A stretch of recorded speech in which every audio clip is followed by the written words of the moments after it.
Hey, it's Damon Brown of damonbrown.net, and welcome to the Bring Your Worst show. Let me go and get things together real quick, uh, especially on Amazon. And sorry for the chair in the back. I'm doing some some reconstruction. Reconstruction. Let's just call it cleaning in my office. You see my man John Coltrane in the corner. We share a similar birthday, obviously me several decades later. And then my man James Baldwin, who, if you know his work, you understand why I love him. Welcome to the Bring Your Worst show. I come to you every Monday, Wednesday, and Friday. I told you I'm reorganizing. Every Monday, Wednesday, and Friday, 11:30 a.m. Pacific time, Vegas time. I'm trying to give you the best insight as a side hustler, a solopreneur, a non-traditional entrepreneur, someone who's trying to make an impact on the world based on the resources they got. As I say in my books, become a bite-sized entrepreneur, how you can build from now, how you can, the logo's in the corner, the new book, Career Remix, get the gig you want based on the skills you've got. And really trying to make an impact on y'all so that we can move things into a better direction. And I come to you every Monday, Wednesday, and Friday, as I mentioned, 11:30 a.m. Pacific Standard Time.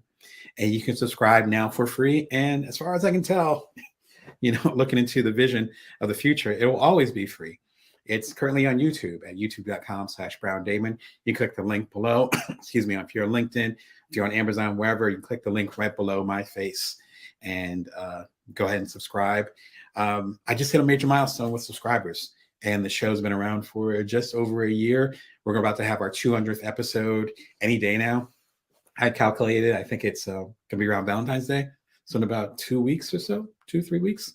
Yeah. So I'm excited that y'all are supporting my journey as I support yours. I just have a new book that came out, as I mentioned, called Career Remix. Get the gig you want based on the skills you've got. Sorry, on Amazon, you can actually click the link below. You also see the other books that we're featuring right below where I'm talking. If you're on the other platforms, LinkedIn, Twitter, what have you, then you just click on the links below and it'll be all in the description. And you can check out Career Remix. Again, get the gig you want based on the skills you've got. Came out about a week ago. Excuse me. Thank you for the love. I just finished the audiobook. If you've been following me on socials or if you've been getting my newsletter for free at joindamon.me, then you know I've been in the booth. So between like allergies as well as like being in the booth, man, doing an audiobook is tough. This is Career Remix is actually my 8th audiobook. You can check out my audiobooks on Audible or all the major platforms. I have my own publishing imprint called Bring Your Worth, so you kind of see the pattern here. But all the audiobooks I did beforehand were DIY. If it wasn't messy, I could actually turn right here and show you where I recorded the Build From Now audiobook. Again, the book that came out a year ago. Excuse me, came out just about a year ago, January 28th. I recorded that one in the booth right over there, if you want to call it a booth, more like a closet. Excuse me. But that's completely different. It's DIY. It's, again, my own publishing print.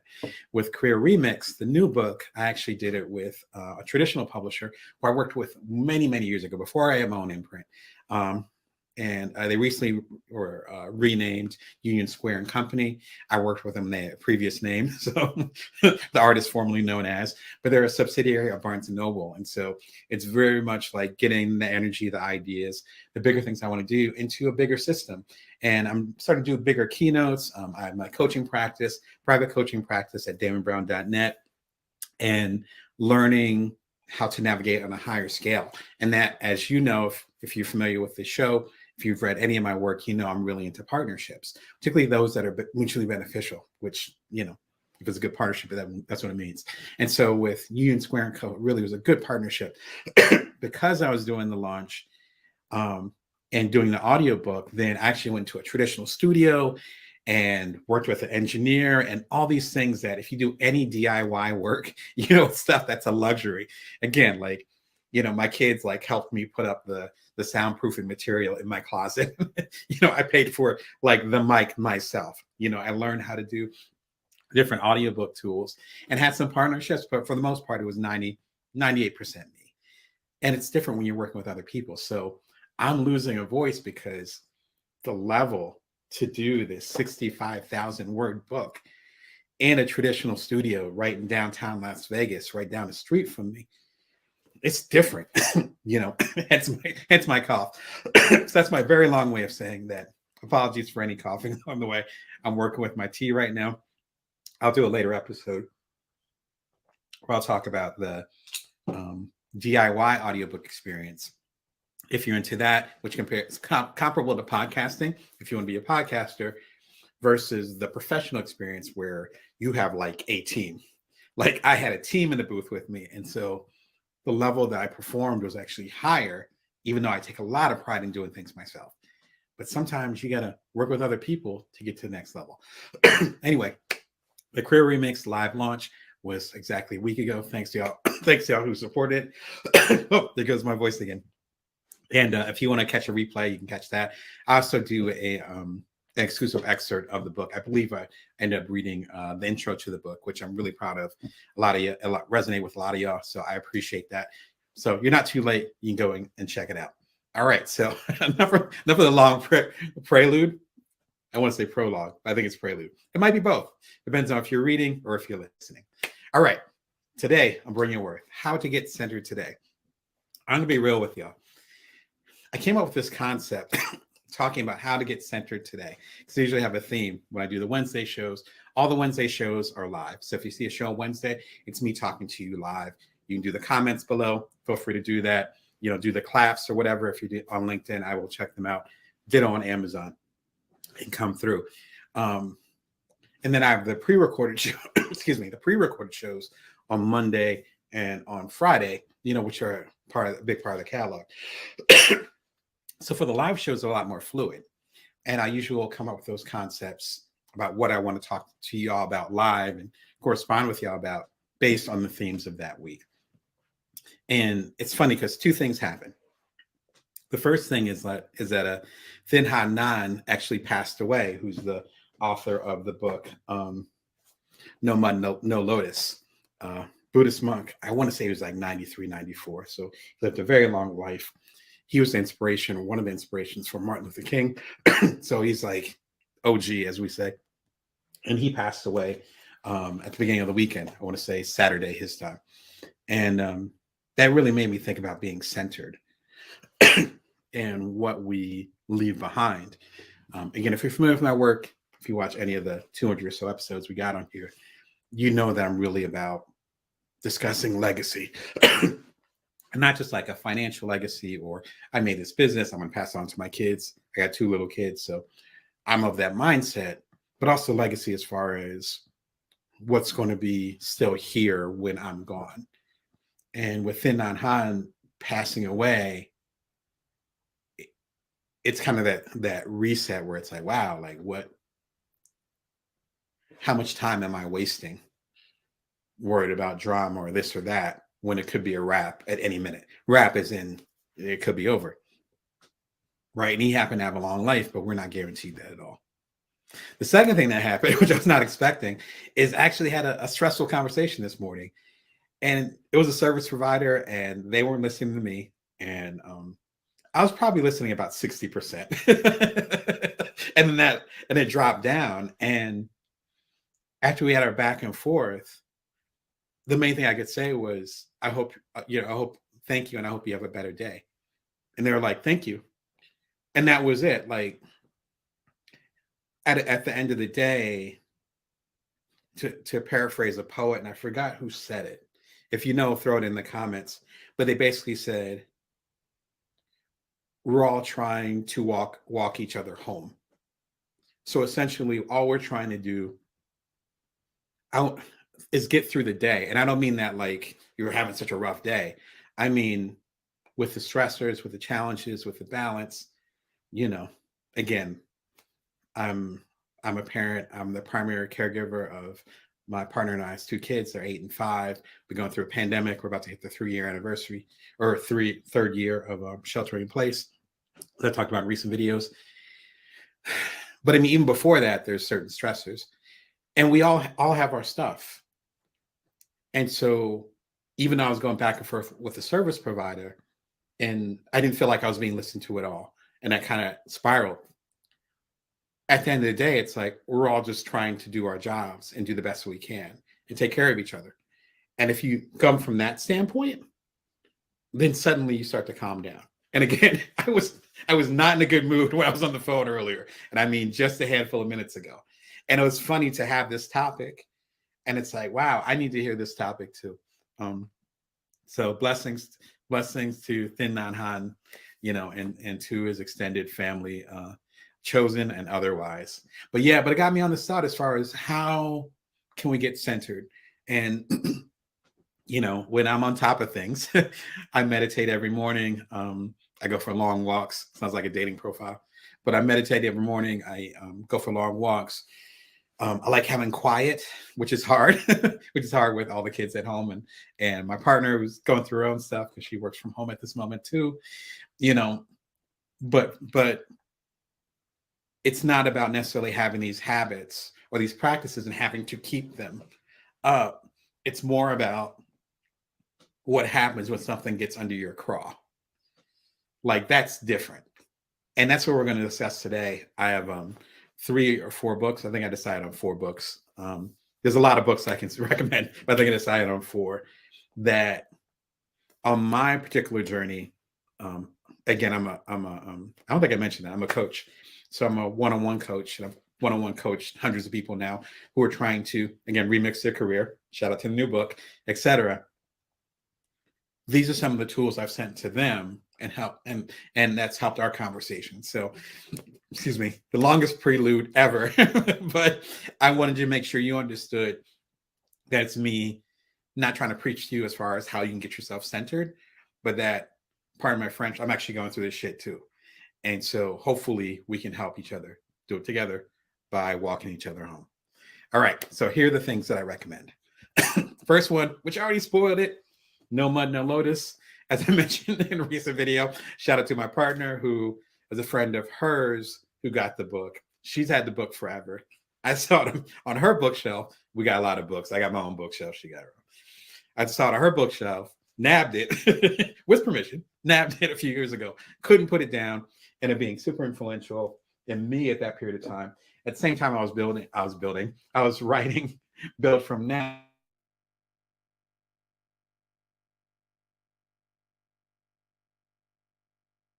Along with, sorry, we just lost our video for a second. Looks like we're still there. Along with Career Remix. So these are Career Remix, the new one, and Built From Now, both pandemic books, if you want to call it that. And hopefully it'll last longer. There's so much I can say about this book, and it's tiny too, which as an author, I'm like, oh my God. It's like hearing a 2-minute song. Songs used to be a lot shorter in the 60s and the 70s. And you hear something like like Hot Fun in the Summertime by Sly and the Family Stone. Random, but follow me. And it's like 2 minutes and 12 seconds. But you listen to that, and I wasn't even born yet. And suddenly I'm on, my late grandmother's, steps right outside of her apartment in South Jersey. And, eating a cheesesteak and drinking a Tahitian treat. And they do that in 2 minutes, 12 seconds. This is the equivalent of that. In fact, respect the Sly Family Stone. That's like an understatement. This book is fantastic. Had tears in my eyes and old stuff. And he talks about quite literally this saying where the lotus plant grows in mud. So the beautiful lotus, which you'll see, I found a beautiful lotus picture. I did not take that picture. I wish I did, for the cover of this. So if you see the cover of this live, that's the lotus plant. That stuff comes from mud. We don't like the mud, but we sure like the lotus, don't we? And of course, lotus also refers to a meditation pose, which you do, we just probably in Western society just call that a meditation pose. The pose I do, again, when I'm in a good space every morning to meditate for a few minutes. You got to go through some stuff to have the beauty. You got to have the rain to have the rainbow. If you keep that in mind, again, if I didn't get into a cantankerous. We'll say cantankerous. If I didn't get into a cantankerous conversation with a service provider right before we got on this thing, the insight that I have to help you on your journey wouldn't be as sharp. Like, you can see it on my face, like I'm still like annoyed at the conversation. but having that level of honesty wouldn't have been possible if everything felt fine. The books we're talking about today are not about when everything feels fine. Everything does not feel fine right now for a lot of us. This is one of those books that you want to have on your shelf, period, point blank, end of story. If you want to learn more about Thich Nhat Hanh, check out my recent video that I did. Like I said, he passed away on early Saturday morning, late Friday night, West Coast time. And I was moved. And so I ended up doing a recent Bring Your Worth one, and to, and to be able to record what I was feeling at the moment. And that quote that is like fantastic, I want to make sure I shared that. It's so important to capture what people do while their legacy is still fresh. And so I also wanted to honor him. It's a short video, like most of my shows. There's actually a longer one that you're watching right now. It's a short video like most of my shows, and it's about 11 minutes long. How this one quote, when I read it and when I thought about it years ago, again, 3-4 years ago, when I was reading it, how it informed my decisions to be a creator as an entrepreneur, particularly now in these pandemic times. Sounds very, very middle age, right? Right? It's very dark ages. But in these pandemic times, this quote is even more relevant. And again, I was exposed to this book a handful of years ago, really got into it during the pandemic, which is when I was writing my previous latest book from a year ago, Built From Now, and wanting to create something bigger. So that's my first recommendation. Second recommendation is Upstream by Dan Heath. I do not have a physical copy. I've been really into audiobooks, which I'll do a later episode about that. Fantastic book. Upstream is essentially this. When we have issues and systemic breakdowns, we usually are reacting. People are getting killed in a particular situation, whether it's a racial thing, as we saw summer before last, unfortunately, with Breonna Taylor, Aubrey, and so on. And then we're like reacting to that, or there's a lot of people that are getting hurt at a particular intersection. So we try to fix it after the fact. Upstream thinking is saying, why don't we stop the problem before it even occurs? I'm really into systems. Again, I had a chaotic morning. Excuse me. I had a chaotic morning, partially because of the service providers issue. I had a chaotic morning. Excuse me. But I've done almost 50 of these live episodes with y'all. So I started the show 13, 14 months ago, and almost every Wednesday, I took a little bit of a break over the summer because I traveled to TED and did some other stuff, but almost every Wednesday I've showed up for y'all. So I've done this live thing about 50 times, Wednesdays, consecutively. Probably did about 30 in a row, took a break, and then did a bunch more in a row, took a break, and now I'm back doing the Wednesdays. And so my system was already set up. So a little bit of chaos with the service provider and however I was feeling this morning and all that stuff. It didn't matter because at 11:30, I'm here with y'all. But that's because I have a system in place. If I didn't have a system in place, then I'd be trying to get the videos together. I got to get Amazon together, wear my books. I got to, comb my hair. I don't have much hair, but you understand what I'm saying? These systems allowed me to pass over any issues that I had no idea were coming this morning because they didn't matter because I already have my system in place. That's the argument in Upstream.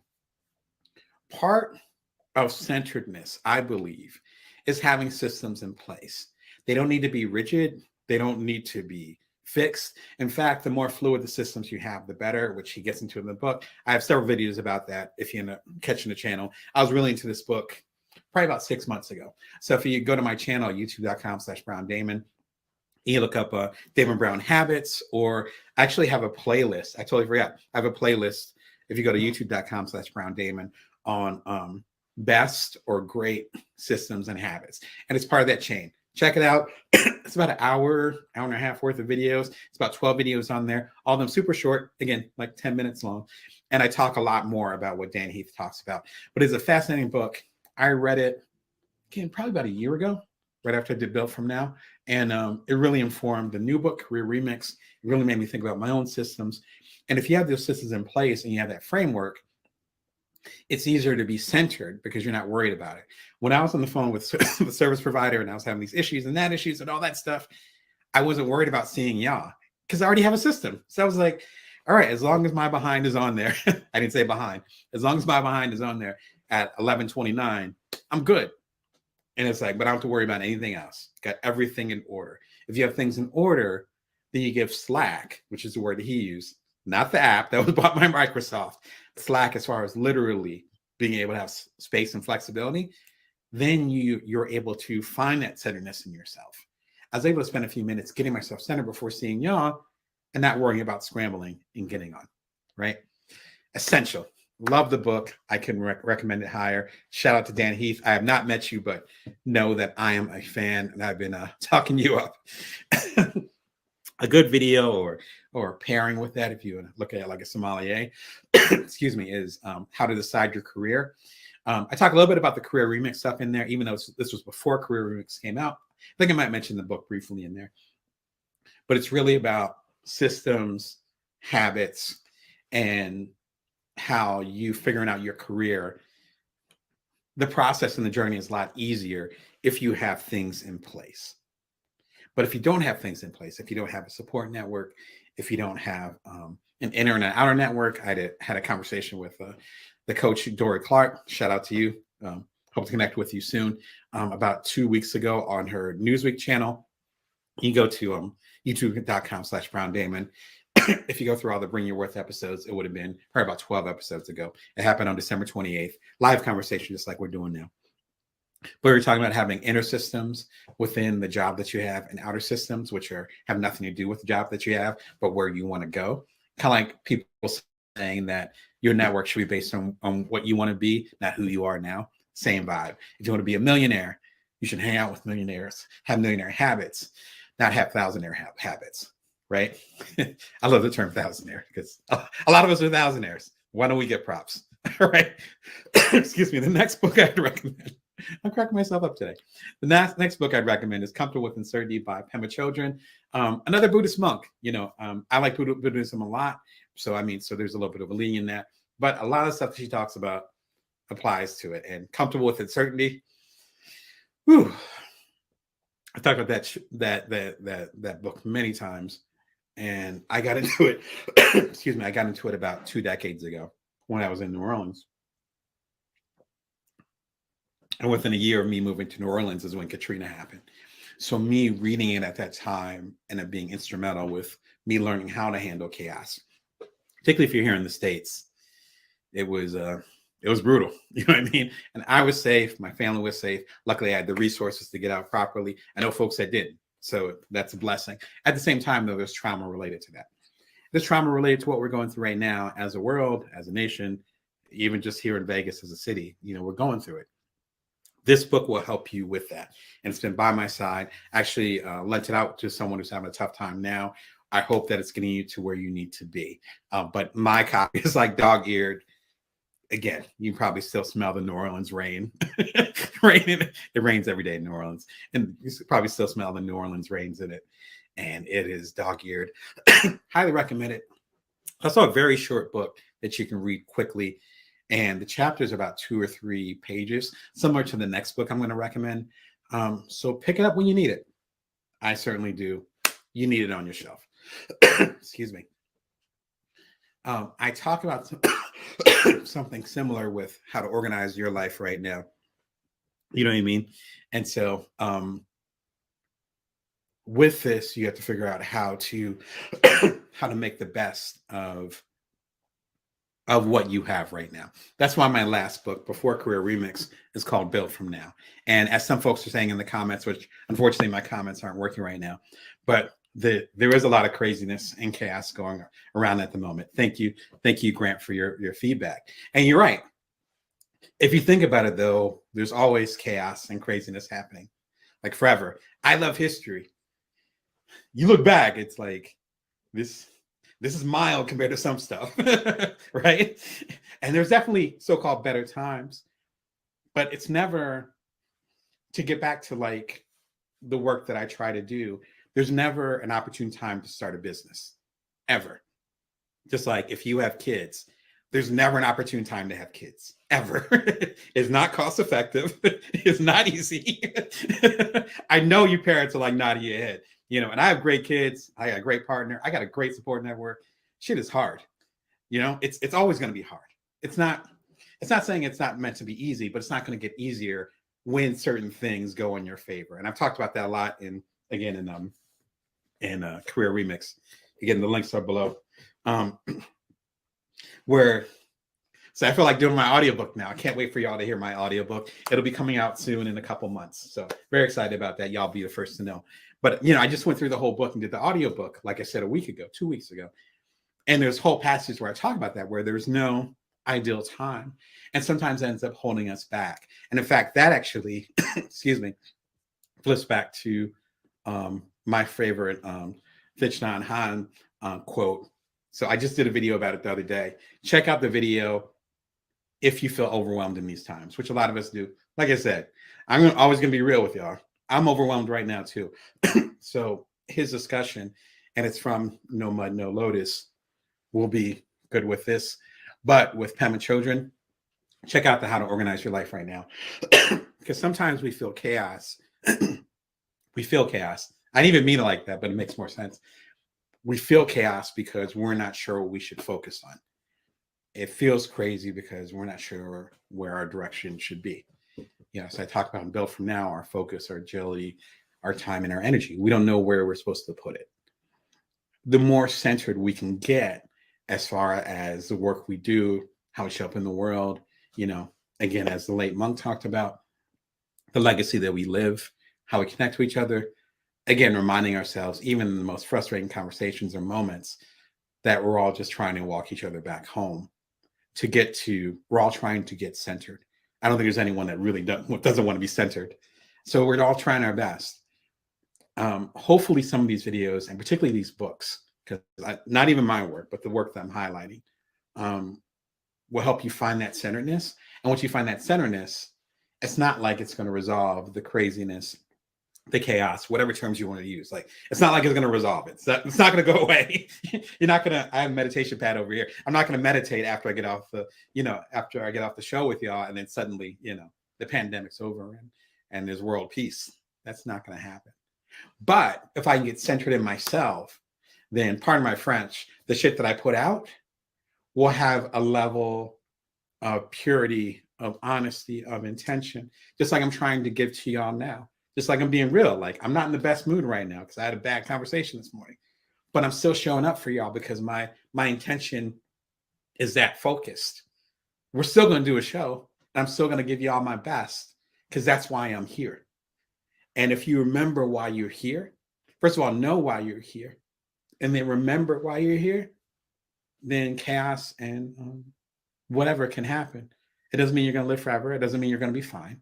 It doesn't mean that you're going to be centered every day. But you damn sure can get back to that grounded place faster. All the books I'm recommending, mine to a lesser extent, but if you want to grab my book, please do. But the books that I'm really highlighting today get me there fast. That's what we're talking about today. Listen, I'm almost at a half an hour. I could gab about this all day. You can tell this is my jam. This is stuff that I coach. So you guys got me in my zone. I appreciate the comments too and the love in the chats. Sorry, unfortunately, my chat thing isn't working, so I'm not able to highlight it. But Grant, thank you for your comments, and for the other folks that are putting in comments too over on Amazon and other platforms. All right, the last book I recommend, which I don't have a physical copy of because I love the audiobook, is Daily Stoic by Ryan Holiday and Stephen Hanselman. If you've been a long watcher of the show, long time watcher, first time caller, then this book was influential. Excuse me, in me doing my own book. The Ultimate Bite-Sized Entrepreneur, which is the one that really set me on this path, which came out, just had the 5th anniversary. So it came out about 5.5 years ago, PM bestseller. Thanks y'all for that. Again, without y'all, I wouldn't be on this journey at all. And the subtitle is something like 366 Ways to Be Mindful, something like that. I'm butchering it. It was so influential and so good because I got into it. I think it came out a few years before I became a parent, or right around the time that my first kid was born. Again, he's going to be 9 this summer. This was a while ago. And really brief history, I had my wife went back to work.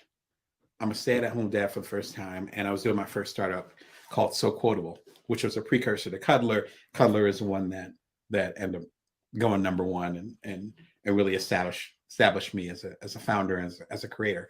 But before that, it was So Quotable, and I was being app founder for the first time, no entrepreneurship background at all, and I'm trying to be a dad, nevertheless a stay-at-home dad. And I got my little guy, and he's just pooping all over the place. Getting him to eat, and I still have a freelance career. I was already writing books at the time, trying to put food on the table, along with my partner, who was super supportive of that. And it was just chaos. Speaking of chaos, shout out to the chaos comment earlier. And this book was one of the first books that I got into as an audiobook, because my hands had to be used to take care of my kid. If you got little kids, I know some of y'all that are watching have little kids now, like really little kids, particularly when they start moving, you have to have one hand available for them.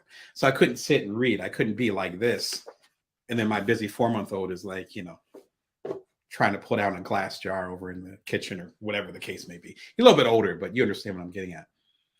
This book, you can listen to it, literally listen to a chapter in 2 minutes.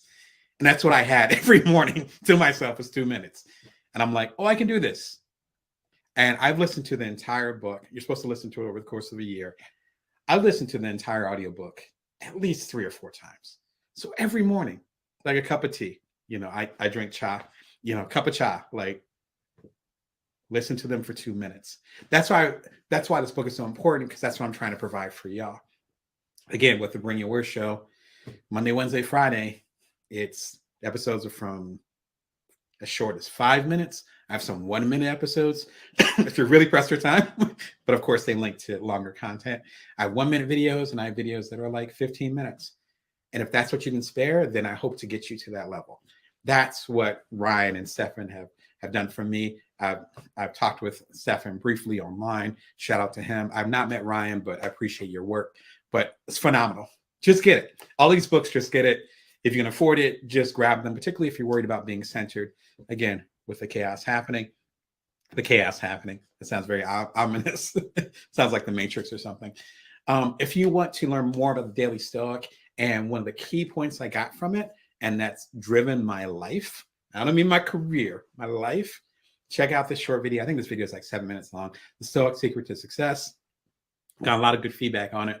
I've sent this over to my coaching clients with my private coaching practice over at, again, damonbrown.net. You can learn more about me over there. But it really can help reframe. That's the word I'm looking for. Sorry, I'm loquacious today, but I'm trying to find the right word. The purpose of all these books is to reframe. It's not to fix the problems of the world, but you eventually might, That's why I'm a coach. Like, I believe in you. But that's not the purpose. The purpose isn't to fix everything. The purpose is to reframe how you're viewing everything. And that makes it different. Again, to bring it full circle, when I was talking to the service provider, and I could tell we both were miffed, as we used to say, or as more like my grandmother used to say. Sounds very Golden Girls. Shout out to Betty White. We're both miffed and annoyed. But in the day, it's like, I hope your day goes better. You take care. What else is there? You can talk about the money, you can talk about the posturing with the position that you have, your title. You can talk about, my company got acquired. You can talk about, your company being sold. Talk about bestsellers, whatever. A lot of that, it matters. I'm proud of it. I got my books behind me. I mentioned that I've sold my company. I have pride in that. But at the end of the day, the car you drive, whatever, as we learned in the last 2 years, or been reminded over the last 2 years, that shit doesn't matter. All the books that I'm talking about right now remind you that it doesn't matter. We're here healthy enough to function. I'm pretty healthy. I know a lot of you are going through health stuff, but you're healthy enough to watch and listen to me. That is a blessing. I know some folks that are really going through it right now. So shout out to y'all. And when you go through stuff like that, you're reminded of that. And again, the Daily Stoic, no mud, no lotus. Upstream, which is more practical, but I think it'd help you, and Comfortable with Uncertainty are all books that take it there. And yeah, I hope this gives you a little bit of peace, at least for the half an hour that we've been talking. The new book is Career Remix: Get the Gig You Want based on the skills you got. With the skills you got, like we changed the title. Sorry, you know the name of it now. You don't care about the subtitle. The main title is Career Remix. Thanks for the love. Again, just had a launch a few days ago. And audiobook is coming soon.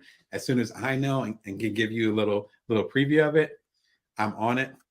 Again, it's the Bring Your Worst show every Monday, Wednesday, and Friday, 11:30 a.m. Pacific Standard Time. If you like the stuff that I was talking about and that we were talking about, thank you for all the commentary. Even though I wasn't able to show it, I apologize.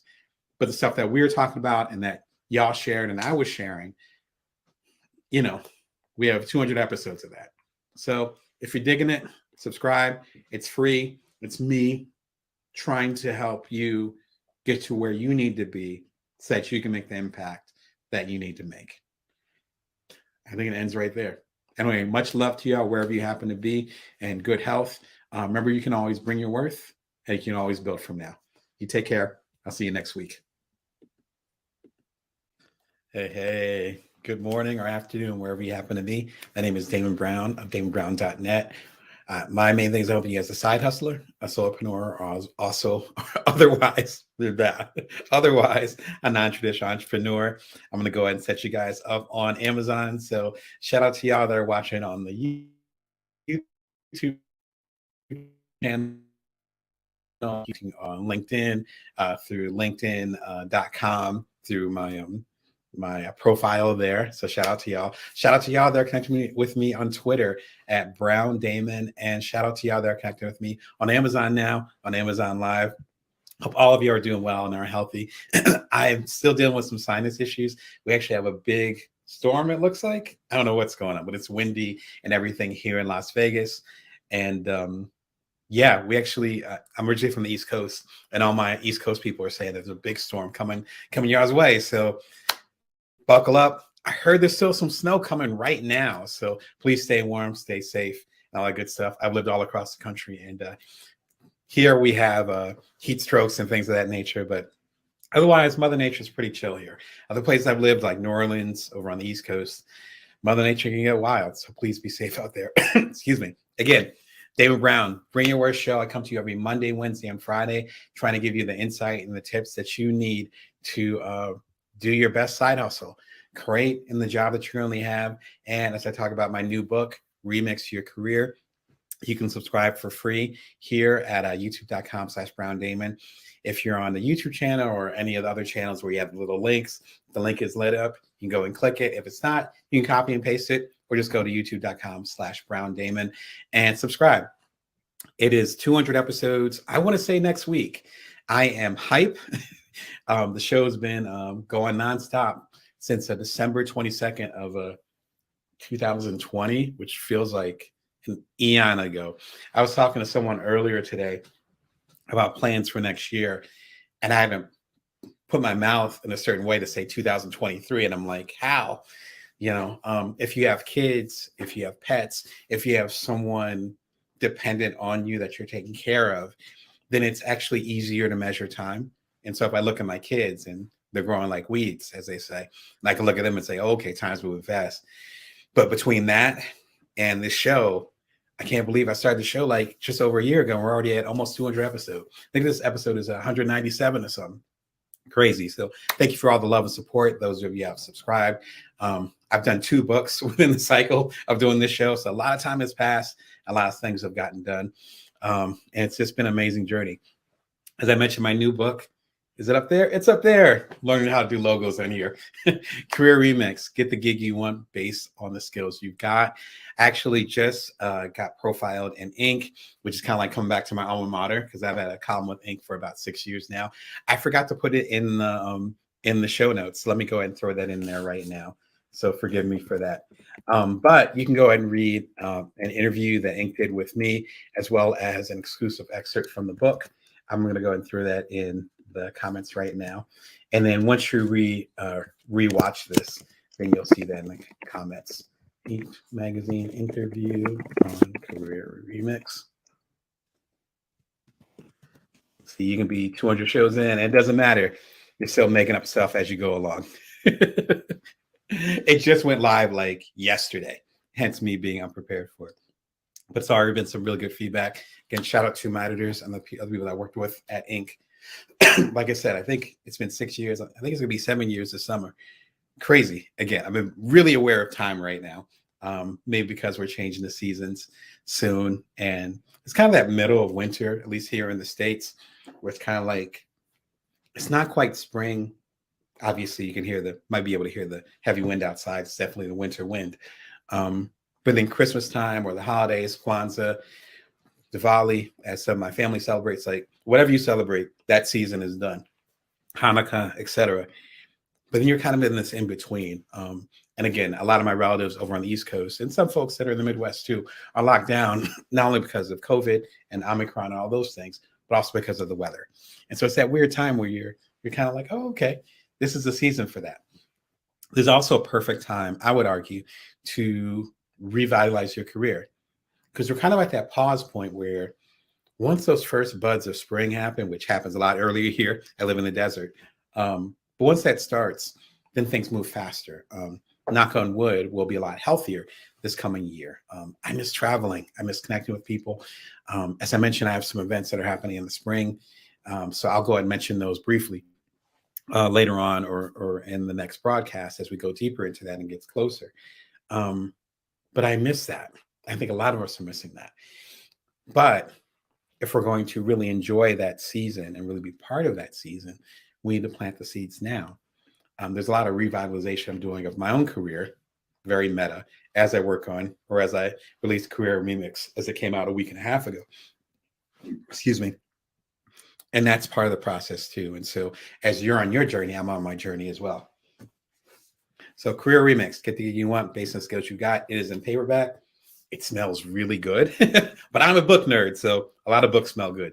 Some books don't really have a smell. This book has a smell, so shout out to Union Square and Company. As some of y'all know, I've had my own book imprint, Bring Your Worth, hence the name of the show. It's my big brand. For several years, had some bestsellers under there, including The Ultimate Bite-Sized Entrepreneur, and my latest book, Built From Now, which you all supported exactly a year ago. It was January 28th where that book came out. And around that time, I started talking with Union Square, and they're like, you want to do something different? I'm like, sure. So this is my first book with a big publisher in almost a decade. Basically, I haven't had a traditional book published since my children have been born. And my kid's going to be 9 this summer, my first one. So crazy. But thank you for all the love and support. Thank you to Inc. Again, you can read an excerpt and a brief interview with me down there. Excuse me. It's just like my long-run column and other things. I think the whole interview is like 500 words long. And it also has an excerpt of the book. Audiobook is coming soon. Again, hence me not having much of a voice still. Audiobooks are hard work. And I just finished it literally the week that the book was coming out 2 weeks ago. And so I'm still recovering from that. But the audiobook, as soon as it's available, I'm going to let y'all know. And yeah, it'll be coming soon. All right. Excuse me. Ooh, got a little cough spell there. So again, it's Bring Your Worth Show. Feel free to subscribe. It's always free. I think it'll always be free. We'll see where it goes. You know, Career Remix is out now. Union Square is a subsidiary of Barnes & Noble's. So if you get it through Barnes & Noble's website, more power to you. It's also available if you're watching on Amazon. The Amazon link is down there. You can also go to bookshop.org, which gets you and connects you to your favorite indie bookstores. I use bookshop.org. The links are actually below for bookshop.org. I have my own little shop on there. They can ship it to you, I think, in certain circumstances for free if you buy a certain amount of books. But then they will also, more importantly, point you in the direction of where you need to go for your local indie bookstores. So I can look it up and they'll say, okay, well, this one is in Vegas and this one is on by the Strip, and this one's in Henderson. This one's in Somerville, et cetera. Excuse me, not Somerville, but the other suburb over here, which I'm blanking the name of because I don't hang out there much. But, you know, it'll point you in the direction of where it is. And then you can go physically go there and support your local bookstore. Again, I have a indie publishing imprint as I'm working with Union Square. So I respect both sides of that, all sides of it. The traditional publishers need their support. As you know, they've been having a tough time as they've been navigating with supply chain issues, working with remote staffs, and frankly, getting these traditional books, which again smell so good. Even my old book smells so good. These books haven't been supported as much because a lot of us, ironically, are on YouTube or on TikTok or what have you. Not demonizing that at all. You can catch me on all those platforms. But there's something beautiful. Again, I'm going to pick up the book that I just got. Oh, this smells so good. I just got it. And we're going to be talking about this book today. Ganbate. For some reason I have a Spanish accent, but it's Japanese. I don't know. I know more Japanese than Spanish, but suddenly I have a Spanish accent now. But supporting all those mediums that get you there. One of the reasons why I started the YouTube channel was, number one, because we were sheltering in place, still are. I was not expecting that. I thought we'd be on the road by now, but I digress. But me being a keynote speaker, not being able to keynote in a traditional way. I did lots of keynotes last year, and gratitude to the organizations and people that had me come through. But almost all of them were like this. Like I was just talking back and forth, through the screen, doing the comments and chats and all that. Pardon me. But that was part of the reason why, is I still wanted to connect with people. That's why I started the show. The other reason, though, was that I've done 8 books in the last 5.5, 6 years. And there's so many people when I started the show that hadn't picked up a book in a while, or weren't familiar with my books, or more importantly, my background is journalism. So if you grab one of my books, the references are going to be crazy. Like The Ultimate Bites as an Entrepreneur, every single quote in here, everything that I mentioned, everything that gave me a hint of anything, it's all in the references. And so more importantly than me moving books, I wanted to find a way to connect with y'all. If you're not picking up books, if you don't mess with audiobooks, because almost all my books have audiobooks to them. If you're not doing that, then how can we have a bigger conversation? And so hopefully this will be like a gateway, in a good way, a gateway to you going deeper into the type of side hustles you can do, into how you can remix your career, what have you. Again, had a good conversation with Ink, talking about some of that very thing.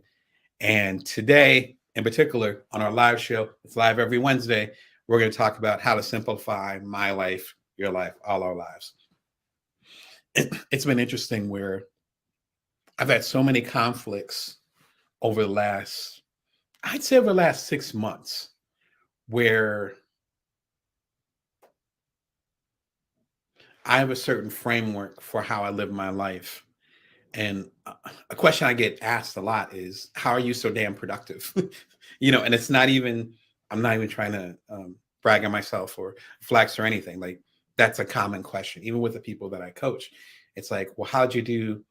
You're the primary caregiver of your 8-year-old and 5-year-old as of now.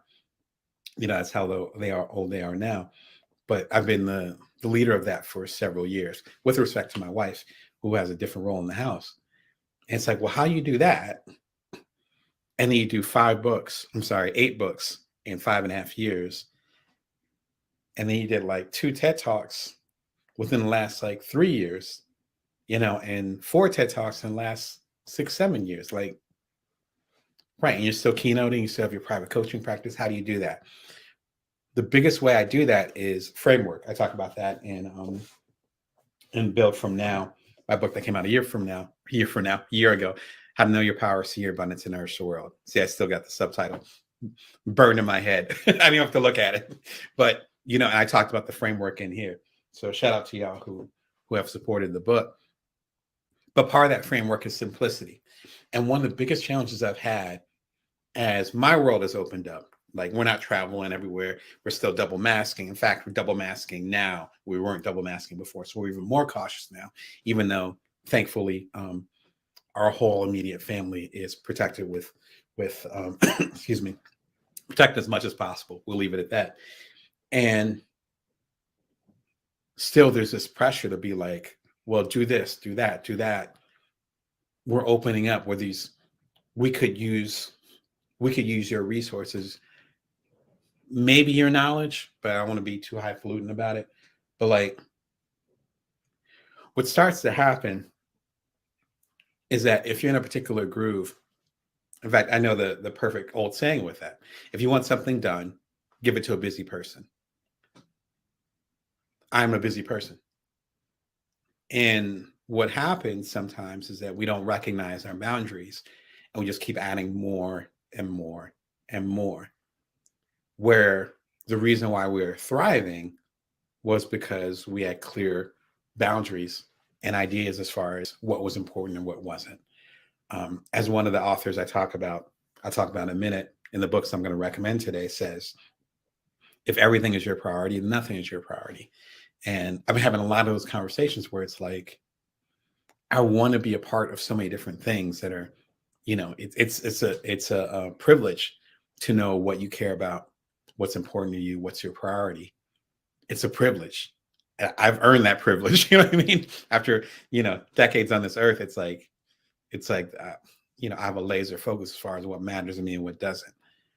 The challenge is when there's a lot of opportunities that come in that fall into that purview, you have to start saying no to things that you don't want to say no to because it's part of your life's mission or whatever you want to label it as. But then it's also more tricky and, to use a complicated word, insidious, when it's something that's on the borders of what you're interested in. And it sounds cool, but it's not quite it. And so I'm known for having things relatively simple. And even I'm going through this deep simplification ritual because so many things are happening at the same time. And there's so many great opportunities, but you got to choose. You have to. I talk to my kids about this all the time. You got to choose. You can't have two desserts. You got to choose one and then maybe have the other one later. You can't do both. You can't always do all, and the earlier or quicker we understand that, the smoother our decision making will be. And if you're worried about productivity, the more you can actually get done. So this one is close to my heart today. Kind of like last week when I was talking about getting centered. This week, it's like prophetic. I'm like, I'm going to talk about simplifying my life. And it's like, woo, all this stuff is coming up. So we're going to talk about some books that are helping me on my journey and hopefully will help you on yours. Again, Career Remix out now. I won't talk about it anymore. The first book I want to talk about is Gambante. See, almost got it. Believe it or not, I used to know a little bit of Japanese, but I am ridiculously rusty that I would just embarrass myself. And it takes a lot for me to get embarrassed. Gambante by Albert Lieberman. Really good book. I wish I could remember who recommended this to me a few weeks ago, but it was someone on social media. And they didn't recommend it to me directly. They just mentioned that they were reading it. So shout out to you if you're watching. Feel free to jump in the comments. I apologize that I forgot. You probably didn't even know that you influenced me. But thank you, whoever you are. I promise I'll go and look it up after I get off the show. But it's a really interesting book. It's by connected to Hector Garcia, excuse me, who's the co-author of Ikigai, which is about, best way I can describe it, it's this Japanese philosophy of overlapping. It's like 4 different parts of the overlap. Forgive me struggling here, but it has to do with, if you've ever seen that that union, so the combination of 4 different circles, it has to do with what you love, what the world needs, what you're capable of doing. I think there's one other thing to it. An overlap of all those things is Ikigai. This is related to that book, but has to do with the Japanese art of always moving forward. The idea of always moving forward, as a coach, I have some reservations about that because I think, at least here in America, I can speak for Japan, but here in America, when we talk about always moving forward, that also often means forgetting whatever trauma was there and moving on to the next thing. I don't think that's what they mean in here. I've read the book. You see the dog ears here. It's a really good book. It's also a gorgeous book by Tuttle. If you know your books and you know your history, Tuttle is known for their beautiful books and visuals, particularly when it comes to maps. Excuse me, this fits the bill really well. Look, you can see my food on here. It's just like, I just got it like a week ago, and this is already in there really good. And it reminds me a lot of like the Daily Stoic, even though I think the Daily Stoic would actually be be inspired by it, since this is more of a classic Japanese book. I'm guessing that Ryan Holiday and Stanford Hanselman would agree. But it's really, really short. I think it's like 50 chapters. And it's just like, right, the Kaizen method, which had to do with Toyota, which, if you know your corporate history, you know, that was a big deal. Probably around the time I was born in the 70s. But the chapters are really short. And there's a certain meditation quality that I love with it. So I just took a bath and I was reading it, just being able to like get centered and enjoy it. And there's certain simplicity to the book. And shout out to Albert. Again, I just got the book like a handful of days ago. I got it delivered to me, and I've had a hard time putting it down in a good way. And it's just something where, you know, the kids are doing what they're going to do. My partner and I have our issues, which happens with partnerships. You know, things are due, bills are due, work is due, stuff is just going. And to be able to just grab a book, I swear over the weekend, I was reading this and I was crocheting. No lie. And it's just, everything is right in the world. And understanding that what I've interpreted from the book, and I'm going through a good read of it again today, is you have all the resources you need. Similar to what I talked about again in my previous book, Build From Now, like you have all the resources you need. And if you cultivate your patience, you understand what your priorities are, and you stay centered in your priorities, then you'll make the right decision. Simple as that. If you want a good pairing for this, an episode from the show to watch, I think this episode is about a good 10 minutes. It's on Thich Nhat Hanh, who passed away about a week and a half ago. Actually dedicated my previous show a week ago, a live show, to him and his practices and talking about his work, and his classic book, No Mud, No Lotus. I'm actually reading another book of his today, which I'm going to screw up the name of the book, so I'm going to pull it out. It is Peace is Every Step. Peace is Every Step. I'm actually reading that as we speak. Again, it's been a turbulent week or so, so I'm reading half of it, listening to half of it this morning. Fascinating book. But if you want to learn more about his other work, including his bestseller, awesome book, No Mud, No Lotus, go ahead and check out the video. Again, it's like 10 minutes long. I think it's worth your time. The next book I'd recommend is Essentialism by Greg McKeown. If you've been a long-time viewer and first-time caller to this, as they used to say in the radio days, shout out to WKRP and rest in peace to the people that passed away from there. Essentialism is one of my favorites. Greg McKeown, awesome book. It's the idea of minimalism, but from the standpoint of priorities, which I think is really important. When people talk about being a minimalist, and I use that word every once in a while to describe myself, but it's a loaded word because minimalism is almost like a stripping down of things, which is okay. You know, and if you identify as minimalist, cool. But essentialism, I think, has a nice ring to it because it has to do with what exactly are your priorities? What's important to you? What's important to me is connecting with y'all as a coach, as a keynoter, as I guess as an executive producer and a TV personality now. That sounds way too highfalutin, but you understand what I'm getting at. A YouTuber, let's just say YouTuber. Excuse me. As an ink columnist, because I've been a columnist for Ink for the past 6 years, etc. It's being a good leader and supporter of my kids and making sure that because of my influence and by extension my wife's influence, that they become better people and they contribute more than they take. And being a great partner to my wife, and as well as supporting my family. Those are my 3 priorities. Anything that falls outside of those priorities, I don't know how much it matters. Brene Brown has talked about this, and that'll be an upcoming episode. I can give you a quick foreshadowing of that. I'm working on an episode right now talking about that, and Brene Brown. Shout out to her for standing her ground as far as with what she's going through with Spotify. It has to do with understanding what you're not going to do. And like Greg McKeown says, what's essential. And he talks about his own journey with this. Fantastic book. Another book that that my wife got, I nabbed it off our bookshelf with her permission, and it's been on my bookshelf for a while, but I read it regularly. If you see the empty spot on my bookshelf over there, that's where it usually is. Over there. over by Adam Grant. Shout out to you and other folks that I really respect. Excellent book. Excuse me. If you want to hear a little bit more about essentialism, I have one of my earliest episodes, so from about a year ago, excuse me, and it's about how Bill Gates and Warren Buffett got rich with time. To be clear, this isn't about getting rich. It's not about making a bunch of money. It's about maximizing the time that you have. That's what essentialism is about. So, the title, don't get it twisted. It's not about like how to become a millionaire. No. It's not about that. You might become a millionaire because you're managing your time better, but it's really about managing your time better.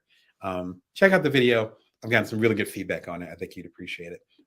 My last recommendation would be The Power of Habit. I don't know who Harold is. Habit.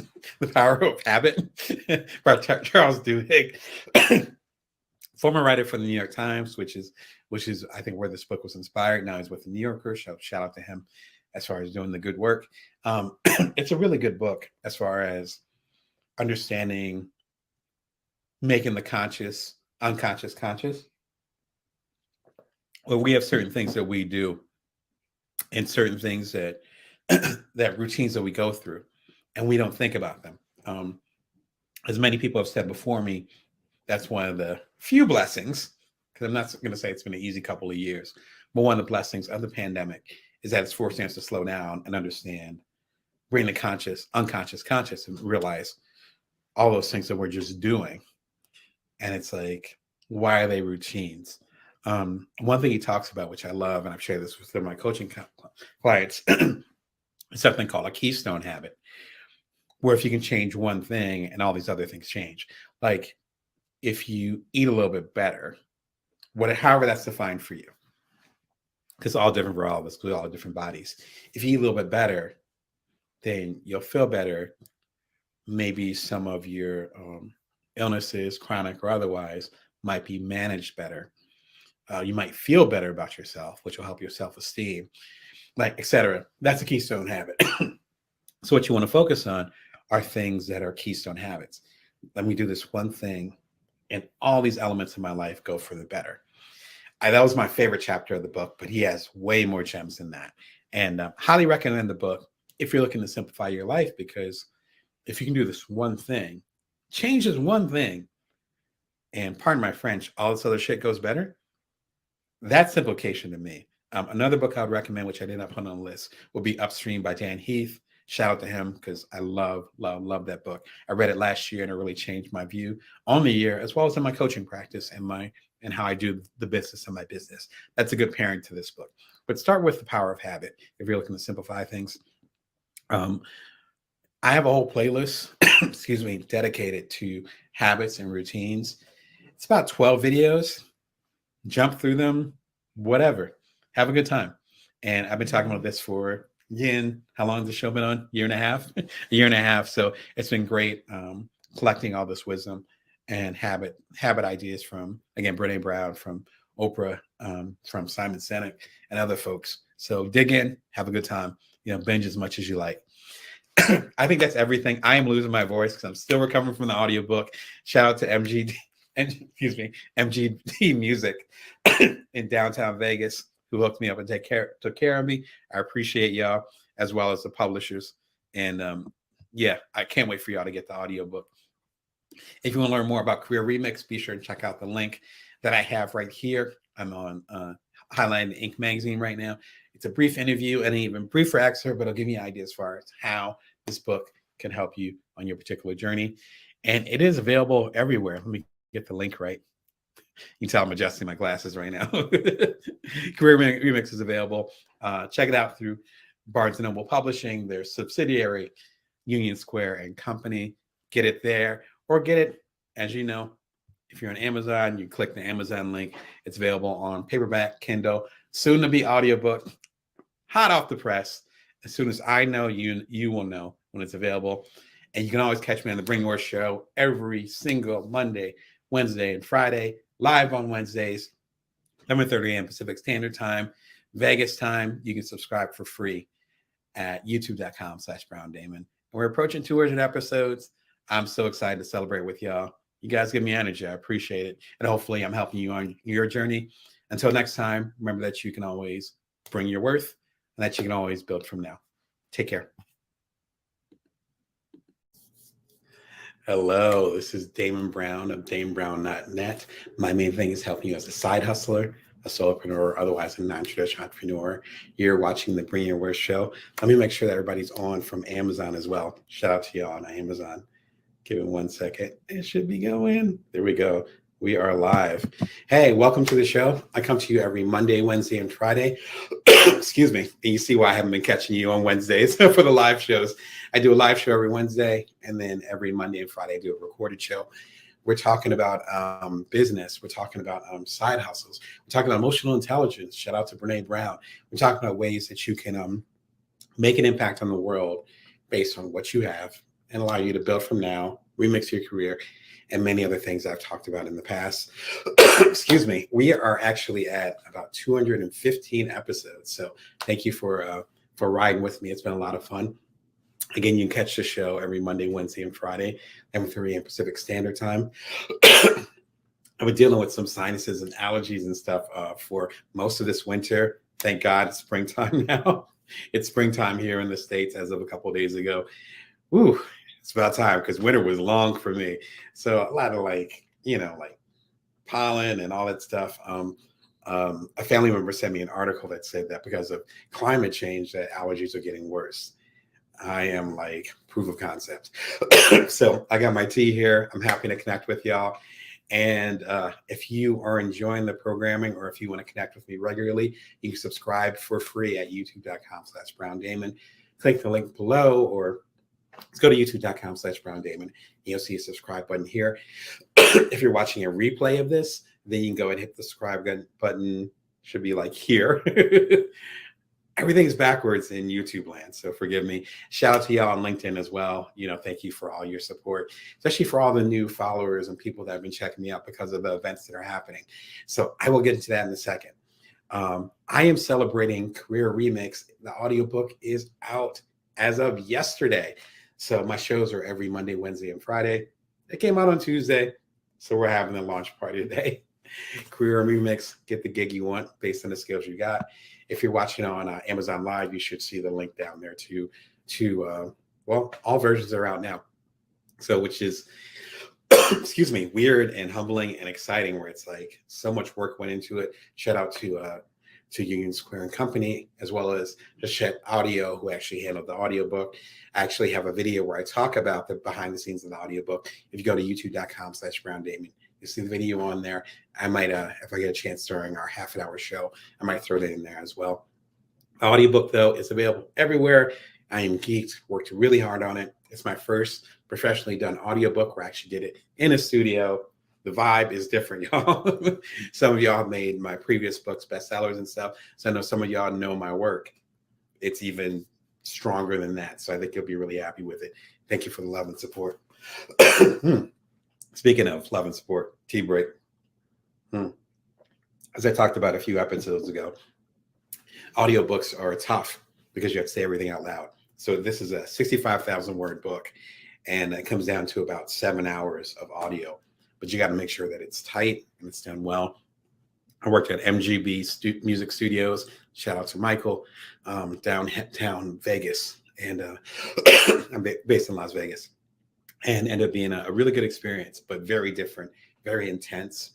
And yeah, make sure every word is right, every word is clear, which is a different vibe from when you're actually, you have your own imprint and you're doing stuff on your own, to working again with Union Square and Company, as well as Chet Audio. So thanks for support over there. And thank you for supporting the book. I know many of y'all bought the book. Be sure and do a review so other people like you can find out about it. Speaking of coming through, Bring Your Worth live at the Mendel Center. Excuse me. Mendel Center is at Lake Michigan College. It's Benton Harbor, St. Joe. I actually had my teenage years in Michigan on the other side of the state, but I'm familiar with the area. I'm happy to be coming back. A tiny kind of homecoming, because I don't know Benton Harbor, St. Joe as well. So shout out to y'all. But I do know mid and southern Michigan fairly well. So a lot of history there. Shout out to Oakland University, MSU, and all the places out there that I've hung out at, or that I've gotten degrees from. So go figure.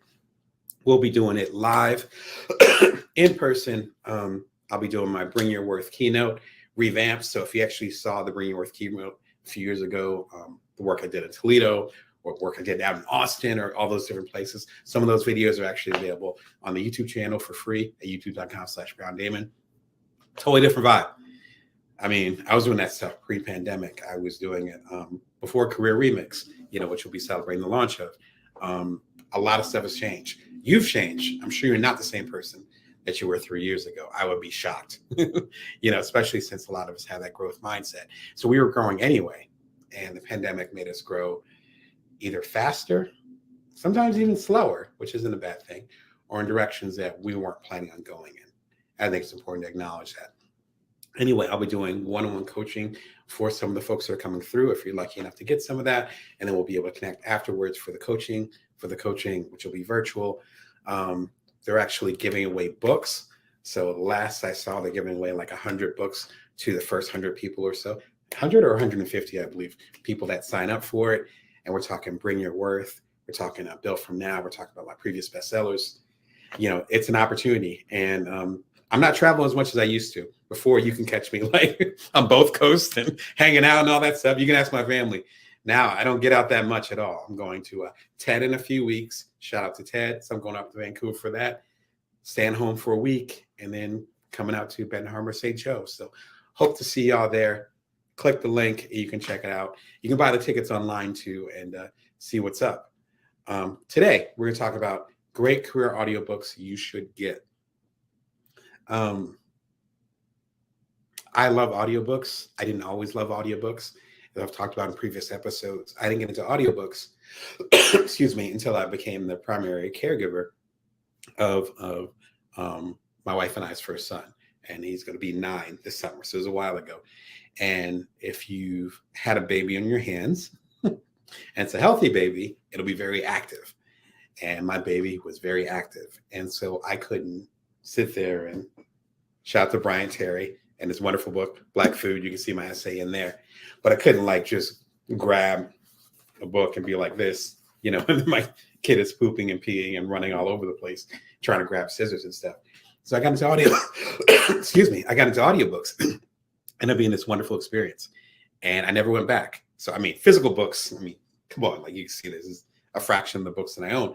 But audiobooks became part of how I enjoyed things, particularly when I got into walking. I was running for a period of time, traveling, being on a plane, and being able to just be immersed. And then when I started making audiobooks later, which was after the fact, then I had a whole new appreciation because my first major bestseller, I had a bestseller beforehand. My first major one on my imprint was the Bite-Sized Entrepreneur, which is up here somewhere. Y'all might be more familiar with the deluxe edition with the purple thing. But the regular edition, y'all made it a bestseller, which I appreciate. That was 2016. And that was my first audiobook experience, actually recording one. And it gave me a sense of appreciation for the work that goes into it. And now I've done a professional audiobook downtown with an engineer and all that stuff and the headphones. And, I'm like Eddie Murphy and Rick James in the booth. If you're my age, you probably know what reference I'm talking about, and just enjoying the whole experience, but also coming to work.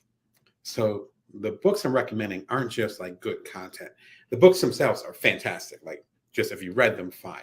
But the audiobooks themselves are great.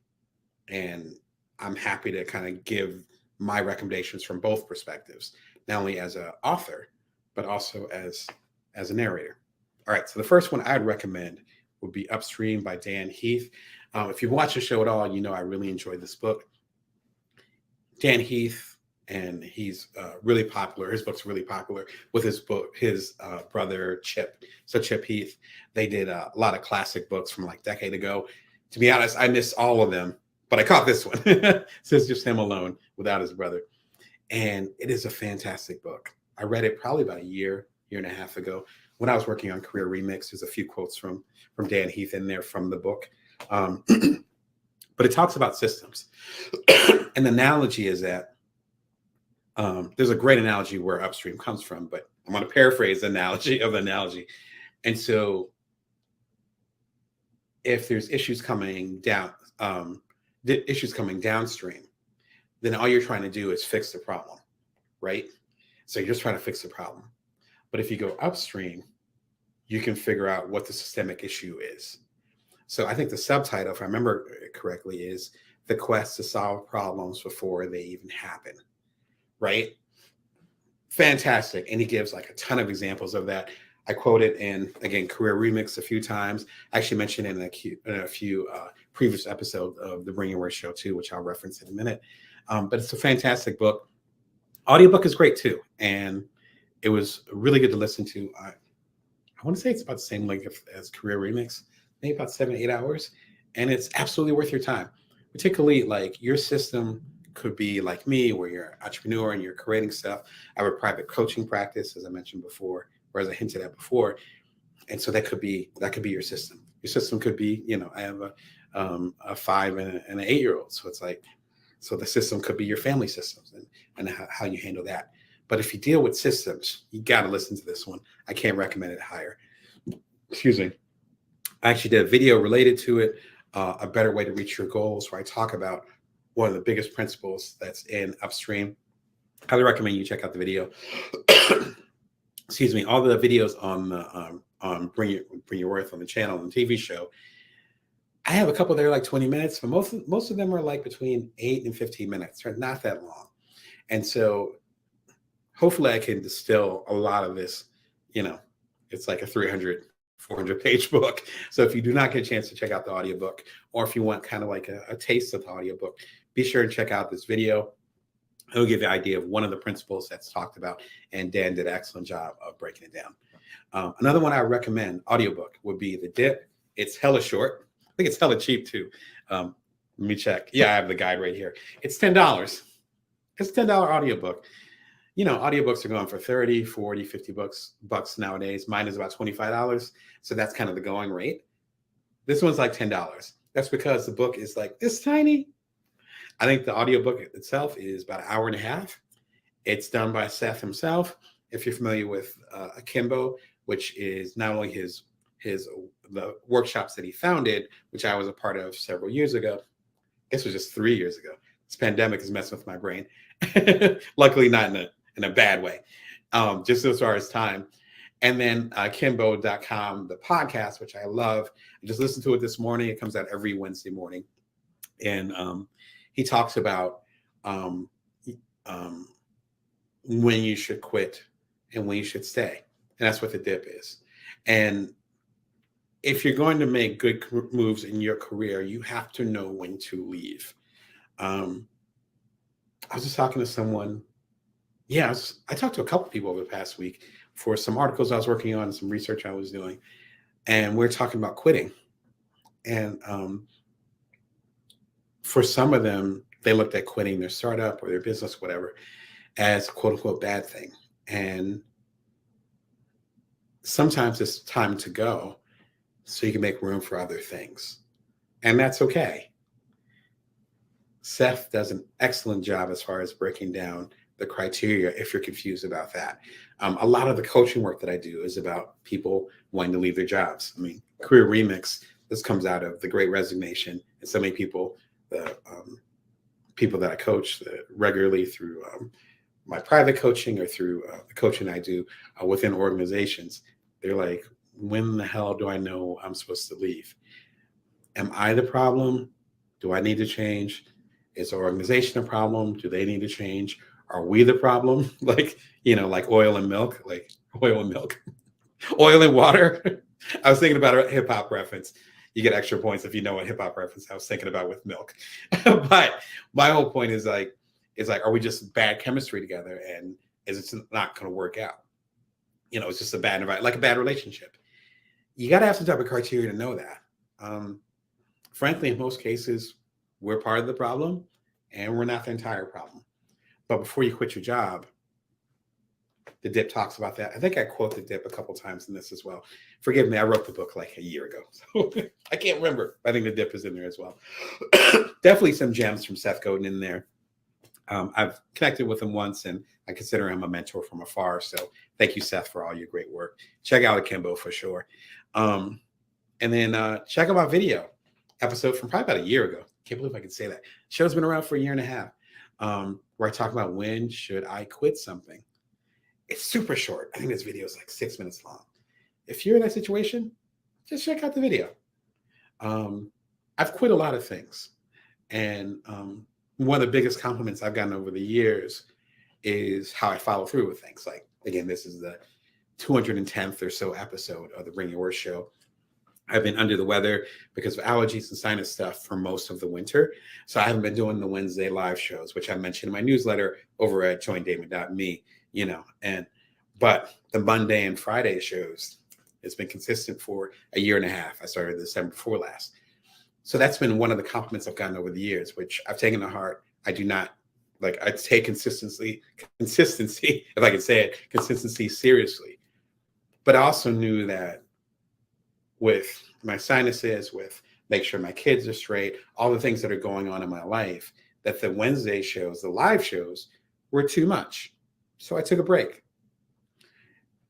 There are other things I was doing that I just flat out quit. But then that gave me room to show up for you. That gave me room to, go to TED in a few weeks up in Vancouver. That gave me room to have the keynote over at the Mendel Center. Well, I look forward to seeing y'all there up in Southwest Michigan at Lake Michigan College.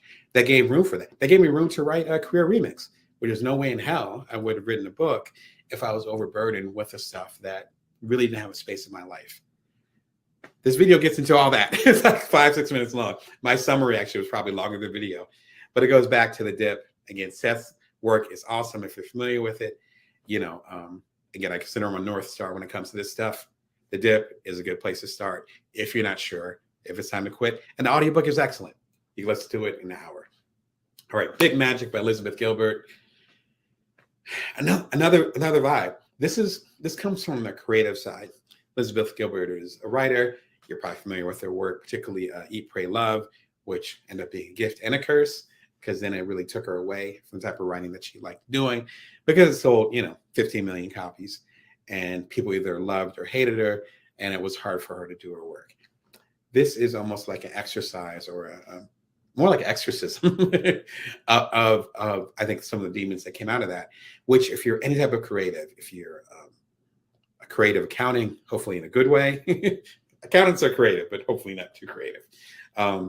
If you are a traditional creative, like you're an artist, like the beautiful, Jimmy Baldwin, or should I say James Baldwin? I feel weird calling him Jimmy. James Baldwin in the back. You're that kind of artist. If you're a creator like myself, where you do startups and you create content and you write books, whatever type of creative you are, and as Chase Jarvis says, we're kind of creatives. This is a book about finding that creative magic when you feel like you lost it.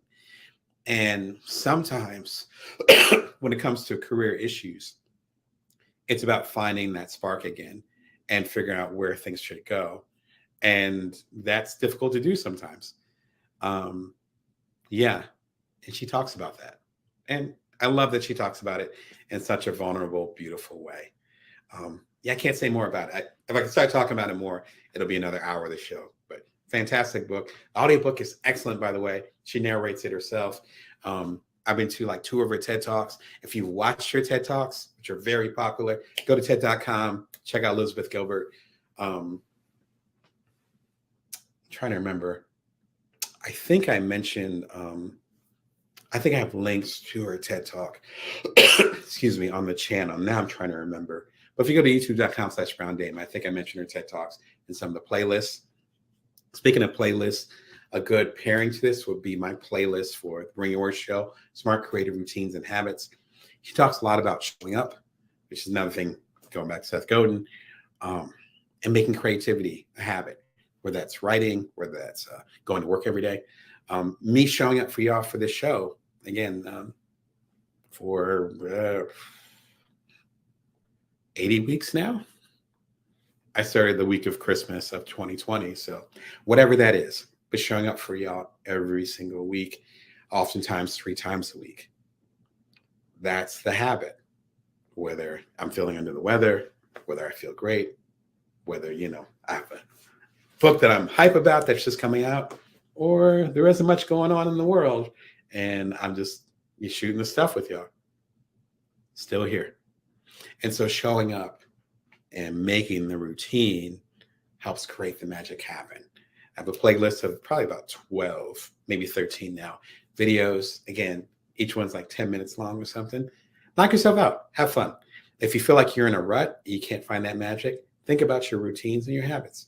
This is a good place to start with this playlist. Excuse me. Recommend The Art of War by Sun Tzu. This is not a new book, but it stays on the bestsellers list. I forget what century Sun Tzu was around, but it is fantastic, classic, extremely short book. This version of it, though, the audiobook, is by Aidan Gillen. Forgive me, for my Scottish and or Irish listeners, because I'm butchering his name, because he's actually from there. You can hear the accent. And he played one of the major characters in Game of Thrones. He also was Carcetti, which I know him from in The Wire, the guy that was running for mayor of DC. Excellent actor. He's never had an accent in many of his roles. And then he's saying this, he's performing, I should say, the audiobook, and it is fantastic. And I got I don't think I have any copies up here. I got 3 copies of Art of War. I have the 48 Laws of Power and other books that were inspired by that. My collection I have the 5 Rings, which is connected to the Art of, I got all those joints. And for me to discover this, I discovered it 3-4 years ago, and it blew my mind. I was because I already know it by heart. The book is super short. Art of War, I think the audiobook's probably 45 minutes long, but the book itself is tiny. Woo! He kills it. Amazing, amazing, amazing. So if you're not familiar with Art of War, there's a reason why it's classic strategy discussions when it comes to running your business, which, as I say in Career Remix, the job is your employer's. If you leave your job or you're fired or it's merger, whatever, they can replace you. The career is yours to keep. You're going to take that joint with you when you leave your job. You need a strategy when it comes to your career. I mean, that's what, again, the new book Career Remix is about. You need a strategy. That you got to own that. So it's easier for me because I literally own my own business. So it's Damon Brown Incorporated. It's my joint. This is my show. I'm the executive producer. I'm the editor. I'm the talent, right? So it's easy to say, oh, okay, I'm in charge of this. But if you have a day job, you're still in charge of it. It's just way more obvious when looking at me that I'm in charge of this joint. But you're in charge as well. See, I'm putting my coaching hat in. I'm going to relax. Art of War. You need it on your shelf. Get the audiobook, though, because it is fantastic. If you already got it on your shelf and you already know it as well as I do, get this joint anyway. Shout out to Aidan. Yeah, I was already a fan back from The Wire 20 years ago. This made me even bigger fan. Related to that, Steve Harvey's Money Advice, Why Titles Don't Matter. You're what does Steve Harvey have to do with this? He had a great conversation on Earn Your Leisure, which is a podcast run by two young guys. Shout out to them. Y'all are fantastic. I've loved your work for years now at this point. I think you guys have been doing it for 5-6 years. So you correct me in the comments if you happen to be listening. But they interviewed Steve Harvey, he's most known for this generation, Family Feud. My generation would be the Kings of Comedy and his hosting on the different comedy specials and just being an all-out comedian. But he's similar to Shaq. He's similar to Nas, if you're from the hip-hop world, Jay-Z, even from the hip-hop world, where they had one particular type of entertainer run. But while they had their run, they started diversifying and doing all this stuff. And now he's executive producing this, and he has this compound down south. I think it's in Atlanta where, he's I think he's starting to film movies there and all this stuff. And there's certain strategic element. But as I talk about in the video, which is worth watching, he was actually broke and homeless for a period of time. And that was after he got some success. And then he got some success, which again, my generation would be the Kings of Comedy, legendary movie that came out about 20 years ago, which got a lot of our attention, even though we were familiar with him. But then he talks about in this interview that he lost all that money And I'm almost end up, being in trouble again for another reason. And now he's about to back up. The strategy that he talks about, particularly what I talk about, it's only a 10-minute video that I have on there. The strategy that he talks about in this interview that I highlight in this show, this episode, fantastic. It ties really well with the art of war. And because, like life moves fast. I'll put it like that. 2 years ago, if you said, Damon, you're going to have a YouTube show and you're going to be 200 episodes in by March of 2022. And at least here in America, March of 2020 represented some things. It represents from a lot of things for a lot of people in the Western world. So things move so fast, you need to have a strategy beyond right now. Again, I got my coaching hat on. Let me relax. Speaking of coaching, though, my last recommendation, highly, highly recommend, might be my favorite book of the list, would be The Big Leap by Gay Hendricks. This came out about 25 years ago. He's done a few books recently, but he just talked about this one book that he did, rightfully so, for like a decade and a half. I don't think he did anything else but talk about this book, as he should have. It is a fantastic book. It talks about why, in my opinion, my interpretation, why we sabotage ourselves. When we see an opportunity where the classic example, which I mentioned in Career Remix, and I think I also mentioned it briefly in my previous independent book, Built From Now. Thanks to all you that supported in 2020 or in 2021, where you have lottery winners who might have been, in some cases, literally praying to win the lottery. They win the lottery, and then you might know the stats, like 99% of them end up being broke or in worse financial trouble within a year. Part of it might be preparation, which I talk about in Career Remix, as well as in Build From Now, the previous book. But part of it too, which is what I almost say Gay Talese, who's one of my favorite writers, Gay Hendricks, what Gay Hendricks says is that it's also an upper limit problem, where even though you might be going through challenges, and I'll just talk about career, it's not even get into the personal, you might be having challenges career-wise, but you know who your boss is. You know the coworkers, even the ones that you don't like. You know how to deal with them. You know who they are. You know how to avoid them. You might hate your commute if you're commuting again, as we get further into the pandemic. If you're back to commuting, you might hate your commute, but you're comfortable with it. And so if you're not accepting that there is actually some benefits, some comfort level that you haven't faced as far as the situation that you're in, particularly career-wise, then Hendricks believes that you'll actually start to sabotage those opportunities so you can get back into your comfort zone. He gets much deeper into it. The audiobook is fantastic. It was one of the first major audiobooks that I got around that same era that my kid was born, and my first kid was born. And it is a fantastic book. It holds up well. I listen to it about every other year. So another one that I would recommend as far as a pairing to this will be Brene Brown Top 5, Why You Should Ignore Critics. I've been wanting to do a video about this concept that I heard her talk about on stage literally for years. It wasn't going to be a video. It was going to be something else, but I knew I had to write about it in some form. Obviously, I didn't have a YouTube show when I saw her at TED. Oh my gosh, I think she talked about this at TED like 8 years ago. And it was just like, I was like, I got to remember this joint. And finally, I did a show about it. I think it premiered about 2 weeks ago. Hope you enjoy it. But it's a really simple method to keep the critics out of your ear. And that's part of the issue that we have with Hendricks' upper limit problem. It's not always the internal limits, but also the limits that other people are saying, and we're embracing them and internalizing them. So Brene Brown gets into that. Also have a playlist related to Brene Brown. You go over to the YouTube channel and check out all that. All right, so that's it for the show. Excuse me. I'll get one more cough out. Thank you for all the love and support. Bring More show every Monday, Wednesday, and Friday, 11:30 a.m. Pacific Standard Time, Vegas time. You can subscribe now for free. I can just come straight to your tube. 200 plus episodes. Come enjoy it.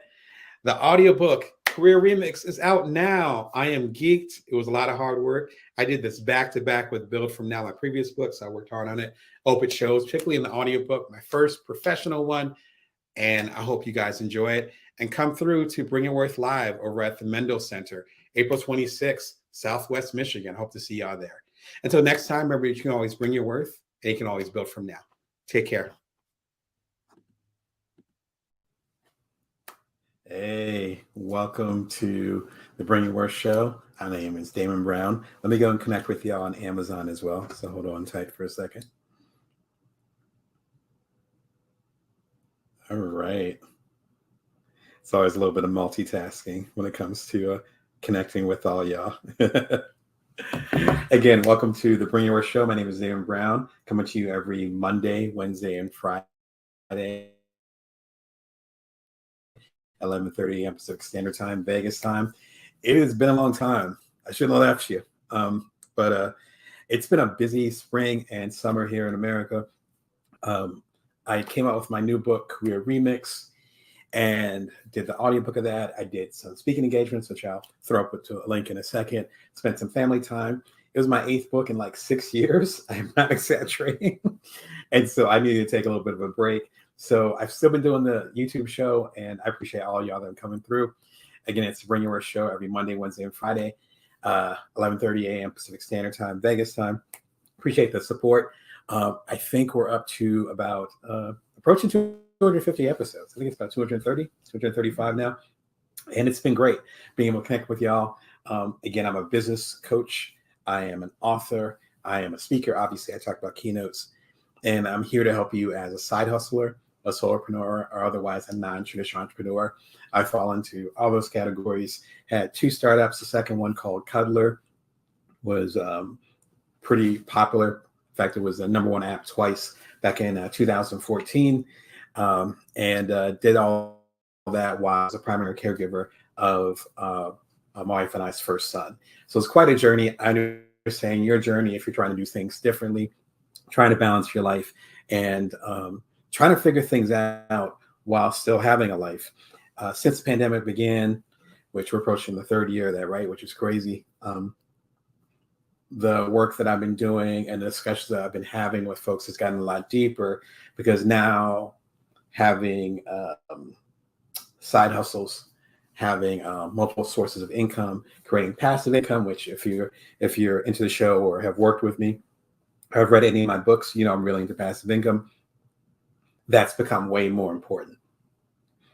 There's a way that you can become center of your own strength and of your own income, your own future. And you might not be able to do that 100%, depending on what you have going on in your life, where you're at, your skill set at the moment, or what have you.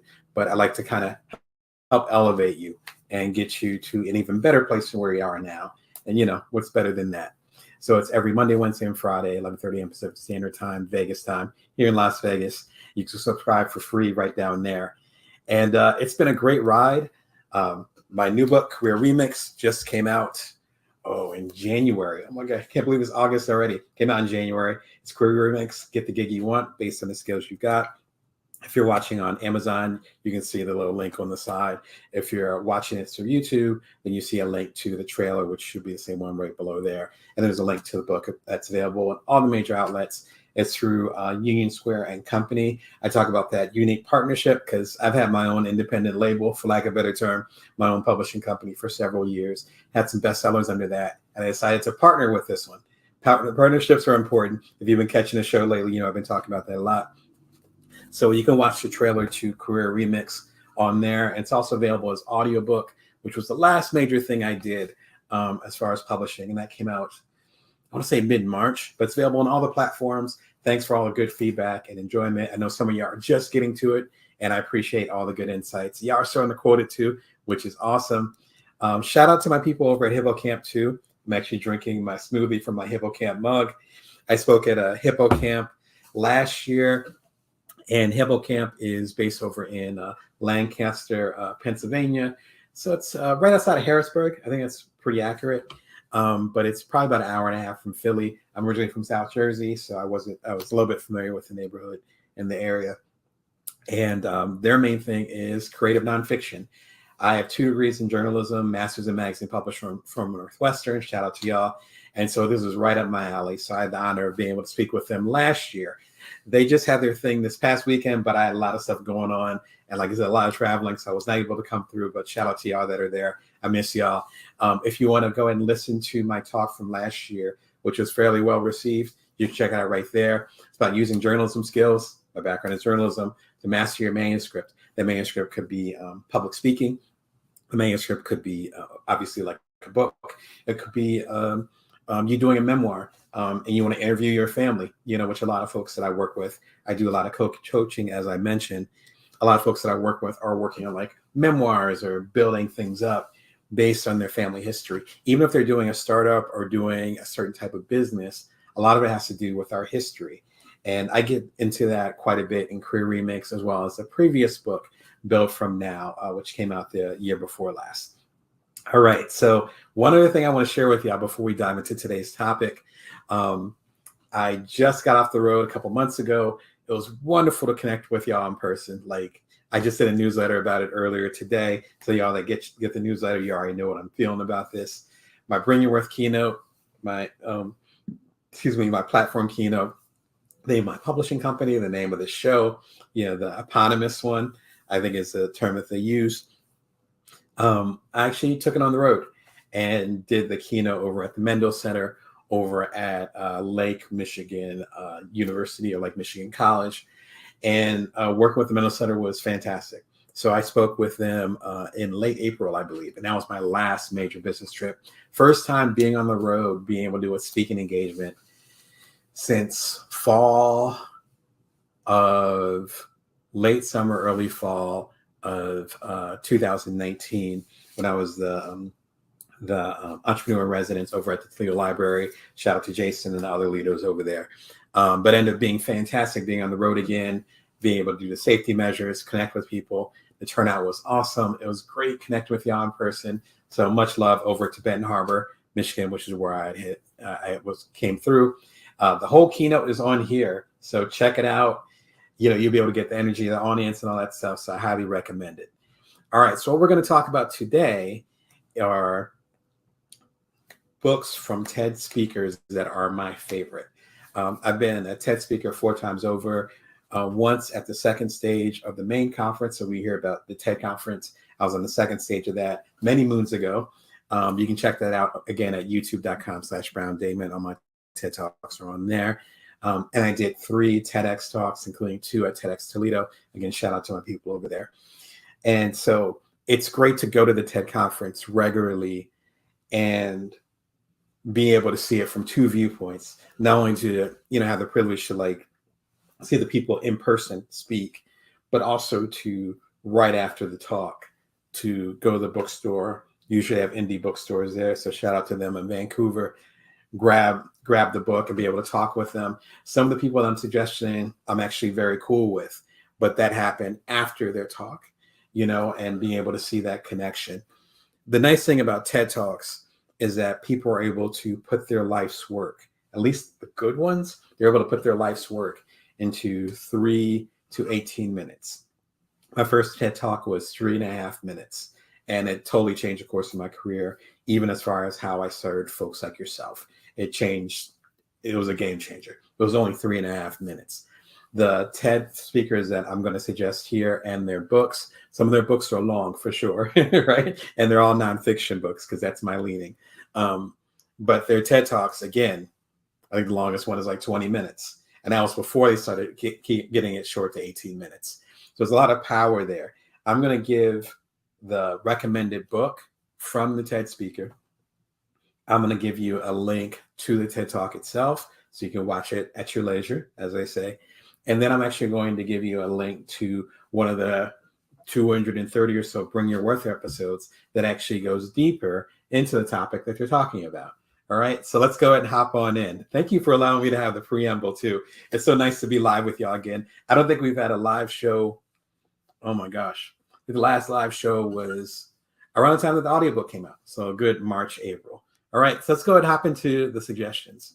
The first suggestion is Think Again by Adam Grant.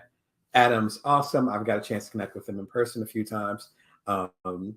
He walks the walk, so I appreciate the talk that he's talking, right?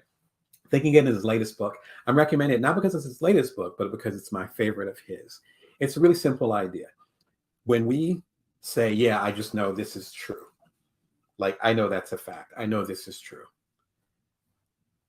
His thing is saying, well, what we consider intuition or our gut or experience, he's like, well, maybe you're not right.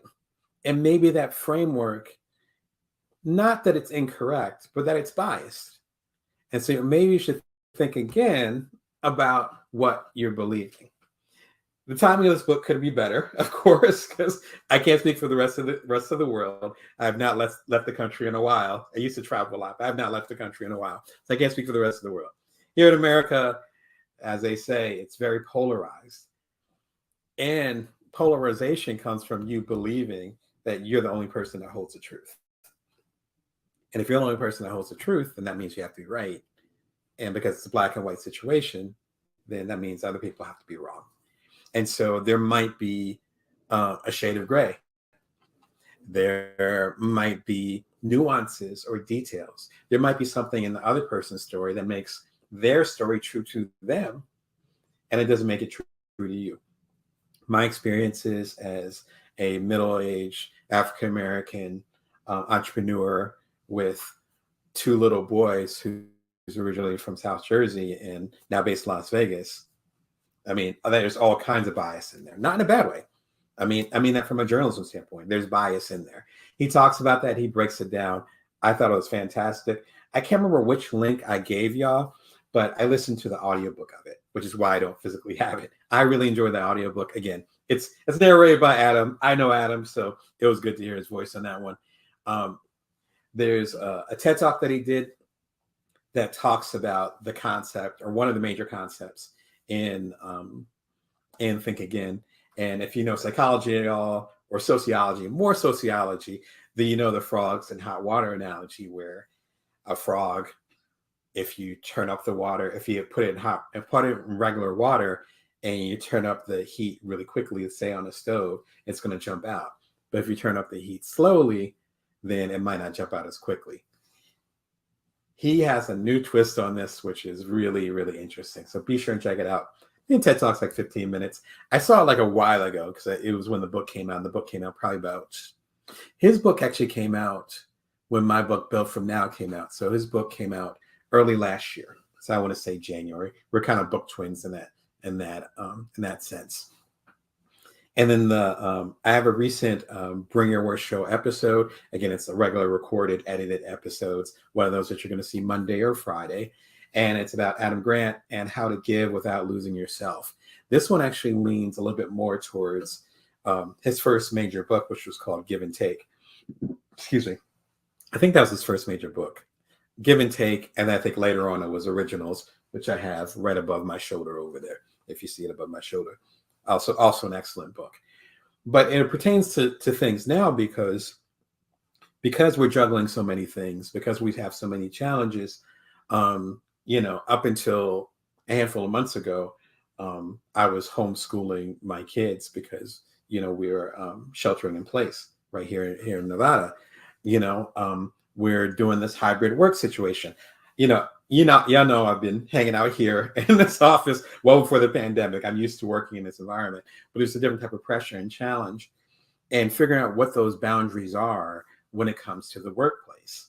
It's complicated now. It's not as simple as saying, I'm not going to take that work home. It's like, your work's literally on your computer. Your work's on your phone. Your work is everywhere.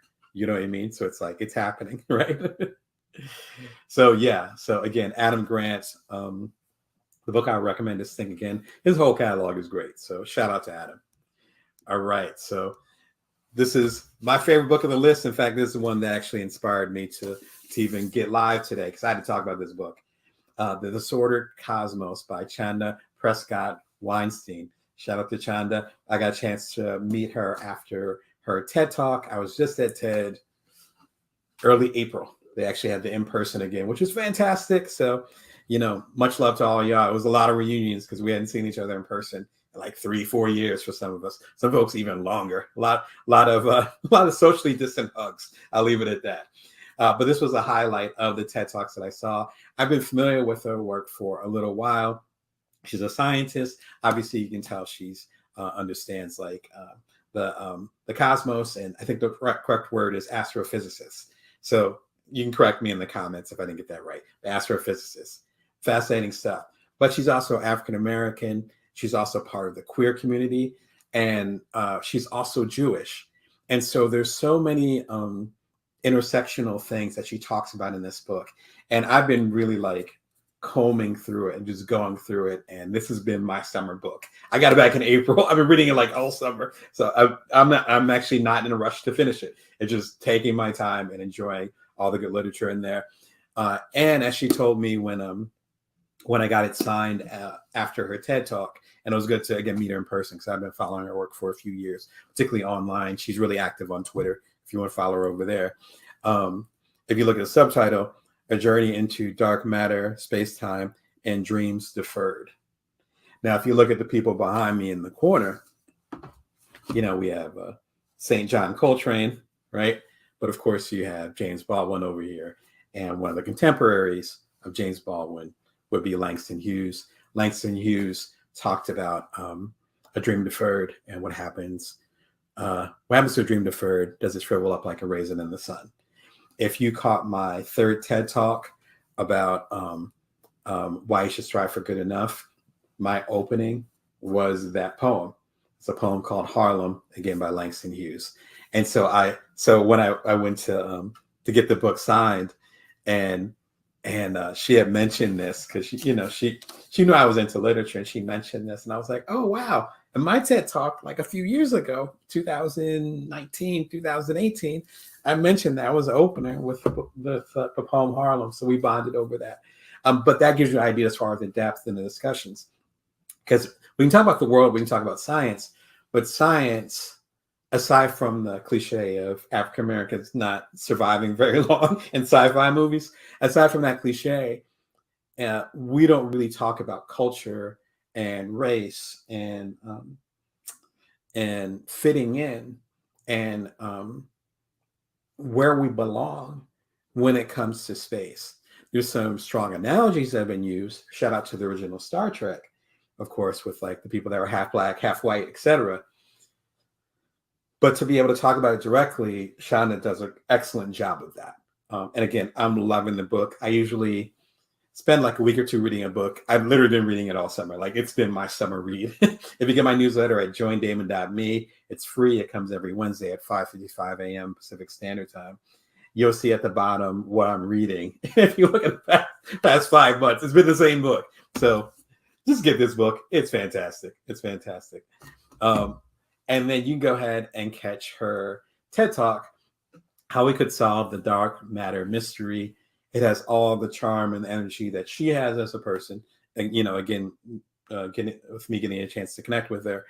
And it has the charm and the energy that you're going to feel in the book. So if you're not sure about the book, if you're not sure if science writing's for you, check out the TED Talk. It might be right up your alley. And speaking of that, and I know she's addressed this, and she even talks about this a little bit in the book. I have a recent Bring Your Worth episode that talks about what to do when you aren't taken seriously. I give the whole background or some of the background in the video. I can relate to creating things, and then people are like, what the hell is this? What are you doing? Like, is this necessary? Like, you're contributing to the world. But those very things ended up becoming the bestsellers, becoming the #1 app in the world, twice over with Cutler. But you have to be able to get through that friction. And in the Bring Your Worth episode, I don't know what that means. Episode, I break down how you can kind of navigate those things.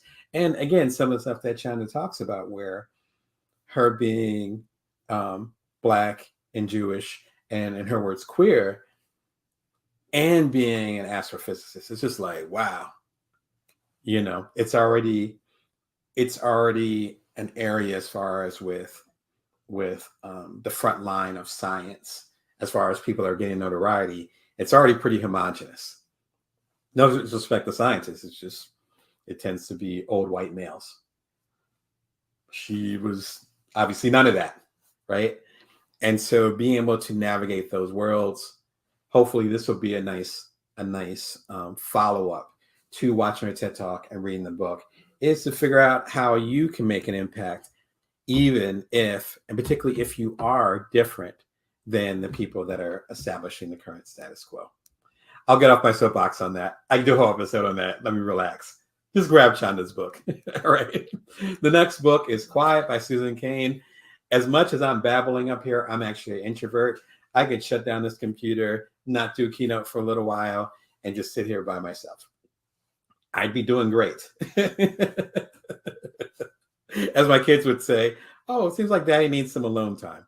I love being alone.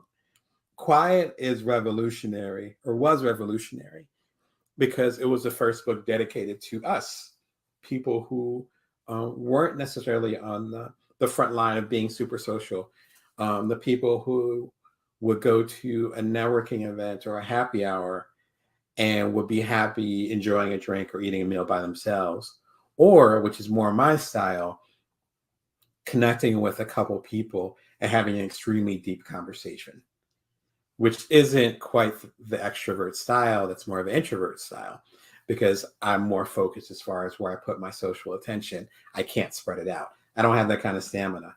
She talks about that. I believe the subtitle is The Power of Introverts. I love it, love it, love it, love it, love it. This book was a bestseller. If you're an introvert, you probably heard about it. If you have not, you're welcome. Please read the book, and there's so much and a lot of stuff that she talked about, which I think the book came out almost exactly 10 years ago. The stuff she talked about actually has been integrated, because she's a consultant too, and a former lawyer, which I didn't learn about until we got a chance to connect a few years after that. A lot of stuff she talks about is now being integrated into the workplace. Now, this was before, obviously, the pandemic and the hybrid workplace. And so certain dynamics, like when I was in Silicon Valley, oh my gosh, almost 15 years ago now, because I left in 2011, so a decade plus ago, that's when we started to shift to open offices and the open space plan. I think that was the term, open office plan. See, it's so much a relic, I forgot what it's called. And when you get into the, oh, sorry, Amazon. Okay, the Quiet book is displaying for you now. See, I'm so busy babbling, I'm not even updating the app. So hopefully the book is displayed for you now. And the open office space would be basically you old school cubicles. Shout out to Office Space, the movie, one of the best movies about office culture ever. But just cubicles. And it's like, this will allow people to collaborate more, and I'll let things to flow. I like working by myself. And I mean, obviously I'm talking to a computer in the middle of a silent room. And after I hang up the computer, I'm going to work here silently until it's time to pick up my kids a little bit later on today. So obviously it works for me, but there's so many of us who are creatives who get our inspiration, not necessarily from silence, but from being able to collect our thoughts. Some people, like my wife's actually an extrovert. And so she gets her energy, which is the definition of it. She gets her energy from talking to other people. So if she's trying to work something out, and people like her trying to work something out, they go and they're like, hey, Damon, I was trying to figure this out. And they'll talk about it. They'll be like, I got it. And then they'll go ahead and do it. I'm the very opposite, where I'd be like, I need to think about this. And then I go for a walk, or I go meditate. My meditation corner is right over here. I'll just take a minute. And then I'll be like, I got it. This is what we can do. And then that's how I think. That's how I process things. She gets into that. And she ended up being a really good part of staving that not so great revolution of assuming that everyone was extrovert. But if we go way back to my mother's era, back in the 70s and 60s, to my grandmother's era, back in the 40s, that was always the energy. The go-getter was that guy, usually a guy, let's keep it real, that guy that could go into a room and command the conversation. I'm not that dude, as is, I forget the stats. Susan has them in there, but probably half the population, and here in America, are introverts. So it's like, we're not going to come in like that. But, as they say, I've done some really good damage with my career, so I'm doing something right. So us as introverts are just approaching it differently, even though we're impacting the world. She gives a blueprint for that. If you do not have it on your shelf, just buy it. Just buy it. Especially even if you're an extrovert, you have introvert kids. For us, one of our kids is an extrovert, one of our kids is an introvert. From literally when they came out the womb, you could tell. It's like, oh wow, okay. We have two very different personalities. So if you're raising kids that are introverts, if your partner's introvert, you don't know what the hell's going on with them. Again, sympathies to you, et cetera, et cetera. If you have introverts in your life, you need to cop it anyway. Her famous TED Talk, one of the most popular TED Talks out there, The Power of Introverts. Just watch it. I was in the audience, so I don't know if they showed me on the video or not, because sometimes they pan to the audience, but you'll see me really hyped up in the audience if they happen to clip over to me. That was actually at my first TED conference in 2000, I want to say 2012 or 2011. Yeah, fascinating time, but I was happy to be in the audience. Now, if you want to something that's a good companion to that, Bring Your Worth episode about how to slow down without losing your business. It actually features the next speaker I'm going to talk about, but it's an examination of how I was able to slow down the amount of work that I was doing, still stay connected to y'all, still make a living, and still serve. I know what serve means. Serve at a high level over the past, I'd say, 4 months. It's a total breakdown of that. I think the video is about 20 minutes, but that also ties into me being exhausted, frankly, as an introvert, because I was super social. I was doing back to back books. If you do creative projects, or if you're in industry where you launch products and you're doing books or creating things back to back, and you're launching them, it requires so much energy. And so this actually ties into the introvert part. So it might be good if you're looking to take some type of break or reprieve from the work that you're doing, particularly if you run your own business like I do, so you have a little bit more options. And or if you're an introvert and you're feeling that you're kind of burnt out on the social thing, this might be a good video to kind of do the connective tissue to Susan's excellent book and her legendary TED Talk. Excuse me. And as I hinted at, Brene Brown, my favorite TED speaker, also spoke at that first TED that I went to. So it was like that lineup was different. Imagine going to your first TED and it's like Susan Cain and then followed by Brene Brown. It's like, whoo. Brene Brown is really into emotional intelligence, particularly in regards to how we feel about shame, how we feel about guilt, how we feel to a lesser extent about regret, and how those play into how we interact with each other on a personal level and also on, as I found, on a career level. And it's so important to understand the blueprint and the details. Again, I'm a business coach. I help entrepreneurs and creators like yourself, including side hustlers and solopreneurs. And her work helped me elevate my game, because if you're having issue being productive, if you have a book that you're working on, but you don't feel like you can finish it, if there's a higher level of your career that you're trying to get to, and for some reason you're not getting there, it often has to do with deeper feelings that are beyond just, I can't concentrate right now, or I'm not sure if the boss is going to give me a promotion. It usually has to do with things related to self-worth, related to your history, psychological things and emotional things. This is where the emotional intelligence comes into play. And so just reading her work and interacting with her a little bit too online has just been wonderful as far as stepping that up. Of her immaculate catalog, Rising Strong is the one for me. And briefly, it talks about when people fail, to use a harsh word. I don't use the word fail, but I want to be extreme with this one.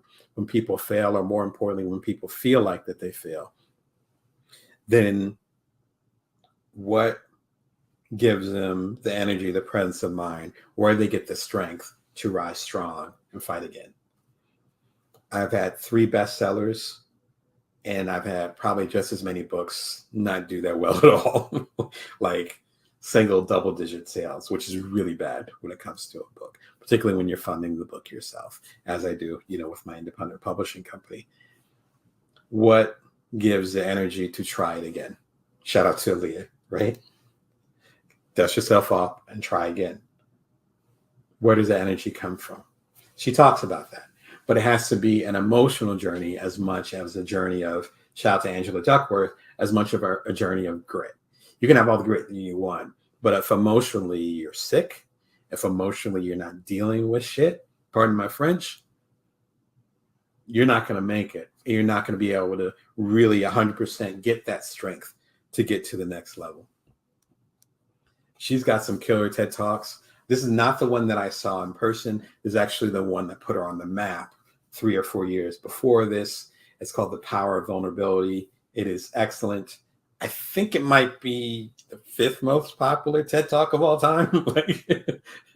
Always doing numbers. So shout out to Brene Brown. I have not read Atlas of the Heart yet. It is on my short list. Probably after I finish Shonda's book. Sorry, Brene. This is number 1 for me right now. But after I finish her book, then I'll read Atlas of the Heart. I think it came out probably about 9 months ago. But she's doing about a book every other year. So it's probably about 5-6 books. I've read most of them, like I said, and fantastic stuff. She's also doing Netflix specials. I have not seen any of the Netflix specials. Again, I got 2 little kids. I'm not watching a lot of TV, but shout out to her and much love as she was actually taking a sabbatical, which I referenced here in How to Slow Down Without Losing Your Business. So she's actually on sabbatical right now until next month, which I believe is September, right? Until September. Well, I know next month is September, but I believe that's when she comes back. And yeah, she's proof of concept, as I've been saying today. And how can I accept people for who they are? This is a breakdown of something that Brene Brown says in Rising Strong. It is, by coincidence, but not really if you think about it, by far my most popular episode of the Bring Your Worst show of the 235 or so episodes that I've done. And it's one of my favorite episodes too. If you haven't checked it out, be sure and check it out. Very brief. I think it's like 8 minutes. Forgive the lighting, because one of my first episodes. So it looks like I'm in like a dark room compared to now, because I literally was in a dark room as well, literally dark room as well as a dark room they do photography in. But I'm so proud of that work, and I was proud to get attention to one of my favorite quotes from Brene Brown, which really has helped me on my journey, not only as a business coach and helping folks like y'all, but also as a as a partner, as a father, as a family member, as a friend, and learning to judge people less. But particularly nowadays, we can all use some of that, right? So that's our lineup. So I'll go from the top. We have Think Again. And throw the link up here for you. Think Again by Adam Grant. Fantastic book. The Disordered Cosmos by Chanda Prescott Weinstein. Glad I got a chance to connect with you a few months ago. I'm loving your book. I think you'll love it too, because it's bringing science, but down to actual humanity, as opposed to being an abstract idea. It's Quiet by Susan Cain. It's a classic. I don't need to say any more. And finally, Rising Strong, my favorite book from definitely my favorite emotional intelligence leader right now. Shout out to Brene.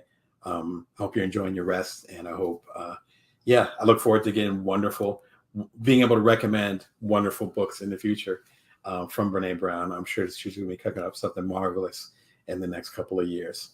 Anyway, so Bring Your Worst show. I'm here every Monday, Wednesday, and Friday, 11:30 a.m. Pacific Standard Time, Vegas time. You can always subscribe for free at youtube.com/BrownDamon. And my new book is Career Remix. Get the gig you want based on the skills you've got.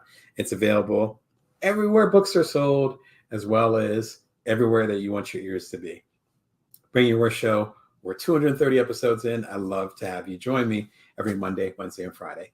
Until next time, remember that you can always bring your worth, and that you can always build from now. Take care. Hey, it's Damon Brown of the Bring Your Worst Show. What show am I on? The Bring Your Worst Show, coming to you every Monday, Wednesday, and Friday, 11:30 a.m. Pacific Standard Time, Vegas time. Let me go and connect with y'all on Amazon Live. Let me make sure. There we go. 3, 2, 1. So always a little bit of a delay. All right. Welcome to the show. It's good to connect with y'all. Again, it's the Bring Your Worst Show. I come to you every Monday, Wednesday, and Friday, 11:30 a.m. Pacific Standard Time, Vegas time. If you want to subscribe for free, you can do that right there at the link below, or just go to YouTube. Just click the link down there. It's like youtube.com/Brown Damon. You subscribe right there. I am almost 250 episodes in. My main goal is to help you as a side hustler, solopreneur, otherwise a non-traditional entrepreneur. I've been a coach for several years. I've been a journalist for even longer. Sorry, I'm getting my video together. Been a journalist for even longer. And spent time in Silicon Valley, did a couple startups, had one really popular one called Cuddler. And after I'd sold my startup with my 2 colleagues, I really wanted to find a way to help what I call non-traditional entrepreneurs. My path was very different, as a lot of our paths are different. For me, it was 2 degrees in journalism, master's in magazine publishing from Northwestern. Shout out to them over in Chicago, or outside of Chicago. And longtime journalist. New York Post, Playboy, a lot of the major publications. That's how I made a living, still do to a certain extent. And then I got into the startup game. Ended up doing 2 startups. And the second one was called Cuddler. What was different about my situation is that I did that about a year after I got married, and when my partner and I had our first kid. And have been a primary caretaker, that too. Sometimes I do get ticked off. The primary caretaker for most of our son's life until recently, when my partner, my wife, started working from home. And so with that dynamic, doing a startup and trying to provide for my family and do my part was tough, but I was able to do it. And my whole goal is to help you do so. And you'll see in the corner, it's always reversed on the screen, Career Remix, my newest book, my 26th book, Get the Gig You Want Based on the Skills You've Got. It's available everywhere books are sold, and also available in audiobook form, which is what we're going to talk about a little bit today. But this is my newest book. Thank you for all the support and the love. Send a review, shoot your shot, whatever that works for you, whatever terminology you want to use. Go ahead and put a review in there if you had a chance to do it. Even put something up on social media. I'm not as big on social media as I was earlier. I actually had a lot of episodes about this. So if you're a long time watcher, subscriber, etc., then you already know that me and social media don't always mix so much. But if you want to go ahead and connect with people on that level and share your thoughts on the book, even if you weren't crazy about the book or you had criticisms, please share it. I'm a journalist, so I'm used to tough criticism, so go for it. Hopefully, though, it'll help you get to the next level, particularly as we deal with the Great Resignation, or now the big buzzword being quiet quitting, when some of y'all haven't quit your job, but you're just not doing your work. Hopefully I can help you with that process, because that is not sustainable. Again, Career Remix, it's out everywhere books are sold. Came out in January. The audiobook, which we'll talk about a little bit more later on, came out in March. Love doing the book. Shout out to, actually I have my own book imprint or book publishing company, but this is actually a partnership with Union Square and Company. Shout out to them and the wonderful editorship, particularly during a pandemic. Go figure. So today we're going to talk about basic YouTube equipment for beginners. It's a little bit different for me. As I hinted at earlier, I think this is going to be my 241st episode. I think I checked it right before we got online. And so, yeah, I've been doing it for a while. The show launched December, I want to say 22nd, whatever the equinox is. So, or the winter solstice. So December 22nd, I believe that Monday of 2020. So it was a really intense time to launch something new. I make a living, again, as a speaker. I've done several TED Talks, as an author, as a journalist, as a coach. I coach you one-on-one over at damebrown.net. And when the pandemic hit, I was like, how can I stay connected to y'all? I'm used to going to like the TED conference. I'm used to being active. You see me, my hands going back and forth. I'm used to sharing a drink with y'all, talking about stuff, learning from you, just as you're learning from me. And suddenly all of us were at home. It's like, how can I connect with y'all? That's what got me on this venture. I have a newsletter at joindamon.me, joindamon.me. It's for free. Every Wednesday at 5:55 a.m. you get a message from me with particular insights or what's on my mind, things like that, kind of like an inside track. And today's Wednesday, obviously, so y'all would have gotten the newsletter a few hours ago if you subscribed.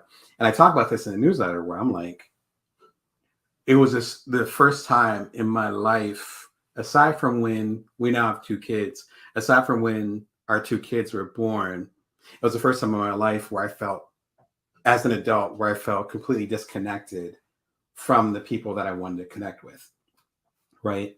And so I'm used to being able to go to the conferences, to travel, to meet people on the road, to, launch a book and then be able to do a book tour. Like, I'm used to doing that. Even when I had my smaller books back in the day where I didn't have a whole lot of funding from the publisher or from myself, I still was able to make it work. And there are circumstances outside of my control where it's like, you have to stay at home. That's what got this show started. And hitting almost 250 episodes, I realized that, and again, it'll be 2 years and a few months. I'm like, well, there's certain things that I take for granted in doing this show, 2 to 3 times a week, because the Wednesday show is usually live. I don't always do live shows, but I always do the Monday and Friday shows. In doing all those episodes, there's certain techniques, certain things, like the way that things are lit, the microphone that I use. There's certain details that I take for granted now, but a year and a half, 2 years ago, I was like, I don't know. And there were some decent videos about the equipment, but it seemed to be either people saying use your iPhone, which, for the recorded show, not this one, but not for the live show, but for the recorded show, Monday and Fridays, I do use my cell phone, which, if you want to get meta for a second, this is my cell phone. It's currently connected to Amazon, so I can't show you everything. But so they either said that, or they said, here's some equipment. It's not that expensive. It's only like $1,000, $2,000. And I was like, I got 2 little kids. You know what I mean? I live in Las Vegas, which isn't as expensive as Southern California, but it's not cheap here either. I've lived in much cheaper places. I got bills to pay. We got a mortgage. I'm not trying to do all that. And at the time, year and a half ago, 2 years ago, I didn't know if this was going to work. And that's, again, I talk about that in the new book, Career Remix, where it's okay to do things that aren't necessarily going to work. It's okay to have a short timeline for the stuff that you're doing until you figure out it might be something bigger.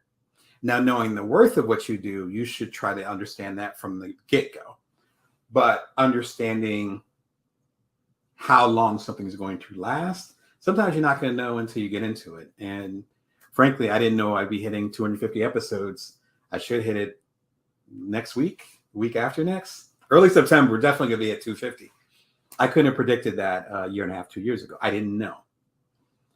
If you don't know, then that means even if you have the money, even if you can borrow the money, whatever the case may be, lease it or whatever, it doesn't make much sense to overinvest if you're starting, frankly, some new shit. It doesn't make any sense. I share that with my clients, my coaching clients, as well as my consulting clients all the time. Let's not overinvest in this. Time-wise, money-wise, make sure your resources are sharp. Because then, let's say this YouTube channel didn't work. It's working. Let's say it didn't work for whatever reason. I got tired of it. Y'all didn't want to hear from me 3 times a week, whatever the case may be. I would have already dropped 3, 4, 5 grand on it. That leads to today. What I want to do is have a really simple video. I'll try to keep it around 30 minutes, 35 minutes, sharing some of the equipment, basic brass tacks of what I do, what I got, and what works for me on a budget. Everything in here, if you get it in total, costs around $300 US. That's it. So I've had this YouTube channel, gotten great feedback. It's led to me getting new coaching clients, such as yourself. It's led to me getting major keynotes, including keynotes on the road, now that we're starting to open up again. A lot of that and interest in me and my work came from doing this channel. So a $300 investment and a lot of time, let's keep it real, turned into something that has been profitable for me. Now, it's hard to make a profit on doing these types of videos. There's millions of videos about that. I am not an expert, right? But it does lead to other things. And those other things have been very profitable for me. So it ends up being part of a money generator for me, quite frankly, and a way to let people know who I am. And so if you see me on the YouTube video, this is how I coach. So if you end up approaching me or I end up talking with you, and we talk about tuning together, there's no surprise in everybody involved. It's just one simple example, but I digress. What I want to do today is talk about these basic tools that I use to, to connect with y'all. So let's get into it. All right. So one simple example of the tools that I use and the results of it is available right now. I'm actually doing a special thing with the Bring Your Worst show where I'm making excerpts of some of my older books available. This is my book that came out 1.5 years ago called Build From Now, How to Know Your Power, See Your Abundance, and Nourish the World. Here's a deluxe edition. It's available right here. It's available everywhere books are sold. It's actually part of my imprint. So buy this and you're supporting me. So I appreciate it. But there's a lot of love for this book. Thank you for all the support. This is one of my favorite books that I've done ever, next to Career Remix. So thank you all for the support. I'm actually having excerpts of the audiobook run as special episodes of the Bring Your Worst show. The audiobook was recorded right there. This is my office. I have a closet over there. And I'll get into some of the details of the tools that I use. I recorded the whole thing right there. You can go listen to it. It's not quite as polished as my latest book, Career Remix, on an audiobook there, because that audiobook was done in a studio downtown. Shout out to MGB Music. I'll go ahead and throw a link over there so you can listen to that in comparison. But for a home audiobook and something through my own publishing company, it's really damn good.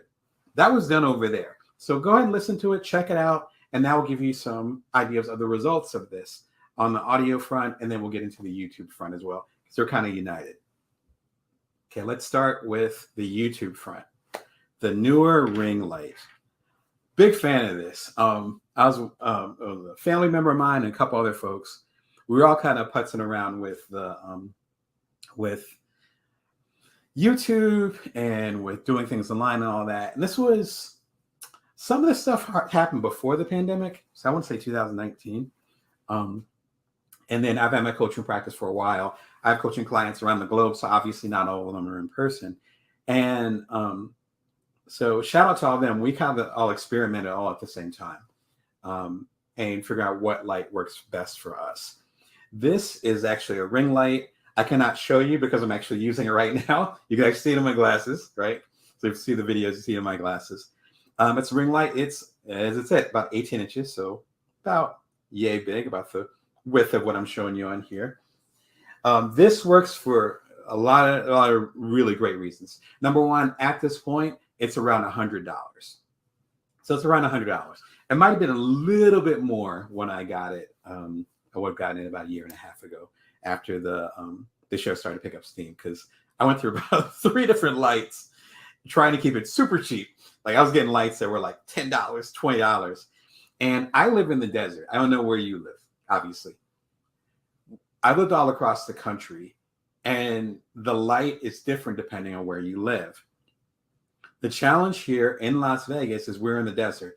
It doesn't matter if it's wintertime, doesn't matter if it's summertime, which we're at the tail end of summer here in Vegas. Doesn't matter if it's fall, which is around my birthday and things are starting to get a little darker, or springtime, whatever.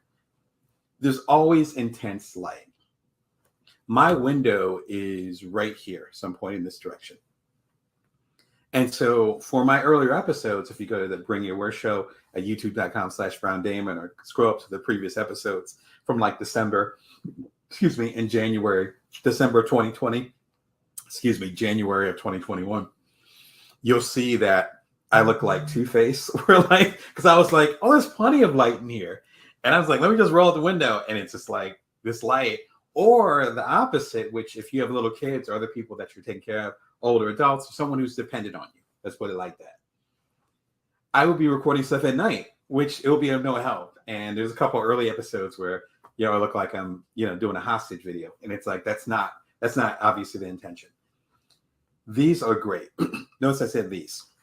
I recommend buying 2 and then making them almost like a 45. I guess it would be 90. 45 from you, but almost like a 90-degree angle to you. Maybe a little bit sharper. The cool thing about these lights, let me get specific, is that they have a little knob at the bottom. You can turn them up or turn it down. I'll give you an example of that. So this is turning it off. See how dark it is? right? I was making videos like this. And then you can adjust it, right? I have darker features, so I have the light super bright. If you have lighter features, you might want a softer light. It depends on what you're doing too. This is a coaching, side hustle, business, entrepreneurship channel. So I don't need to do all that. I'm not like, this might be my first time ever showing products. Aside from like one other time, I think about a year ago, I shared some products on my live. Other than that, I don't do that. And I'm talking about, again, the live, not the recorded one. Live, like I'm doing right now. I've done about 50 of these. And so I don't need to have the perfect light. I just need to be bright enough so that you can see me. And again, I'm brown. So it's like you need bright light, particularly if you have darker features. It is portable, which came in handy when I was traveling about a year ago. So this is the case right here. And lastly, I think they're in here. Oh, they are in here. Lastly, they come with different covers. So these, sorry for all the junky noise. These happens to be, I think, like an orange, like a burnt orange. There's a couple other covers. So I think there's like maybe 2 or 3 colors that you can patch on there. And it's really straightforward.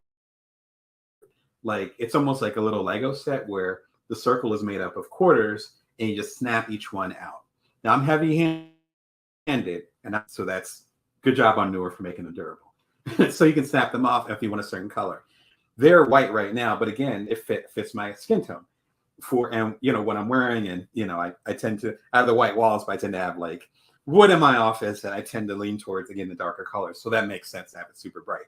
For your office or whatever, that might be fine. These work fine outside too. I did a keynote about a year and a half ago, and I actually took these down to my garage, and they worked out really well. The cord itself is fine. They seem super durable. Oh, that's what I was going to say. They also are portable, so there's like 3 or 4 little latches that you can unscrew or more like unsnap. You know what I mean? So it's like a little snap there. You unsnap it, push it down. So you can adjust the height, but you can also adjust the height to the point where it's only, I don't know, my guess is about 2 feet, something like that. And then it collapses a little bit. Same thing for the ring itself. And I believe everything, I haven't traveled with it in about a year, but I think everything fits in here. And this is lightweight, this is durable. Again, I have 2 of them. I had one of them for exactly one day. I put it right in front of me, and it was just like, it didn't work. And also, I had a person I connected with earlier this year where they had their lights set up right behind them on the camera. And like myself, they're pretty busy as far as doing the virtual work. And they actually hurt and burned. I believe burned was the word that they used, their retinas, because they were staring at this bright light. These lights are bright. That's why I want to keep them over here. I'm already middle-aged. I'm already wearing glasses. I work with tech a lot.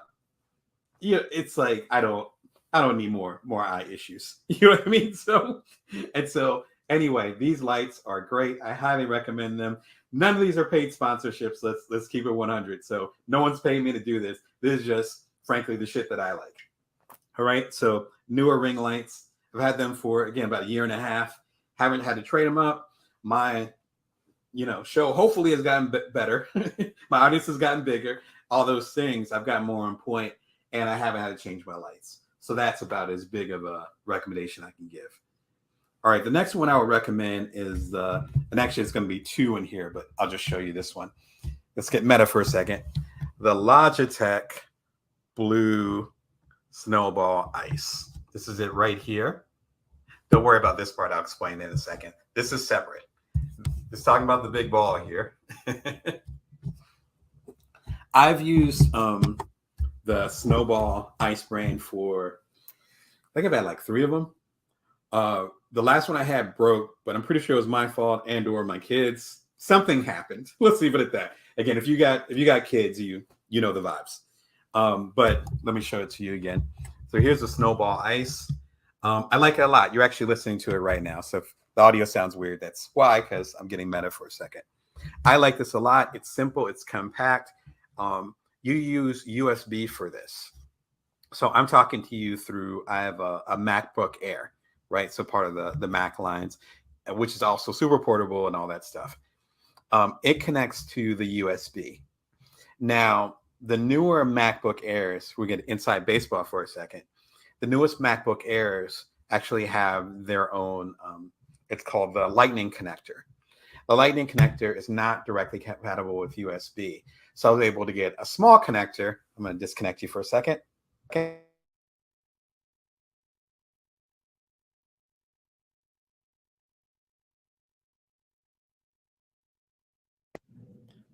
See, I told you it's going crazy. So this is actually a connector that you need to get. If I would have thought about it ahead of time, I would have threw it in the comments. There's a connector that you need to get. The connector to connect it to the newer MacBooks, $14 maybe, not that much at all. I wasn't upset about it. I was like, okay, but it allows you to connect to USB. If you have an older computer, or if you have a PC or more traditional computer that isn't reliant on, going to connect this back up. There we go. Hopefully you can hear me. But if you're reliant on a computer or something that has a traditional USB connection, it plugs right in. PC or Mac, which, dominant ones, or Chromebook.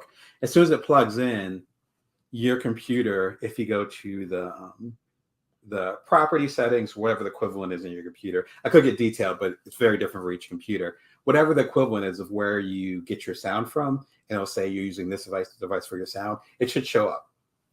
There's no software, no nothing. It was just extremely smooth. Again, this is the Logitech Blue Snowball Ice. I am a fan of it. If you're on Amazon, you'll see the link for it below. It should be highlighted. If you're watching on YouTube or LinkedIn, then the link is literally right there, so you can check it out. All these links are on Amazon. You can also find them at other places too. It just, for most people, they tend to use Amazon, so I go and connect it on there. And of course, you're on Amazon Live, you'll see it highlighted on there. It works really well for me. I end up using that again for the last independent audiobook that I did for the Built From Now audiobook. Again, the book that came out about 1.5 years ago, Built From Now. I use it for that. And I was in my closet using this. And I think the results, again, are pretty strong. You can go and listen to an excerpt of the audiobook. This is the first chapter right here. And I'll actually have some other chapters from the audiobook as some surprises later on in the season of the Bring Your Worst show. Anyway, I'm a big fan of this one. This one is currently, let me look at the price. Wow, it's even cheaper than when I got it. So right now it's around $50. Fantastic. I think when I copped it, I think it was closer to 100. I want to say it was like 75. Yeah, I think it was around 75. So if you're doing the math at home, the ring lights, which I'll highlight again on Amazon, the ring lights are just over $100. I got 2 of those, right? So that's the light you see. And now you can see me. The ice joint, the ice joint from Logitech, that's actually available for currently $50. So it's even cheaper than when I bought it. I think I bought this one again to replace my old one, which broke because it was the fault of my family. I'm positive the USB thing broke. Otherwise, they're pretty durable. But again, when you have kids, nothing's safe. This joint is currently $50. So again, the 2 ring lights together, you're looking at about $200. This joint's $50. So right now, you can have a really good mic and have your, pardon my French, your shit lit properly for $250. Right? Isn't that cool? All right, so that's the Logitech Ice one. On that note, one thing that where I go even deeper on this is one of the Friday episodes, one of the recorded episodes I was talking about from a few months ago, talking about 3 professional audiobook secrets. As I hinted at earlier, I ended up doing Career Remix, my latest book that came out a few months ago. I actually did it as a partnership. So I have my own publishing company, but I did this one as a partnership with Union Square and Company. Again, shout out to them. And when you work with a major company, they're a subsidiary, if I get the word out, a subsidiary of Barnes & Noble. So they're like, okay. I was like, I could do some inside baseball. I was like, you know what? I have an audiobook set up at home. And they're like, nah, we'll get you a studio. It's like, okay. Right. So suddenly I was in an episode of Making the Band. And so they found a great studio right outside of downtown here in Las Vegas called MGB Music. Shout out to them over there. And I talked about my experience with that and 3 major secrets I learned from doing a professional audiobook. Keep in mind that all the other audiobooks that I've done, some of them that become bestsellers, they're done in the various closets that I've lived in all across the country. And I've lived in Southern California. I lived in the Midwest for a little while. And now my family settled here in Las Vegas. That was during the course of it was over the course of 6 years. I wrote 8 business books, which are all stacked over here. And you see some of them behind me, behind my big head. And all of them were independent until this one. And so I didn't know. And so, trying to do a Prometheus where, I got in the real studio time and ended up doing it professionally and brought back some secrets. Some of these will save your health. I am not exaggerating. This is not clickbait. Like suddenly I was like, oh, I didn't have to do it like this. I'm like killing myself trying to do these audiobooks. It's like, I didn't have to do that. So all these techniques I talk about in here. It's way more in depth. It's about 20 minutes long. I think it's worth checking out. But Career Remix ended up being the result of these secrets I learned. And you can tell that Career Remix sounds way more professional than Build From Now. But Build From Now sounds a lot better than a lot of the audiobooks that you would hear that were done independently. Hopefully that makes sense to you. All right. So the next one I recommend is called StreamYard Live Streaming. I'm using StreamYard right now, so meta moment. But how else are you going to talk about this? The Bring Your Worst shows every Monday, Wednesday, and Friday, 11:30 a.m. Pacific Standard Time. Again, Vegas time. About a year and a half ago, when I launched the show, again, take care of my kids. I did 2 books since I launched the show, so all this stuff's going on. I think I did a TED Talk and I just did a keynote a few months ago. Like it's just been a lot of stuff that's going on. Happy to be this busy. What's beautiful about this period of time is having the business, but what's hard is having a consistent schedule. So I decided to do it Monday, Wednesday, and Friday. And every Wednesday was an optional live show like I'm doing right now. Doing a live show requires a platform. It requires software. StreamYard, actually, I've been working with them pretty much since the beginning. There were a few other ones that I worked with. Shout out to them. But these guys seem to be working the best for me. I think the monthly plan, I wouldn't say the monthly plan is less than $20 and a lot cheaper if you do it annually. And all it does is you go into the website, you log in, you say, I'm going to record at this particular time. And then you can choose 3, or for the deluxe plans, more platforms you want to live stream to at the same time. So when I first started, I was like, I'm going to try a live stream thing. And you'll see that with one of my very earliest episodes, where it's just me with my headset on. Of course, I'm in the dark because I don't have my lights right and all that stuff. But it was the very first episode of the Bring Your Worst show. In fact, I should have thrown a link up here, but I digress. You guys can find it if you go all the way to the back and go to December 17th or December 22nd of 2020. The problem with that is that you can go to LinkedIn Live, which I'm on right now, again, Meta.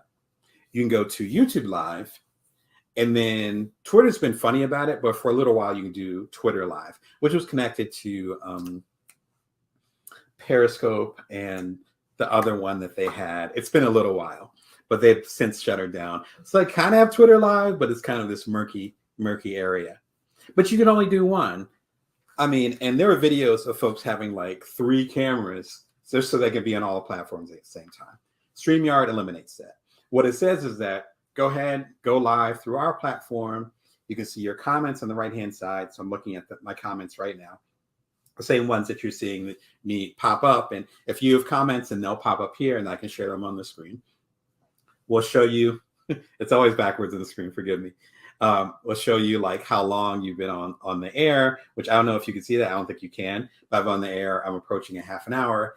And then there's a little image of my new book, which I put up there myself. And right now I'm live streaming on Amazon Live. I'm live streaming on LinkedIn. I'm live streaming on YouTube. If you're watching this, you're watching on one of those 3 platforms. It's all happening at the same time. That's all I got to do.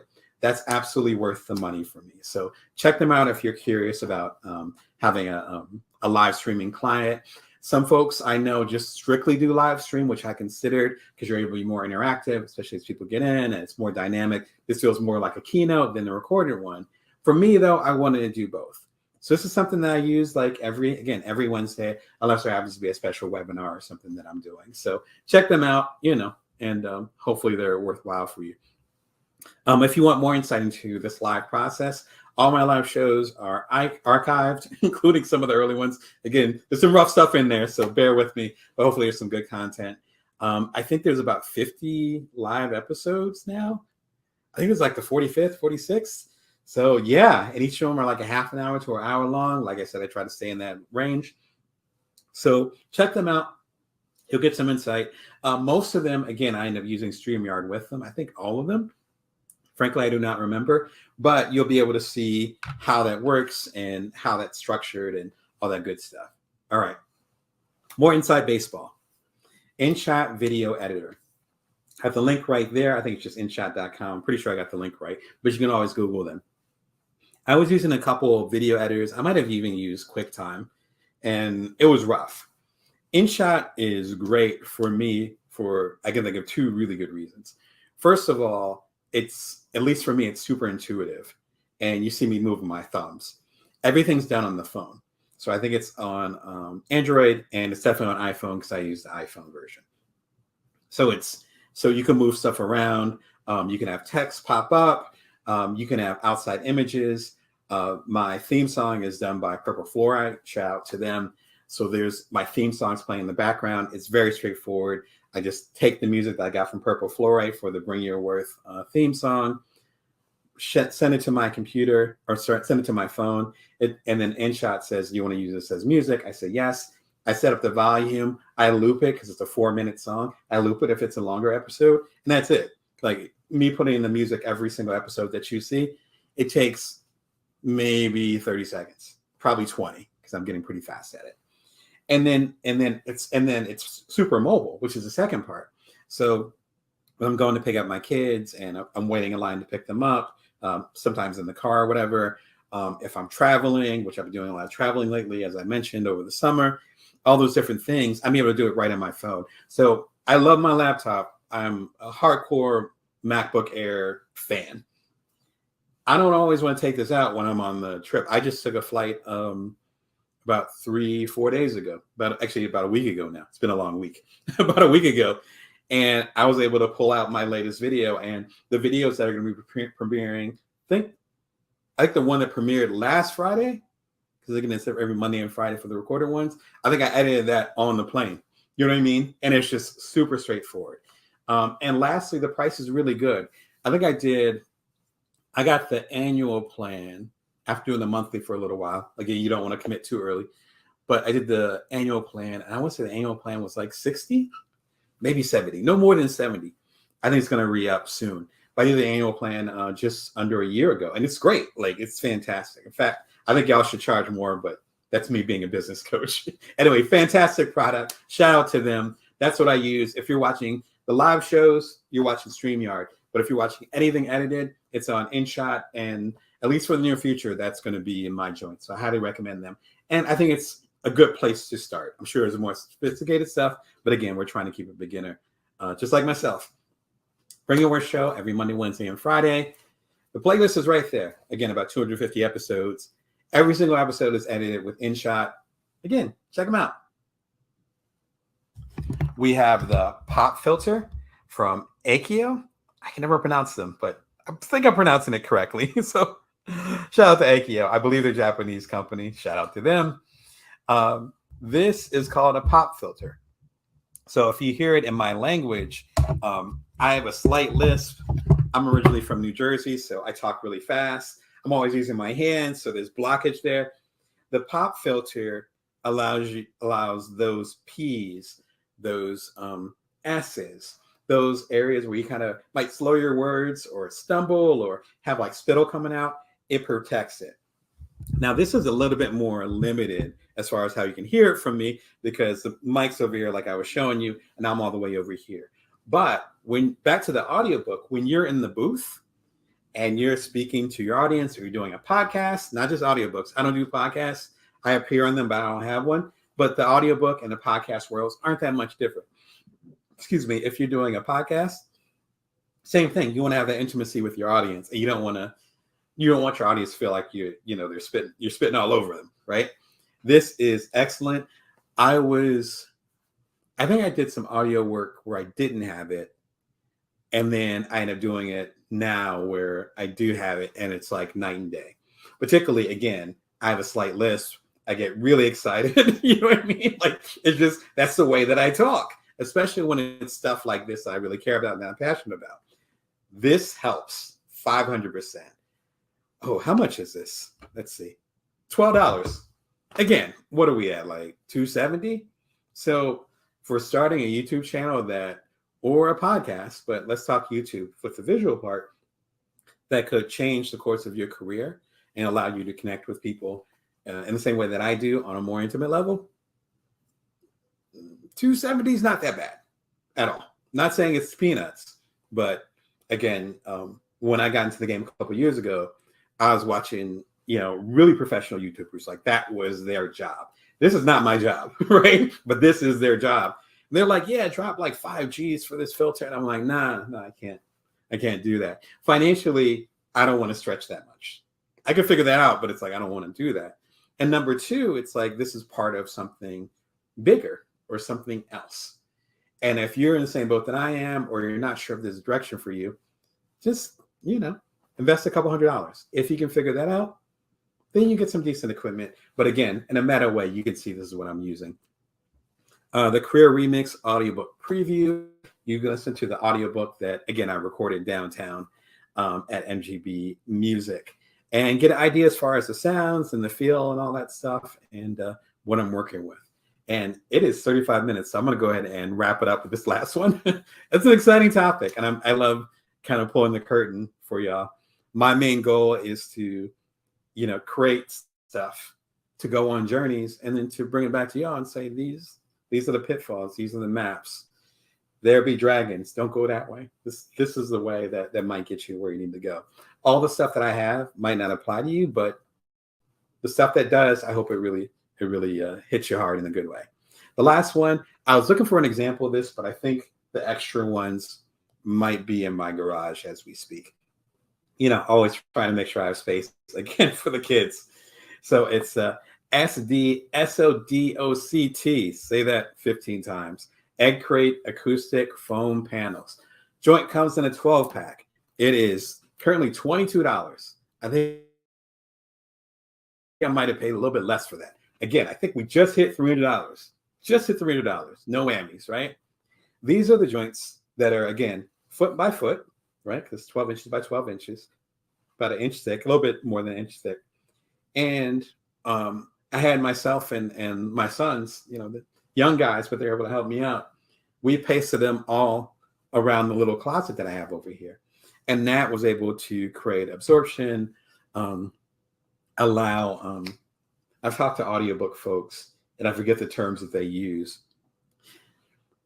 When you're using these so-called egg crates, because they're called egg crates because back in the day when you wanted to make soundproof a room, but you didn't have fancy stuff, you didn't have Amazon, stuff like that, you would take the egg crates, cut them in half, so the top and the bottom, and then paste them against the wall, and they actually absorb the sound. The limitation with this, which is, again, I learned this from essentially an audio engineer, one of the folks that I've met on my journeys. The challenge with this is that it will help sound from escaping, which means that if you're speaking in a closet, your sound won't bounce all over the place. So it'll sound like you're speaking directly to the audience, which is what you want. Again, with Logitech Ice, with the Echo pop filter, all that stuff. You want to talk like this. You can probably hear me, right? You want to talk like this. The challenge is that it won't actually help you as far as other sounds coming into the room. So you're soundproofing for what's coming out of your mouth, but it's not going to protect you from what's going on in your house. I have my wife, I have a 9-year-old, and I have a 6-year-old.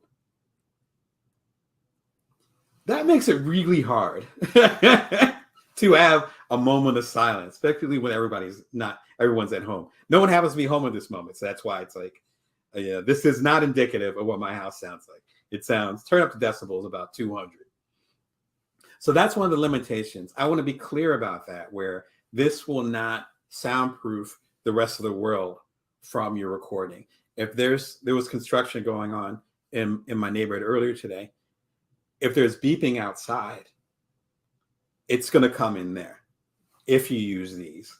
But the sound of your voice will be 500% more stronger, and it'll help contain whatever sounds were actually in the booth or closet, virtual booth that you're speaking in. Just want to be clear about that. I learned this from an audio engineer. He knew what the heck he was talking about. So I want to pass it on to you.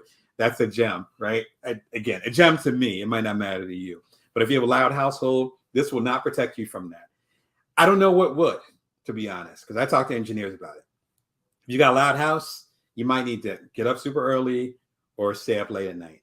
Most of the folks that I know, my colleagues, my friends, people who are way on another pay grade, quite literally in some cases, as far as doing their audiobooks or podcasts or YouTubes, they're like, yeah, I do it at night. Like, or I get up super early in the morning, or I go and I rent this office. I do it in the closet over there.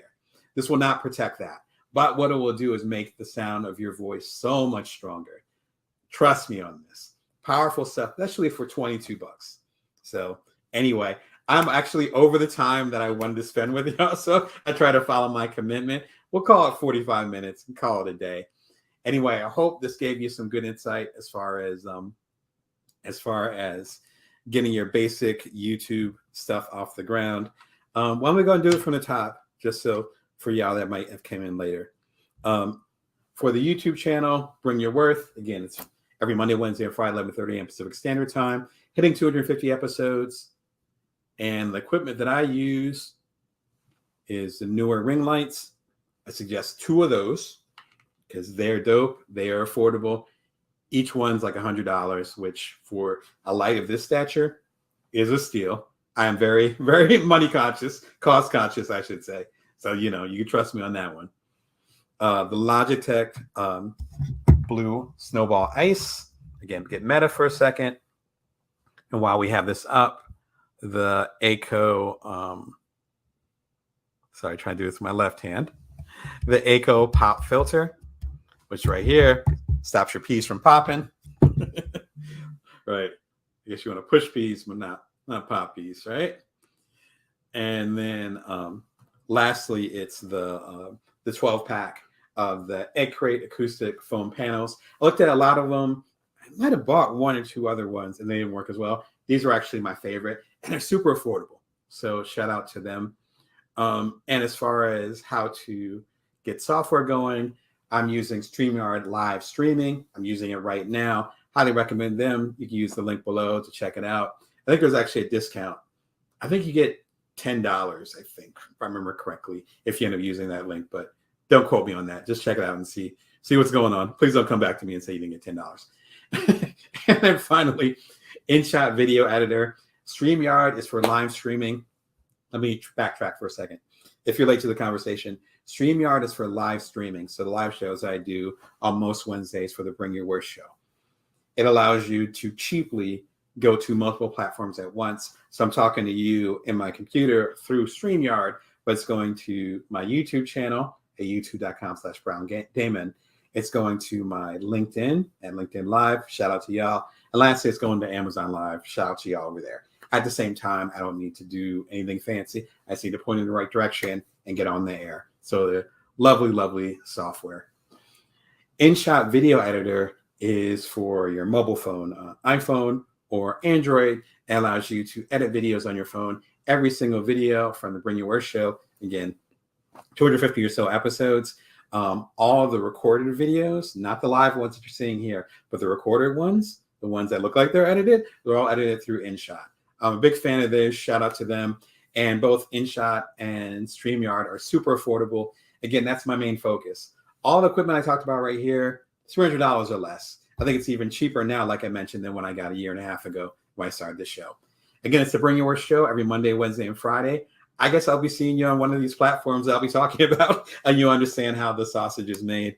And again, my new book is Career Remix. Get the gig you want based on the skills you got. Available on all platforms, all audiobooks. And of course, you go and check out the YouTube channel to find out how this audiobook was made. Good luck, and I hope to see you somewhere in the YouTube universe, or listen to your podcast, listen to your audiobook. Until next time, remember, you can always bring your worth, and they can always build from now. Take care. Hey, this is Damon Brown. This is the Bring Your Worth Show, coming to you every Monday, Wednesday, and Friday, 11:30 a.m. Pacific Standard Time, Vegas time. Let me go and connect with y'all on Amazon. Hold on one second. It's always a multi-part process. 3, 2, 1. Here we go.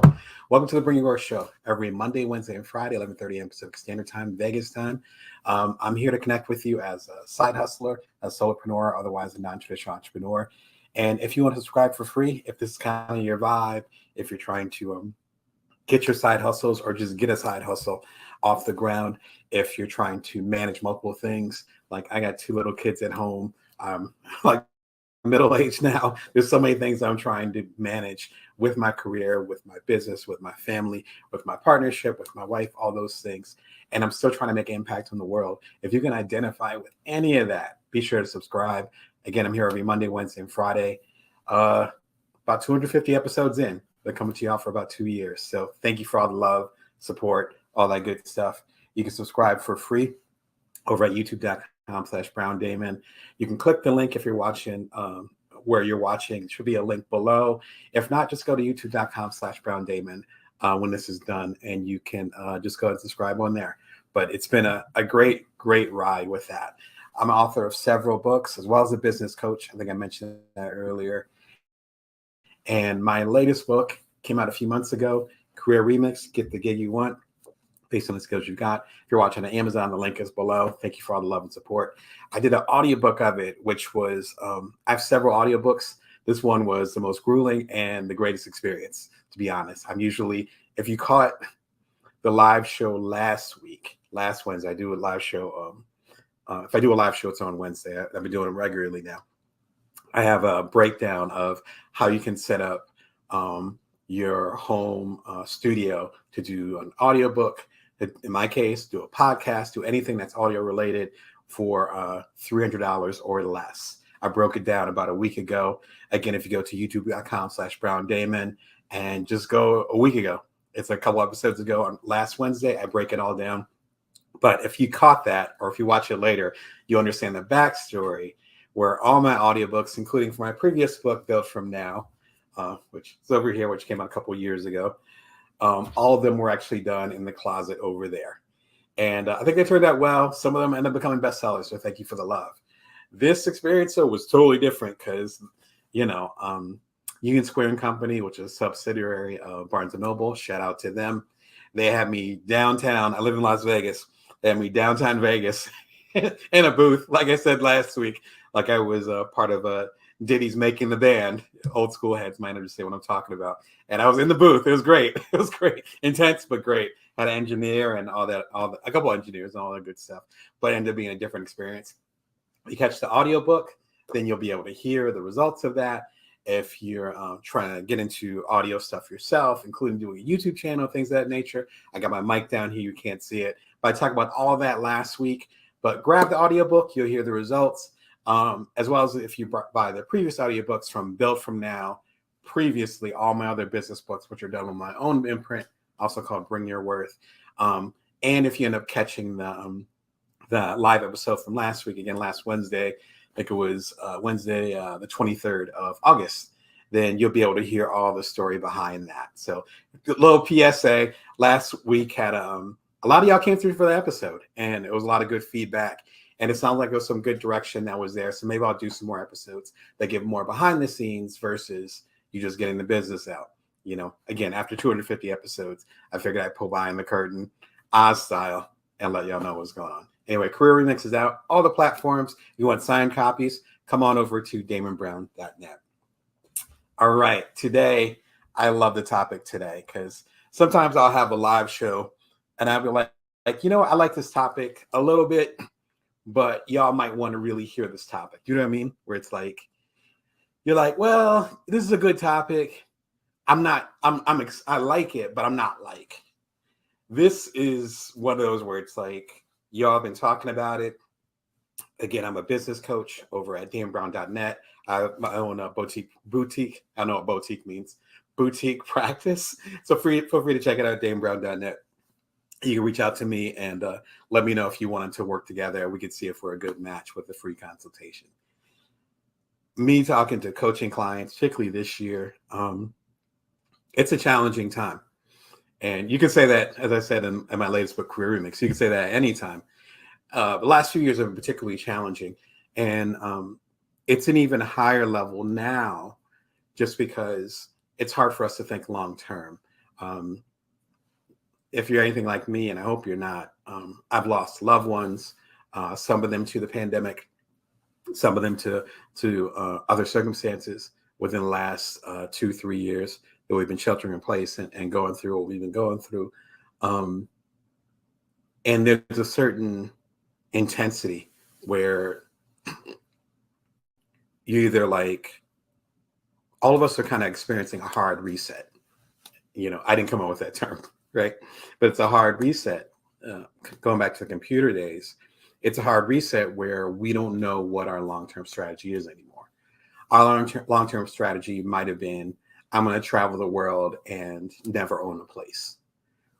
Well, it's a little harder to do the last few years, particularly if we, this year it's a little bit easier, but previous 2 years, that doesn't make any sense.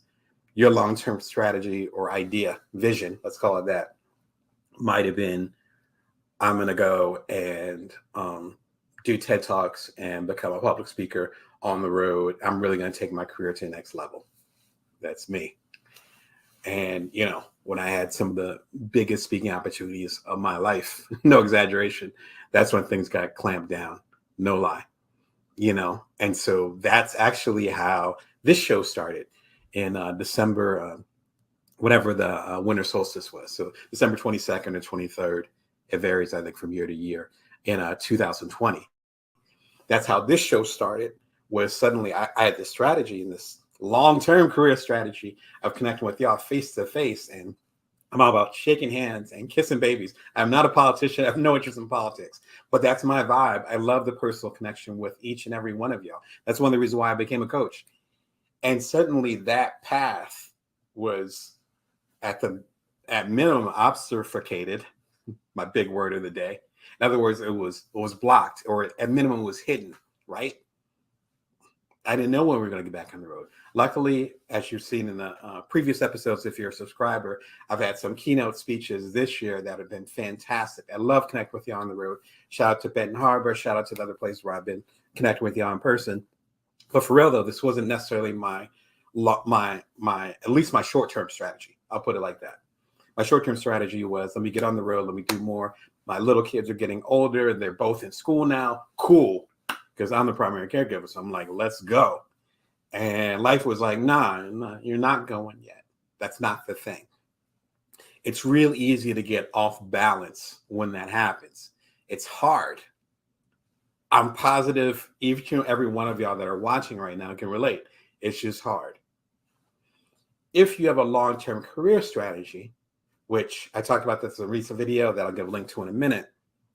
If you have a long-term career strategy, then you might be frustrated. You might be shaken off balance, or shook off balance, past tense, shook off balance while stuff is happening, but you already know what your ultimate goal is. My ultimate goal is to help as many side hustlers, solopreneurs, and other non-traditional entrepreneurs as possible to help give y'all a path to do amazing shit.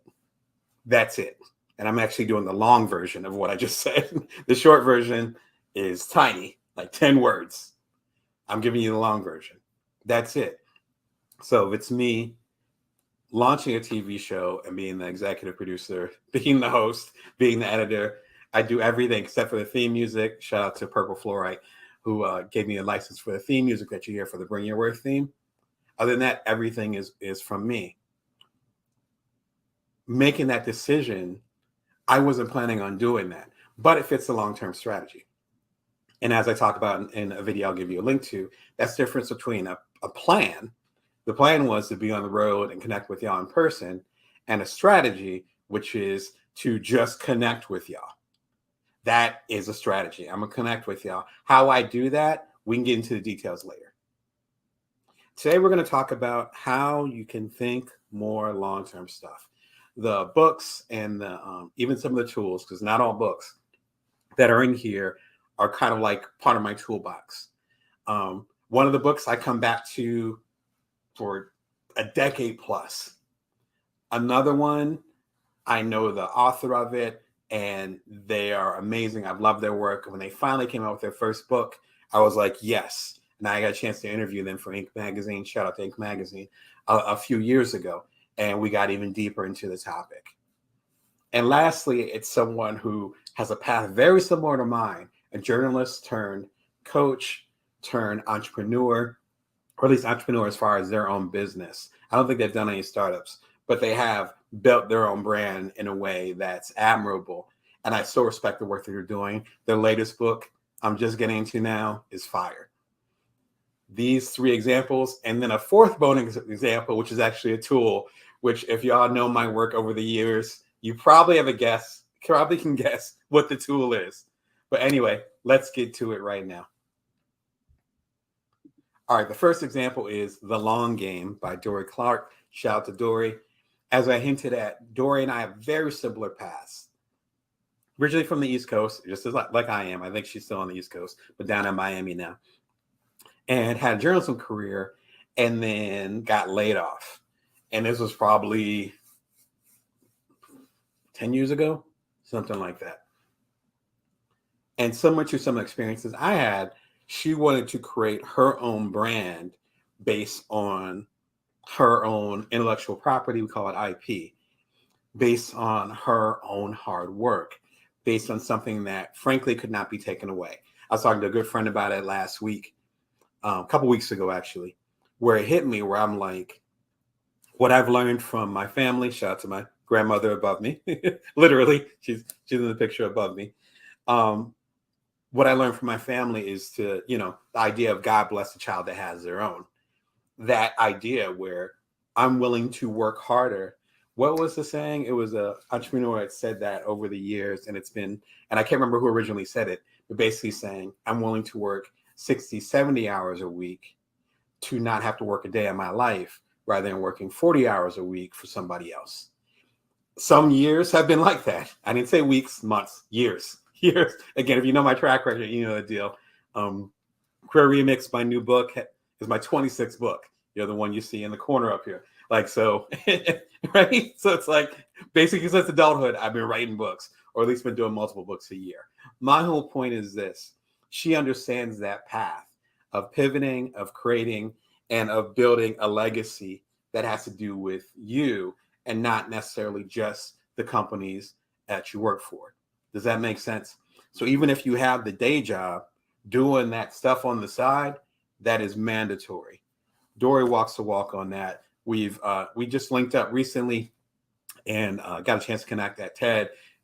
Fantastic conversations and all that stuff. I'll send some links to that.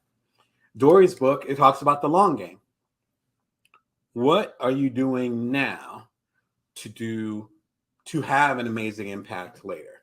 How can you get into that long range thinking? I'm really familiar with Dorie's work, particularly with HBR, with Harvard Business Review. I've been reading her stuff literally for a decade now, I think. Her main emphasis, and I actually quote some of our HBR stuff in Career Remix as well. So if you bought Career Remix, you'll see a taste of her stuff in there. I think what's beautiful about the work that she does is that you have the opportunity to pull out and see what direction you're actually going in. One of the challenges that we have particularly, that's why I gave a quick bio of who I am. When the kids need to be dropped off at school, and lunch made, breakfast and all that stuff. And, you make sure you're supportive of your partner and wherever they're going, and make sure you still have that bond. You have your career stuff, but you're trying to make sure there's food on the table too. So you have the short term, the medium term, and the long term. It's so easy, particularly if you're independent. I've been independent creator for 2 decades plus, a long time. I got some grays right here. So I've been around for a minute. Excuse me. And when you first start doing your thing, it's really easy to get caught up in the day to day. I talked about this in a recent episode that I'll give a link to about planning versus strategy. Again, what I was talking about, where as an independent writer, which I've been an independent journalist for, again, 2 decades plus, and some of y'all who are independents understand this, you can go and have a short-term goal, like I'm going to make 6 figures in 2022, which sounds fantastic. But when you do that, you're so focused on saying, I'm going to kick ass this year, that you're not necessarily thinking about 2023. Again, I've been in the game for 2 decades. So whatever strategy I have, that'd be the equivalent of me not thinking of 2022. I want to make good money through 2043. Let's sit with that for a second. If you end up pushing yourself super hard in 2022, there's only about 4 months left as of this recording, starting tomorrow September.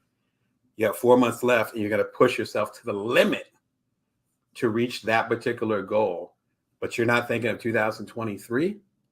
Once you start 2023, then suddenly the wheels might start to fall off. Suddenly you might start to get tired. Suddenly you might start to feel burnout. Suddenly you might start to get sick of the work that you're doing because you push yourself so hard. The 3 books I'm featuring, starting with The Long Game, help you get out of that and say, what am I doing? And I talked about this, I always talk about this in my lives. Whatever I'm doing right now, is my system going to work 5 years from now? The way that I'm doing stuff right now in 2022, is that going to get me? Will I even survive to 2027 business-wise? Hopefully personally too, but business-wise, am I going to even survive? This book is part of that vibe. Like I said, I've been reading the book. I've been enjoying it.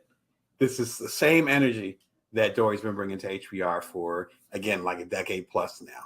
So shout out to Dory. Get the book. I think you'd enjoy it.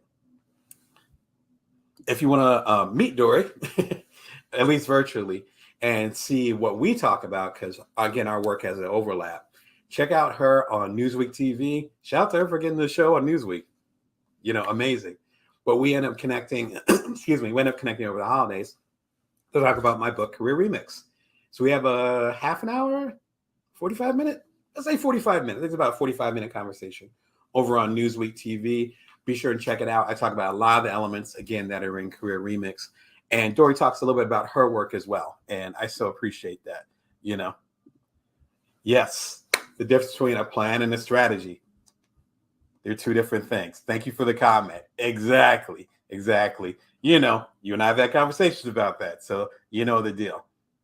All right. The next book I would recommend is The Big Leap by Gay Hendricks. If you've been watching the show for a little while, I've been a fan of his work for a while. I bring it up probably like once a quarter.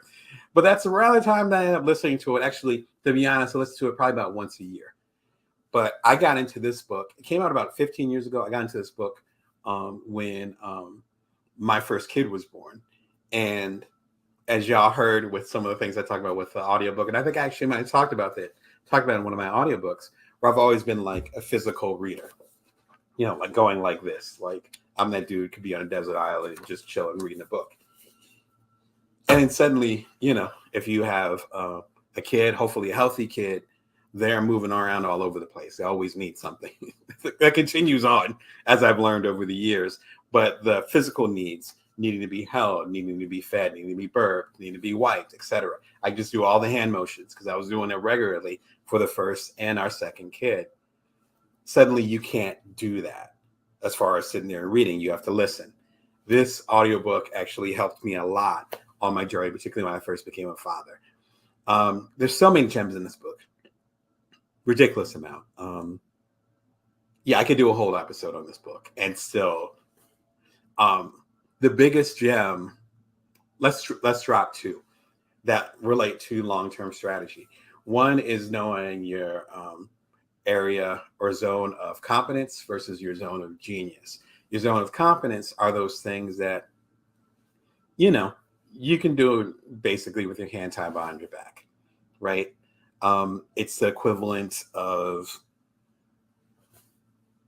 me doing a basic story about what happened at City Hall, which is like journalism 101. I go down to City Hall. This is what happened at City Hall. Assuming nothing crazy broke out. It's simple. Like I do it with my eyes closed. Shout out to Northwestern and Medill. Shout out to Oakland. Rest in peace to Jane Briggs Bunning over there. They taught me all that when I was super, super small. So I got it. Zone of genius, though, is that stuff that gets your heart pumping. And that stuff that, at least my interpretation, you can uniquely do. I am well suited to be a business coach. I've done 2 startups. My second startup called Cuddler got acquired. My partners and I bootstrapped both of them. The first one I did solo. The second one, again, I had my co-founders with. I did that all while I was a primary caregiver of our first son, who was between 3 months old, and we sold Cuddler when he was 2 years old, which was the second startup. There's a certain talk that I can talk that not everybody can talk based on my experiences. That's my zone of genius. That's why I got this show. That's why I got the show. That's why I got Career Remix. Like, that's why this is my zone of genius. Genius doesn't mean smart, as in Albert Einstein, pardon my French, I'm the shit, that kind of thing. That's not what it means. What it means is that unique area that your life, your POV, your point of view has groomed you for. That's my understanding of it. Shout out to Gay Hendricks. Hopefully this is what you meant. Over the past 10, 15 years, this is what I got from it. Ironically, my zone of genius is helping you find your zone of genius. That's my thing. My goal, as we say, is to put the battery in your back and hopefully get you going in the right direction. That's my goal as a coach. That's why I'm spitting literally on this show. That's why I'm doing the books. That's why this has been the main focus. And I got some bestsellers on my belt. Y'all like the show, so there's something that's moving here. So not only is it doing the stuff that calls you, but also doing the stuff where you get that traction, that feedback. I wouldn't have a show if y'all didn't want me to have a show. I would have quit a year and a half ago, 2 years ago when I started. But the feedback was there. It's like, no, we need more of this. Cool, I'm here for you. But it's based on your feedback. But it had to begin with me knowing my long-term strategy. My long-term strategy is connect with you as a side hustler, a solopreneur, otherwise a non-traditional entrepreneur. That's my strategy. Does it fit into my strategy with having a show? Absolutely. So that's the first thing with the Big Leap, Confessing book. The second thing, which I think is equally important, which is equally important, is understanding an upper limit problem. An upper limit problem means that we're used to a certain comfort. I'm used to living in this house in Las Vegas. I'm just used to it, but living here for a little while. I'm used to my family being a certain way, extended and otherwise. If there's certain changes to that, particularly when it comes to the career stuff, then it's important to understand why you might be resistant against that. Shout out to Stephen Pressfield with his book, The War of Art, where he talks about resistance, which is another decent book. We'll talk about that another time. But there's resistance against it. Sometimes if you're not conscious that you're scared or afraid of these bigger ideas that might actually contribute to your long-term strategy, then you actually will start to sabotage unconsciously, from my understanding. Again, Dr. Gay Hendricks can break that down even more because that's his expertise, but you start to have resistance against it. So it's not just having a long-term strategy, as Dory talks about, and playing the long game when it comes to customers, connecting with people, and so forth, your business, again, thinking to 2042, 2043, but it's also understanding the resistance and the challenging parts when it comes to you being afraid of that shift. So it's not just enough to like make that shift and say, I want to run a business that runs like this rather than that. You also have to understand the psychology of it and to say, I'm going to have some resistance here, and that's okay. That's part of being human.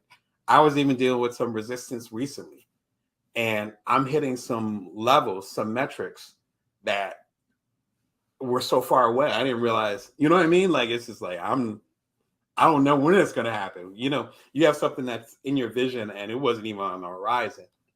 You got it back here, but it's not on the horizon. It's so far.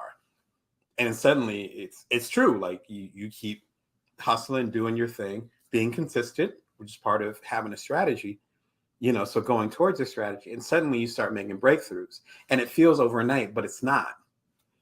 Some of the stuff that I see on the horizon, I've been working towards for years, literally years. That also required me saying, okay, that thing that you've been dreaming about, some of those things are on the edge. What are you feeling? Gay Hendricks gets into this. I can fawn about this book all day. Those of you, including in the comments, that know the book, you know what I'm talking about. It's a fantastic book. Shout out to Gay Hendricks. I love your work. Excuse me. I think it's important to think about this strategy.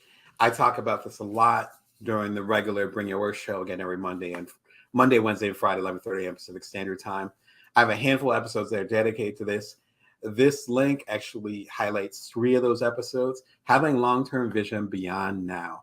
It's so important, particularly, like I said, during this period of time. If you know my work, if you're familiar with my books, I was talking about this well before the pandemic hit.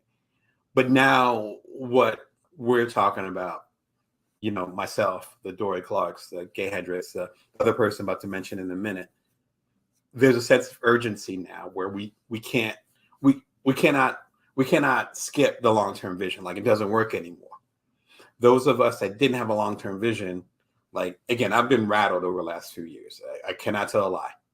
And my long-term vision was, again, I help other people with their long-term vision. So my long-term vision was strong. And even I was like, oh my gosh, what is going on?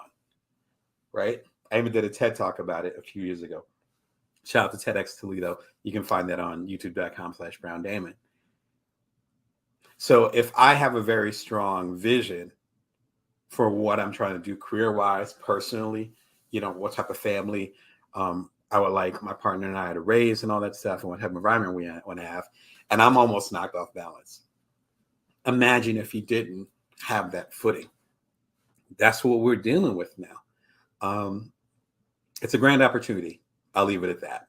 This video gets into that, but the big leap, if you're starting to feel a little queasy, where you start to have a long-term strategy, but for some reason it's not working, air quotes, sometimes that those challenges, sometimes the word of the day, the obfuscation, right?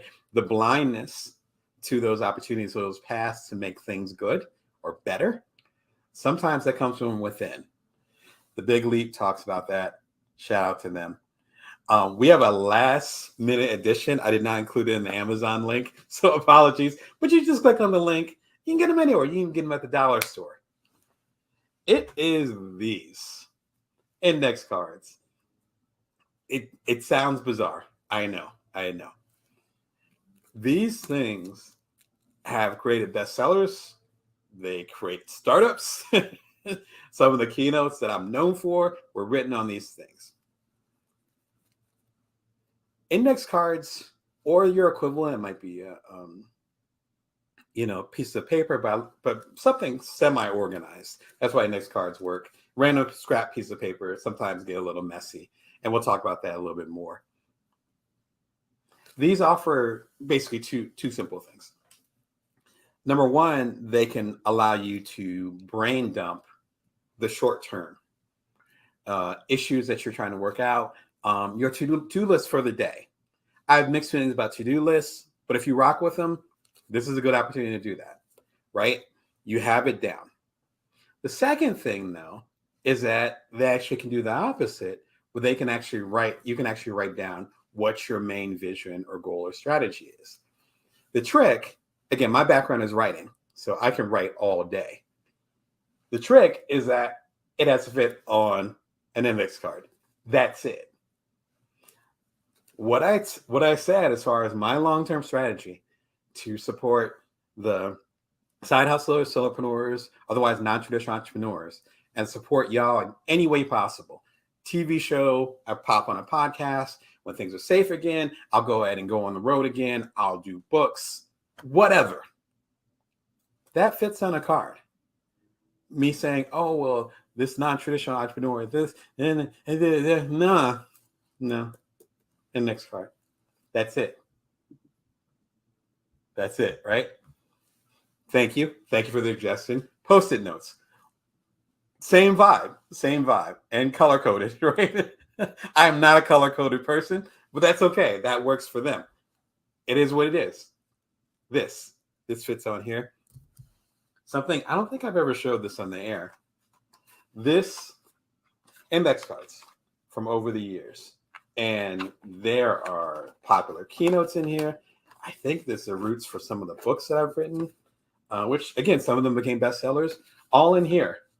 Not super well organized. I'm not the color-coded. So shout out to the color-coded. I'm not color-coded. But you go as deep as you need to. This, if we go back to the, sorry, my kids got pennies over here. Forgive me. So sorry, hope that noise wasn't that loud. That's what happens when you have kids. They're all in your office. They got their own room. They're in your office. The thing is that when you end up putting things down, you're committing to them in the short term. I have this stuff to do today. I had a to-do list for today. After I hang up with y'all, hang up like it's a phone call. After I hang up with y'all, then I got stuff to do. That's all on that index card. That's fine, right? But so is the long-term thing. And once you put those short-term goals, plans on an index card, it frees up your mind. I don't have to worry about remembering the 3 or 4 things I have to do after I'm done with the show. They're on an index card. And once I'm done, that's done.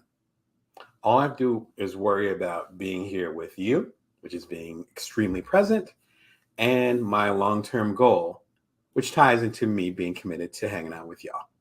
That's it. Again, it could be a Post-it note. Thank you for the suggestion.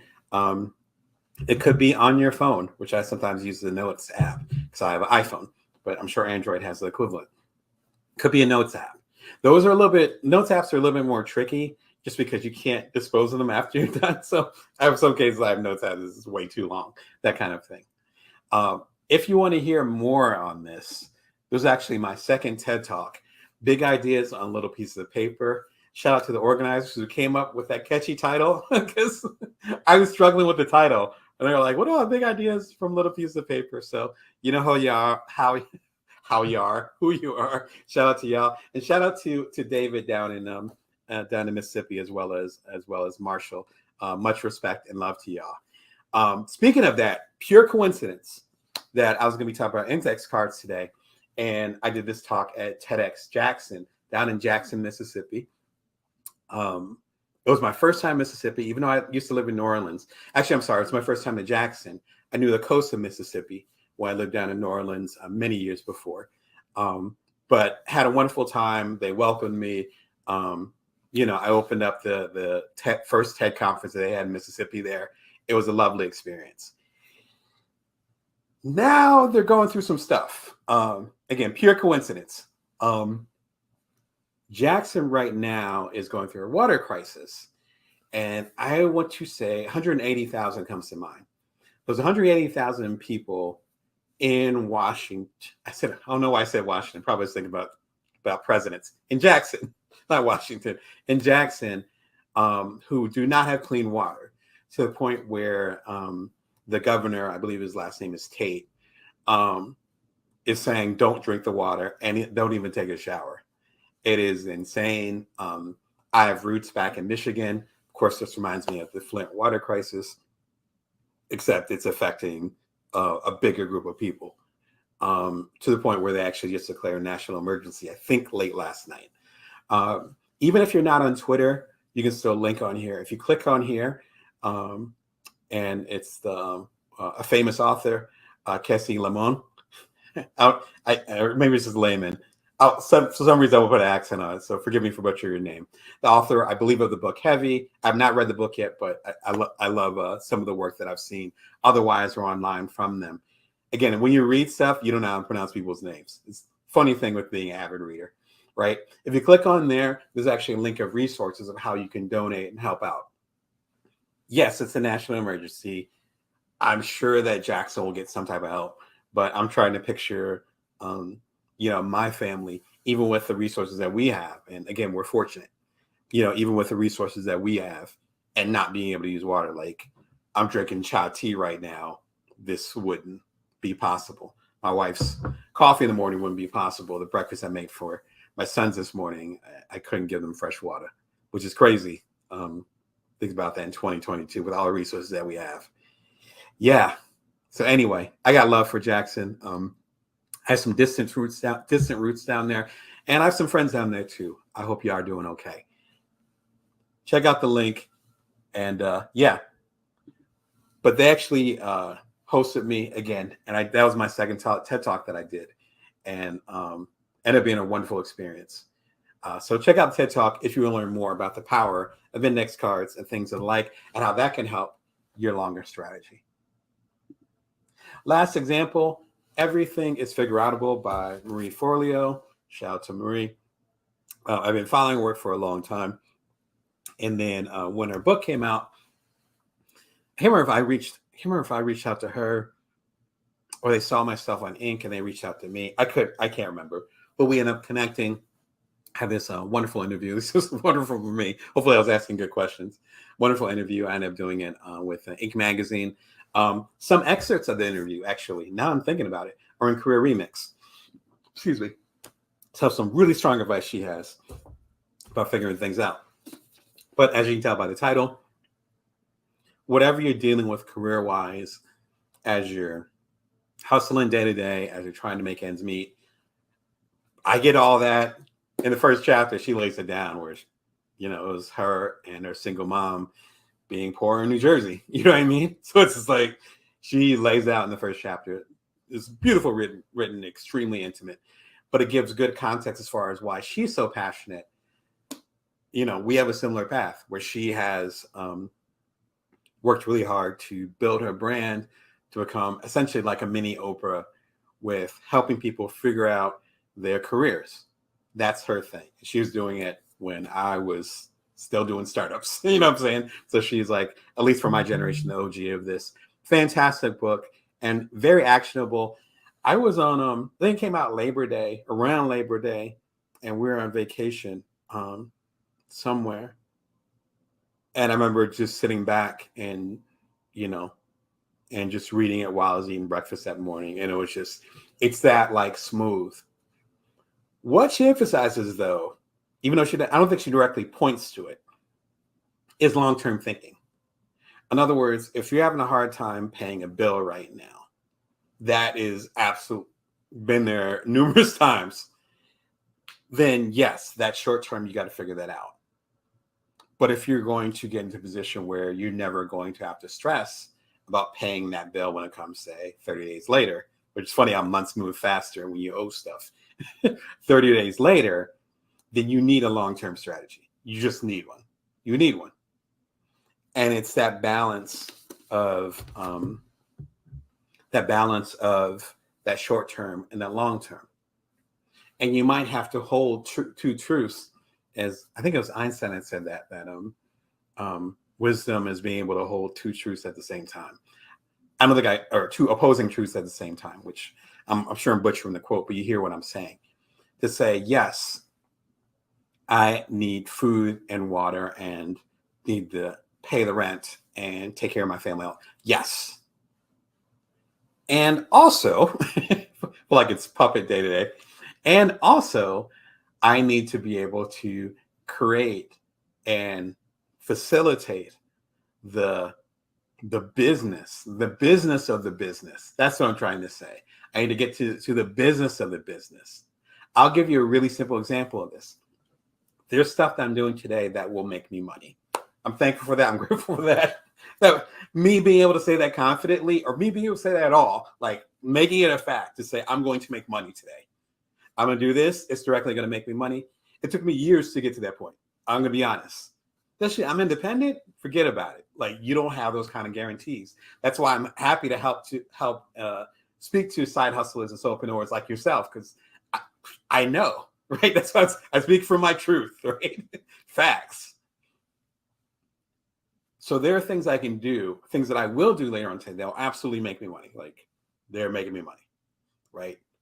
I get a check, get the direct deposit, whatever, and then I'm helping take care of my family, all that stuff. There is stuff that I'm going to do later on today probably won't make me money this week, this month, maybe not even this year. Luckily, there's not much to the year left. But that is absolutely necessary, equal to this.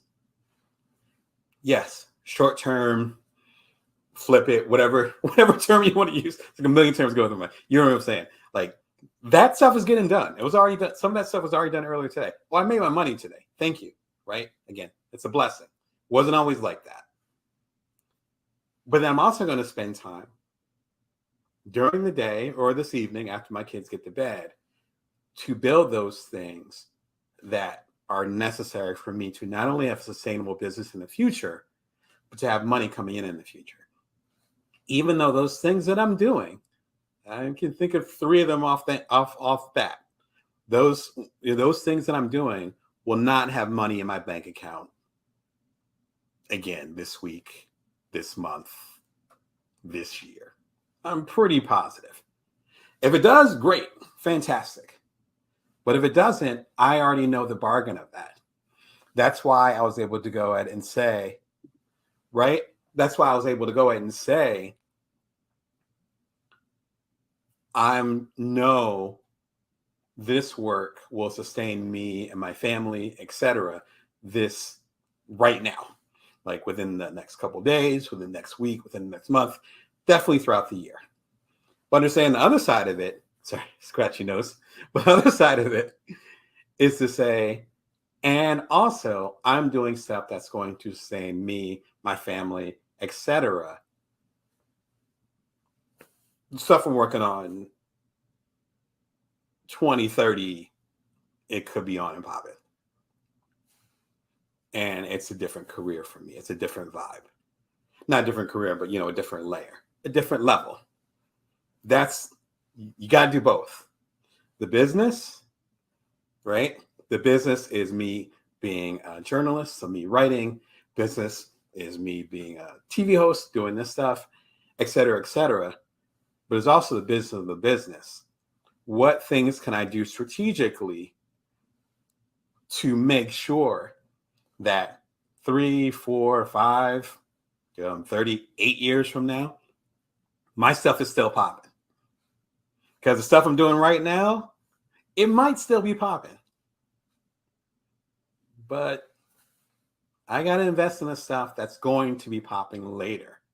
That requires the risk. I talked about this in Career Remix, and I'll flip back to that for a second for y'all on Amazon. I talk about this on Career Remix, where there's the shore and there's the island. Sorry, I'm trying to do 3 things at once. There we go. Where there's the shore and there's the island. The shore is what's safe for you.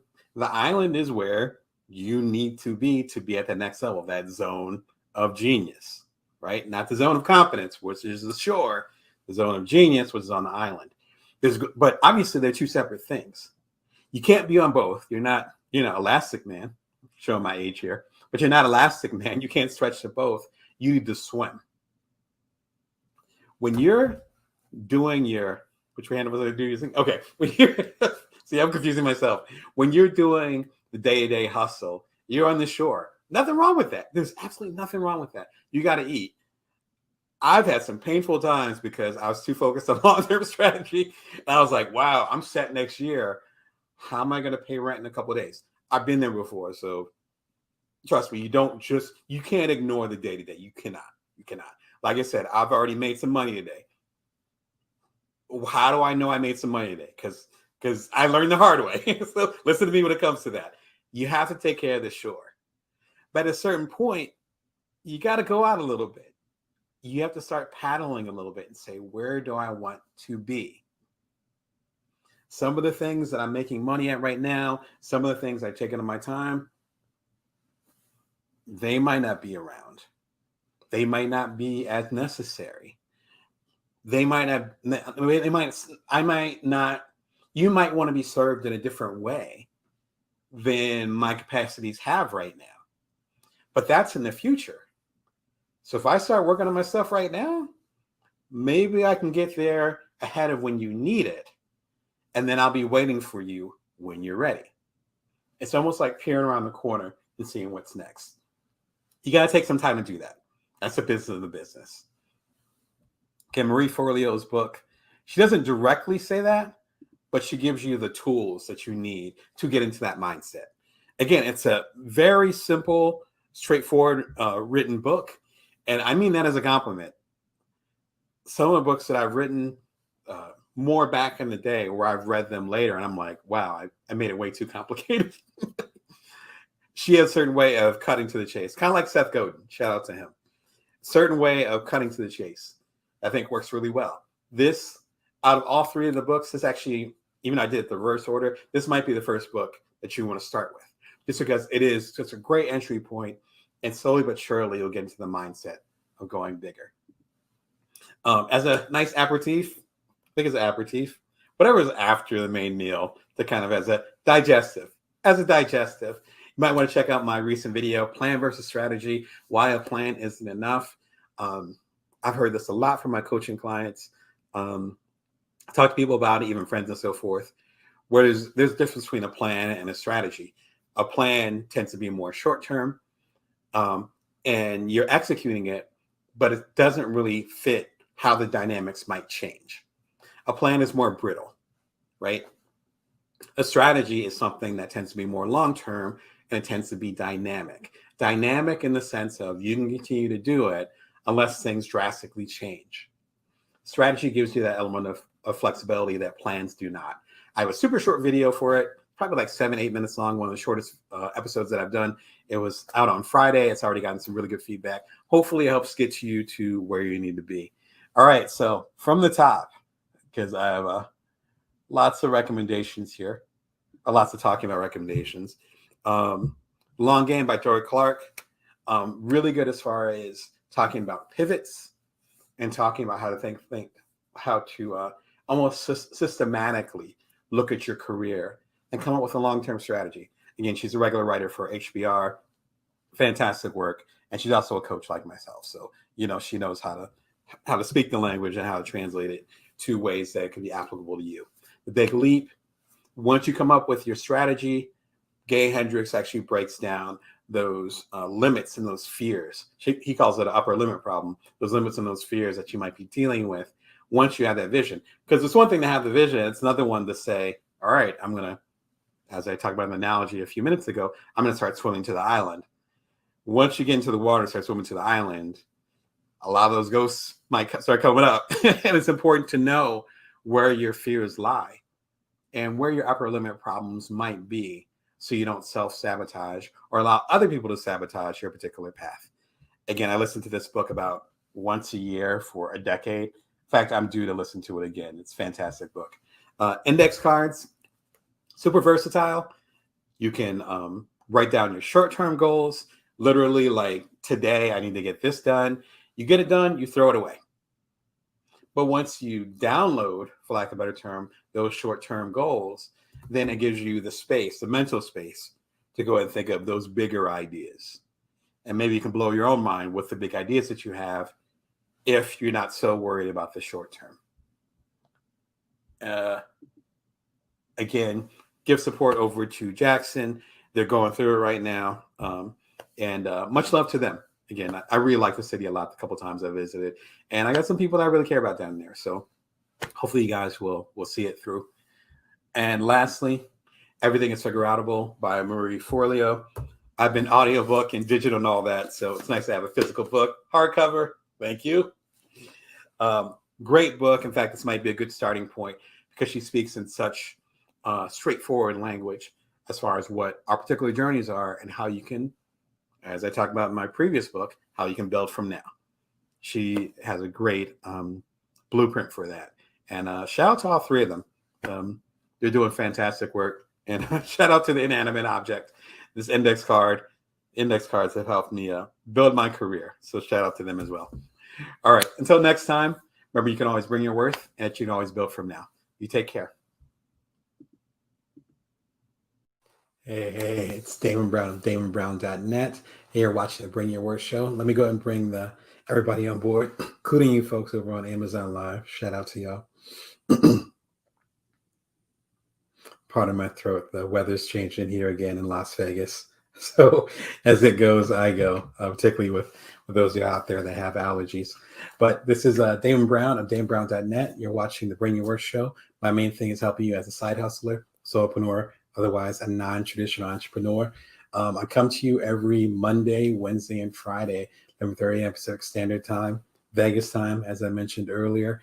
And if you want to subscribe, you can subscribe for free over at youtube.com/BrownDamon, or just click the button somewhere over here. If you've been watching the show, I'm about to do my 250th episode. It's actually my 50th live in the past year and a half, 2 years.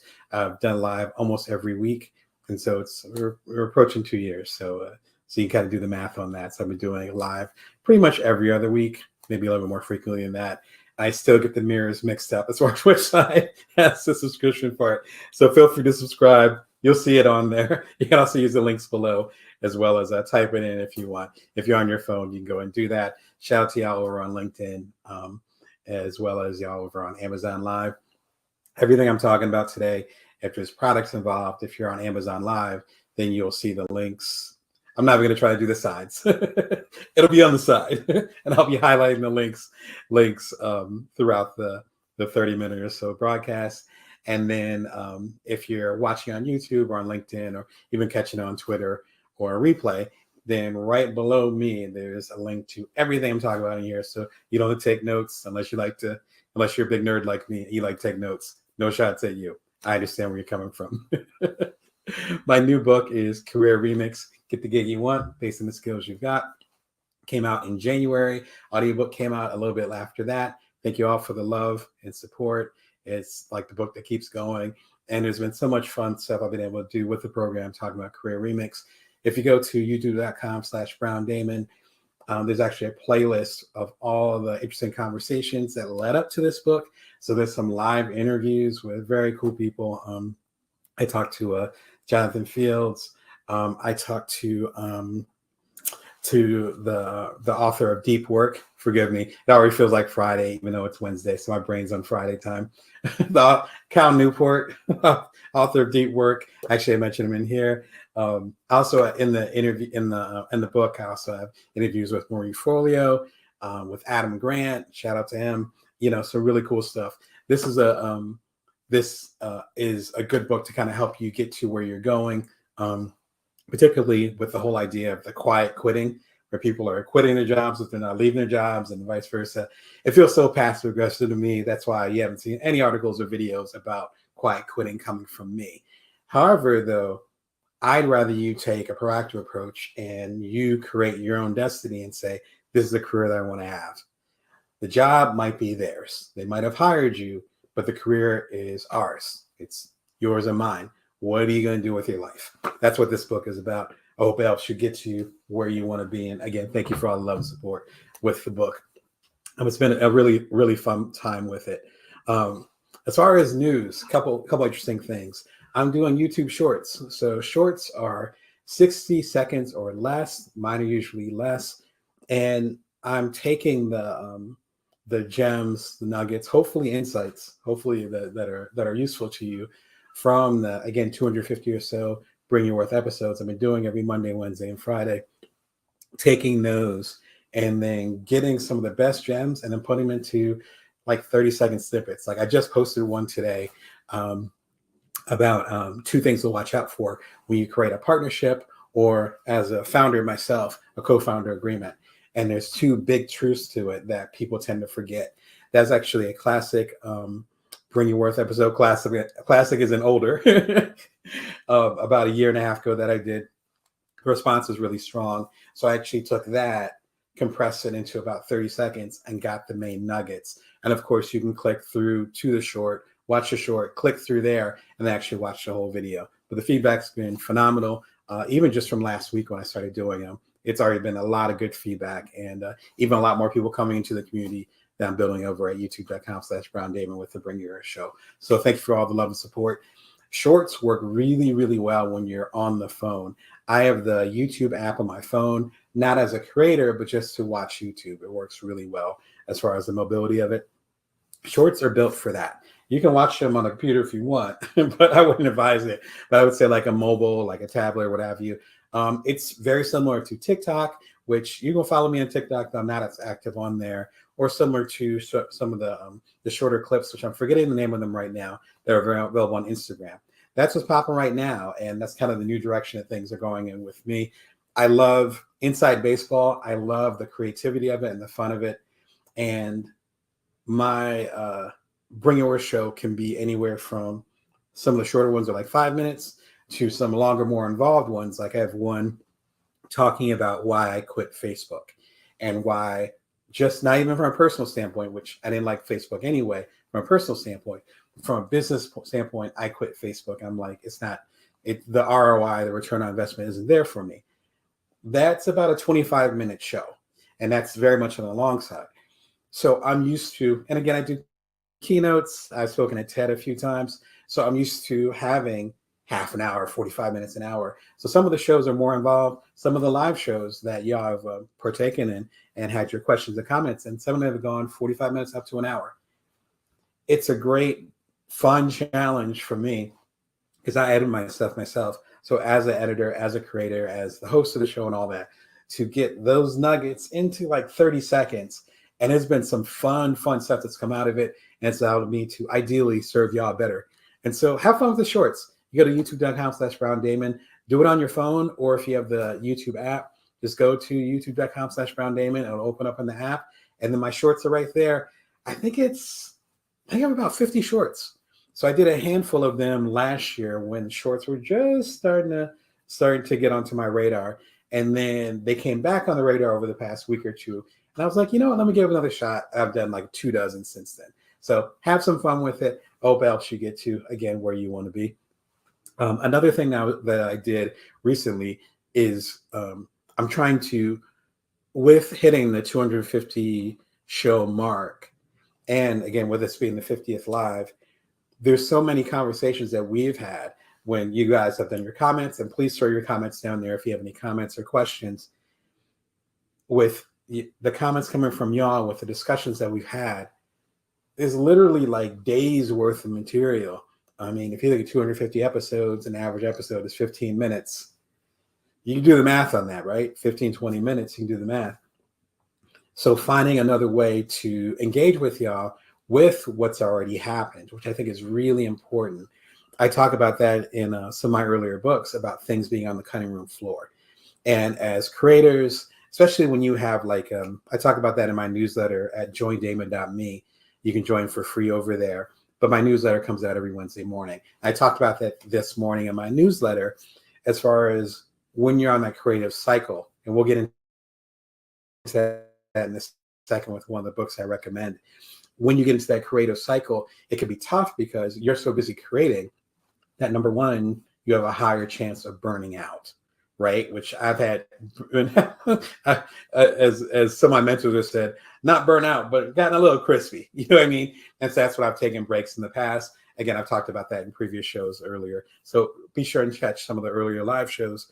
You can check out the playlist for my live shows, again, at youtube.com/Brown Damon, to learn about how I found rest earlier this year, even though it's been a very busy schedule across the board from family to career stuff.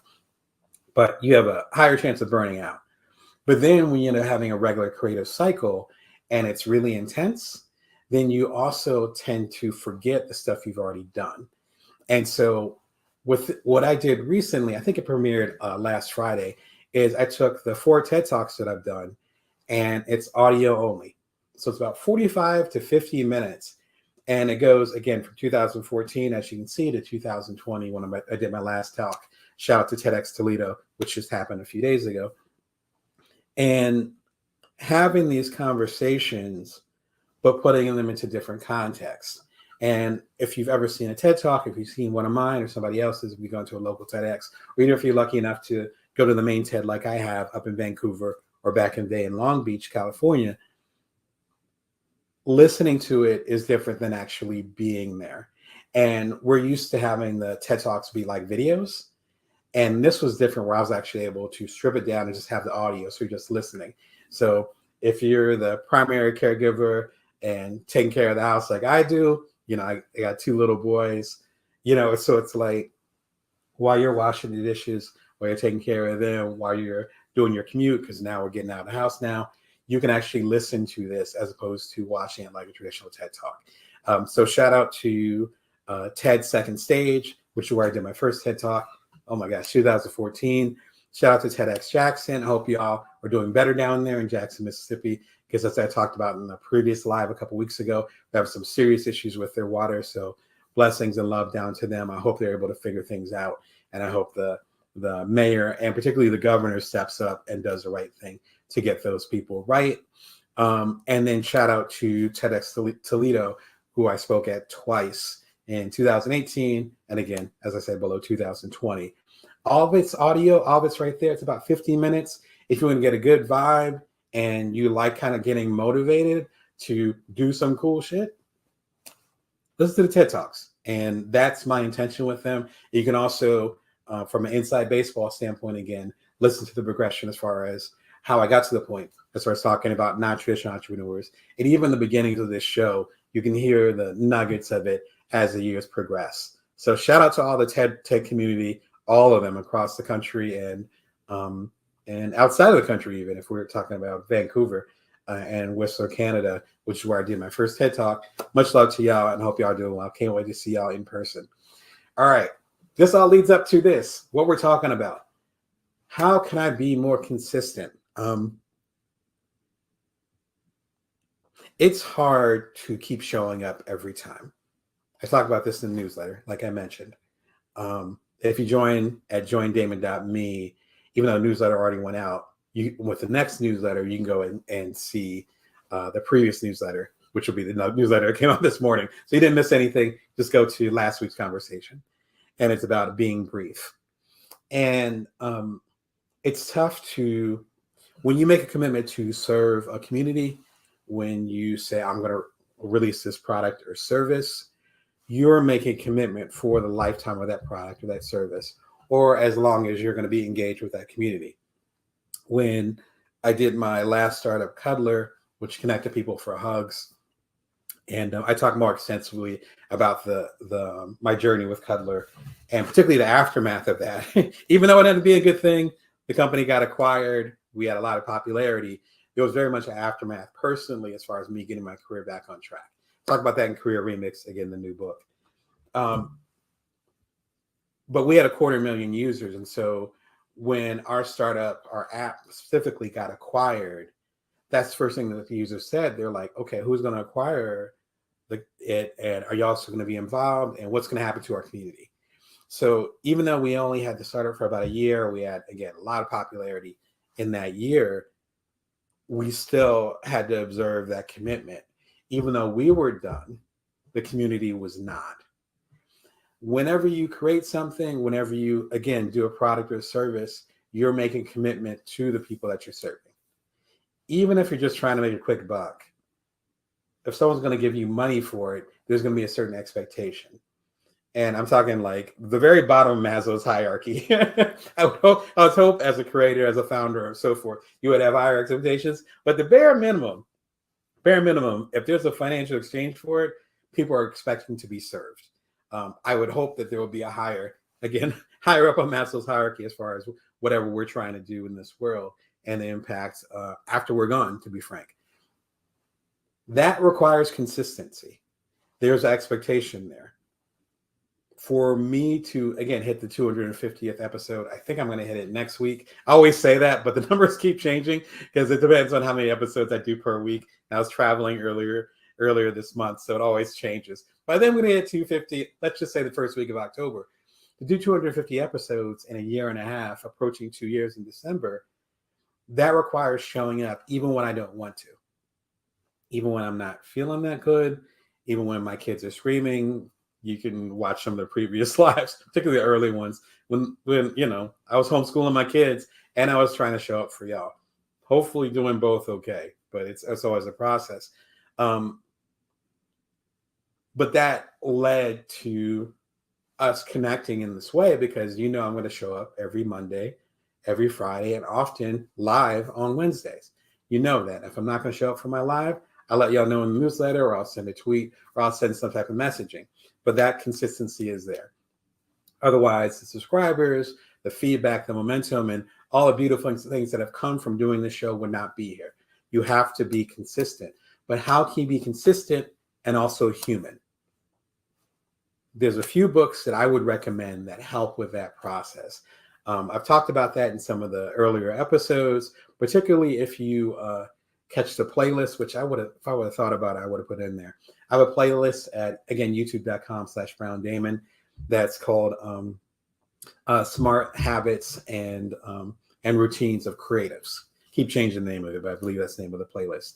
And it's like 15 different episodes or so that talk about how you can be consistent and be creative and still have some semblance of a life.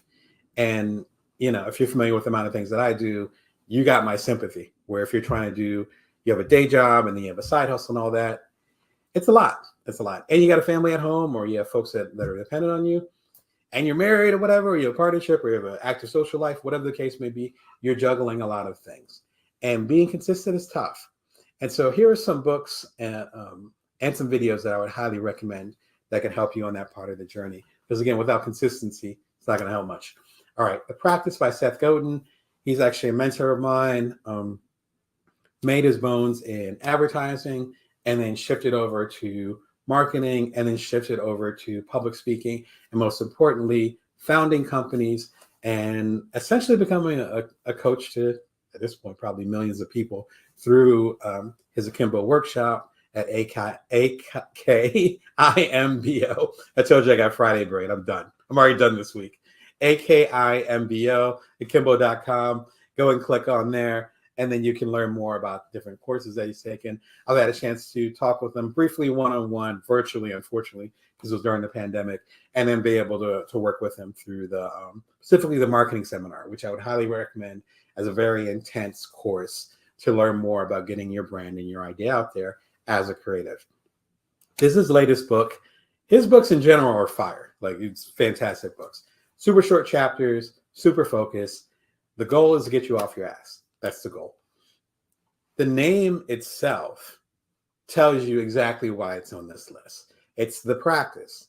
It's not about you're going to go out there and make a bestseller. It's not about you becoming a millionaire based on this product or service you create. It's about the practice of it. And the practice of it, hope springs eternal, and often success springs eternal too. I've done 26 books. Career Remix is my 26th. I'm not that old. I'm old, but I'm not that old, right? So I'm doing like a couple books a year, that kind of thing. Out of the 26 books that I've done, 3 are bestsellers. Like, we're on the bestsellers list. 1 or 2 of them I made a lot of money on, well beyond what I was expecting. But if you do the math, that means there's 23 that did, right? One of them did, a few of them did, and then some of them just bombed. I've talked about this, frankly, on my show, so I will not go any deeper in that. Just be clear. I know this thing of rejection when the market and the people like yourself are like, nah, Damon, we don't want that book. You thought we wanted that book. That's why you spent 2 years on it, but we don't want that book. And in other cases, when I show up and it's like, a good case is, I don't have the original here, but The Bite-Sized Entrepreneur, which I self-published, started my own publishing company. It was originally called The Bite-Sized Entrepreneur, came out in 2016, became an instant bestseller.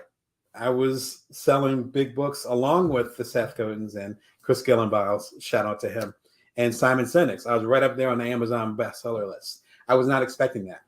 His whole point, though, is that it's the practice of it. I kept writing books even when the community said, we do not want this book. I was like, yeah, but I'm trying to serve in a certain way. Maybe I can do better. Maybe I can do differently. But I need to keep showing up. And I showed up again, and I got a bestseller, and, I'm paying my mortgage just based on book sale. Like, that's a whole different level. But you show up no matter what. The practice talks about how you can do that. And I could talk about the practice, for the rest of the episode, but let me relax. But excellent book. Shout out to Seth. You know, I love your work. Keep doing what you're doing. And again, at Kimbo.com, if you want to go deeper with Seth and get a chance to work with his team, you know, again, fantastic stuff. My favorite episode from the last, I guess I can say 240, 250 is about 2 Chainz, the rapper. Of course, he wears 2 Chainz. Seth Godin and the minimal viable audience. Minimal viable audience is the minimum amount of people that you can serve that can help you elevate how you serve everyone else. There's a thing called minimal viable product, very popular in Silicon Valley. It's by Eric Ries. I always forget his name. Eric Ries, who came up with the idea of the lean startup. And it was coined by other people as well, but he's the one that really made it famous. Again, back in Silicon Valley, around the time that I lived there, about 10, 15 years ago. And there's something called a minimal viable product where you do the most basic bare bones proof of concept, give it to the people that you think are going to love it, and then they give you feedback, and then you make it better. This is the equivalent of that. Minimal viable audience is saying, I'm going to launch a show called Bring Your Worth, and I'm going to send it to the people who I think really need to hear this message or who will get the most out of it. And then based on their feedback, they will share it ideally with other people, and then we grow from there. The practice. It's not about immediately hitting everyone at the same time. It's not about hitting a home run out the gate, because then after you hit home run, what do you do after that? Do you know how to bunt the ball? Do you know how to deal with a strike? Do you know how to run to the base, you know, and do a steal? I'm not a big baseball guy, but I know you need to understand all those things. You can't expect a home run every time. But what you can do is practice your swing and practice your run. What do you have control over? Build on that. This video gets into that. It's one of my favorite episodes. I think it was probably from about a year ago. So another kind of semi-classic episodes. But please check it out if you're kind of struggling with that. The next book I'd recommend is Natalie Nixon, The Creativity Leap. Shout out to Natalie. Hope you're doing well. Representing Philly. So I represent Atlantic City. So much love to you over there. Creativity Leap became one of my favorite surprise books. I forgot how I heard about it. It might have been from a mentor. It might have been from a family member. It might even be from my partner, from my wife. Somehow the book got in my hands. And I was like, this book is amazing. It's a short little book too. It looks thick, but it's actually really short. You can probably read it in the afternoon. What I love about Natalie's work, and she comes from the fashion industry. She also comes from a lot of creative as well as dance. She comes from a lot of creative professions and understands the juggling between the business and the creativity, hence the creativity leap. She breaks everything down into 2 pieces, which I absolutely adore. There's the wonder and there's the rigor. The wonder is, you know, when you wake up in the middle of the night, maybe it's just me, you wake up in the middle of the night, or you're up late, or you wake up first thing in the morning, kind of that, what they call it, twilight, or you're in the shower, whatever, that kind of liminal space. And suddenly an idea hits you. You're like, oh my God, I have to do this. I have to do this. I have to do this. I have to release this product. I have to create this service. I have to do it this way, that way. I got it. And then you get out of the shower, you wake up, whatever, you get one of my notepads, which I'm always talking about. I've literally done a TED talk about not notepads, index cards. I've literally done a TED talk about index cards. You can catch it on youtube.com/BrownDamon for free. But you grab one of those and you write everything down. And it's a step beyond brainstorming. You're inspired. And it's like, or you might do it with someone else. And you're like, what if this? What if that? What if that? And you're just exploring. Then there's the rigor. The rigor is, all right, I'm going to start a YouTube show, which I've never done before. All right, so I guess I need lights and I need a mic. You can't see our mic, and I need a phone so I can edit the stuff. And I need to use special software. Shout out to StreamYard, the StreamYard.com software to do this. And oh, I guess I need a stool. And I guess I should get my bookshelf in order. And, shout out to the wonderful gentlemen behind me, which are part of the decor. That wasn't here set up like this before the show. And then who am I going to talk to? And am I going to go there am I going to talk to y'all every day? Which, as I talked about in previous episodes, I was doing. I realized I was going to burn out eventually. Good call. I'm like, or am I going to talk once a week? No, I want to connect with y'all more than once a week. That's the rigor. The wonder is, sorry, my hand suddenly didn't know where to go. The wonder is, I have this big idea. Where can this go? The rigor is, how can I get there? What are the details? What are the brass tacks? What are the directions? Let me pull out my map online or whatever and figure out how the heck I'm going to get there. Is it even realistic to get there? That's what she gets into. She talks about the process. It's fantastic because essentially, to be consistent, I've found, and I've talked about that in my previous book, again, The Ultimate Bite-Sized Entrepreneur. This is a compilation of the bite-sized books. And the second one I did is called The Productive Bite-Sized Entrepreneur, but it's all in this one. And I talk about the cycle. And then at the same time, she came out with her book and she talked about that cycle. It's a cycle of, I'm getting inspired. I'm going to do something different. I'm going to go ahead and go for it. And how am I going to do this? Let me put in the work, the grind. And if you only do one of them, if you're just thinking about the ways that things might not work, then you're not going to really change or make an impact on the world because you'll just be looking at what's not going to work, right? If you just look at the wonder, you're not going to get anything done because your stuff isn't practical at all.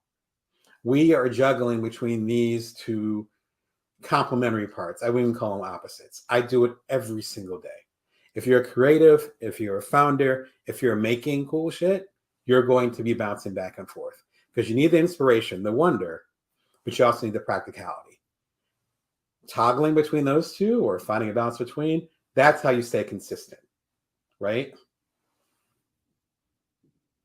This falls into what I hinted at earlier, why daily routines work for creatives, writers, and entrepreneurs. You got to have a regular system in place. I do my best. I've fallen off recently. I'm not afraid to or not too shy to explain that. But doing a daily meditation. The weather's been weird here, but I usually do a daily walk. Those things have become part of practice. And it's not only the balance of yourself, but also the balance of your creativity. For instance, I've already had a super busy first half of the week, like putting in hours, which is probably why my brain's starting to shut off now. I know after I hang up with y'all, I'm going to take a nap. That's the plan. If you know my work, you know I'm a big proponent of naps. I'm going to have a snack. I'm going to take a quick nap because I need one. That's part of that balance. You can't always be on. And being consistent means knowing when to step away. Being consistent means knowing when to step away. And that's part of the discussion.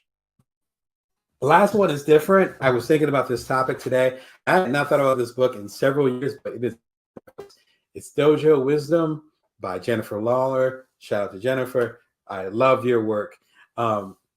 This version I have is called Dojo Wisdom for Writers because obviously my background is writing. So that's why I got into it. But she has a fantastic version for everyone called Dojo Wisdom. But I only have this copy in physical form. I want to make sure y'all saw it.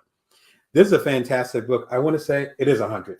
So it's 100 different short chapters that give you the insight or the discipline you need to consistently show up day after day after day.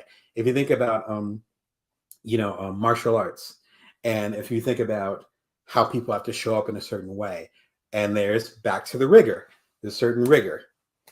My schedule with the Bring Your Worst show, Monday, Wednesday, Friday, 11:30 a.m. Pacific time, Vegas time. If you watch any of my episodes beyond, say, episode 10, or, when I was just getting started, beyond that, you will see me starting with the same exact intro. That is setting everything up for you because then you know what you're going to get.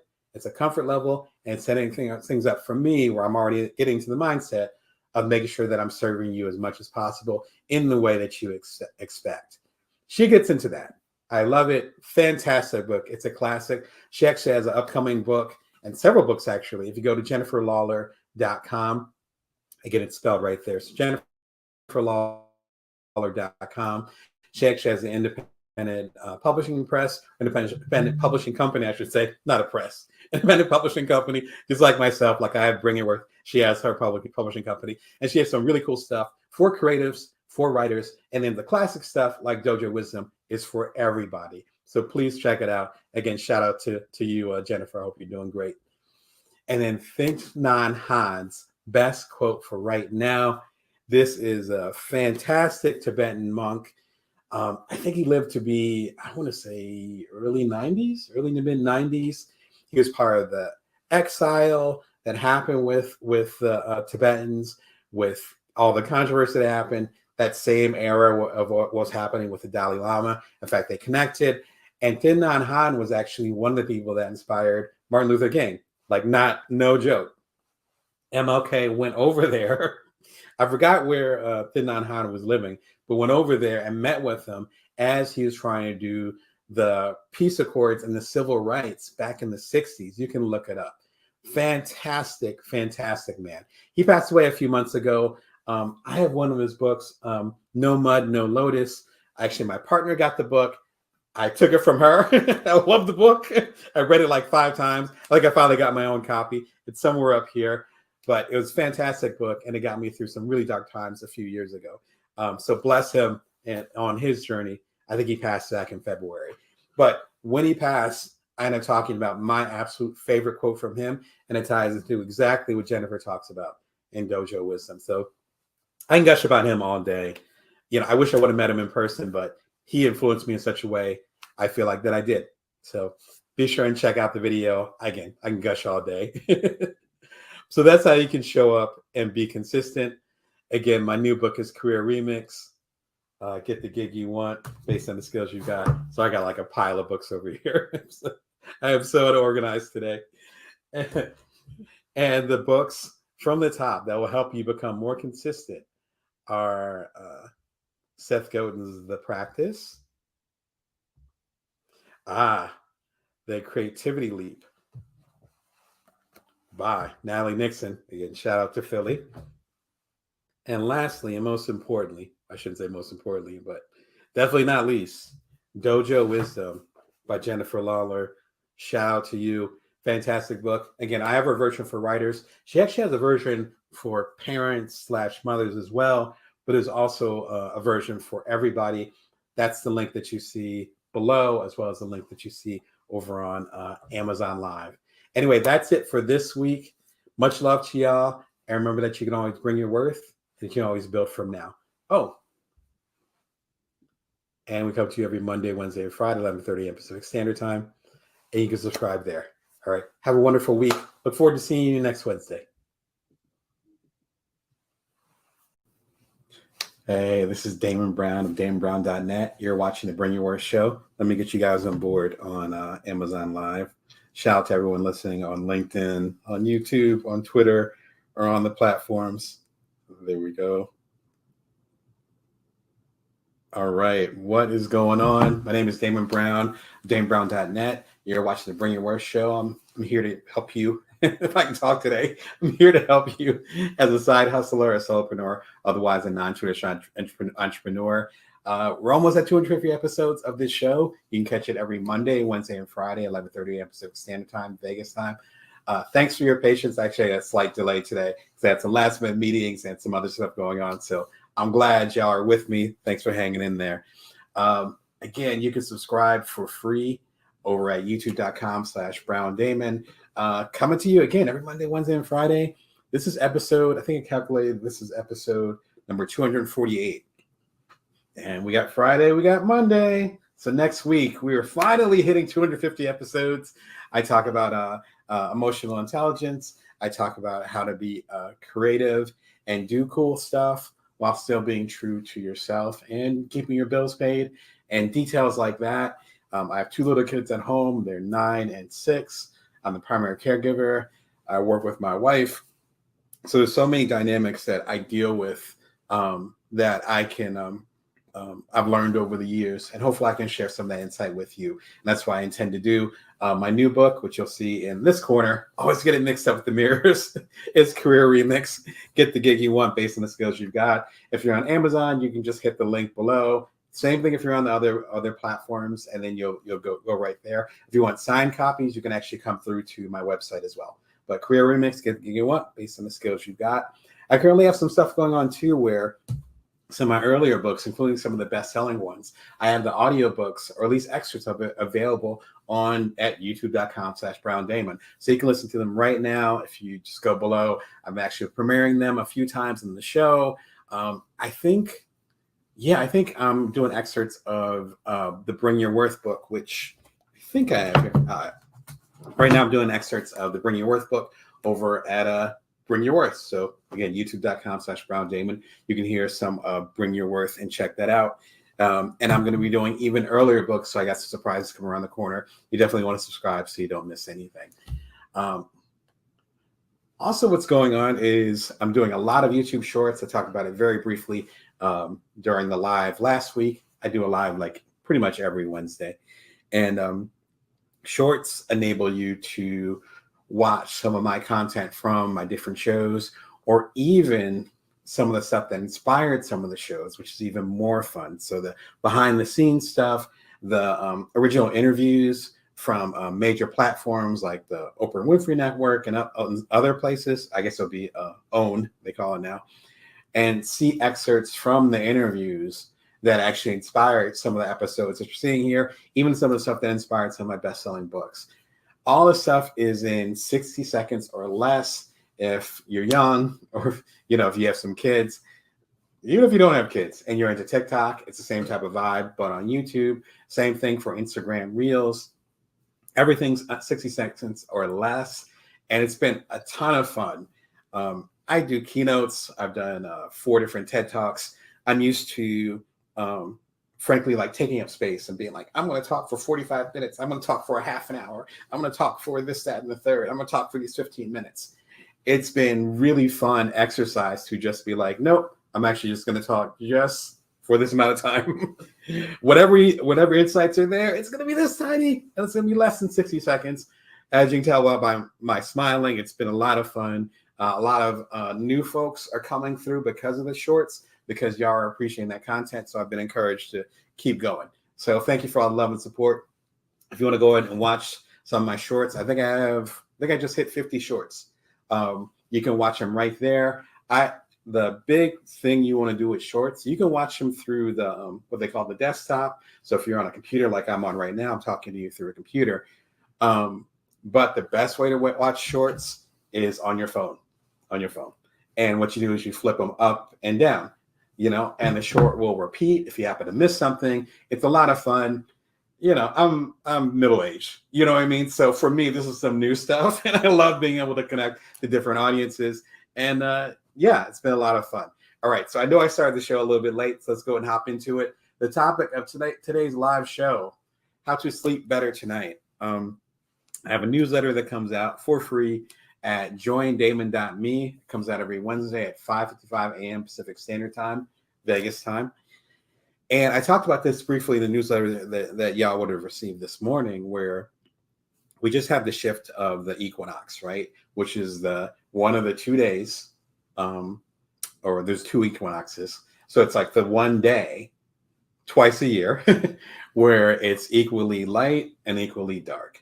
And it's beautiful symbolism there. I love the idea of the scales of that. And something happens to me, like psychologically or even emotionally, when the equinox happens, where it's almost like this equinox, like the fall one that just happened, I believe it was on Friday, where it's like, okay, now it's time to rest a little bit. And that's been some of the energy of this year, which I've mentioned in previous lives, because things were so busy over the last 5 years. I've done 8 books in the past 6 years. So it's been a really intense period of time. And again, I got little ones, so it's not like I'm doing it on my own.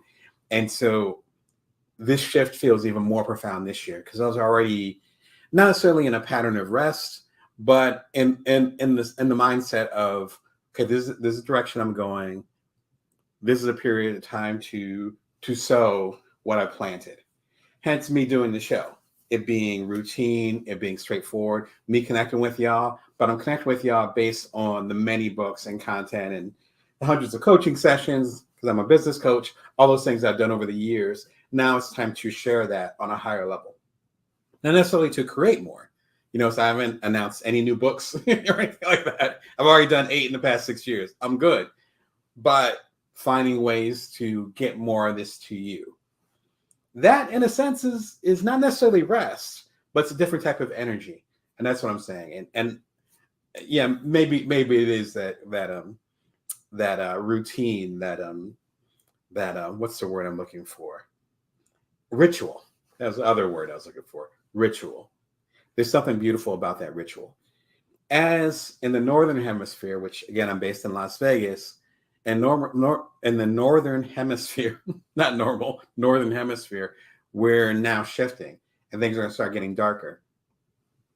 We just had a major thunderstorm that my family and I woke up to this morning in Las Vegas. And you can already see that the weather is shifting, even though the equinox just hit. Today's Wednesday, it just hit on Friday. You can already see the temperature drop by 20 degrees. It's Mother Nature's like, nope, we're changing. Now it's the fall, buddy. Now it's the fall. With that in mind, we can turn to rest. And again, here in the traditional stuff in the States, it starts to get colder. So then you start to stay in a little bit more. There's less outdoor activities, stands for football, but there's less outdoor activities.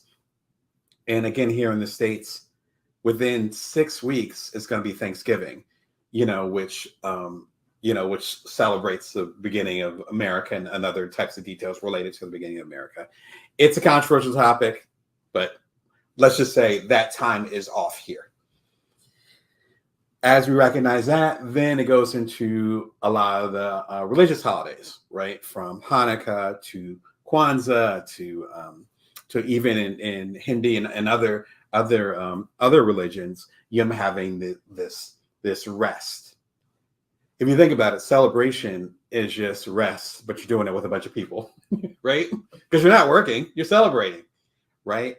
It's also time to honor and to reflect. I think as it gets darker, I'm taking a long way around the barn, but here's my point. As it gets darker, it's easier to get into this reflective mode and to check in with your body, your mind, your spirit, and say, wow, I'm pushing myself really hard. Let's reel it in a little bit. And let's get more reflective of it. Sleep is a big part of it. As I mentioned in my newsletter this morning, my kids are 6 and 9. My wife has a busy career. I got a busy career, as I just talked about a few minutes ago. Sleep is a premium. Sleep and quiet time. And unfortunately, those two things, sleep and quiet time, at least for me, are essential. And so over the almost 10 years that I've been a father, it's like, how do you find that time? And how do you make that time? And for the time that you do have, how can you make the sleep better? And so today I just want to focus on a few tools that can actually make your sleep better, make your sleep deeper. I am not a sleep expert. You can see the bags under my eyes. So I am not, but as I learn, my excitement is passing things on to you. So that's what I'm going to try to do. So there's a TED Talk here. There's actual tools here, even some fun stuff that I'm going to go over. So let's get into it. It's only 3 items, but let's see what's happening. All right. Why We Sleep by Matthew Walker. Love this book. I think I put the link to the audiobook. Get the audiobook. It's fantastic. The audiobook is about 9 hours. And as I've said before in previous episodes, it's not conducive to sleep because it's such an addictive book. I think I might have listened to it in like 3 settings. Like, it's so good. It's so good. But he talks about the history of sleep. But more importantly, he talks about, because he's a sleep researcher, this is what he does. As much as I research startups, and back in the day, as much as I researched journalism, this guy's the equivalent of that for sleep. So like, this is what he does. He's a sleep researcher. Why do we sleep? Why do we need to sleep? What happens in the body when you go to sleep? This is some scientific stuff. What I love about the book is not only the history, because I'm a history guy, but the history is pretty brief. I want to say the first third of the book focuses on the history. The remaining 2/3 or so, or maybe even remaining 3/4, it focuses on what's happening to our culture because we lack sleep, and we do have a sleep crisis because people aren't sleeping as much because unironically, I'll show you, because of the phone, because of the blue lights that come from the technology, because we're reading on our digital reading devices in bed and going to sleep, because we have, you see the reflection in my glasses, we have unnatural light coming in instead of just depending on the light, because we're not shifting our schedule based on how the sun is rotating, right? Because sun didn't get up here till around 6:30 or so, especially with the storm. But we still got up at our normal time in our household because we're based on doing these schedules based on, schedules versus based on where nature is right now. That's what I think is so lovely about the equinox is it's like that check-in. It's like, all right, it's going to get colder. You're going to start feeling sleepier and you're going to remember how tired you are. There's different things that we've sacrificed with our so-called modern culture. Going from, I think the word is egalitarian, from egalitarian to industrial to the technology age that we're in now. Like, what are we sacrificing along the way?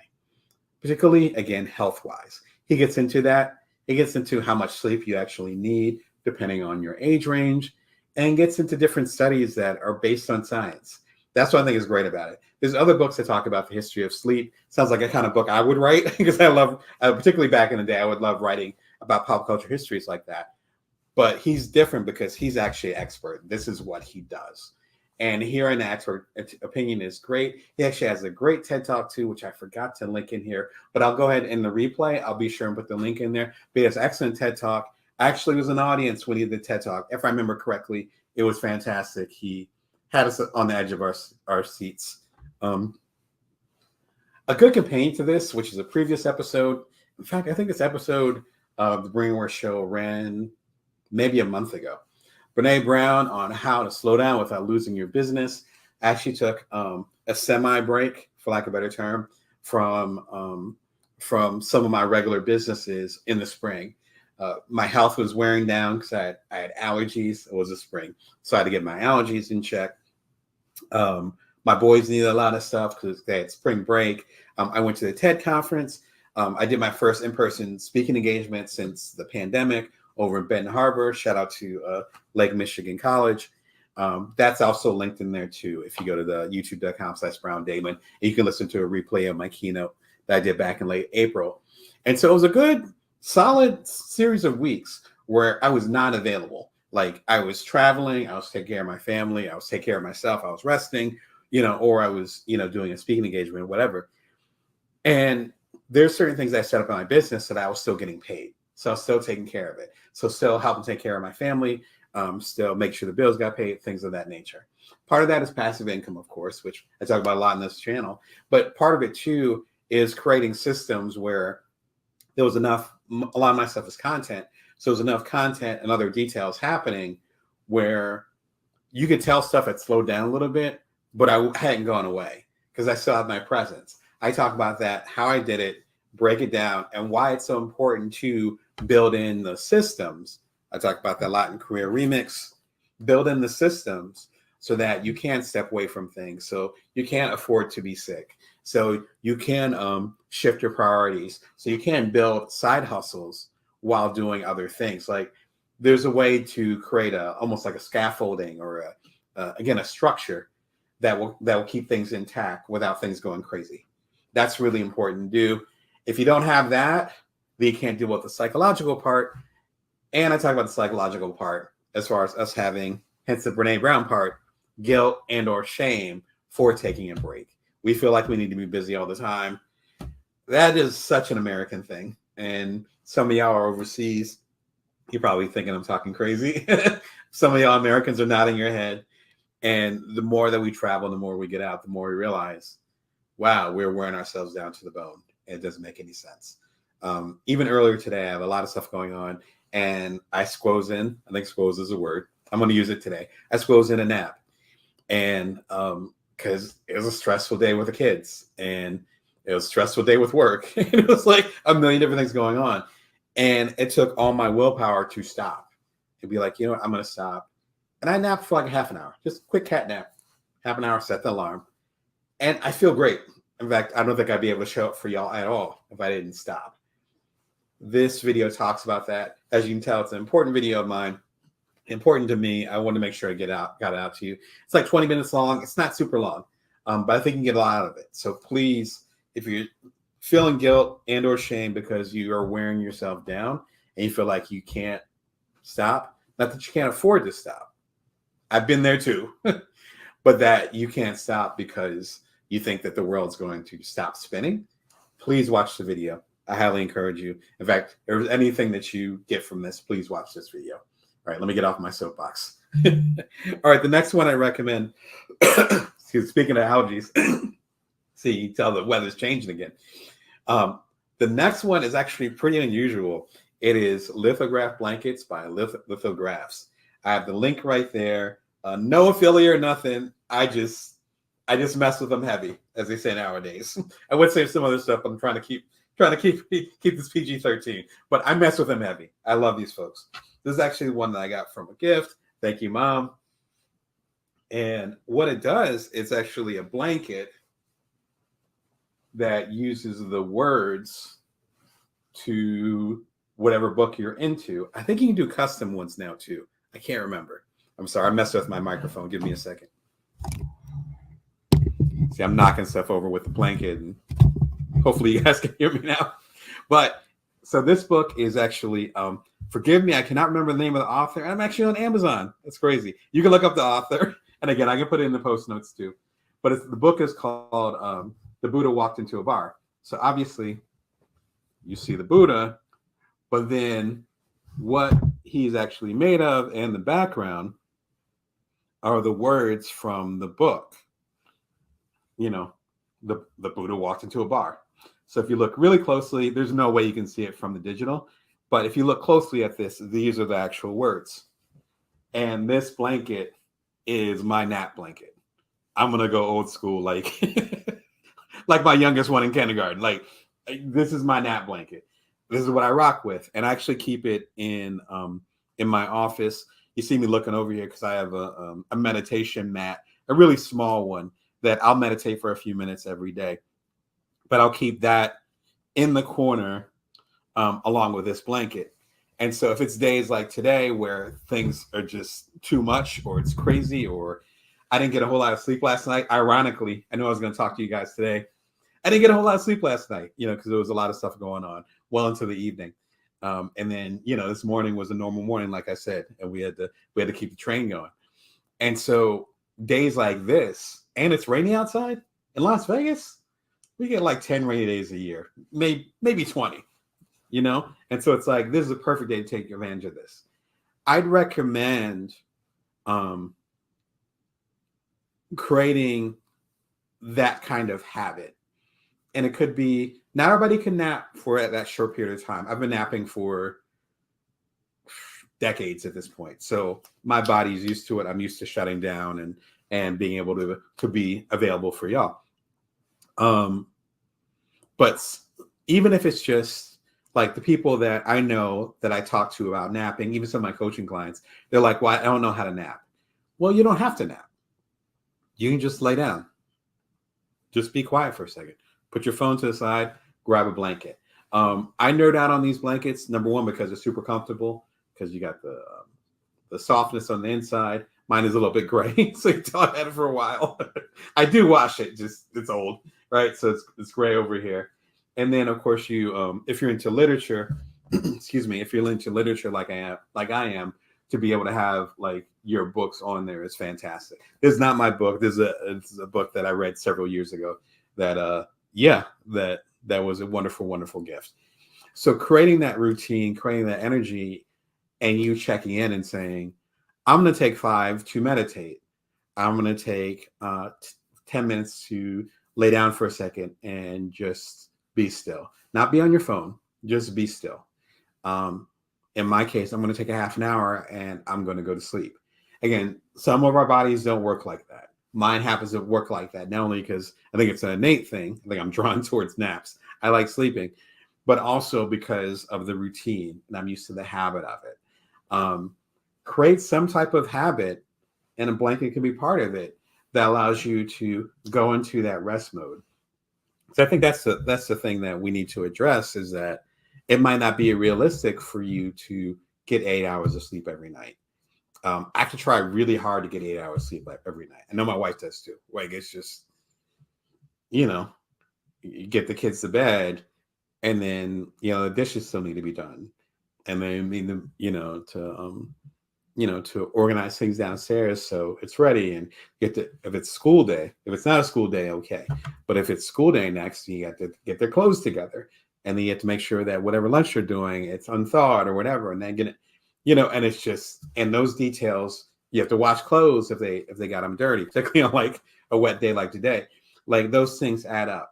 So I think it's important, personally, I think it's important to not feel, again, guilt, like you should be doing something, or shame because other people see me doing it, and you have a hard time doing it, that you're not getting like 8.5 hours of sleep a night, which I think is like the recommended thing.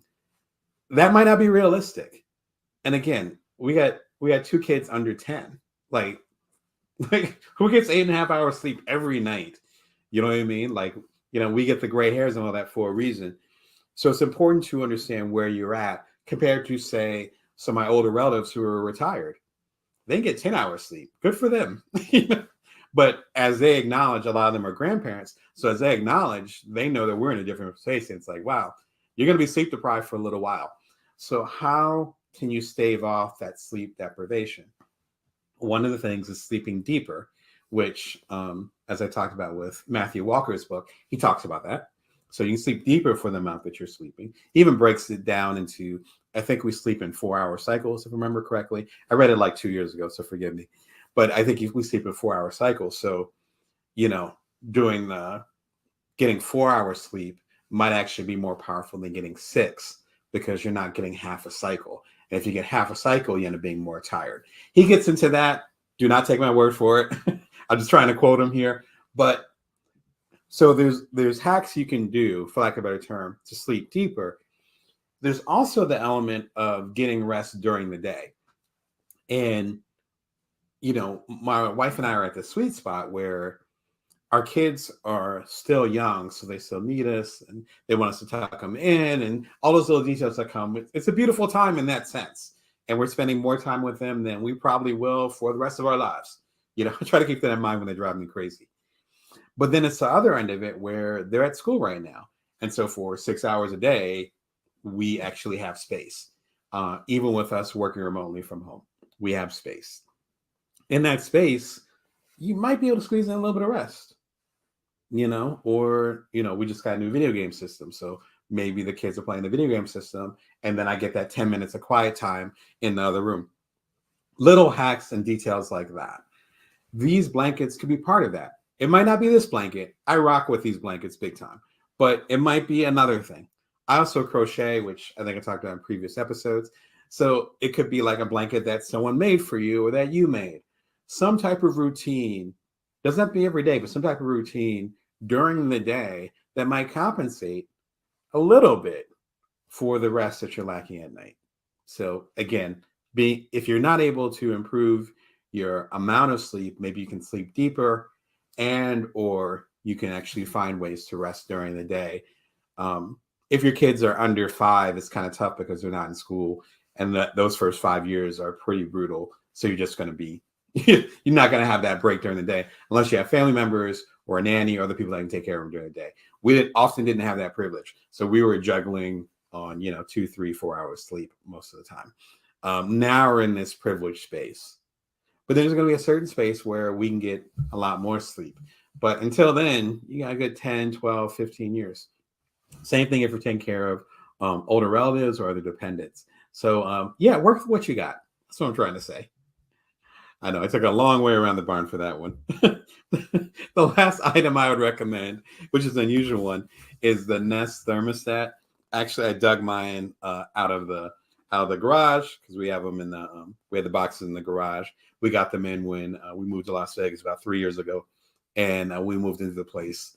We got them in probably about a month or two after we moved in. And I'm gonna be frank about it. Well, let me talk about it first. This is an automated thermostat, and so there's 2 big benefits to it. The first thing is that it will automatically adjust based on your habits and based on the weather outside. And so it didn't go as high last night because if you heard at the top of the show, the temperature dropped probably about 20 degrees this morning, and we had really heavy thunderstorms, lots of rain. The boys loved it, so they're playing in the rain this morning. But so it dropped. So our thermostats, and we have one upstairs, one downstairs, automatically adjusted, right?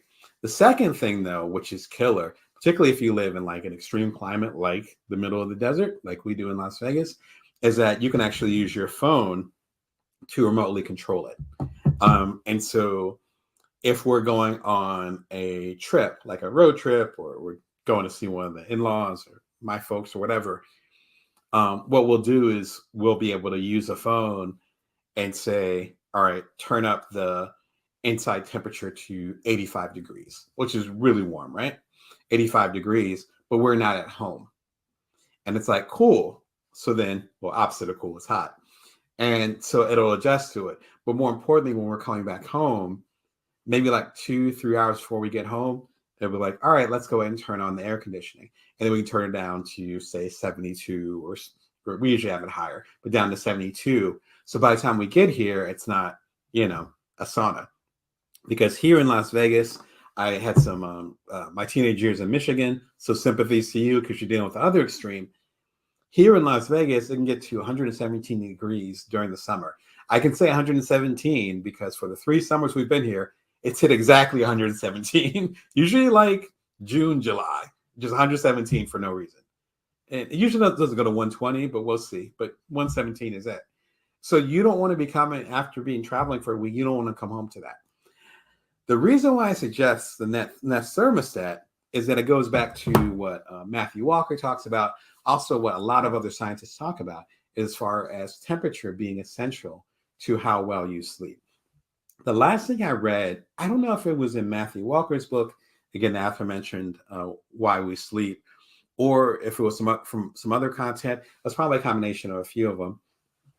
I was reading that the ideal sleep temperatures are in the 60s. 68 comes to mind. And so we have a much easier time getting into that deep sleep. I want to say REM, but there's some other cycles too. But let's just say deep sleep. We have a harder time getting into the deep sleep if the temperature is too hot. Excuse me. While we're awake, our definition of too hot, our tolerance is a lot higher. Like right now in our house, it's probably about 74 degrees, which is fine. I might sweat a little because I have the blazer on. It's a thick blazer, but but it's fine. It's fine. It's fine. That's what we normally keep it at. When you go to sleep, though, those cooler temperatures actually allow you to engage into the deeper sleep more. I think it allows you to get in there quicker and to get in there more, if I remember correctly. Again, please check out Matthew's book for the details. And so that thermostat control is really important. Me being the local handyman, that is not my background, but we own a house. I'm the handyman of the house. I'm the one that actually installed the 2 Nests. And they were fairly straightforward. I am really into tech, but I am a software guy. I did 2 startups. So I'm a software guy.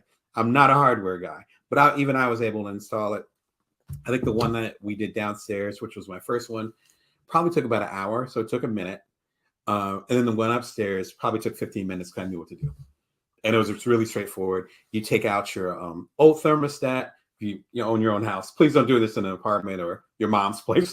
Please do it in your own house. But you unscrew it, take it off the wall, and then there's I want to say like 3 wires, and they're all colored. And then it ties into these, and the slots are also colored, and you go from there. And it's absolutely worth the time.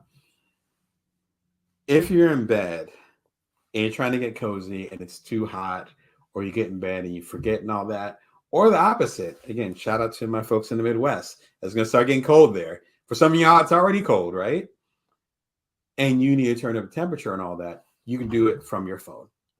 It sounds basic for me to spend 5 minutes on it. I got to say, though, because I wasn't quite feeling it at first. And then a couple days into it, I was like, oh, I get it. Because that cold walk across the cold floor, which is what I grew up in, Again, growing up in Michigan, originally from the East Coast, but I had my teenage years in Michigan. I know that walk across the cold floor to turn up the heat, or the opposite, where you're sitting there and you're sweating. And during the summer here, there's been times where my family's gone to bed and it's been 3 figures of degrees. I'm not exaggerating. Some of those summer nights are like 101. If you think about it, if it's 117 during the day, it doesn't cool off. So to be able to regulate your sleep, I think it's much easier to have those distinct temperatures. And again, because we have 2 floors, we're able to adjust things. So like when in-laws are visiting or whatever, we're able to adjust things based on who's sleeping where. So it's absolutely worth the time. I love the device. Like it's been great. There's a TED Talk with I think his name is Tony Fadell, and he's actually the founder of Nest. Nest was acquired by Google, I want to say 6 years ago. And around that time, he did a TED Talk. I saw his TED Talk in person. It's online. I do not have the link to it, unfortunately, but it might be worth checking it out too if you want some inside baseball on what Tony ended up doing. All right, so let's start from the top. I recommend Why We Sleep by Matthew Walker. I recommend these beautiful blankets from Lithograph Blankets. Shout out to Lithograph. You can use the link below. And then lastly, I recommend the Nest thermostat. I'm a tech guy, but I'm not a hardware guy. And even I was able to put it together fine. So shout out to them. I recommend it because, again, you want to have your sleep temperature, from all the research that I've read, in the upper 60s. And that's, even though it sounds cold, that's actually should be the ideal. Obviously, you want to have blankets on, the ideal temperature for you to get a deep sleep. So maybe if you're not getting much sleep, maybe just turn the temperature down a little bit more and then get as deep as possible with that sleep that you're getting. All right, speaking of sleep, I've been talking for, for almost 40 minutes. It is lunchtime for me, and I am getting sleepy. So thanks for coming through to chat about getting good sleep. It's a Bring Your show every Monday, Wednesday, and Friday, 11:30 a.m. Pacific Standard Time, Vegas time. My new book is Career Remix, Get the Gig You Want based on the skills you've got. And you can always subscribe for free to the Bring Your show at youtube.com/BrownDamon. And I got a ton of shorts coming up. It's so much fun.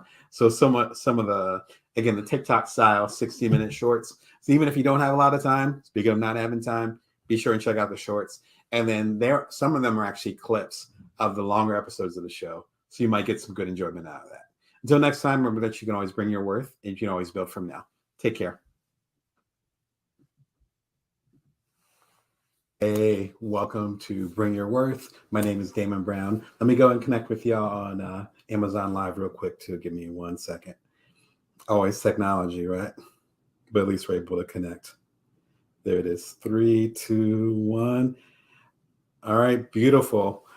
Hello, everybody. If you're on Amazon, if you're on YouTube, if you're on Twitter, if you're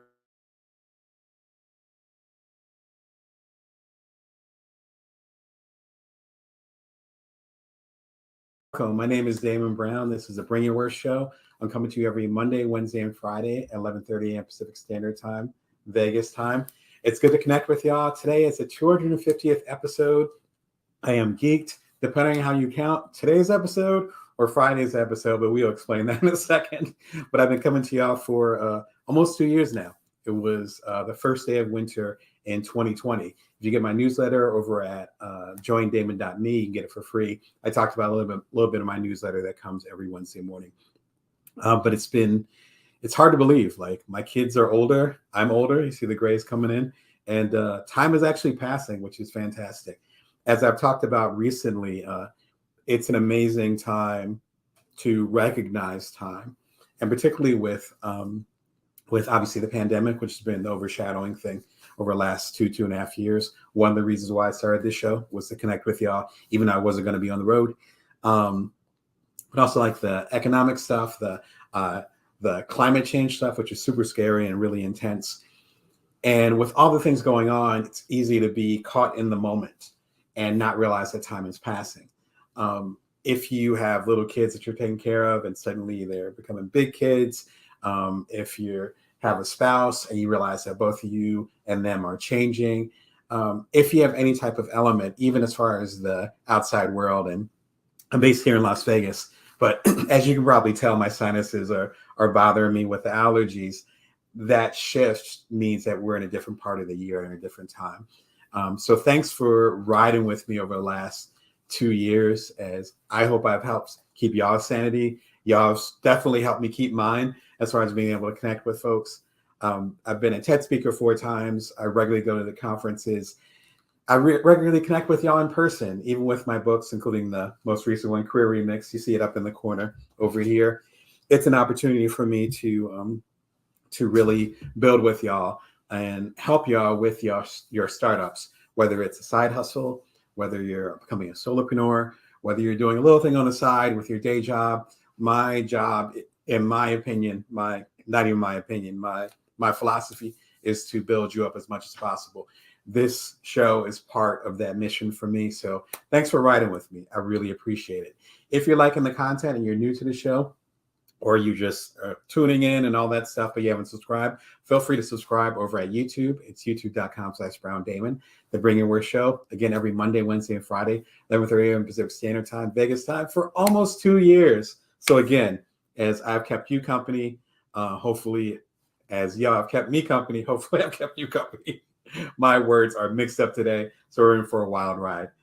And again, my new book is Career Remix, Get the Gig You Want Based on the Skills You've Got. Thanks for all the love and support. It came out at the top of the year, I want to say January 18th, because we changed the launch date a couple times, supply issues.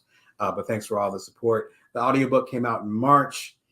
I did it downtown in the booth, and it was fantastic. And it'll be a really good experience. Hopefully it helped y'all on your journey and some good insight that's coming from that. The 250th episode, I told you it was a tricky one. I think this live episode is the 250th, but it's kind of weird with YouTube and the timing of it. Obviously, with the recorded shows, live shows, this is a 50-second live show. So I've done a Wednesday live show, which is when I usually do the live show, about every other week, something like that. Because I was under the weather for a little bit. I was traveling, like I said, to TED and stuff like that. That's easier to count. The actual episodes, though, are tricky because for the pre-recorded ones, the edited ones that you see on Monday and you see on Fridays, they're obviously recorded way early, and then I edit them myself with my little hands. And so the timing of it when they come out is kind of different. I'm sure it's the same way in a traditional TV and stuff like that. Anyway, I did a 250th special episode. It's the 4 simple secrets to YouTube success. I don't have 1 million subscribers. I'm not making a ton of money of it, particularly from like things being monetized and stuff like that. But I am building a community, which is my intention. And for those of you that have showed up, those of you that are subscribing, I got to tell you, over the past month, like the amount of people that have tuned in, the amount of people subscribing, it's gone through the roof. And again, it's not like I'm on a major level, but way more engagement than usual. So for me to be coming up on the 250th episode, and for me to be able to connect with y'all, and it's for me to regularly talk with you every Monday, Wednesday, and Friday, and that to be part of my business coaching practice, because I coach non-traditional entrepreneurs like yourself, for that to be part of my books and that discussion, for that to be part of my journalism, for that to be part of the consulting, all the different things that I do, and for y'all to show up regularly, it means a lot. What I try to do is take the 4 biggest lessons that I've learned from the almost 2 years and 250 episodes of doing this show. And I've had my ups and downs and challenges and all that stuff. All the stuff that I've learned boiled down, or at least essential stuff, boiled down into 4 different tenets. I hope it's useful to you. It's going to be live on Friday, 11:30 a.m. Pacific Standard Time, Vegas time. If you click on it right now, you can actually go there and it will have a little notification, or it'll have a little bell that says notify me when it's ready. If you click on that, then you'll get a notification on your phone or over email. It usually does both, but you can choose that.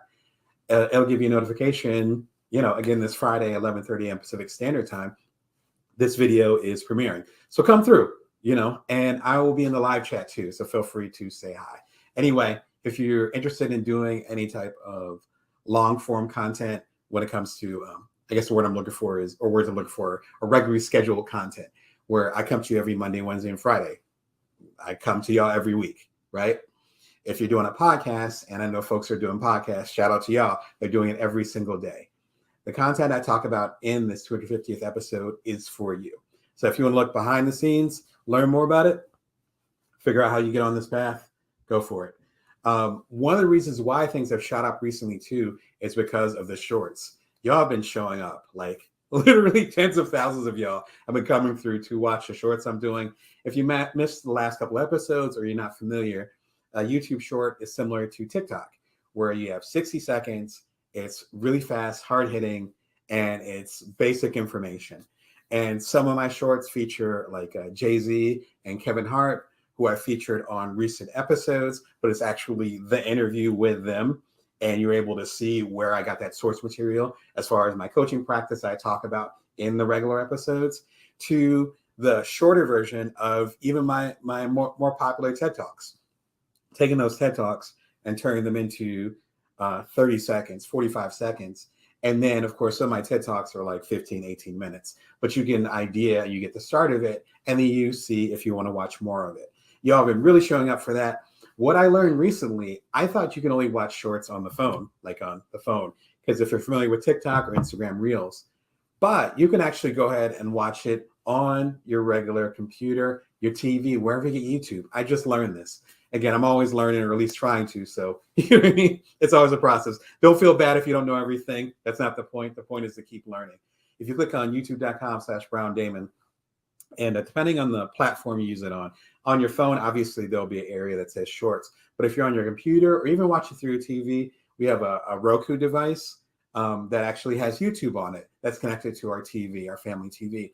One of those things, there'll actually be an area that's called shorts or short programming. You can click on that and it'll go through them. I think there's about 60 or 70 shorts on there, which at the end of the day, each short is like 30 seconds. It doesn't take that much time. I think you'll get a lot out of it. That's why I started doing it. All right. So the show itself, books for your next stage. There's been a theme, again, with transition into fall. It's not a level of, I guess it's a small level of nostalgia, but also, again, that idea of time and things move on, whether we're conscious of them or not, whether we show up or not. And I mean show up in the abstract way. I mean, you can show up to work every day, but are you showing up and giving your best? Are you showing up and taking care of the clients or the people you serve? In my case, it's clients. In my case, it's me taking care of you. Am I showing up the best way possible? When you're showing up regularly, when you're showing up in the best way possible, it's easier to navigate the transitions because it's easier to see that they're coming. There's stuff that's going on in my career right now that I saw coming. I was like, I can smell these transitions coming. And I can't wait to share them with you soon, right? But I can see these transitions coming. But that's part of that is because when you show up regularly, when you show up 100% as yourself, then, you can hear the noises. You hear the noises of the stampede coming, down the hall. So I got 3 different metaphors. You put your ear to the ground and hear the stampede coming. You can smell change in the air and know it's about to rain. These little details only come about when you show up at your most. Not necessarily your best. I'm not always my best. I'm not even my best right now. But to show up at your most. I'm delivering as much as possible to you right now. 100% guaranteed. When you do that, you're able to see a lot more. And when you see a lot more, then you're able to connect and see those transitions as they happen. To paraphrase some therapists I've had, as well as some stuff that I've read in the past, life will tap you on the shoulder. And if you don't listen, then it might give a more aggressive tap. And then eventually, if you don't listen, it's going to hit you with a 2x4. I didn't come up with that saying, but I've heard it many, many times. Being fully present allows you to listen to that whisper, to feel that tap. These books, at least for me, have helped me feel that tap and feel that energy before things shifted.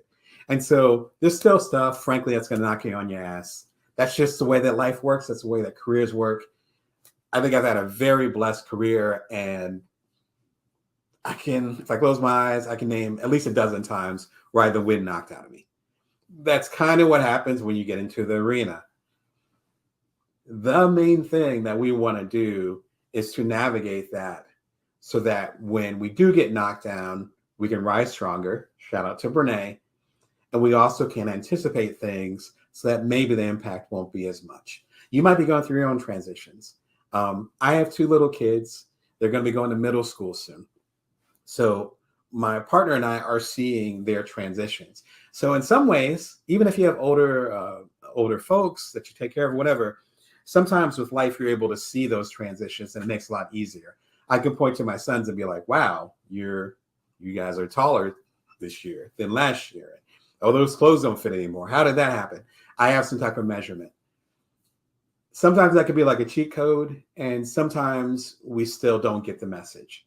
These books will help you understand when the transitions are coming, what to do when you're going through the transitions, and how to embrace the next step. This list could have been twice as long, so you might have some favorite books about transitions. These are mine. All right, the first one I recommend is The Alchemist by Paulo Coelho. I love this book. I have it in 3, maybe 4 different formats. So you remember, if you're around my age, I'm middle age. So if you're around my age and you would go to the store, you actually would go to the store to get music, and then you'd love a particular thing and you'd have it on tape, but then you might have a CD player at school. I used to have a CD player at school back when they had the tower computers. And it's like, oh, I need a CD of that. I'm thinking of Nas's Illmatic offhand. I have about 6 copies of that. I'm thinking of, shout out to I'm getting my sides mixed up. Shout out to Miles Davis back there. I think about Kind of Blue. And I have like 4 copies of that. In fact, I used to have it on vinyl before I started a family. And then I knew they would tear up my record player. But that's another point. What I'm saying is that this is one of those books. It's a very simple book, super short. I want to say the audiobook is no more than 2 hours. The physical book, which of course I don't have right now, but the physical book is super small. In fact, it's about the size of Bring Your Worth, which is the name of this program. The book but that was part of the energy that actually inspired this book, is that something short and sweet that you could carry along with you. The Alchemist, in short, is about a guy that wants to, right? Shout out, right? The Alchemist is that book. And so The Alchemist is simply a book about a little boy, not even little boy, I'd say like a teenager / young man. He's very young, who is a sheep herder, and he gets the opportunity of a lifetime, but that requires him letting go of the life that he was accustomed to. And he goes on this wild adventure, and then he ends up coming back, but he comes back quite literally in a different form. What I love about The Alchemist is every time I read it or listen to it, I have the audiobook right here.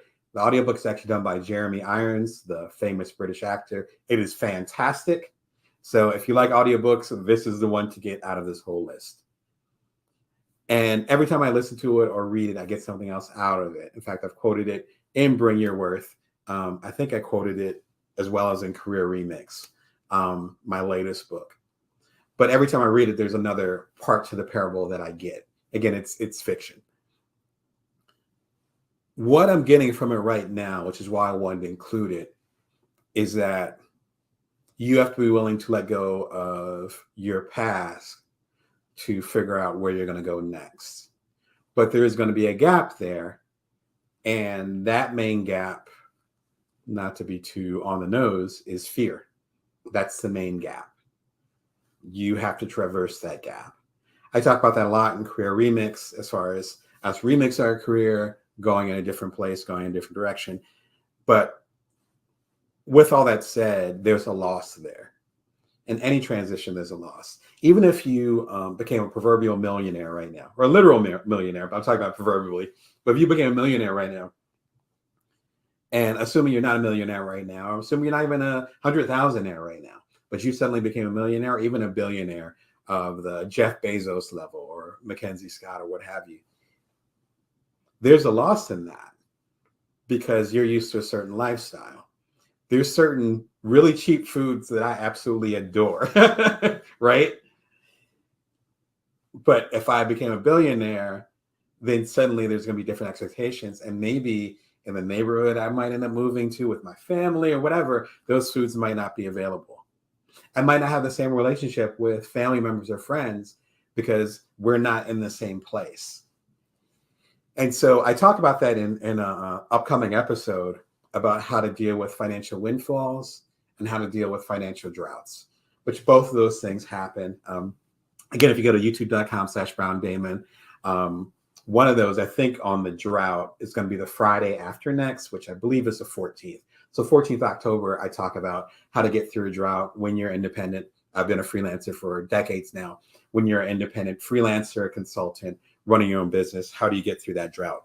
But that's one of the things I talk about, is that with those extremes of money, then your social circle might be the same, but you might have changed. There's a loss in that.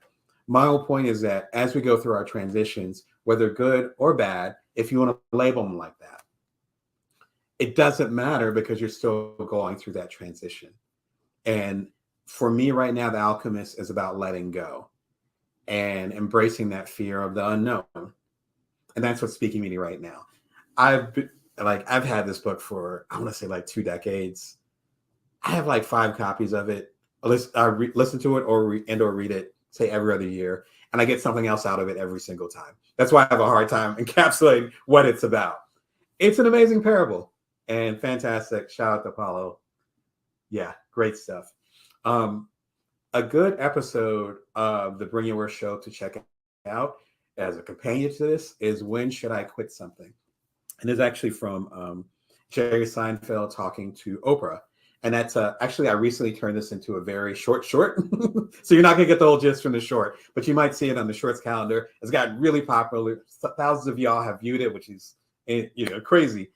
But it's all based on this classic. Classic is an older episode of the Bring Your Worst show. And it's about Jerry Seinfeld, of course, from the Seinfeld show, and why he decided to quit when it was the #1 show. I think it was the #1 English-speaking show in the world. And he's like, yep, I'm done. And he said bye to NBC. He explains why in this video. Like, it's one of my favorites, and it's one of y'all's favorites too, based on the feedback and the views. I think it fits really well as far as letting things go and going into your next transition. The next one, favorite of mine, The Daily Stoic by Ryan Holiday and Stephen Hanselman. Shout out to y'all. Fantastic book. I will try to make it as simple as possible. Stoic philosophy comes down, at least the most popular Stoic philosophy, comes down to 3 or 4 individuals. Holiday and Hanselman have taken arguably the best from these individuals and turned them into 366, as in a whole year plus 1 day, I think, for a leap year, however that works. I think it's 366. Correct me in the comments if I'm wrong. And taking it into really simple quotes and then breaking down those quotes. It's fantastic. And I prefer the audiobook over the physical book.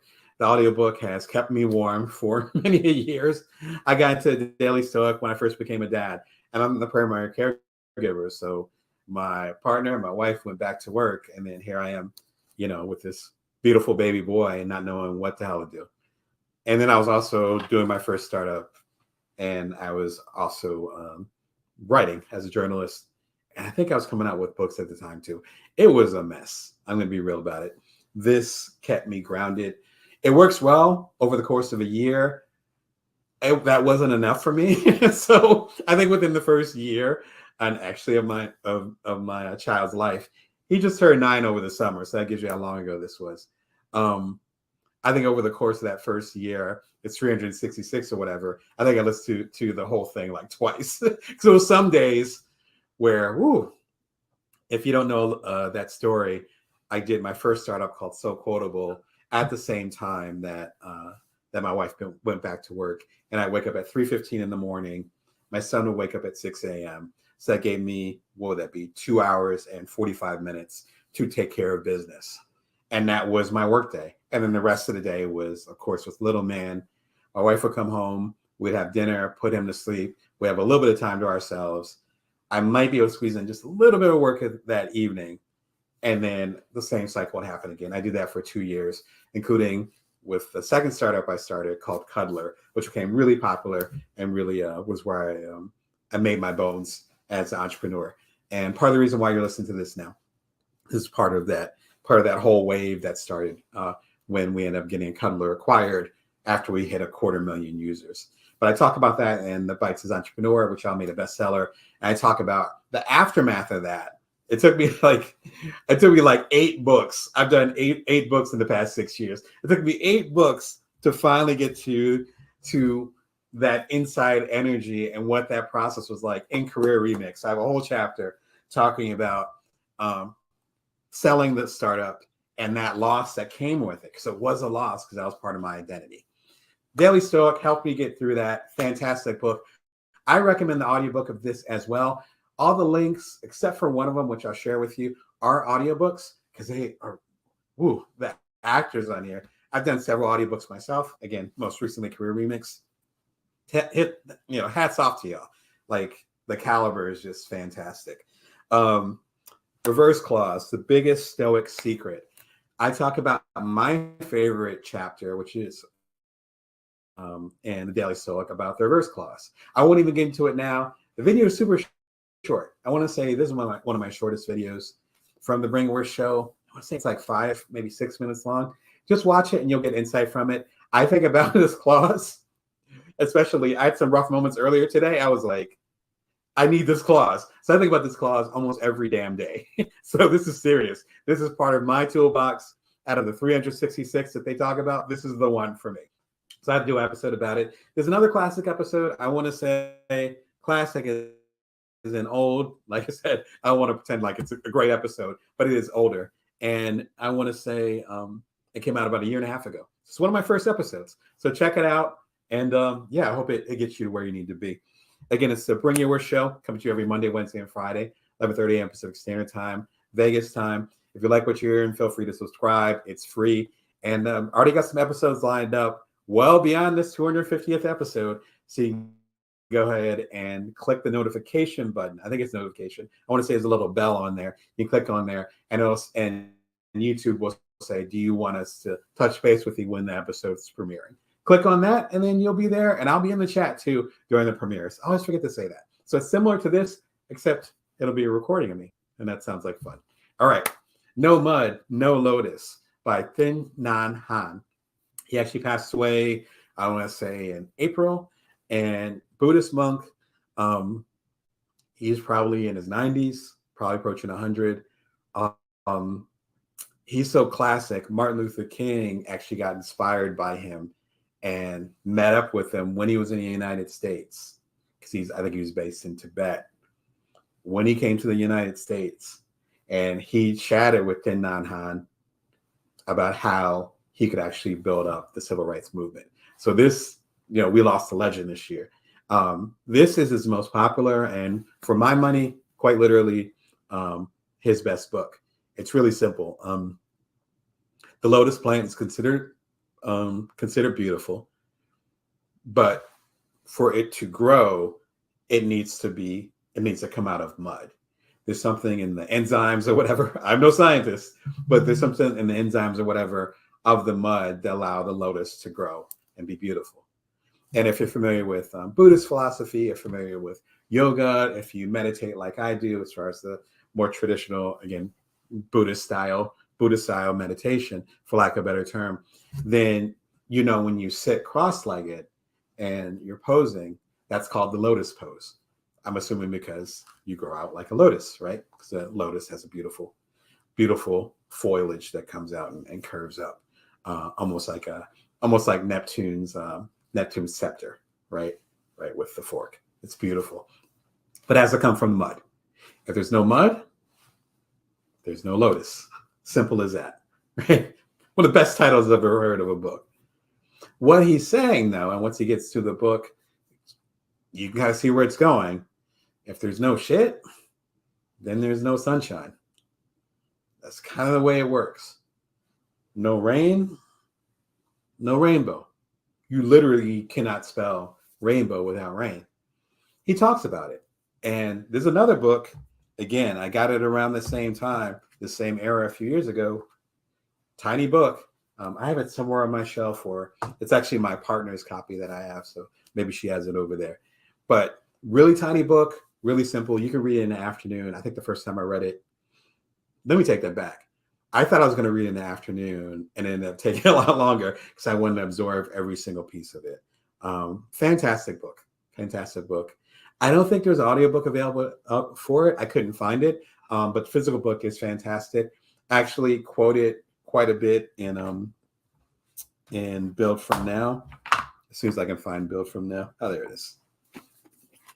And Build From Now to Know Your Power, See Your Abundance, Nourish the World, my book from a couple years ago. But I talk about it a lot in there. So if you're familiar with the book, you know it's in there. And I think I might quote it very briefly in my latest career remix. But if you're familiar with my work, or if you read my books, you probably have seen his name mentioned. This is the source. And a lot of stuff I quote is from this one book. This tiny book has a ridiculous amount of gems. When he passed away, and I'm doing a special episode about it, it was my favorite quote. Again, similar to the reverse clause I talk about with the Daily Stoic. This is my favorite quote from him. And I believe it is from No Mud, No Lotus, because he has some great interviews too. If you check online or if you read them, I think most of them are in English, so you should be able to enjoy them if English is your language. But fantastic quote. I think that you'll enjoy the episode if you're curious about him at all. Last one, my classic. Love it, love it, love it. Uncomfortable, or that's not uncomfortable. Wow, I'm getting more comfortable with mistakes. Comfortable with uncertainty. It's not uncomfortable. Pema Cho does not tell you to get uncomfortable. What she's telling you is to get comfortable with uncertainty. You can tell it's been a busy week for me. My apologies. But hey, like I said, I'm not at my best, but I am showing up for y'all. And that's what matters. That's how you get to 250 episodes, by showing up however you are. Comfortable with Uncertainty, one of my favorite books. I had this book when I was in New Orleans when Hurricane Katrina hit. I talk about it extensively. Yeah, I guess it's a Build From Now day. I talk about it extensively, or quite a bit, I should say, not extensively, but quite a bit, in Build From Now. It's actually the opening chapter. So if you're interested in my experience with that, it took me like 15 years to be able to write about it. But that's why Build From Now is such an important book, personally for me. But one of the few things I was able to take with me was a copy of Comfortable with Uncertainty. It was dog-eared. I think I just got into it that a year or two before that. And it's this idea of accepting that things are unstable, accepting that there's no such thing as security, and accepting that you're going to be okay. I was thinking about this saying, and I know I'm going to screw it up, but it's important to share it. Where I believe it was a monk that said, the bad news is that you've fallen off a cliff and you're always going to be falling. The good news is that there's no bottom. In other words, if you can decipher what the monk was trying to say, yes, things are chaotic. Yes, you're always going to be in motion. And yes, you're always going to be uncertain. But you can take comfort in that things are always going to be evolving. Barring a climate change disaster, winter is going to begin in about 3 months. And then spring is going to begin after that. And summer is going to begin after that. Barring the end of civilization, we're still going to make love. We're still going to fall in love. We're still going to drink and be merry. We're still going to be at war. Those things never change. That's part of humanity. And as long as we're here on Earth, that's what we're rocking with. The chaos that comes with that is part of the bargain. So if you get comfortable and you not knowing what's going to happen next, then that actually gives you the freedom to have security. Fantastic book. Her book, I want to say it's about 50 chapters, which sounds crazy, but it's another book, super small, and each chapter is about 2 to 6 pages, I want to say. And it's fantastic. And at that period of time when I was having a rough time, I would just flip to a random page. This is one of those books. And then it says whatever you need to hear at that moment. Pema is fantastic. I didn't give the background. She's another Buddhist monk, seeing a pattern here, another Buddhist monk. And I love her work, Yep, acceptance, no good or bad. It's our thoughts about it. Exactly. So how we frame the conversation around it, how we build a narrative around it. That's what it means. She's excellent at not necessarily changing our framework about it. There's plenty of books about that. But about her helping us recognize that we do have a framework about it. And I think as a business coach, I think that's almost more important, because you could talk to people and they were like, well, look at the bright side. Look at the bright side. Like, maybe you don't want to look at the bright side. Maybe you don't. But what I think is even more powerful is to say, recognize that you're looking at the dark side of it, and recognize this is part of the story that you're telling yourself. Recognize that this is part of the narrative that you believe right now. That's what you have control over. Sometimes shitty situations are shitty situations. Like, there's no, you know what I mean? Especially if you're an adult, you've been through enough stuff where there's certain things where it's like, there is no quote unquote bright side of this. It just sucks. But as time moves on, back to the time idea, then you can start to change the narrative of it and start to get that perspective. Time gives perspective. Her book is fantastic as far as giving perspective and being like, no, I'm not going to tell you to cheer up, but I will tell you that the framework that you have right now is only letting these particular things in. So what do you have control over? The situation or the framework? I like having control of things. Situation, I might not be able to control that. Usually can't, right? Life sometimes happens to you. But the framework, though, that can slowly evolve. And it's not sunshine up your behind type of book. It's more like, yeah, life sucks sometimes. What do you have control over to make life better? And are you willing to build that patience and acceptance that life isn't going to be better right now? It might be better later, but you have to be in the right framework, a better framework, I should say, to actually let in whatever better stuff comes. Because if you're stuck at what happened, then you're not actually going to build. Well, you're not actually going to build from now. Sorry. Suddenly I'm quoting myself. All right. Good Companion. It is my most popular episode of the 250 episodes of the Bring Your Worst show. I have my first TED Talk that has a bunch of views. Thank you for all the love and support. Even like, oh my gosh. Yeah, like I said, my son is 9, so I did TED Talk when he was a baby. So 8-year-old TED Talk. Y'all are still loving it. Thank you so much. That means a lot. I was nervous as heck up there. But that short little TED Talk really showed me the way as far as how I can connect with y'all. And I learned a lot from it. So thank you for all the love. Aside from that TED Talk, this is by far the most popular episode of the Bring Your Worst show. So shout out to Brene, and shout out to all y'all that have watched it. How can I accept others for who they are? I'm a parent. I'm a partner.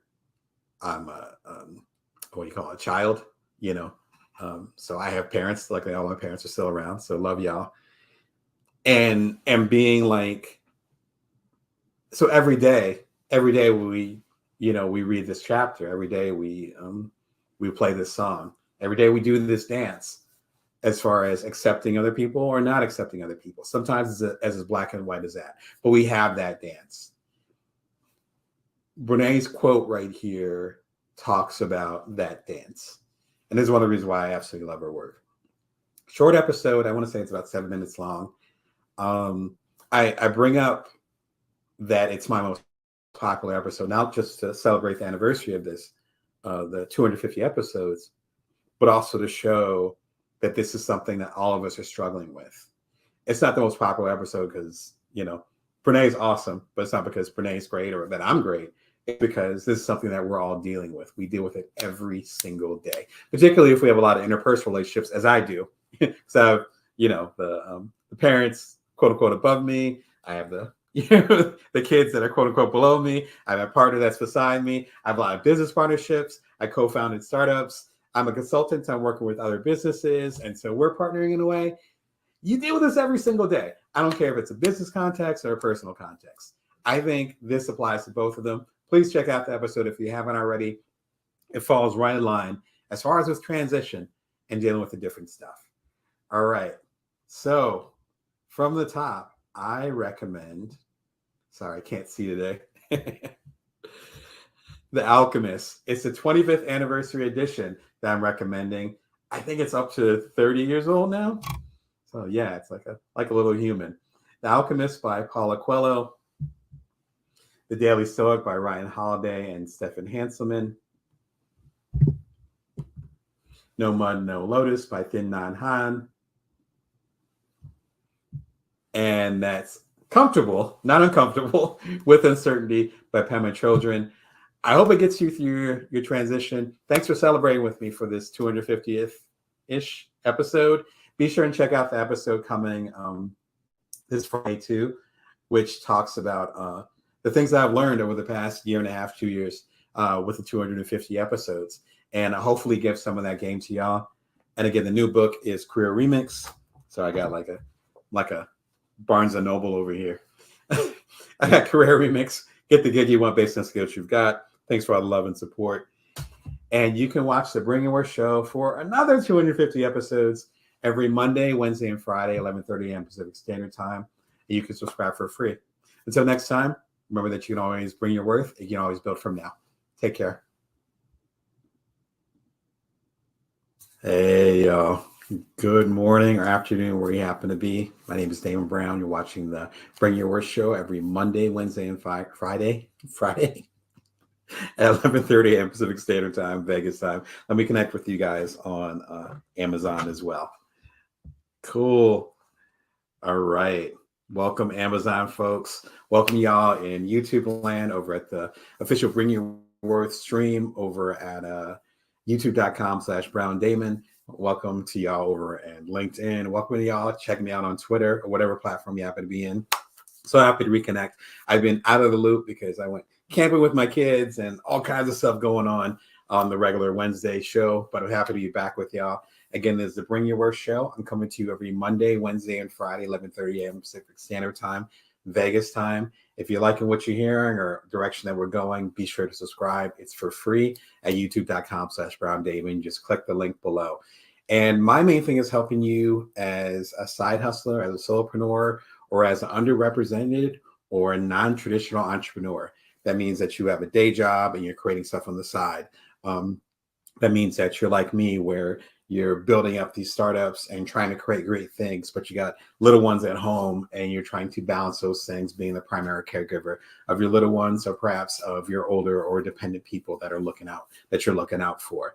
I'm helping you get to the next level when those resources, for a lot of us, are not traditionally there. I've been fortunate to be a multi-time TED speaker. I go to the main conference every year up in Vancouver. Shout out to them.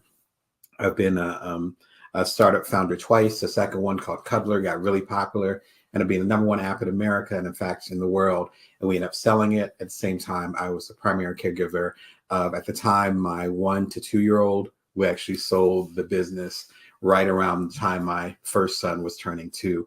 Now I got 2 of them. They're 9 and 6. So I understand that journey. I love it. I respect it. I'm trying to pass on some of that game to you. So thank you for having me as be part of your journey. I come to you every Monday, Wednesday, and Friday. Just had a 250th episode about 2-3 weeks ago.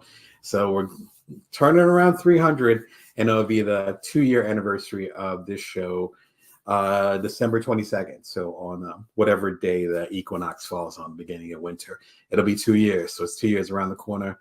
As my mentor Seth Godin says, drip by drip, you try to influence the culture, and then before you know it, things are shifting. So thanks for all the love and support. My latest book is called Career Remix. Get the gig you want based on the skills you've got. Thanks for all the love. I have some previous episodes, if you end up going again to youtube.com/Brown Damon, where I talk about the journey to get this book out. It was a tough journey just because I have my own publishing imprint, which some of the books you see behind me are part of that. And that was a fascinating process. And I did several years of traditional book publishing.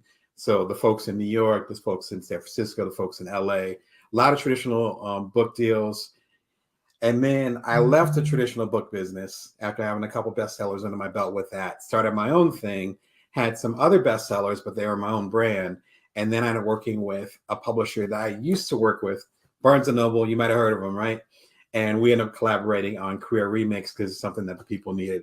And it was such a risk and such a different thing for me because I already had my own thing, right? So it's kind of like working with an executive producer when you're already executive producer, and it being a really cool experience. This book is out now. I talk about all the insight with experience, things I learned about myself, and some of the challenges. One of the coolest things is the audiobook of this. I did it in the studio downtown here in Las Vegas, and it was fascinating. I felt like I was Puffy or Jay-Z in the booth, and it was a different experience than my previous audiobooks where I was actually doing stuff in the closet to the left of me. And so all the audiobooks I think are great. I think the quality is there, but Career Remix is a different kind of audiobook. So if you end up grabbing a book, be sure and check out the audiobook. I think you get a lot out of it. But that's enough about me.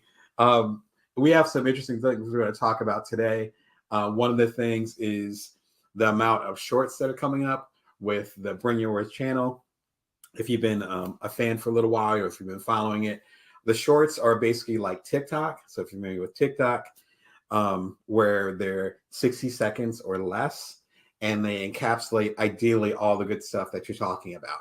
It's a new thing over at YouTube. They've only been doing it for probably about a year and a half, and y'all are really liking the shorts. And it's so many people that are coming in and learning more about the channel from the shorts.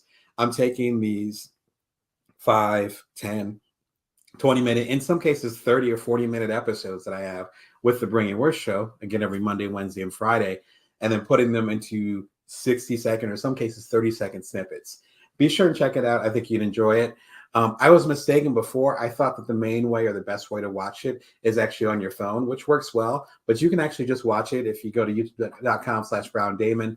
And I don't even think I was wrong. I think they changed the interface where if you go into YouTube, you can watch the shorts on there. I think I'm closing in on about 100 shorts. So there's a lot of content on there. It's quick pace.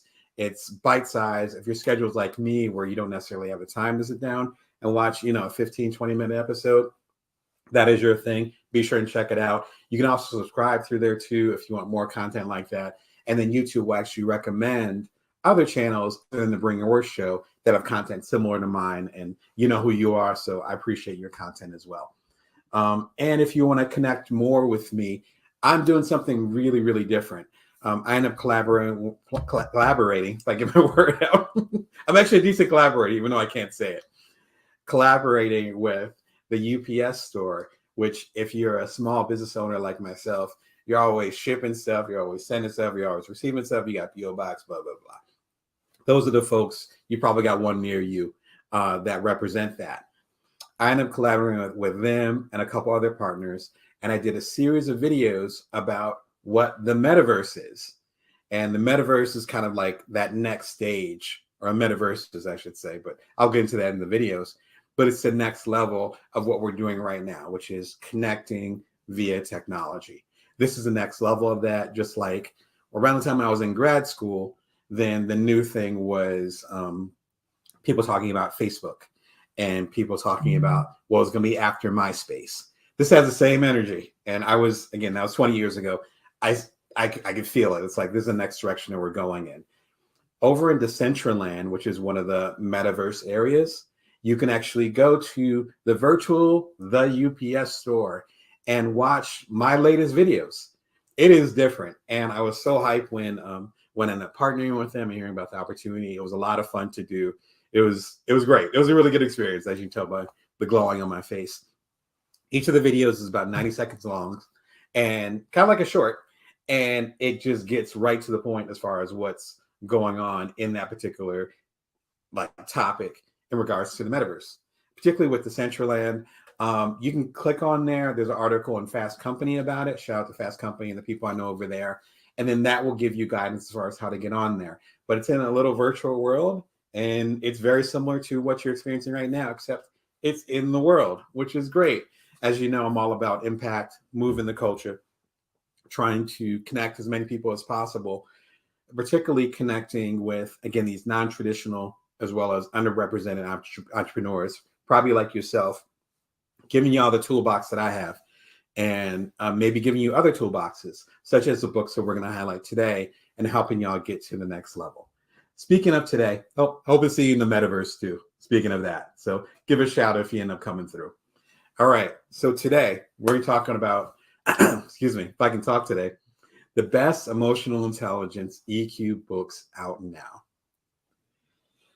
Question I get a lot, which is why some recent videos have addressed this. It's like, Damon, what the hell is emotional intelligence? Now, it's been so much of a buzzword, like we need to have more of it. It impacts us more than IQ or their intellectual quotient or intellect. It keeps us sharp. It allows us to negotiate better. It makes us better partners, whether it's a romantic partner or a business partner. It makes us better parents. It makes us better leaders, blah, blah, blah. You've been hearing all this probably in Fast Company or in my columns. But what exactly is it? So I'm going to recommend some books that will help get you up to speed. And I'm also going to recommend some videos as well as give some definitions to help you get to the next level. If you've coached with me, I'm a business coach as well. You can check me out at damonbrown.net, or you'll learn more about that through the YouTube channel. If you've coached with me or familiar with my work, you know that emotional intelligence is a pillar in that. I feel like that without emotional intelligence, you're capping yourself. Not in the meta version of cap, as the kids say today, like not exaggerating yourself, but like a limitation, a ceiling. Without the emotional intelligence, you're not going to get there. You can get intellect a lot. You can read a bunch of books, ironically enough, to sharpen your intellect. But if you don't know how to interact with other people and deal with your own emotions, you're not going to make it, particularly in this world. I can't speak for your generation. I know for mine, I'm in that transitional generation where when businesses first started and I first got into the world, again, around the time of grad school, then it was still a little bit of an old boys network, as my forefathers and mothers would say. Then it started shifting to, I actually expect more from the people that I work with. I'm not going to take a job just because they pay me a bunch of money. I'm also going to want that job to reflect who I am, the values that I care about, and that I'm doing better for the world. That requires a level of emotional intelligence because you have to know what your value is. So enough beating around the bush. What exactly is emotional intelligence? Emotional intelligence is recognizing, understanding, and managing our emotions while simultaneously recognizing, understanding, and influencing the emotions of others.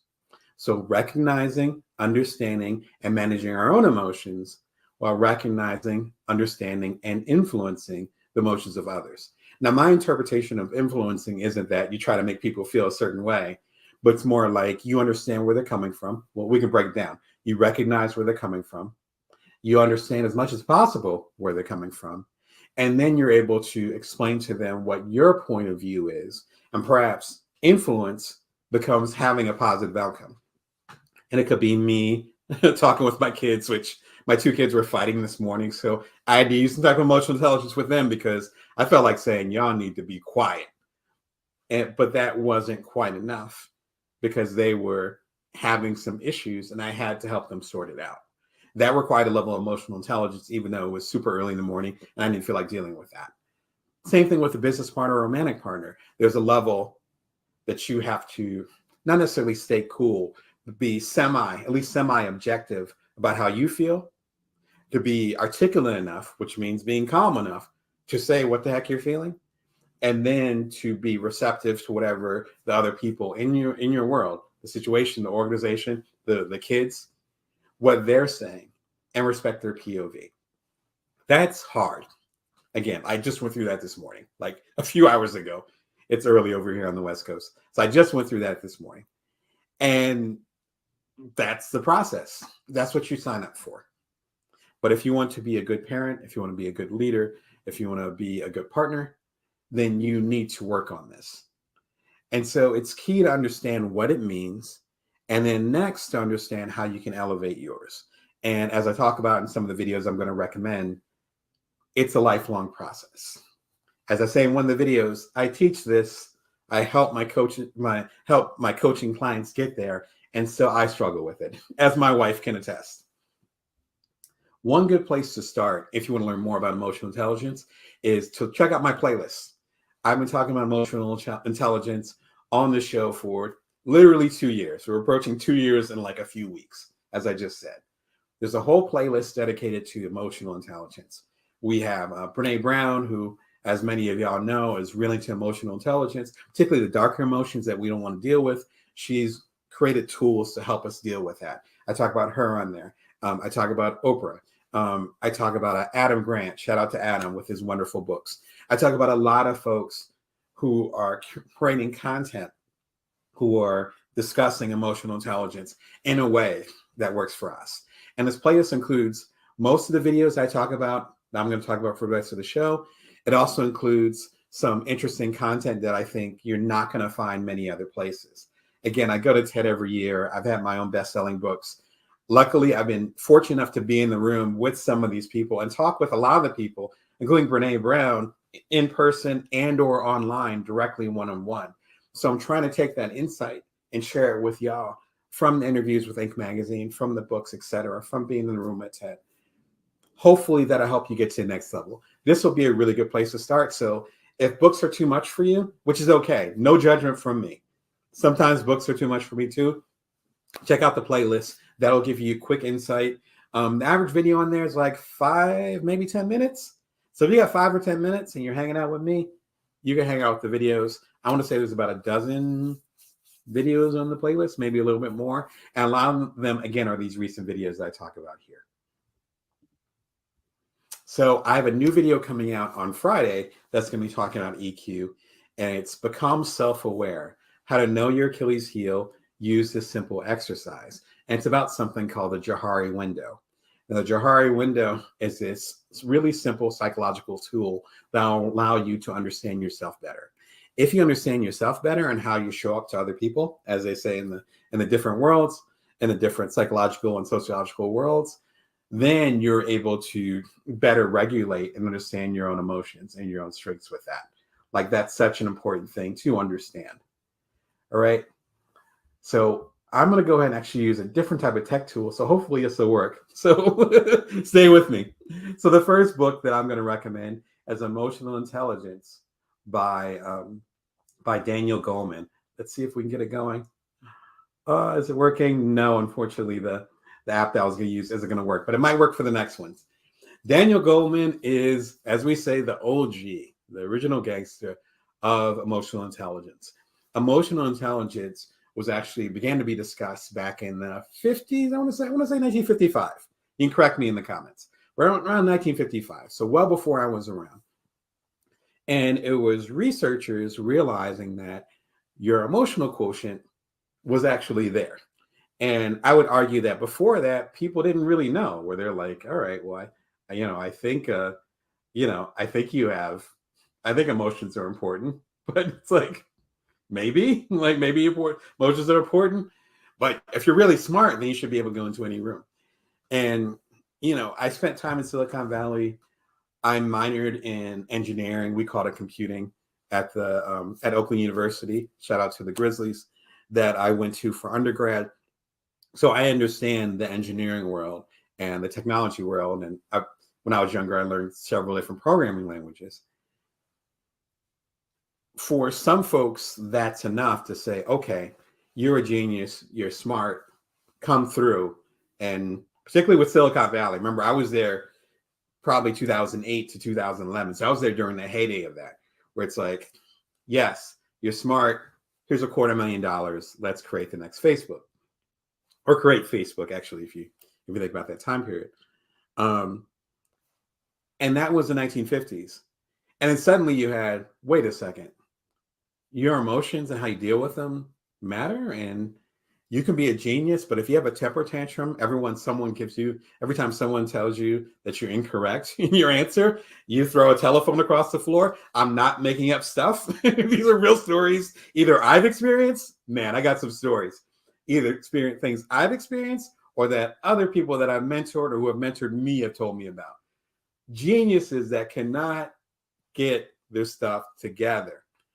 that discussion wasn't really happening in the 50s.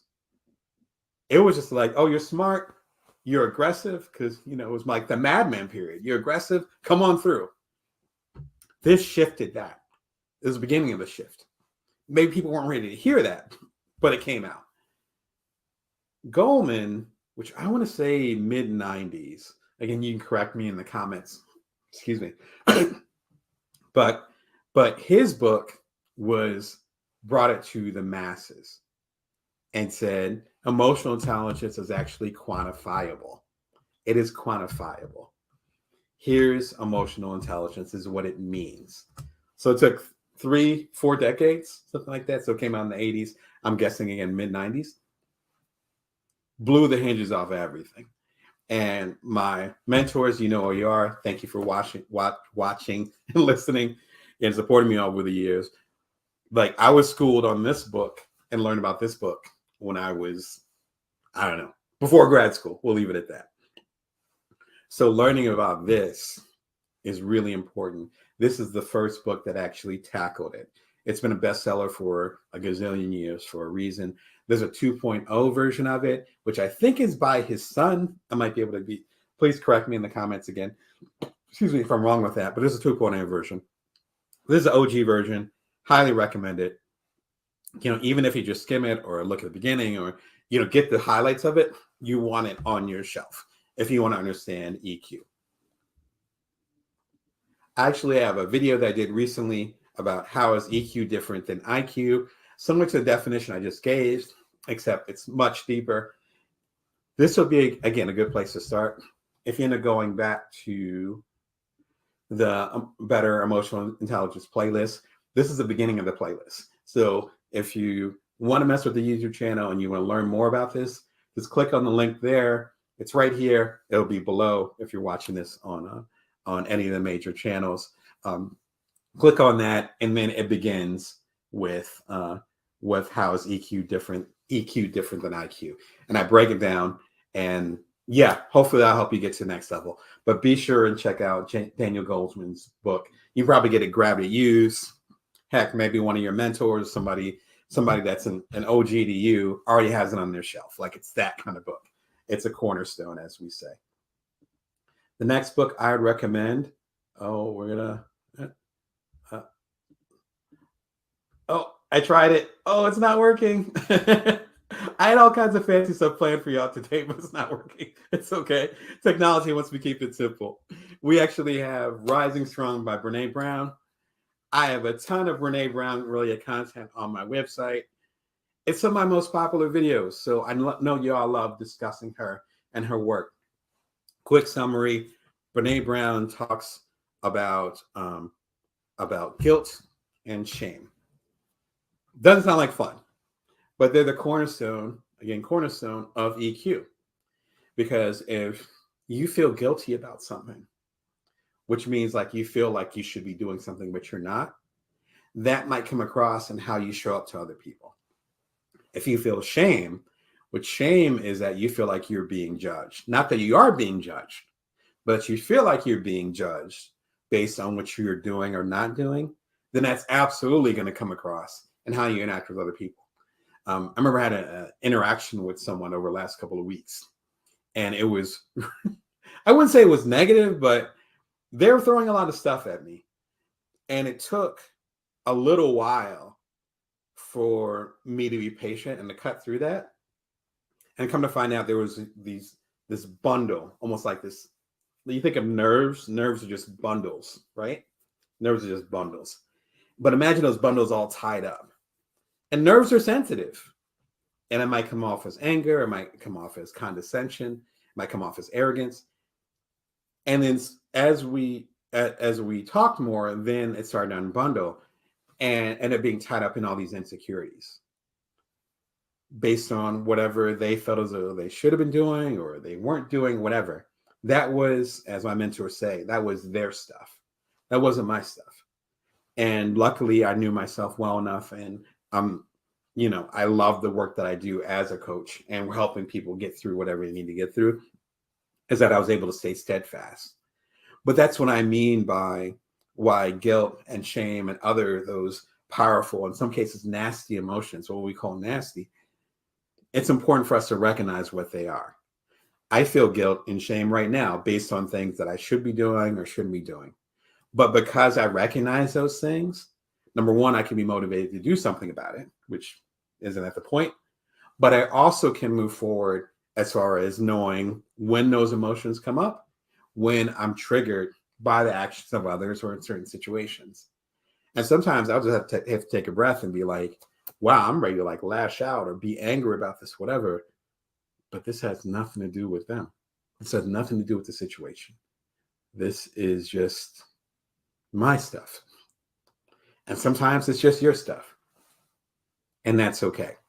That's what Brene Brown specializes in. That's why I can summarize it. Again, I have like about 20 videos connected to Brene Brown's work on the YouTube channel. Go ahead and subscribe and you can hear all about it. This is my favorite book of hers. I have not read the most recent book, Atlas of the Heart. Like I said, I can relate to y'all who are overwhelmed by books right now. I have so much stuff going on, and there's a lot going on a macro level, as economists say, especially like the last few days. There's been a lot going on. So I've not been diving into books as much as I usually do. So I've not read Atlas of the Heart. I heard it's amazing, but I've read all her previous books. This is the one for me. This is the one I always come back to. It is about when you fall down emotionally, when you have an awful argument with your partner, when you're disgraced at work, when you make a business decision and you fail. I don't like to use the word fail, but sometimes we do. Sometimes we can call it a failure. And then in retrospect, we see we survived that failure, and then we're back up. To use Brene Brown's words, what happens between us falling on our ass and us showing up in the arena again? That doesn't mean becoming a success. That means getting back in the game. What happens between those two things? I've had, I'd say in the last 5 years. Yeah, I think it ends up being about one, maybe equivalent of one, maybe two rising strong moments per year over the past 5 years. So in the past 5 years or so, which has been a turbulent, exciting, intense 5 years for me, career-wise and otherwise. Yeah. And it's like, so how did I get back up? What is the process? Is there not a system, but what goes through someone's mind, someone's heart as they rise strong again? What happens? The main quote is from Teddy Roosevelt. It's like, forgive me, because he's a man of his time, so only says man, but it's not the people in the cheap seats, but it's the man in the arena. When you get your ass kicked, your ass handed to you, whatever term you want to use, and then you need to get back in the arena. This is the blueprint for that. And as you can tell, this speaks very, very much to my heart. In fact, it made me a big Brene Brown fan. I saw her speak at TED, which was a privilege in itself, because not everybody knew her like that. It was about 10 years ago, 12 years ago now. Nobody knew her like that. And I was like, who the hell is this? And then about a year later, she blew up. So I was privileged to be there. But this book made me a fan. So I highly recommend this book if you're looking into emotional intelligence at all. This video is my most popular video on the Bring Your Work channel. I got about 270 videos. This is the most popular one, next to the TED Talk that I did now about 10 years ago. I did the TED Talk. And y'all like sharing that, which I appreciate. As far as episodic content, this is by far my most popular episode. How can I accept others for who they are? It's 7 minutes long. It's straight from Brene Brown. And I'm talking about my favorite passage from, I believe, Rising Strong. And it comes down to that. Emotional intelligence is this. How can I accept others for who they are? And I would add a little addendum to there. How can I accept myself for who I am? I can have some jacked up emotions, and I can have a temper, and I could be absolutely unreasonable. Even though I seem like a reasonable person, I can be absolutely unreasonable. as I get older, as I get more mature, I'm accepting that part of myself more. The less I accept that part of myself, the more I'm not in control of that part of myself. This talks about that. Please watch it. If there's anything that you watch and all this, please watch it. It's also, again, part of the emotional intelligence playlist. I think it's episode number 3 or 4 on the playlist. I'll throw it back up there for y'all. There it is. The emotional intelligence playlist. All the stuff I'm talking about is on there. Be sure and check it out. And you just press play and hopefully get some game. But favorite book of hers by one of my favorite authors. And you are telling me this is your favorite episode of the show over the past 2 years. Be sure and check out both. The next one is, I'm going to try the fancy thing one more time. Hey, it worked. There we go. Yay to me. So, EQ Applied. Thank you, Justin, by Justin Bariso. Justin and I have been colleagues over at Inc. I think he's had a column longer than I have. I've had my column for like 6 years. I think he's had his column for like 10, some insane amount. And he's doing this thing. He came out with a book a few years ago called EQ Applied. The reason why I like this book, I have the physical version. I'm so used to having digital. I have the physical version. Again, shout out to Justin. Got it a little while ago. As you can tell, there's some bends going on, which is always a good sign as far as my reading material. But thin book, relatively thin. I recommend this book because it's an excellent starter kit. Like, you have Emotional Intelligence by Daniel Goleman, and that's talking about it from, I believe he's a researcher, from a researcher standpoint. And then you have Rising Strong, which I have like 3 copies of it, but of course I don't have any here. I don't think I've ever had a physical copy. But with Brene Brown's book, she's also a researcher. Shout out to the University of Texas at Austin. I believe that's where she's based. She's a researcher, so she's going deep. As you can tell, I can talk about this stuff all day. I like going deep with stuff. That's one of the reasons why I'm a business coach and love coaching y'all. Justin's is like a primer. And that's one of the reasons why I like it so much, where it's just, you don't know anything about emotional intelligence. Like, you don't know how to spell EQ. Here you go. You got it. You got your basics covered. And I think there's something beautiful and there's a place for that. A handful of years ago, I did a book called The Bite-Sized Entrepreneur, which this is the updated version, the deluxe version, with all the books in the trilogy, as you can read. But I did a book called The Bite-Sized Entrepreneur, and it had and y'all made it a bestseller. And it was similar in that it wasn't talking about these complicated entrepreneurship concepts. It was just me talking about, in 21 very short chapters, talking about what got me from here to there as far as getting a Cuddler acquired while I was a primary caregiver of my then 1 to 2 year old. And taking the insight I got from the folks talking at TED, again, Brene Brown's in there. Awesome authors that I got to know later, like Stephen Pressfield, shout out to Stephen, all these different folks. And that ended up connecting with y'all a lot. Because for a lot of us, we didn't necessarily want to get a book that was like, I'm thinking of like 20 different books, that are really popular right now. You just go to Amazon, you check it out. It's like the most popular business books on entrepreneurship, and you'll see them on there. A lot of folks that were in the same circles as me, or I was in their same circles. I was in Silicon Valley 15 years ago when they were kind of cutting their teeth. But you don't necessarily always want the deep dive. You want something where it's like, all right, I'm a new entrepreneur. What the heck am I going to do? This is the same energy. It's like, all right, I don't know what EQ means, right? Exactly. From heady to practical. Thank you. You're articulating it better than I can. And so it's like, I don't know anything about emotional intelligence. So where do I start? This will be a great place to start. Now, if you know a little bit about emotional intelligence, then going straight to Daniel Goleman or even straight to Brene Brown might work for you.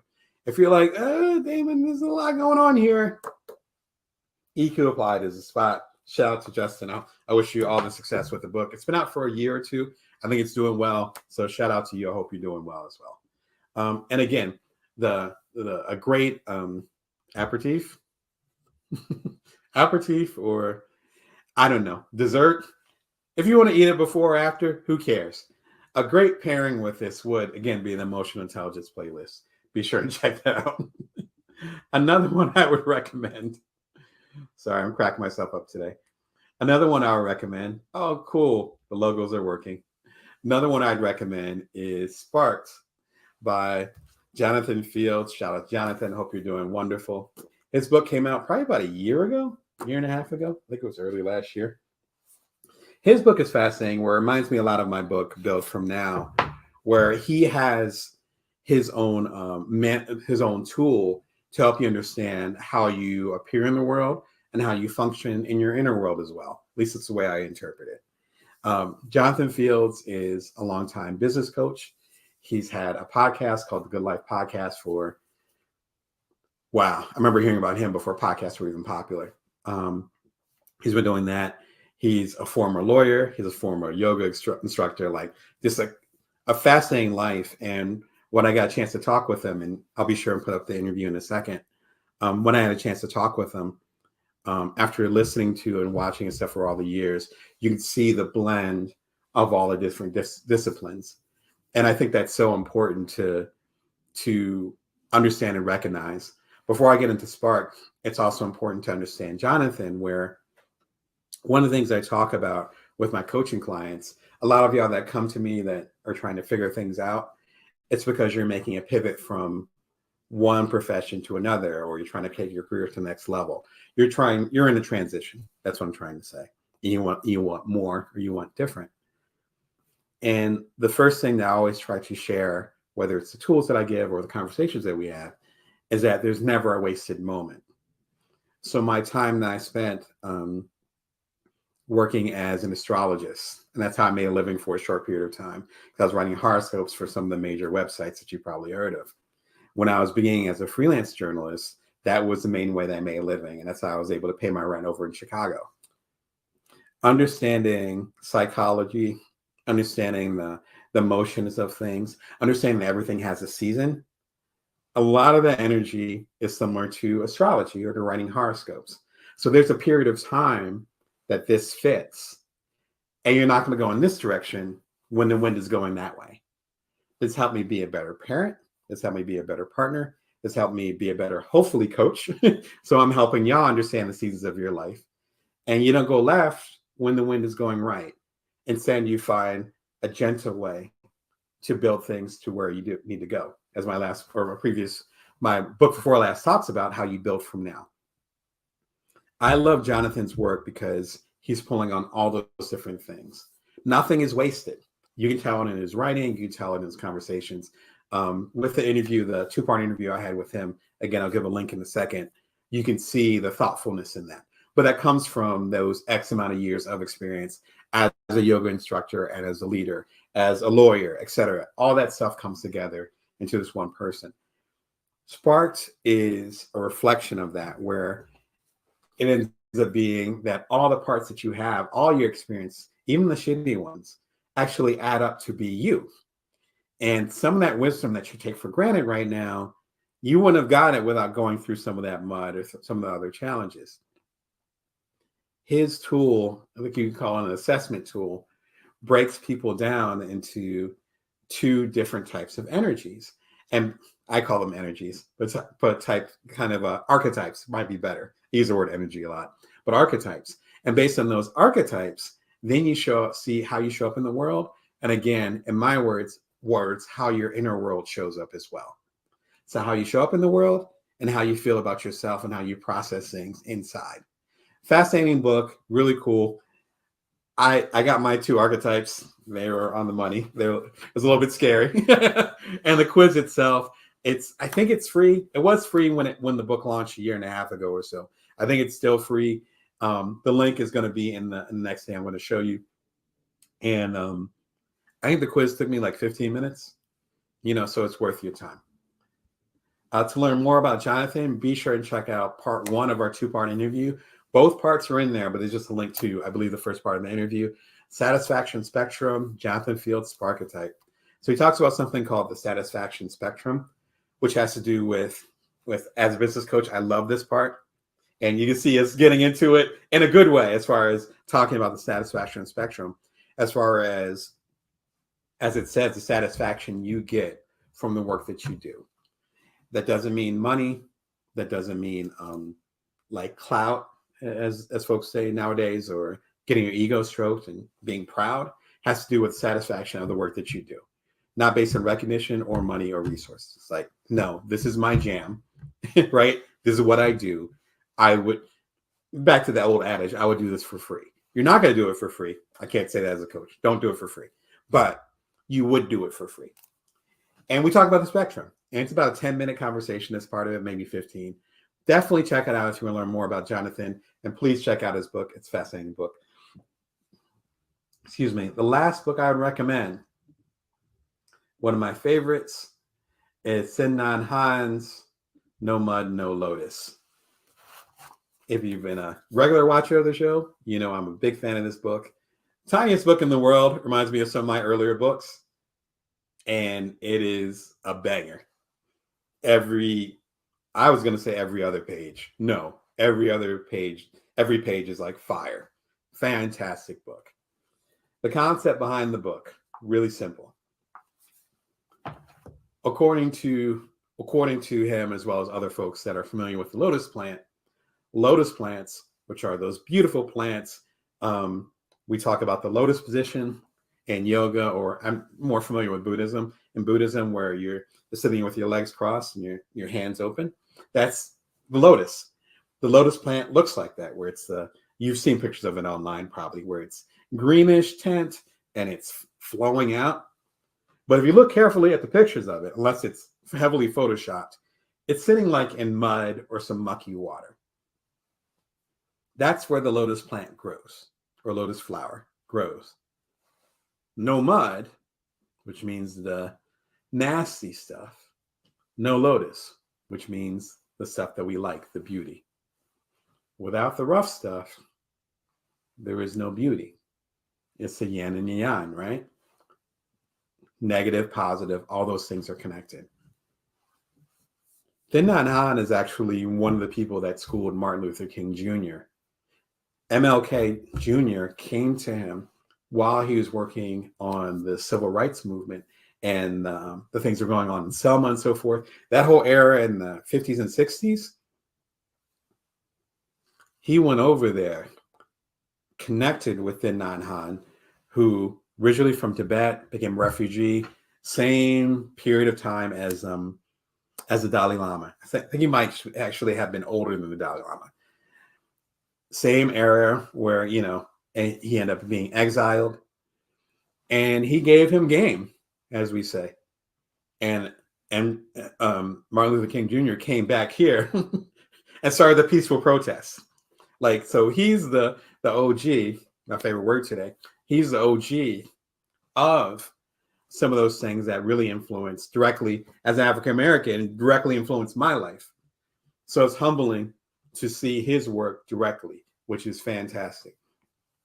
He talks about all those beautiful experiences and all those rough experiences, even talking about when the exile was happening. And actually, I'm sorry, when similar exile was happening in Vietnam during the Vietnam War back in the 70s, pretty much before my time. And there's this wonderful passage about them accepting that the war could continue and also accepting that the war would eventually end. And him sharing with folks as far as not creating false hope. I think it might have been 1968 or 69 when he was talking to folks. So think about the Vietnam War continued for a handful of years later. So I think that's where the EQ and emotional intelligence really starts to come in, because it's you being realistic about your expectations. You're not creating false hope based on these emotional needs that you have. But you can't you can't bypass that those false hopes. You can't have a clear view as far as your future, or even a clear view of your present. Let's keep it real. You can't even be aware fully of where you are in your life right now, the circumstances, what people are doing, the situations, if you don't have a clear view of your inner world and your emotional inner workings. You can't do that. That passage about Vietnam and other passages speak so clearly to me as far as the importance of knowing where you are emotionally. If you don't know where you are emotionally, then you're not going to make it. Thank you. Because if you don't know where you're emotionally, then you're not going to make it. Because as you go through challenges, and I talk about this in the emotional intelligence playlist and a lot of those videos, the thing is that even if you're able to find a semblance of balance among that emotional chaos that you might be feeling, life isn't static and it's not in a vacuum. And so then there's going to be new challenges that are going to come up. There's going to be things which I almost feel like the universe does this on purpose. There are going to be things that touch those sensitive points that you're not dealing with. There's going to be new situations that you're going to be in. There's going to be new situations that the people that you love are going to be in. There's new situations that your career is going to be in, and the people that you work for or work with, people that are working for you, the whole nine. In other words, things are going to continually evolve. So the stuff that you're not dealing with, as far as emotional intelligence, the EQ the stuff you don't want to touch because it's too touchy feeling and you don't want to deal with it, it always rises up. I've been around just long enough. I'm not old, but I've been around just long enough to see things come back around. And whether it's my coaching clients, whether it's myself, I'm not pointing fingers, my own stuff, whether it's stuff with my partner, stuff with my kids, stuff with people that I love, stuff with people that I'm just seeing from a distance. Those emotions don't go away. And so the higher you can get your emotional intelligence up, the more you can be ready to deal with those emotions, past, present, and future. So it's not just a matter of, I want to be psychologically more healthy. It's also, you're doing this for your career, which is one of the reasons why I'm emphasizing emotional intelligence so much. In the research that was done back in the 50s, one of the things that didn't seem to be discussed as much is it seemed to emphasize more how emotional intelligence can help you connect with other people and get up higher in your particular career and in the world. What's being discussed now more, and what I want to share with you, is that emotional intelligence is also part of our health. And if there's a big ambition you have, and there's a big, fat, hairy idea that you want to execute, your equivalent of a moonshot, as we used to say back in the day, and your emotions are all jacked up, they will come out on your way up. And so you can either deal with them now and get into that healthy process, or unfortunately deal with them later. And by then, frankly, it could be too late. I think it's that important. Thich Nhat Hanh's book is fantastic. It's a tiny book. The stuff I just said, he says it, but way more eloquently. And he was literally in the arena, have been on battlefields and all that stuff as a Buddhist monk. And he just passed away, I want to say in April. And when he passed away, I ended up doing a show dedicated to him. I highlight my favorite quote from him. And I say that on purpose. Thich Nhat Hanh's best quote for right now. He did this book, I don't know, 20 years ago, maybe. I just learned about it a few years ago, so I was late to the party. This book came out a decade or two ago, at least. It's relevant right now. He didn't know the pandemic was happening until obviously much later in his life. He didn't know we'd have all the political unrest, particularly here in America. He didn't know we'd be dealing with potential war, actually going through war. Shout out to Ukraine, going through war right now. He didn't know all this macro stuff, as they say, will be happening. But the quote that he had fits right now. If you want to do the work that fits right now, if you want to create things that stand the test of time, to bring it full circle, you got to work on the EQ. Because if you're all tied up, again, like I talked about, those nerves are all tied up, you can't see straight, how are you going to impact the world? You got your own garbage to deal with, right?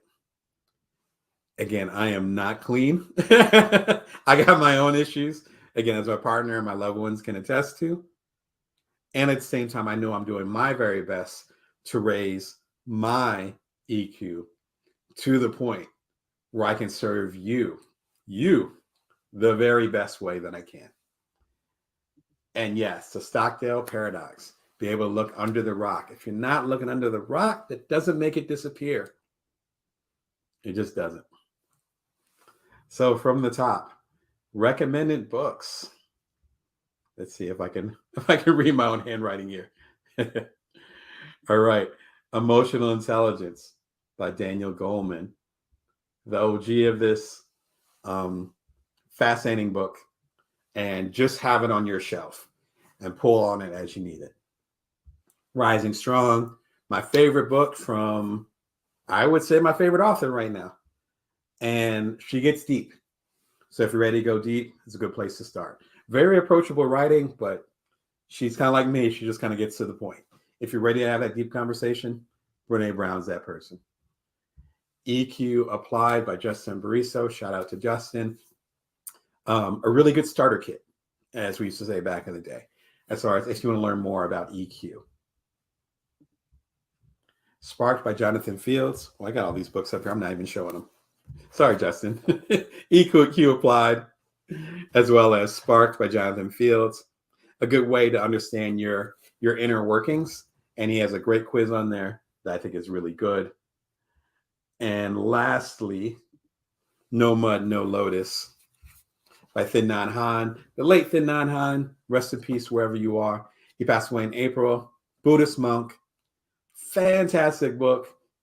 It doesn't leave my shelf like it's here. This is actually my partner's copy, my wife's copy. She hasn't even got it back yet. I've held this for like 5 years. Sorry, but it's fantastic. I need to get my own copy. I think I actually do have another copy around, but I don't know where it is. Hers is more accessible. It's right here.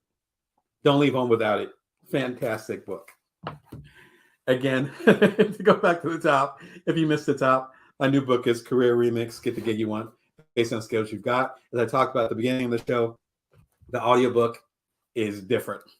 So check out the audiobook if you have not already. I think you'd appreciate it, particularly if you're a fan of the show. Imagine the show, but I'm specifically talking about your career. I think the audiobook is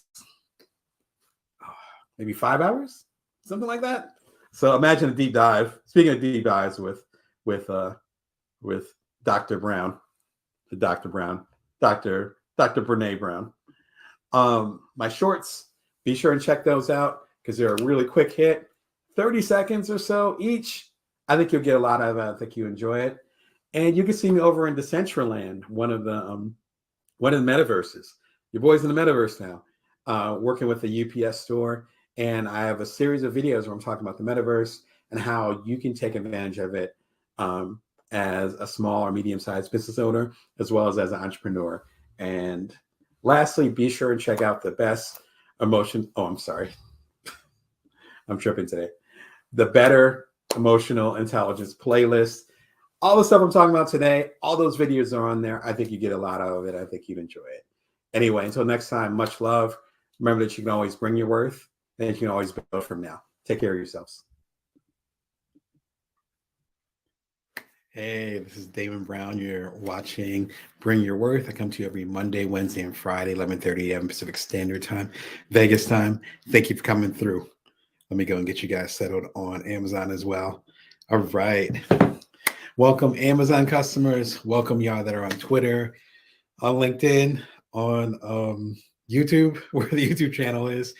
I'm not even on Facebook, but I know some of y'all are watching on there. So shout out to y'all wherever you're getting this. Much love to you. Hope the holiday season, wherever you happen to be, is going well, whether it's wintertime or my folks down south who are going into the beginning of summertime, middle of summertime, I should say. My name is Damon Brown. This is Bring Your Worth Show. I come to you every Monday, Wednesday, and Friday, 11:30 a.m. Pacific Standard Time, Vegas time. Let me go ahead and put the logo down there. Get the logo over here. My new book, as you can tell, is called Career Remix, Get the Gig You Want, based on the skills you've got. Shout out to Barnes Noble Publishing and their subsidiary, Union Square and Company. I actually worked with them many, many moons ago on some books. A couple of them became bestsellers. And I have my own publishing company. I have my own imprint. I've been doing stuff independently for several years now, basically since my two kids have been born. My eldest is about to turn 10, so it tells you how long I've been in the game, doing things on my own, and partnering with with Barnes and Noble again for the new book Career Remix, which is fantastic, and it's kind of a reunited, and luckily it's felt so good. Sorry, sorry for the 70s throwback, but it tells you what generation I'm in. Get the gig you want based on the skills you've got. If you're doing quiet quitting, if you're hustling, you're not feel like you're not getting anywhere, if you're focused on your job but not focused on your career, this is the book for you. Thank you for lovely reviews and all the wonderful feedback that I've gotten since the book came out earlier this year. I also did an audiobook for it. If you subscribe to the Bring Your Worst show, you can do it for free at the link below here. You can go back in the archives. I want to say back in March, April, somewhere, I want to say April, I actually did a whole episode, live episode, talking about how I did my previous audiobooks I did independently, as well as the new one, Career Remix, which I did in a professional studio downtown, in a studio like I was Snoop Dogg or Jay-Z. It was a different experience, a lot of fun, way more intense than I was expecting, but also a lot easier because I actually had an engineer. Talk about that whole process. You can go through the Bring Your Worth episodes and check that out. I believe the name of the episode is How to Start a YouTube Show and or How to Start a Podcast for Under $300. And I break down the studio lights here. I break down the audio, the mic that I'm using. We'll pull up the mic, but I don't want to jack up the system. But all the info's in there. Happy to share that with y'all. Every Monday, Wednesday, and Friday, I come to y'all. Wednesdays are the optional live show, and happy to be live today. I was doing some traveling over summer, went to the TED conference. Like I said, I have little kids, so we did our share of traveling. Of course, we have the holidays here in the States, so doing some traveling with there. But hopefully over the next few weeks, I'll be able to come through every Wednesday, and so you can I can help you. We can all end the year strong. If you get my newsletter at joindamon.me, I just had a newsletter that came out this morning. It comes out every Wednesday at 5:55 a.m. Pacific Standard Time, Vegas time. And I talked about how I consider this one of the New Year's. So I have two New Year's. The first one's my birthday, which is the case for a lot of us. But then my second New Year is right now, which here in the States is a week right after Thanksgiving. And it's kind of an odd holiday, if you want to call it a holiday, because we have our own issues here in the States. And I definitely have some mixed feelings about it. Shout out to my indigenous people that I know. But it is a break. And as soon as that fourth or so Thursday happens, then the rest of the year goes by really quickly because you have like national holidays, you have religious holidays, you have all these different types of breaks. Before you know it, it's January 1st. I consider this the beginning of the new year. I consider this the beginning of this year. With that energy, I want to kind of give you what you need to kind of get started and go in the right direction for your new year. One of my strengths is goal setting, and I'm a business coach. That's one of the things that I try to share with y'all that I coach. One of the things that helps with goal setting is to do it early. As they said in Chicago voting, do it early and do it often. So essentially, you want to do your goal setting way before there's any pressure. I'm one of those dads that gets to the airport 3 hours in advance and we'll just sit there, or when I had lounge access, we'll go to the lounge or we'll just hang out or whatever. I don't want to have to worry about rushing, and I want there to be enough time so if there's any bumps in the road, which there often are, that everything's paved and everything's smooth. One of the things I don't need to worry about is getting to the airport. One of the things I don't have to worry about is what's my passive income strategy for 2023, which I'm going to get into that in a few minutes in the show. What I don't have to worry about is, am I reaching my goals? Or more importantly, what the heck are my goals? You don't have to worry about that with me. I already got my goals for 2023, at least quite a few of them. And I got like 3 that I'm trying to hit. One I have down pat. 2 of them I'm trying to solidify, but I literally have a month, more than a month, to solidify it. Tomorrow's is December 31st. Tomorrow's December 1st. And so I'm trying to help you get to that mindset to say, hey, Let me go and get started. Act like tomorrow, act like today is New Year's Eve. What am I going to be looking at in the new year? And it's a lot easier if we start now rather than try to rush. We're under the mistletoe on December 31st. And then we realize that we want to make six figures. It's a little bit late for that. You don't really get started till February or March because it takes time. So that's going to be the focus of this show. Let me go ahead and share a couple quick things that you guys might want to know about. Shorts. I'm doing a lot of shorts. As I mentioned in the previous live shows, shorts on YouTube are similar to TikTok, where it's like 30-second snippets. In some cases, it's 5-second snippets. I am not exaggerating. Y'all know I'm really into the quotes. So a lot of them are quotes. A lot of them are snippets from celebrities. Excuse me. Some of them are passages or sections that really resonated with y'all from my audiobooks, which, as I mentioned, I have several, to stuff that you might have heard from other folks that really you said resonated. And I'm capturing those things, putting them into a bite-sized format, and you just grab your phone and slip through them. And wow, y'all are really feeling it. Like, it's literally been hundreds of thousands of views since I started doing shorts. I got serious about them about 2 months ago, and the response has been ridiculously intense. So I'm thank you for that, for those that are supporting the shorts. What's exciting about the shorts is that you can get them on the go, and they're bite size. My best-selling book from a few years ago was called The Bite-Sized Entrepreneur. So it's of that vibe. That's the shorts. They're completely free. They're best, in my opinion, on the phone. Again, you grab them on your phone, you watch them for a second, some cases literally, and they will automatically repeat if you didn't catch it the first time. I've had some shorts that other people's shorts that I've enjoyed so much, I've watched them 10 times in a row. They've only been like 5 seconds, 10 seconds. Max, they're 60 seconds. They're fantastic. I love the new format.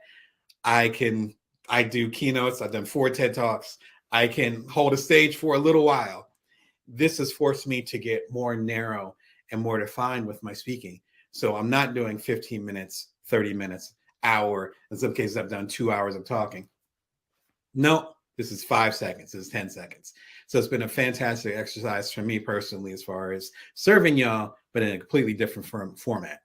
On that note, I've taken a lot of my most popular shorts, not all of them, but a lot of my most popular ones, and actually formatted them so that their entire screen, like if you're watching this on the computer or whatever, it will be the entire screen, just like you're watching me. So they're Bring Your Wish shorts in 4K. I have about 24 of them. 1 or 2 of them have become extremely popular, which is kind of that note where I was like, okay, this is the wave, as they say, this is the direction that we're going. So feel free to check that out. I have a whole playlist that I linked in here. Like I said, I think it's 21, 22. I'll be uploading a lot more over the next month or so. So it's going to be a whole collection, many of them based on these shorts that you originally would see on your little phone. And now they're going to be full screen. So even if you're watching on a big screen TV. Speaking of big screen TV, we actually just got a TV earlier this year. I know I sound like a hipster, but we didn't have a TV for a while because we didn't want our kids to be exposed to too much TV. It's kind of like junk food. Once you bring it into the house, your chances of eating it are a lot higher because it's right there, right? We didn't want to expose them to too much television. We recently got a television, which was super cool. I got the PlayStation 4, all that other stuff, and it's a lot of fun with that. But I essentially started this YouTube channel with the Bring Your Worst show every Monday, Wednesday, and Friday before we actually had a TV at home. Now, when my stuff premieres or I'm watching other channels that I absolutely adore, shout out to Dory Clark, shout out to Dan Runcie, who's doing Trapital, which talks about the business of music. All those great channels, all that good stuff, I can actually watch it on my TV.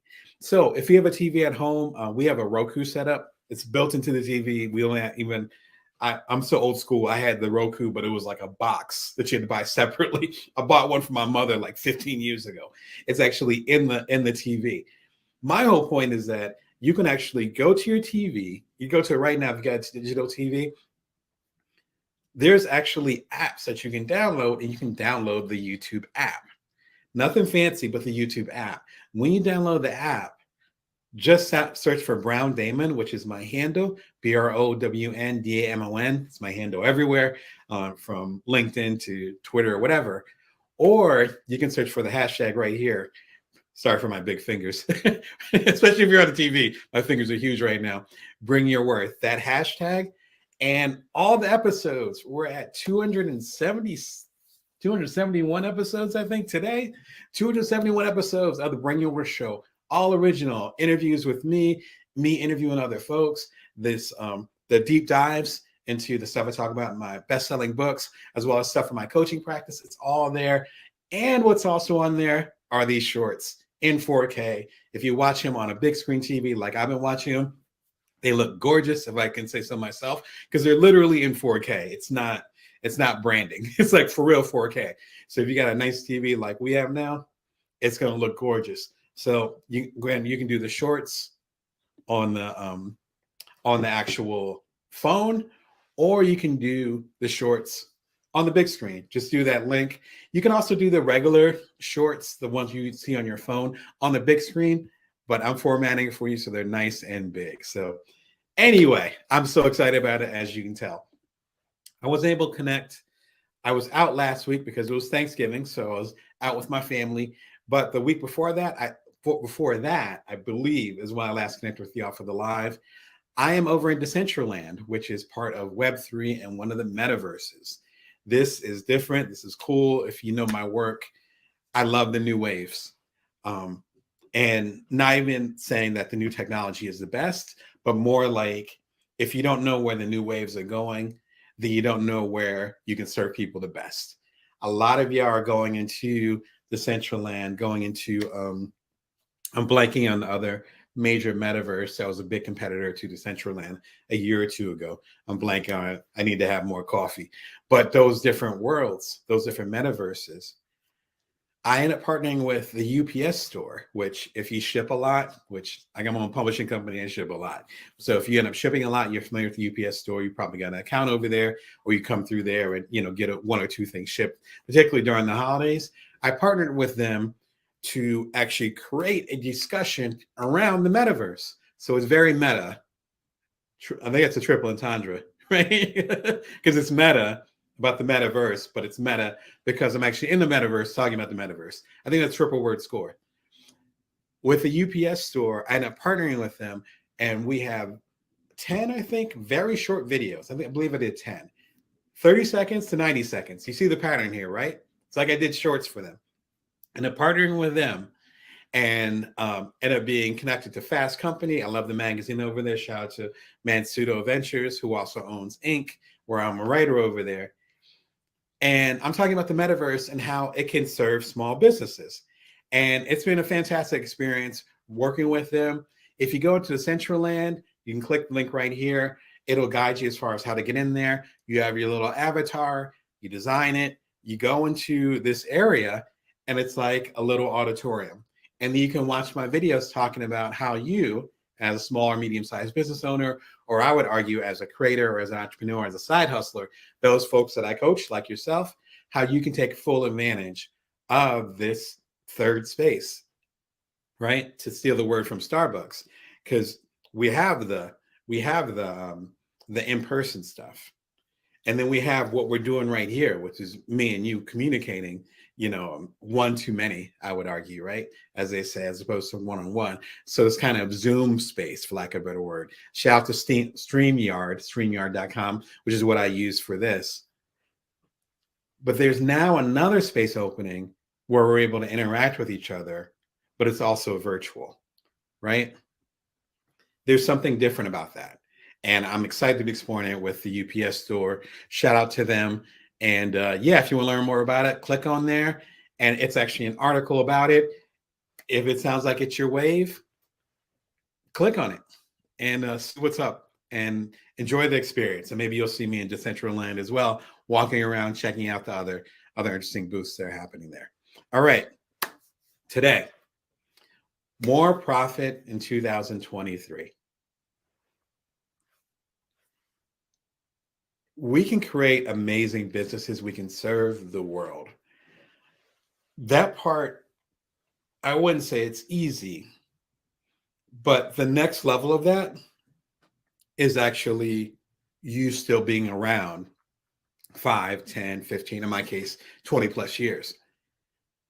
You have to design certain systems to stay in the game. You have to. Folks can come in and create a YouTube video a day. Folks can do a blog post a day. You could pitch a million different magazines and newspapers, because my background is journalism. Pitch a million and two magazines and newspapers, websites, whatever. Anyone can do that for like a week, maybe a month. If you're younger than I am, because I'm no longer a spring chicken, maybe you do that for like 3 or 4 months. But one of two things usually happens. Number one, you end up burning yourself out, either physically, mentally, or emotionally, right? And I have plenty of videos of burnout. Be sure to subscribe at youtube.com/BrownDamon. You can catch all my videos I talk about with burnout, as well as in the recent books, including Career Remix, right? So we've talked plenty about burnout over the last couple of years that show's been going. The other thing that can happen, though, is that you start to get blocked as far as your growth. What I mean by that is you don't have time to reflect. You're so busy on the Ferris wheel that you're not Ferris wheel, hamster wheel. Ferris wheels are fine. Hamster wheels are not good because you're not going anywhere. It's a difference between running a business and working on the business of your business. Those are two separate things. Running a business, a lot of us can do that. A lot of us do that now. A lot of us do that fine. Working on the business of your business, that's what I specialize in as a coach. What is your system? How are you organizing things? What's your strategy? You have to think bigger than the next hustle, because hustling's not going to make it.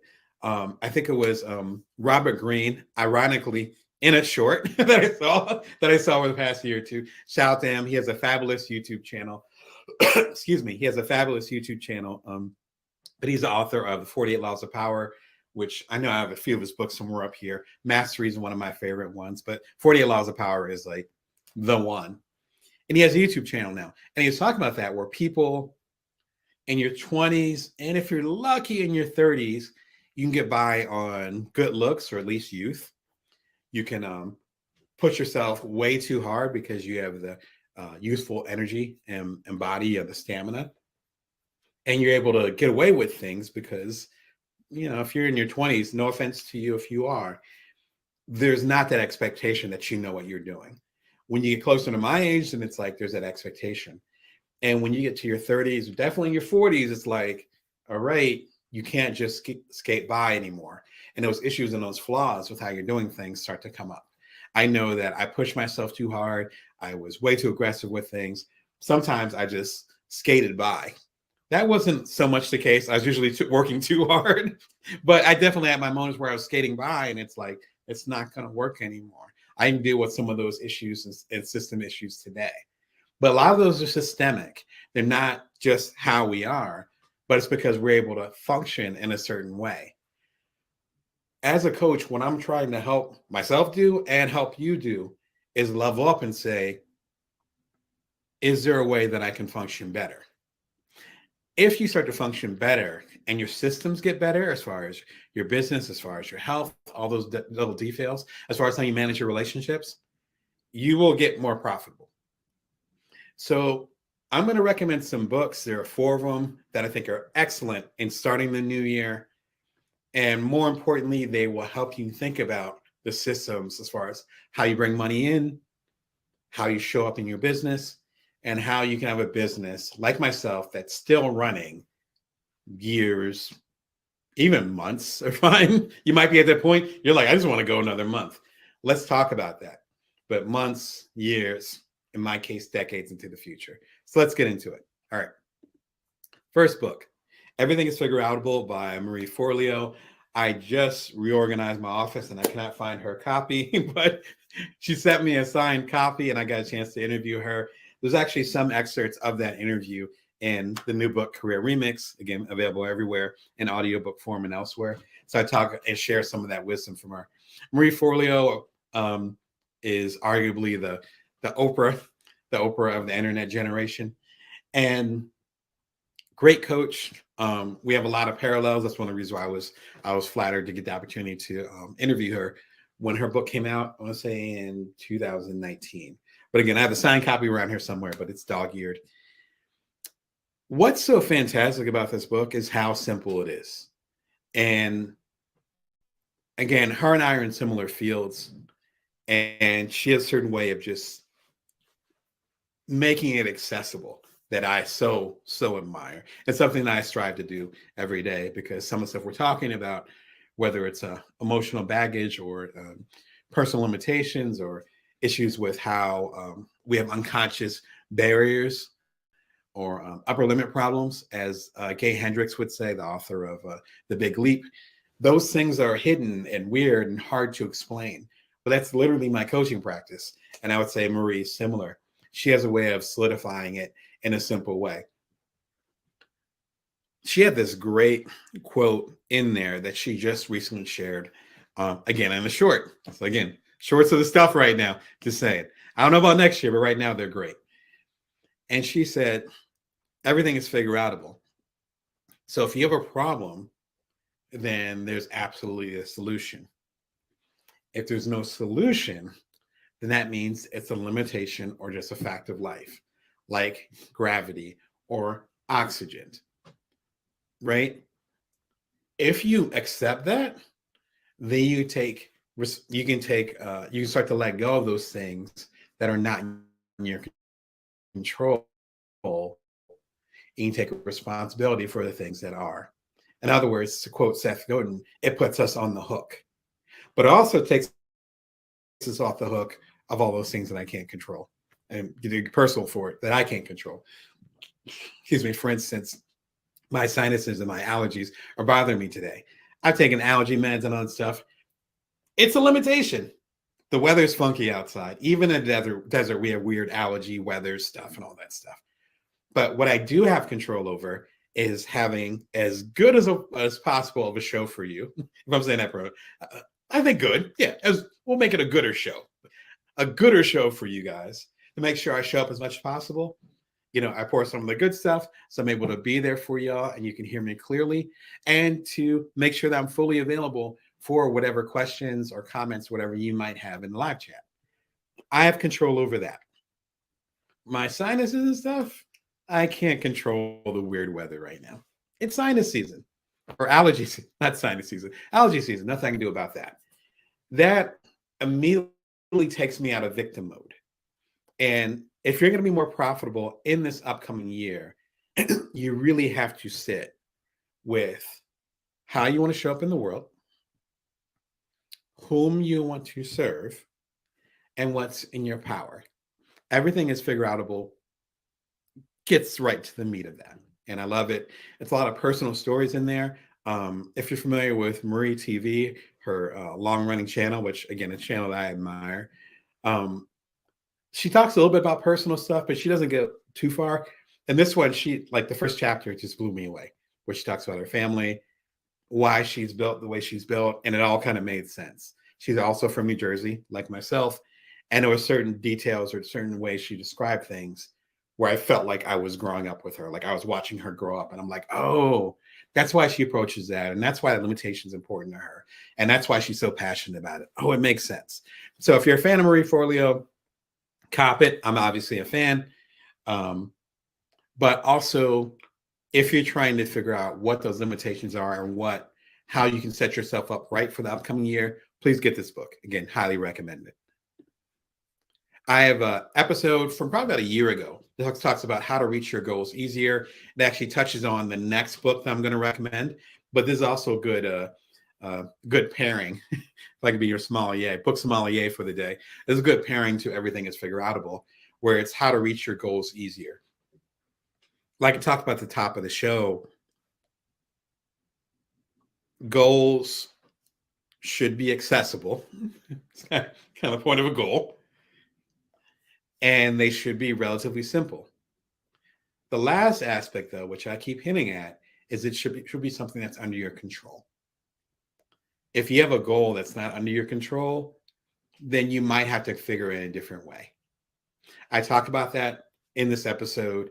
I want to say it's like 12, 13 minutes long. I think it's worth your time. It's a popular episode, at least based on those discussions. Relative to like the complexity of stuff I'm talking about, it's a popular episode.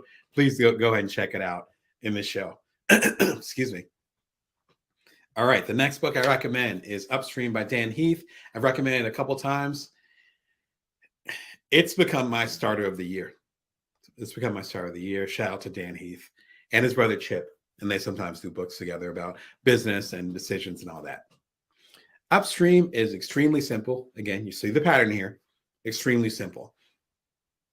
Downstream problems are, wow, this is jacked up. I need to fix it. And I need to repair the damage that's already been done.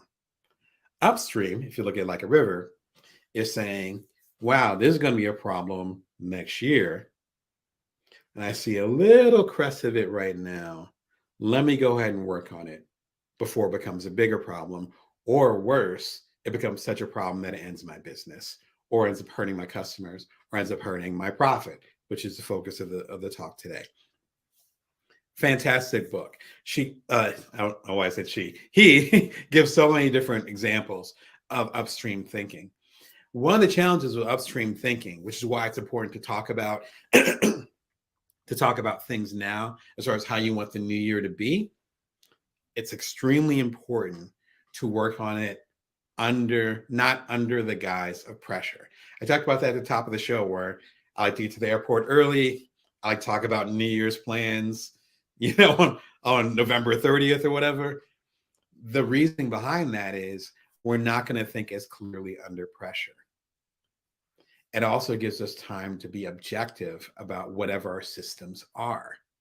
So for instance, if you know that your money is going to start getting thin by, say, the second quarter of the new year, but you don't actually think about it and sit with it until, say, March 31st, you're going to be in a different mindset than if it's, say, November 30th, and your money's going to start getting thin from customers coming in, invoices, seasonal, whatever your business happens to be.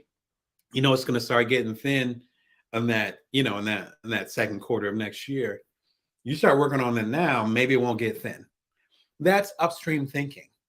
The challenge with upstream thinking is that I forget the term, but it's one of my favorite terms. And I read the book and I'm like, I'm going to remember the term, and I always forget the term. But it's this fantastic term that basically says, we don't know the consequences of us making a bad decision when we make good decisions.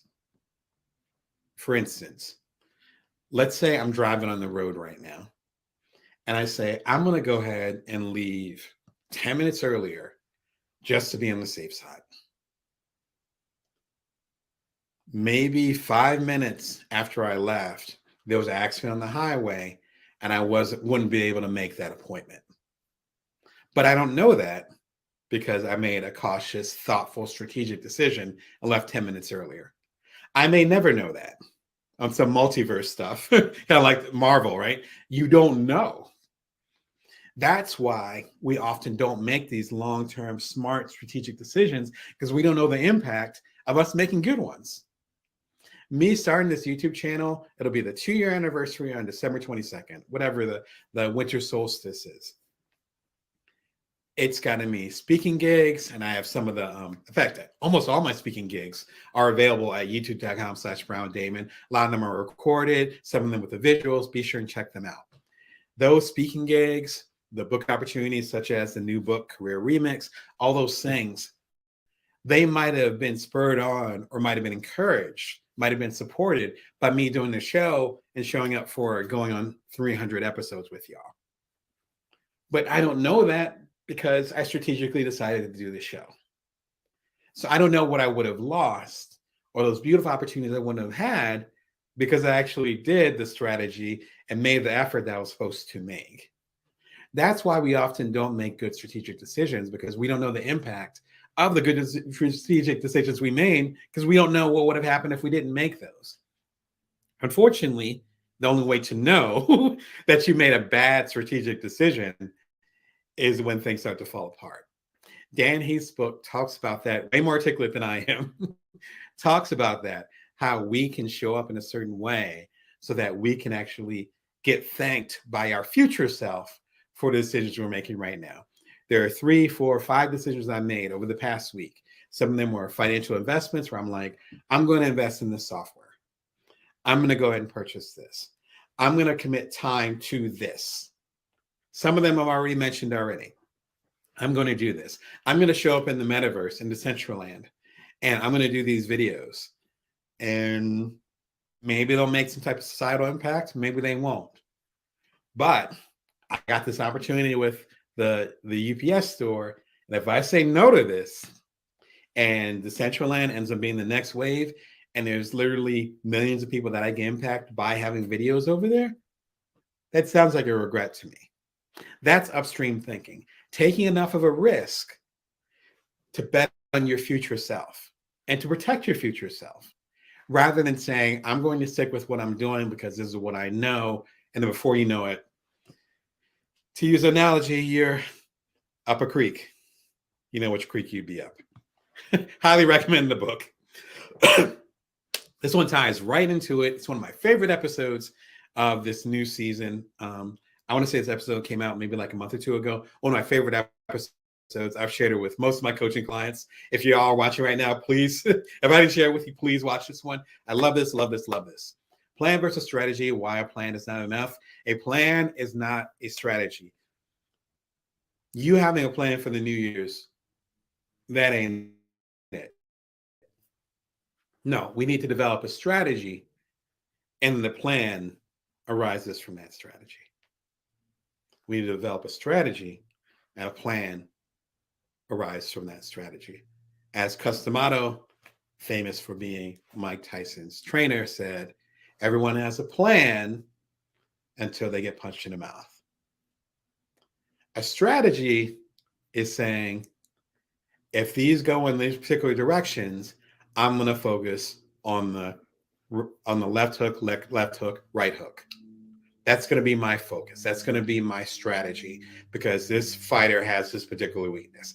I'm not going to torture that analogy anymore, but you understand what I'm saying. Strategy is bigger than that. This video is about 7 minutes long, I think, maybe 8 minutes, definitely less than 10 minutes. Check it out. I think it's super helpful as far as you getting to the right mindset to make sure you're ready for the upcoming year. All right. Son of Money by Susan Bradley. I don't think I've ever recommended this book. It's one of my favorite books. This is actually one of my secret weapons. It is so old. It is dog-eared. It is hardcover. I lost the cover. I might have lost the cover during Katrina because I was down there in New Orleans. I might have lost the cover during that.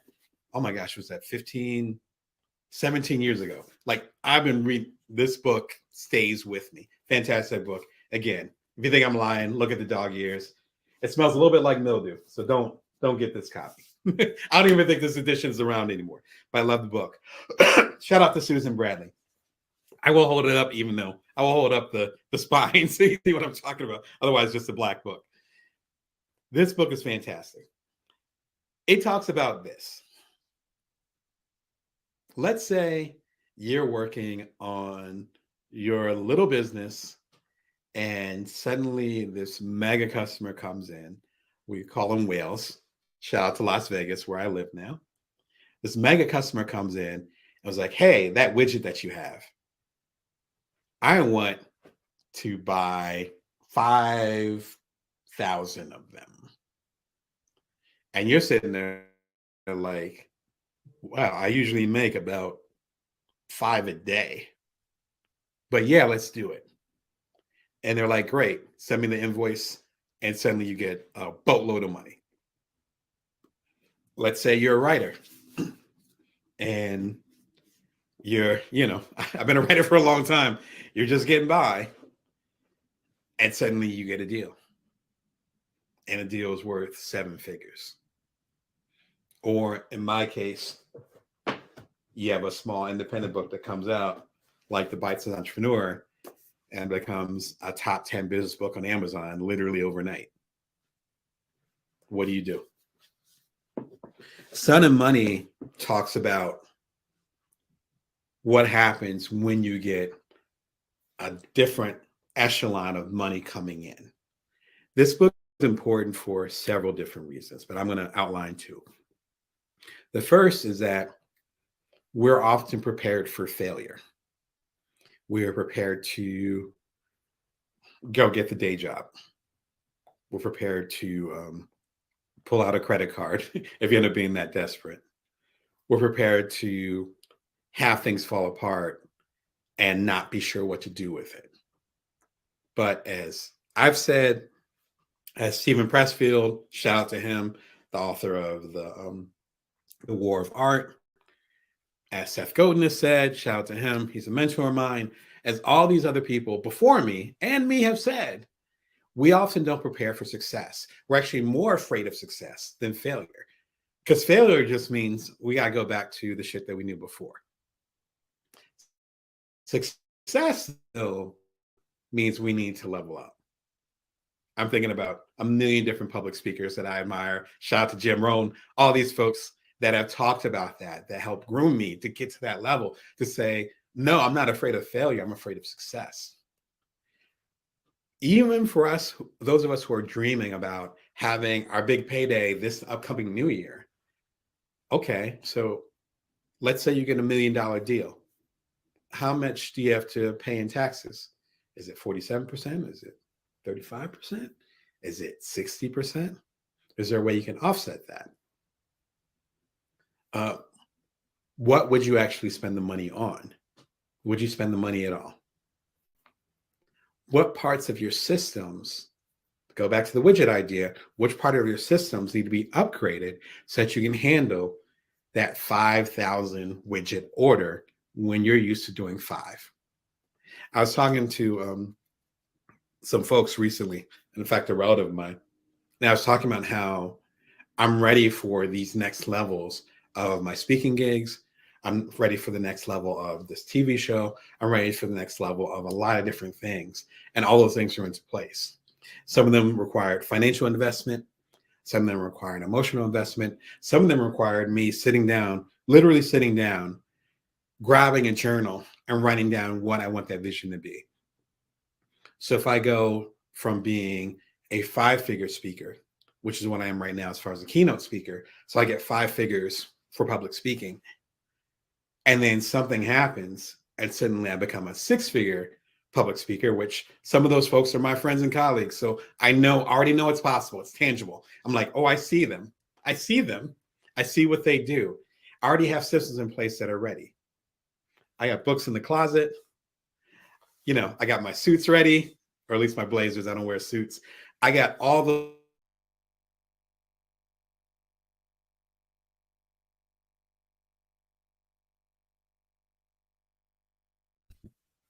sorry.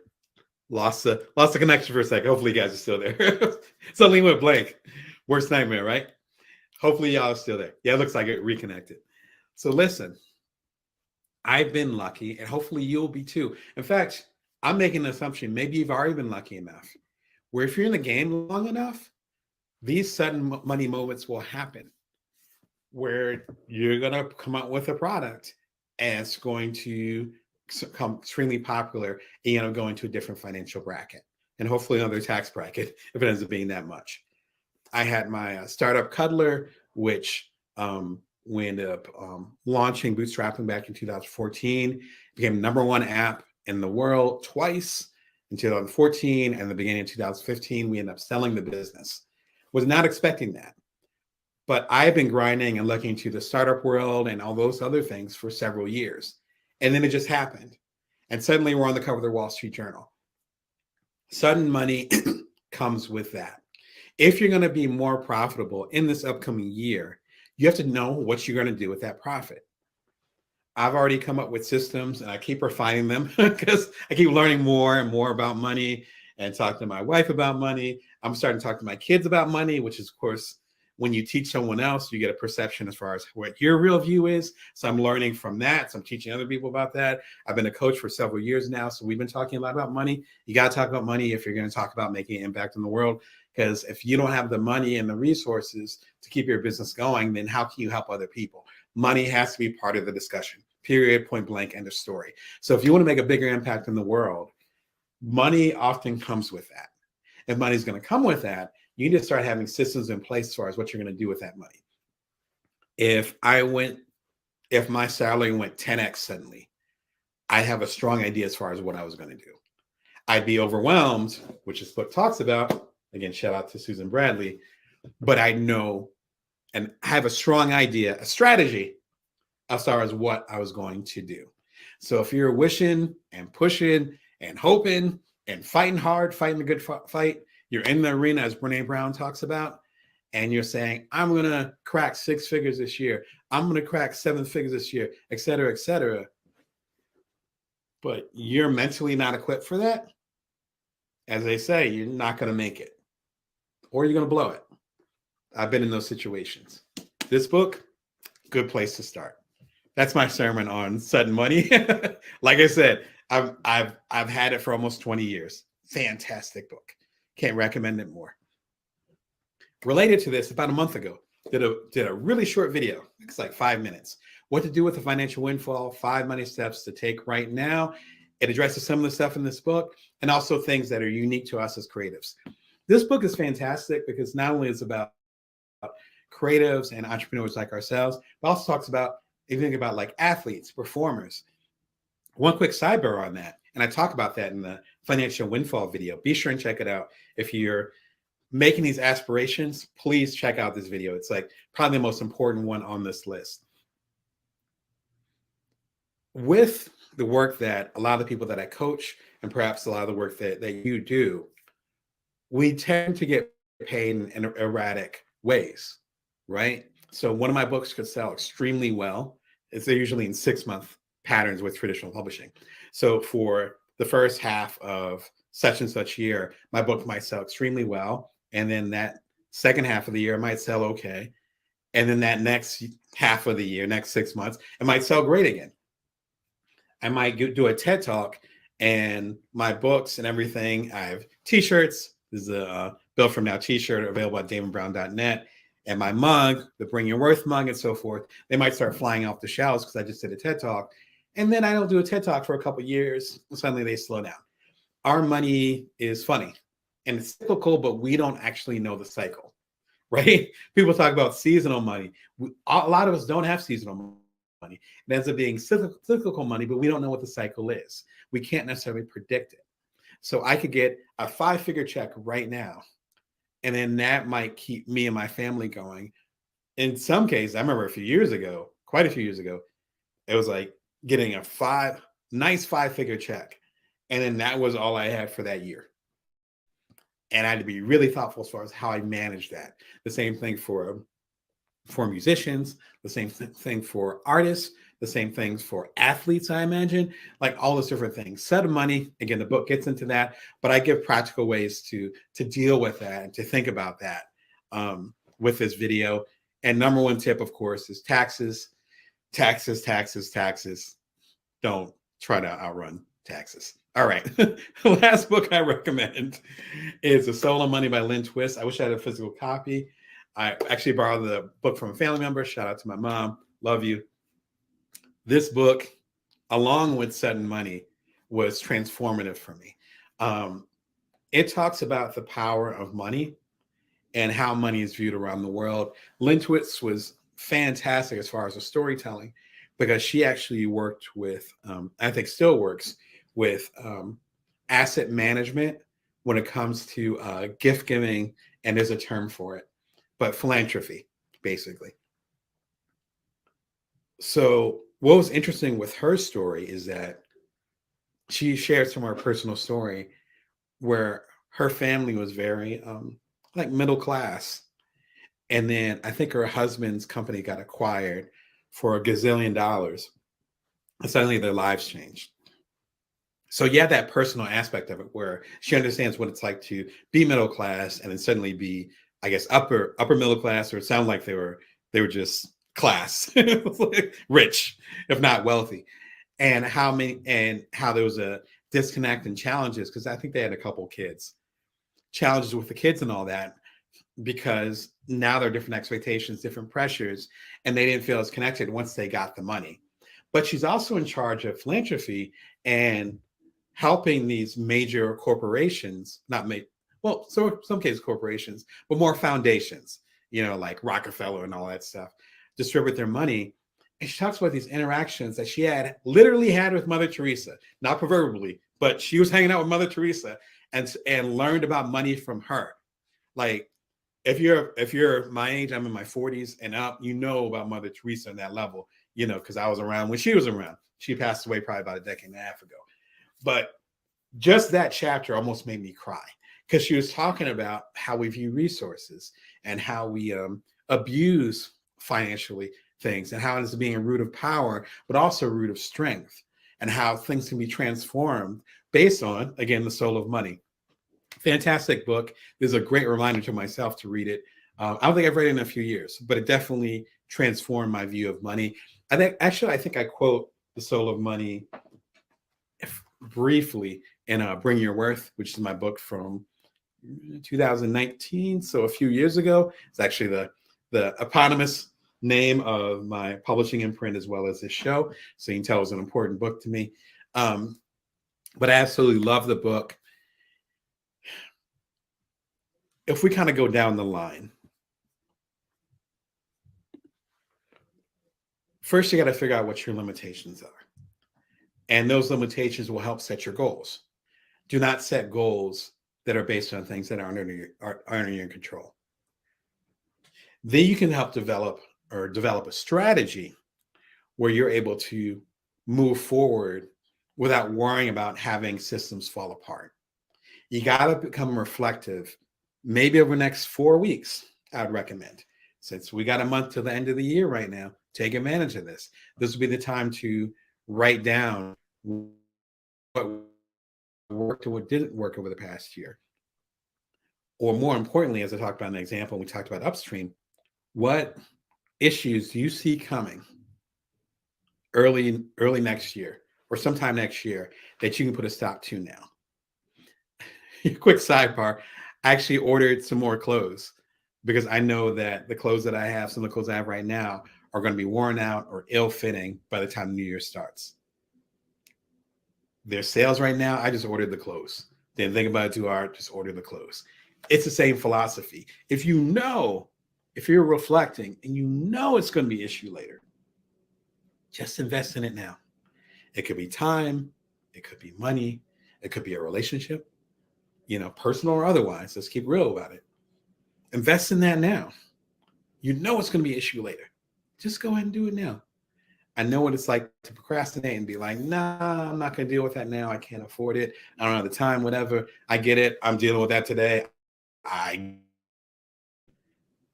Upstream thinking is about realizing what's going to be a problem down the line and nipping in the bud now, maybe even striving on it. And maybe even it doesn't become a problem at all. As you start to develop these strategies, you have to start to come up with a plan then about what if you actually do make more profit in this upcoming year. What are you going to do with that extra money? Are you going to invest it? Are you going to build up your savings? Are you going to pay down debt? Are you going to expand your business? Actually, I have quite a few videos that talk about expanding your business and whether you should or not in the YouTube channel. Again, at youtube.com/BrownDamon. You can subscribe for free. I have 3 or 4 episodes that talk about that. Should you expand? Should you invest more? Sometimes it's not worth it to make your business bigger. Sometimes it's better to pay down the people or the organizations that you owe and getting the debt down. Sometimes it's worth investing into a better system so that not next year, but the year after next, not the new year, but the new year, 2 years from now, suddenly you're making more profit. I have 52 or so passive income sources. Those are based on decisions that I made in 2016. So several years ago, I said, I'm going to leave some of this money on the table and focus on these resources that will give me money while I sleep. And guess what? I got 50 plus resources right now that are making money as I sleep. But that was a strategic decision several years ago. That's what the Sun and Money thing is about. Where are you going to invest those new resources that you have? Because it's not just about getting profit, but that profit also allows you to have more resources. So what are you going to do with it? Buy a new car? You're going to get employees. You're going to get a new factory space if you're doing widgets, right? You're going to virtual assistant. You're going to upgrade the software that you use to connect with your customers. Are you going to improve the quality of your products? Or are you just going to save the money? You can talk about profit all you want, but if you don't know what you're going to do with it, you might as well not have the profit, right? You need to have a plan. And lastly, understanding your motivation for wanting to have more profit. My motivation personally is very clear. I got 3 or 4 goals that I'm planning on hitting. And it's going to be boom, boom, boom, boom. All right, cool. And then I'm in a better place. My family's in a better place. My career and my work is in a better place. I'm able to serve you in a better place. But it took me time to figure out what those plans were based on a bigger strategy. My strategy is that I want to have as many resources as possible to make sure that I can serve you in the best way possible. That's career-wise. That's my intention. That's my strategy. If I'm going towards that strategy, then I'm cool. Any plan that gets me closer to that is a good idea. When it comes to understanding the dynamics with you and other people, Adam Grant, love Adam Grant, shout out to him. Give and Take, his popular book, I think it was his breakout hit, How to Give Without Losing Yourself. And this video discusses how to be of service to the world without being stingy and without being a martyr. It's a thin line if you want to serve the world, particularly if you don't know yourself and you don't have that foundation. That's why you keep hearing this same pattern. Reflecting is so important to everything. Excuse me. And then one last recommendation as we wrap this up. Your next step should be to go deeper after the show. Be sure and check out my playlist. Start Passive Income Now. It's, I want to say 18 videos, dozen and a half. Let's say dozen and a half videos that talk about the stuff I'm talking about here. Passive income has been, and it still is, one of the couple of goals that I have every new year, and increasing it, focusing on it, building it up more. That's what happens to work for me. I'm the primary caregiver. I got 2 little kids. I have a lot of things that I'm juggling. So I'm not interested in trading time for money, as they say. I don't want to get paid for this because I'm showing up in a certain way. And then that ends up being the main thing that I'm doing. I want to create things that build upon themselves and continue to serve you. And in that sense, I continue to get more resources so I can serve you even more. This will get you on the path to that. So anyway, this is quite a show today, a little bit longer than usual. So hopefully it was of service to y'all. Again, it's the Bring You Where show, coming to you every Monday, Wednesday, and Friday, 11:30 a.m. Pacific Standard Time, Vegas time. You subscribe for free. 271, let's say 271 episodes and about 200 shorts. 200 shorts, so many shorts that are for your enjoyment. It's all free. Subscribe. It lets me know that you guys are feeling the content. It also adds support, because if you subscribe, then it's going to get the attention, quite literally, of other people who are similar to you, who are trying to catch this wave and feel the vibe, whatever 90s word you want to use, right? Because I'm a hip cat like that. And the new book is Career Remix, Get the Gig You Want, based on the skills you've got. And yeah, and Career Remix. Oh, and it looks like we got a comment in here. I don't think it's showing up on the show, unfortunately, but it's Anna that's saying, they're asking what passive income is. I can take a moment for that if y'all want to roll with it. Passive income is you creating or building or making something once, and then you getting paid for it potentially forever.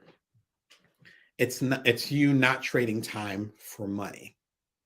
In a traditional job, at least here in America, in a traditional job, we trade time for money.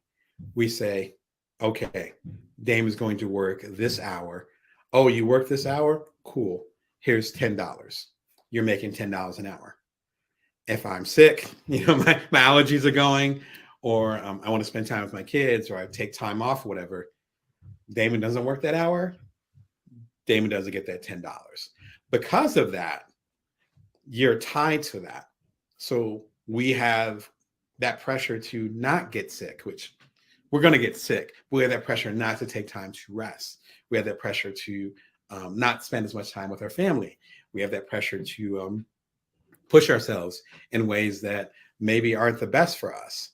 And because of that, we end up having this challenge of finding that balance and that good life, for lack of a better term. Shout out to Jonathan Fields. Finding that good life, but we're in the constraints where it's like, I need to pay for this house, I need to pay for my car note, I need to pay for my kids, I need to pay for, supporting my wife and all that stuff. And I only can do that by spending this hour in this job that I don't have that time to do, or I don't have the energy to do. So I'm going to make that sacrifice. Passive income is very different because it actually puts you in the space of saying, I'm going to bust my behind to create this thing. I'm going to create a book. I spent a year on this book. I'm going to spend a year on this book. I'm going to put it out into the world, give it to you, right? I'm going to give it to you.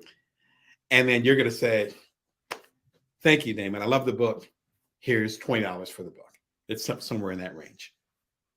That's happening literally right now as we're talking, constantly. I have 26 books. So that's half of the passive income streams I was talking about. So with all those, there are books from literally years ago. Bring Your Worth on down. You'll see a lot of them over my head over here. All these books are mine over here. All those books, they're giving royalties over the years. Some of them are 15 to 20 years old. I'm not exaggerating. That's passive income.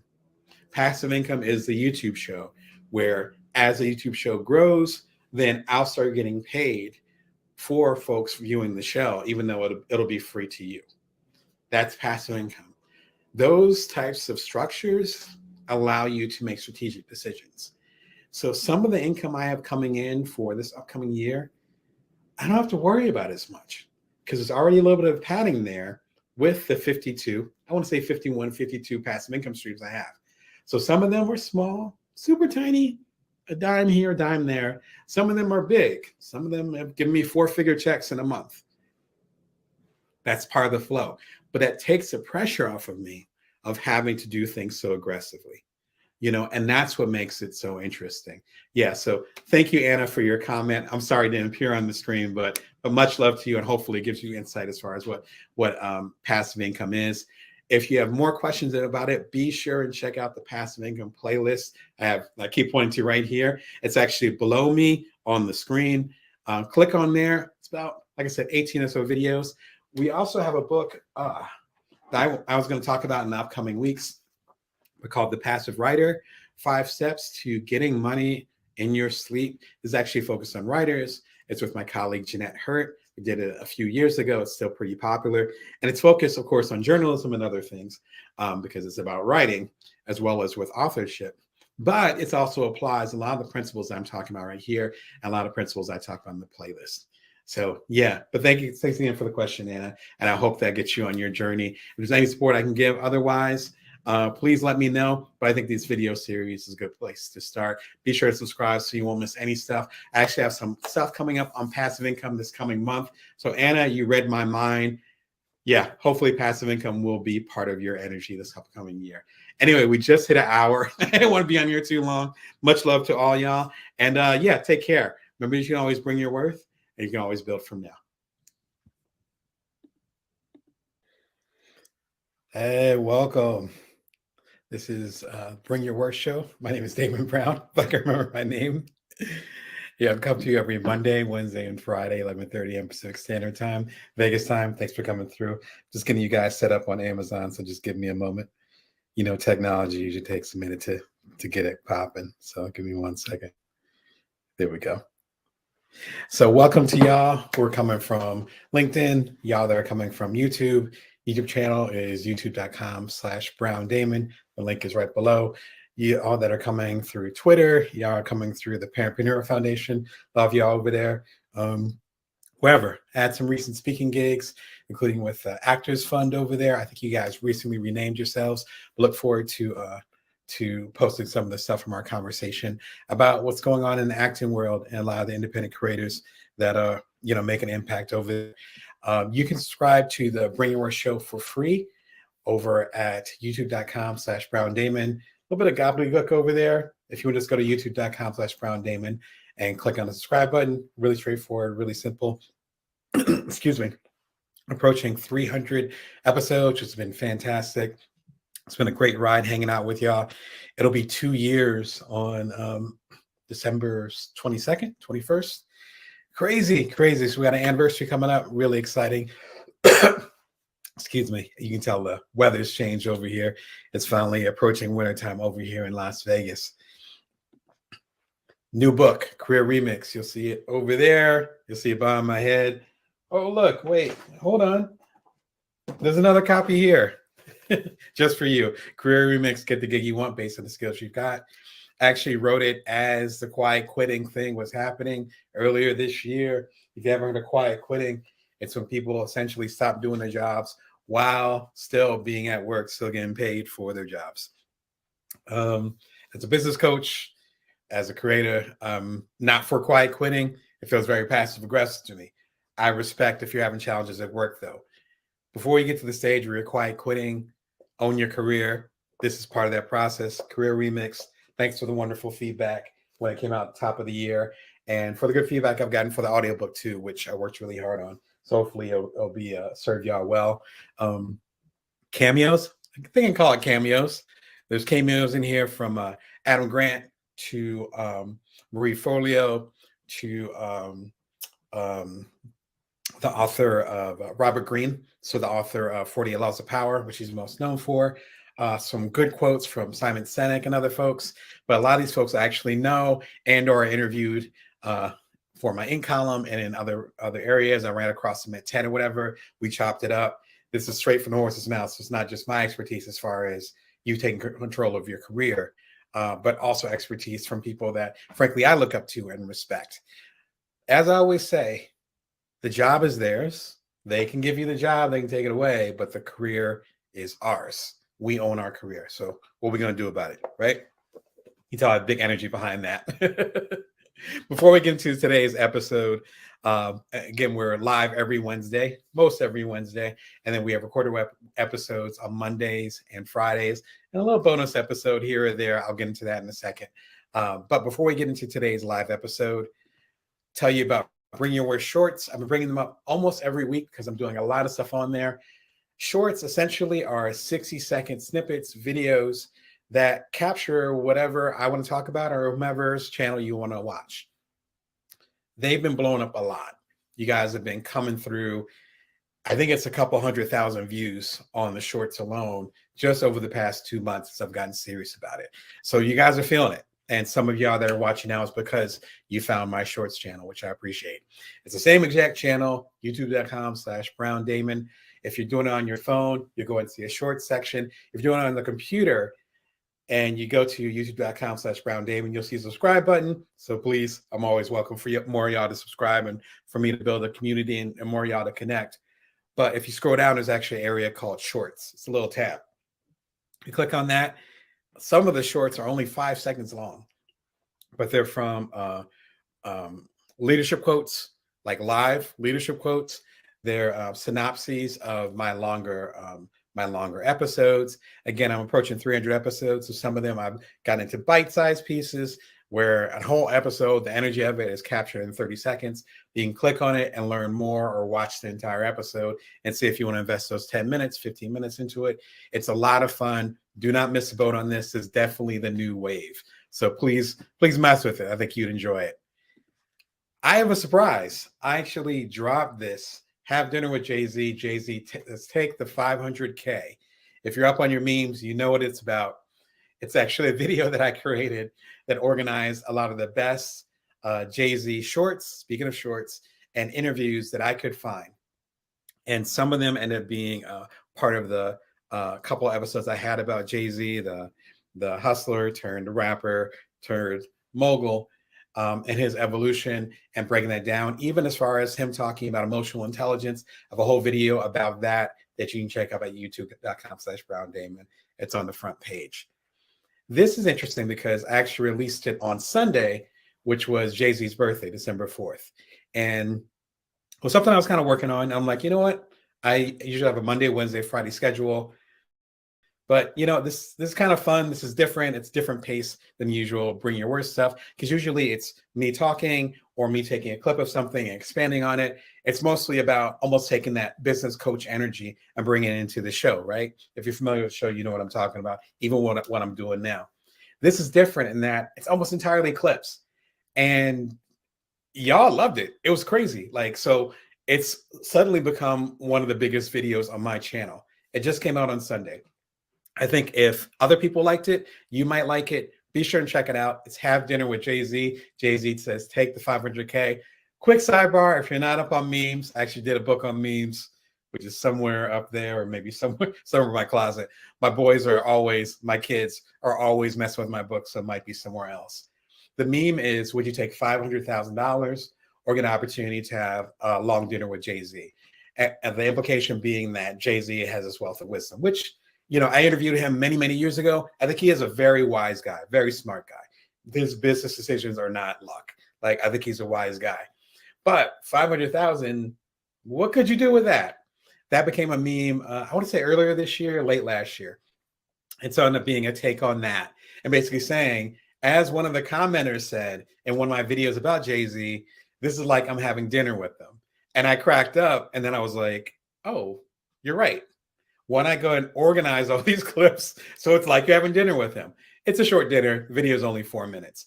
But y'all seem to be digging in a lot. If you haven't watched it, please watch it. I think you'll enjoy it. Again, the crowd has spoken. It was just a fun project for me. But, it's a lot of good energy coming. So be sure not to miss that one. If you've been catching live shows, or if you've been on my newsletter at joindamon.me, you also know that I have a place in Decentraland. I'm working with a UPS store. If you ship a lot of stuff, you know the vibes, right? I own my own publishing company. I've been shipping stuff for many, many years, including using the UPS store. They set up their own store, a virtual store, Decentraland, which is one of the metaverses. You can hang out there. You can get free stuff. You can do all these things. You can also meet me and watch my different videos in the UPS store in the metaverse. Now, if you know the length and history of my career, my career began in technology, understanding video games. I did a couple books about the video game industry and the history of all that. So this is right up my alley. And even as far as the perils and challenges of technology and all that stuff, the videos that I have in there, it's almost like a class or a series. They're very short. Again, kind of like shorts, 16 to 90 seconds. And you can learn anything from what the metaverse is, to how your business, small or medium-sized business, take advantage of it, how you can connect with people in the metaverse. What is the metaverse going to mean in the long term? My background is journalism. I've written several books, like I said, about technology. So I'm decent as far as figuring out not just where we are, but where things are going to go. And I'm happy to kind of help you on that journey. All right, so today, tools to start your business in 2023. The weather is changing, so I definitely need to stay hydrated. The new year is upon us. You might be watching this at the end of 2022, but the stuff that I'm talking about right now and the stuff that we're going to talk about, because I welcome your comments, can apply to every single year. So this is what we call evergreen content in the journalism world. Last week, and if you go to youtube.com/Brown Damon, you'll go ahead and find a link on there. In fact, I'll throw out the link in a second as far as all the live shows. In fact, if you give me just one moment, I will do that right now. We'll just do it live, because I think this is pretty important if we're going to have an ongoing conversation to, to better understand how we can make the most of our year. So let me go ahead and grab the link for y'all so you know what's happening. All right. Thank you for your patience. All right. So this playlist that just popped up, this is the playlist is. I had to think about how many playlists there were. The playlist is a list of all the live sessions from the past 2 years. There's about 52. So if you do the math, it's basically a live session every other week because I come through on Wednesdays. The last live session that we had was talking about how to build more profit in 2023 in this upcoming year. If you click on the playlist right here, you'll see this one. It'll be very meta because we're actually doing a live show right now.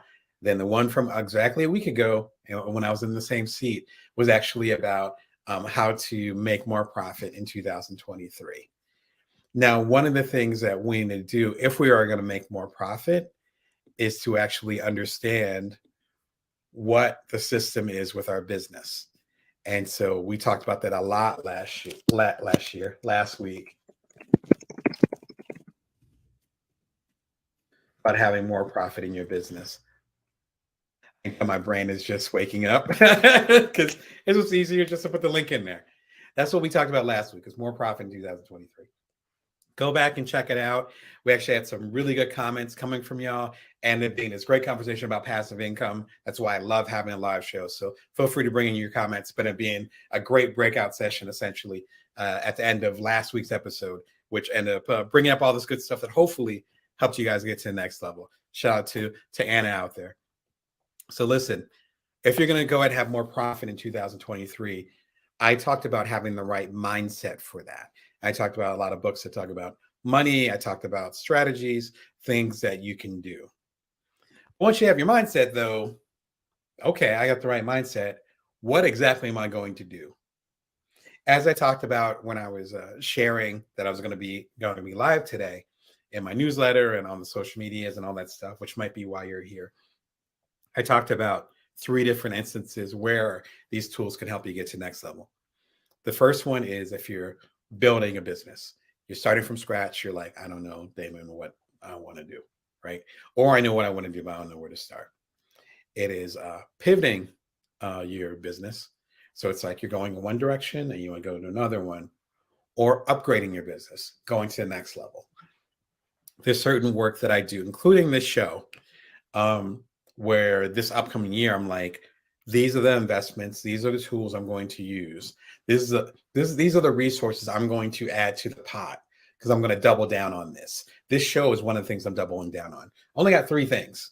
And I'm like, okay, I'm going to double down on these 3 things because you only got so many resources. I've talked about that in my previous book, Build From Now, which is the one before, Career Remix. You can actually see the salmon right behind me. Thanks to all y'all that gave it so much support in the previous year when it came out in 2021. But you only have so many resources. So once you decide to double down and say, I want to do this, you actually need tools to move it together. So in those 3 instances, you're starting a business from scratch, you're pivoting your business, or you're upgrading your business. You're leveling up.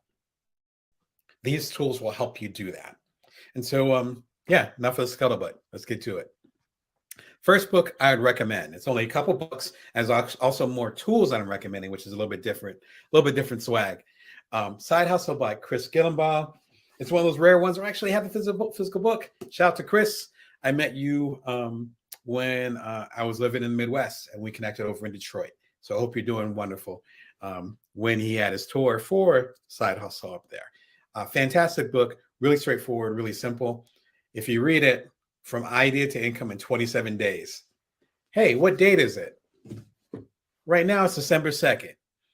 So according to the subtitle, 27 days, you could be up and running by January 5th or so.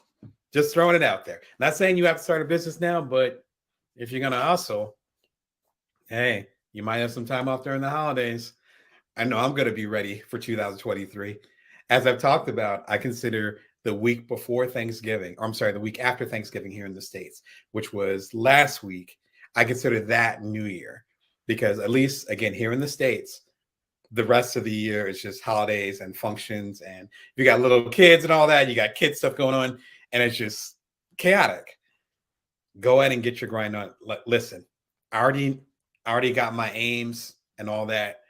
I'd say 75% of my aims are done for 2023 for the upcoming year.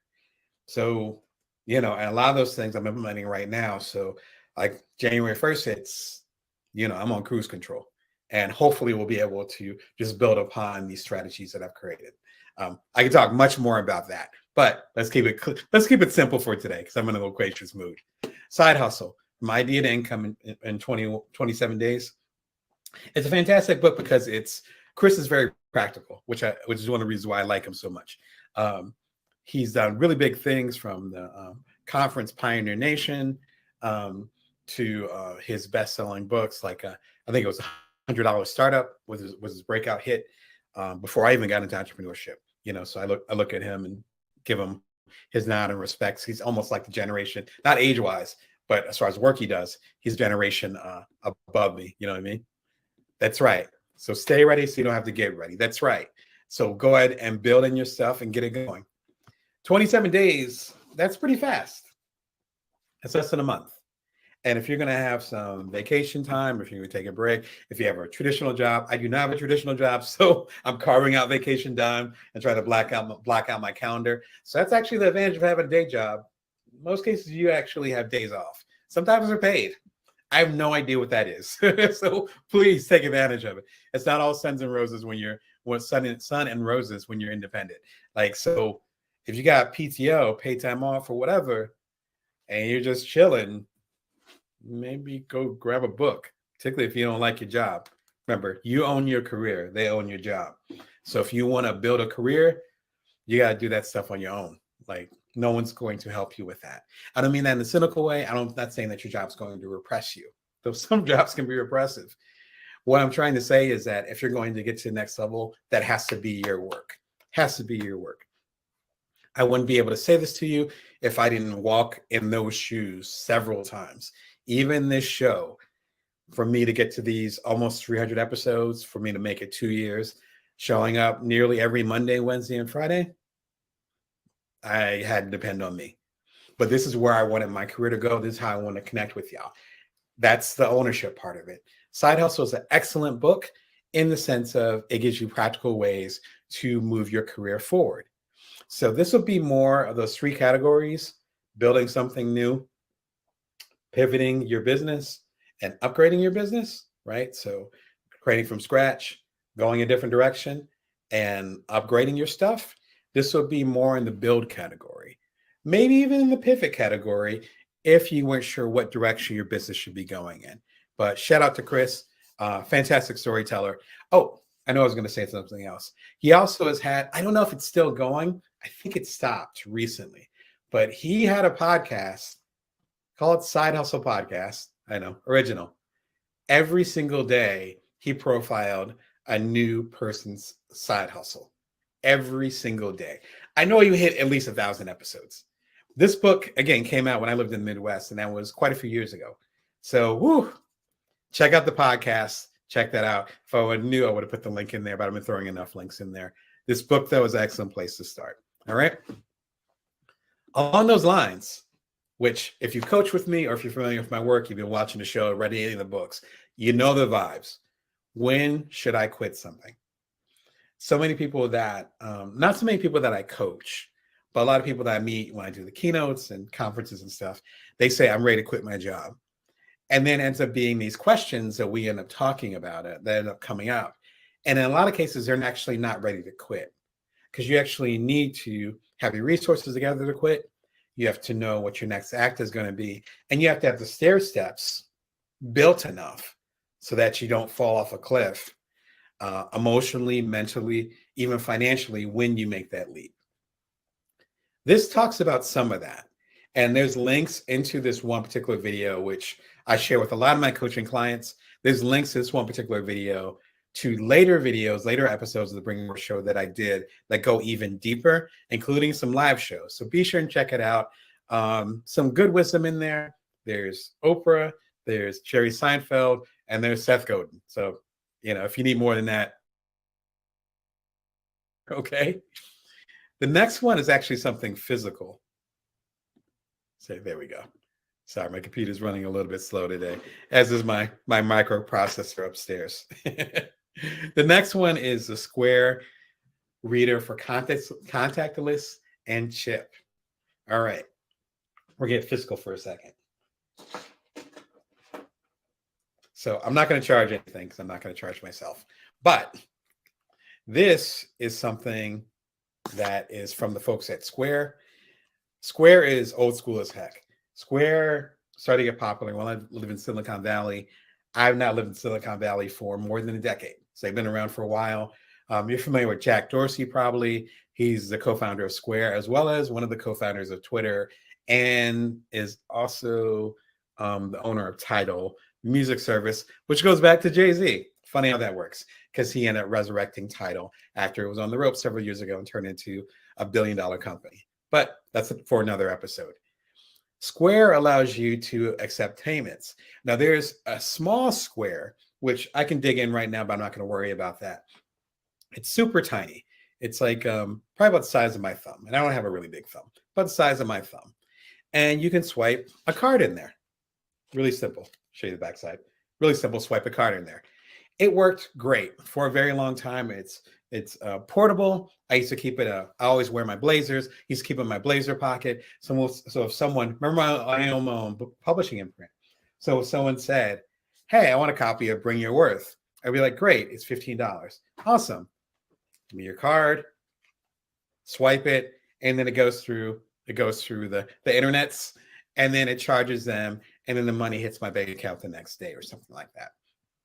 That worked fine, literally for a decade and a half, until recently. And I'm not going to show you my card for security reasons, but recently we started getting two different things going on. The first one is the chip.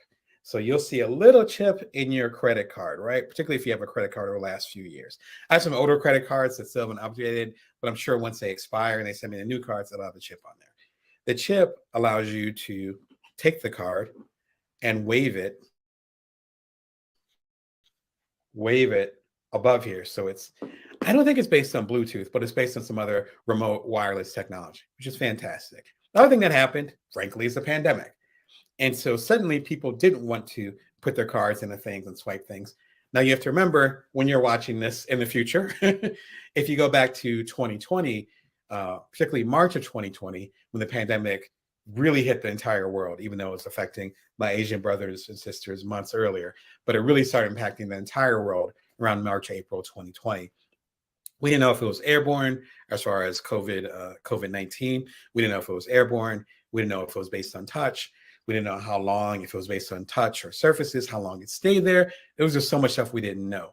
So you're going to the grocery store, you're hazmated up, and then you're going to put your card into a thing that other people have touched literally all day. Now you're not going to do that. So suddenly the contactless thing became a lot more popular.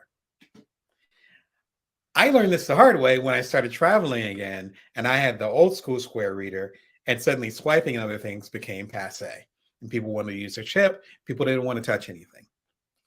This allows you to, if you can see it, there's two different things going on here. Number one, you can slide the card in, right? So you can slide it in here. You can see this other part of a wire. I happen to be a Mac guy, so this plugs into my Mac. You can slide the card in here into the slot, or you might be able to see it. Get close enough. Apologies for my realizing how dusty my camera is. Listen, though, you see that? That means, hey, it's wireless. You don't have to touch this thing. You put the card right on top of here like a magician, and voila, it picks up on it. This joint currently runs for about $50. It might have been a little bit more expensive before, but they run for about $50. Now, the portable one that's about the size of my thumb, that runs anywhere from $10, or if you're new to Square, you can actually get one. At least back in the day, you can get one for free, which is perfect, right? Start with the free one. That's totally fine. But I gave a link to Amazon. You can also get one through Square itself, but feel free to use the link right here. If you're watching on Amazon itself, on the Amazon live show, you should see a link. I think it's right below me, highlighting the Square reader. You can get it through Amazon too. Of course, you get the Prime shipping, all that stuff, if you're a member. This is important because the world is changing again. And this might be more relevant this year than any other year. I had a keynote in Benton Harbor over, over at Lake Michigan University. I have a link actually at youtube.com/Brown Damon. You can actually listen to my keynote. And that's happening. There's other stuff that's happening. There's conversations I'm having right now, or people that I'm following up on, where we're physically going to be all over the place soon. Now, I always wear my mask. That's my vibe. But masked or not, we're going to be traveling again soon. We are going to be moving. If you're creating a business, if you're pivoting your business, or if you're taking your business to the next level, you have to bring the physical back into it. Not saying you have to be physical to have a business, and you might have certain limitations or challenges. You might be immunocompromised and all those things. I respect that. I understand it. I have colleagues that are going through that. I respect that. As you go forward, though, and hopefully as things get safer, knock on wood, and things get better, it'll be better to build in that physical possibility into your plan. I know with the keynotes I did this year, with the conversation I've done this year, even with some of the coaching I've done this year, there have been physical opportunities that made more sense than the digital or the virtual opportunities like I'm doing with the show. And so whatever you're doing, build this in. One of the worst feelings, and I've shared this a couple times on the show, is someone saying, yes, Damon, I want a copy of your book. Do you take credit card? And it's like, oh yeah, but I don't have my reader with me. But let me go and email you and then we'll connect again. I'm fine with connecting with other people. They usually end up forgetting. And I can't think of one sale. I think really hard. I cannot think of one sale where someone said, yes, I'm interested. And I said, great. And they wanted to pay in a certain way and I couldn't do it at that moment, that they actually came back and paid. I can't think of one instance. I'm sure it happened once, in the multiverse of Damon's lives, but I cannot remember it. So you want to make sure you're prepared, right? As the comment was, if you stay ready, you don't have to get ready. This is one of those things you want to invest in. It's $50, but if your product, my last independent book from a year ago, Built From Now, the deluxe edition, this one is $30. Someone says, I want 2 copies of it. I earned $10 and already paid for this. Think about it. Again, this is the time you want to invest in things. Quick sidebar. The reason why I'm pushing so hard as far as you having the plan strategy and then creating a plan for the upcoming year, why you want to get into the right money mindset for the upcoming year, why you want the right tools, like I'm talking about with the Square Reader and all that for the upcoming year, is that things actually slow down during the holidays, right? And holidays, I mean, again, American centric, I guess, but during the holidays we have here in America and in some of the places worldwide. I know in India we have holidays. I know there's holidays over in other countries too. So respect to them. What better time is there to get your shit together? I can't think of one, because people are taking longer to email back. Phone calls are being unanswered until the next day. You could see the pace slowing down. This is time to build a foundation, because Jan 1, you're going to be wanting to go. And if you don't have your stuff together, it's going to get really hard. All right. So a good aperitif to us talking about the Square card reader is how to get noticed right now, why no one is paying attention to you.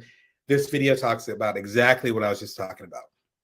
When people aren't paying attention to you, when people don't see you, it can be extremely frustrating. I've been in that situation a few times. You got my sympathy. You absolutely do, particularly if it's in a job environment and you don't feel like you're being respected or seen. Once you start to build your own business, once you have a little bit of independence, once you do your side hustles, that thing that's yours, that can actually become a superpower. Because the things that I created that became the most popular, the Bites as Entrepreneur, which you all made a business book bestseller on Amazon, Cuddler, which was the #1 app in the world twice over in 2014, 2015, before my partners and I sold it. All those things that I've created or have been a part of, they were either laughed at or ignored or flat out rejected. Like, nah, nobody wants that. And then I ended up doing it on my own, or it came out and suddenly there's 250,000 users. Suddenly it's a best-selling business book and people start to listen in a different way. But that's from me understanding my market and, most importantly, me being ready for that wave. So the Bite Size Entrepreneur became a bestseller because I laid everything out for it to be a bestseller. Because it could have taken off, and then maybe I wouldn't, because it was independently published, maybe I wouldn't have had the printing right, or maybe I wouldn't have been media trained enough to handle all the interviews, or maybe I wouldn't have my website set up so people could contact me, like all these different things. But you got to have your stuff together. This is the time to get your stuff together. This is what the tool thing is about. This video talks all about that. People aren't paying attention to you. If your products aren't moving yet, if people don't see your vision yet, it sucks. And also, it's a sign and an opportunity for you to create some good stuff and build that foundation so that when people definitely recognize you, you're ready.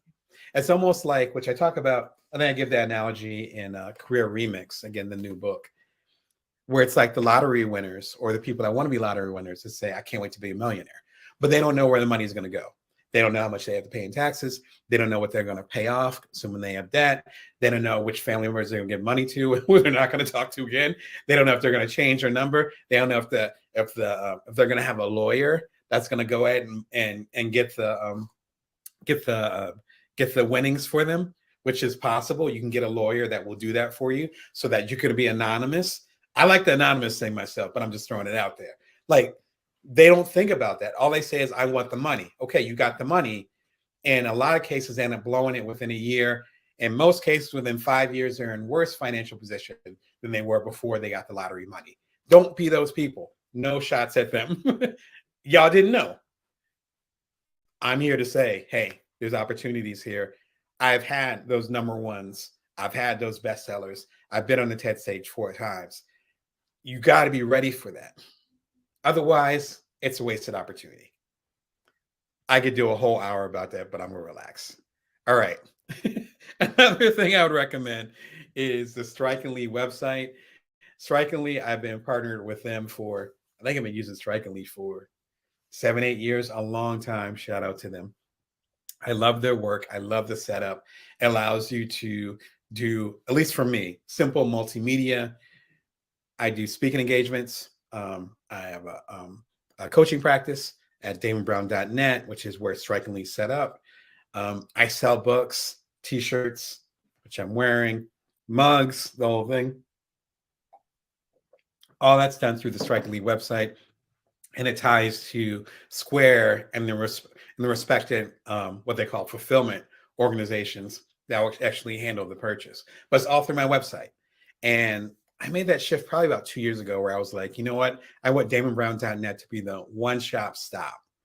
I don't want you to go to damonbrown.net and they have to go to something.com/XYZ, blah, blah, blah, and then put your credit card in. No, all through Strikingly. So shout out to them. They've been fantastic as far as to work with. There's actually an affiliate link. So I will get a little bit, and then I believe that you will get your first couple of months free.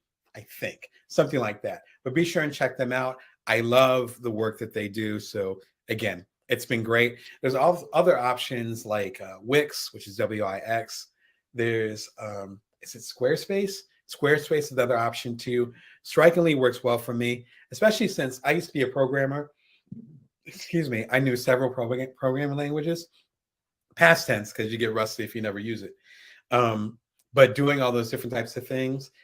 But now I want to focus on other things. So I don't want to do HTML.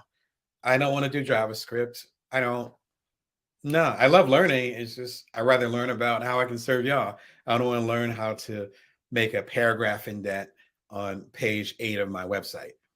Strikingly allows me to avoid all that, but still have it look great. And if there's minor updates I need to do, it's fairly straightforward. I do not need a webmaster. So highly recommend them. This ties into something bigger. One of the scariest things that I saw a few years ago, it's happening less, is me connecting with an entrepreneur. And, I get dog-eared. I get bad ears. I start hearing stuff. I'll put it like that. When it's a social thing, particularly people are being social right now, we're coming more out the house, like I said. And someone says, oh yeah, I have a startup or I have a small business. And I'm like, oh, and I get excited because of course this is part of the work that I do. And there were so many of these conversations that I've had and we're excited and all that. I'm like, great. I love to check out your website. And they say, well, actually, I have a website. It's facebook.com/blah, blah. And I'm like, no, no, no, no, no. You don't have a website. No, no, no, you don't. No. Twitter.com/Brown Damon is not my website. I left Facebook a long time ago, but Facebook.com/Brown Damon, whatever, that's not my website. Even my LinkedIn, and I love LinkedIn, excuse me, LinkedIn.com/in, it's IN/Brown Damon. That ain't my website either. My website is DamonBrown.net. I own the domain, so that means the URL, right? So the link, I own that. That's in my name, in my family's name. It's right there. The service, I use Strikingly. They host it. The content, though, is mine. But I'm paying them to just put it on there, but the content is mine. I don't have to worry about Facebook suddenly going black and then, suddenly I don't have a website. Again, if we go a couple steps back, someone runs into me or someone hears me on my show and it's like, hey, I want 2 copies of Build From Now Deluxe Edition. Remember, it's a salmon, $30 a piece, $60. Thank you, Damon. Cool. Let me go to your website at facebook.com/Brown Damon. Oh, look, Facebook's down. Well, there's that $60. If you want to be in the bigger leagues, if you want to have more profit, which we talked about last week, if you want to up level or level up, I've heard it both ways. We'll call it level up. Shout out to Super Mario Brothers. If you want to level up what you're doing, you need to have the system in place to do so. That means building a business without social media. Now, you might have came this way through LinkedIn, through Twitter, through maybe through Facebook. I'm not on Facebook anymore, but someone else shared it, whatever, which is beautiful. No problem. That's cool. But a lot of y'all are coming through here because of my newsletter at joindamon.me and because of my website at damonbrown.net. You can be watching it live on there. That's a different type of energy. That's a different type of energy. Whatever you build in the upcoming year, do not depend, either way, tomato. Do not depend on social media. If the Cambridge Analytical stuff a few years ago, if issues with Twitter right now and their leadership, I'll leave it at that. If that doesn't scare you enough, let me just be that final push. Do not start a business and depend solely on social media.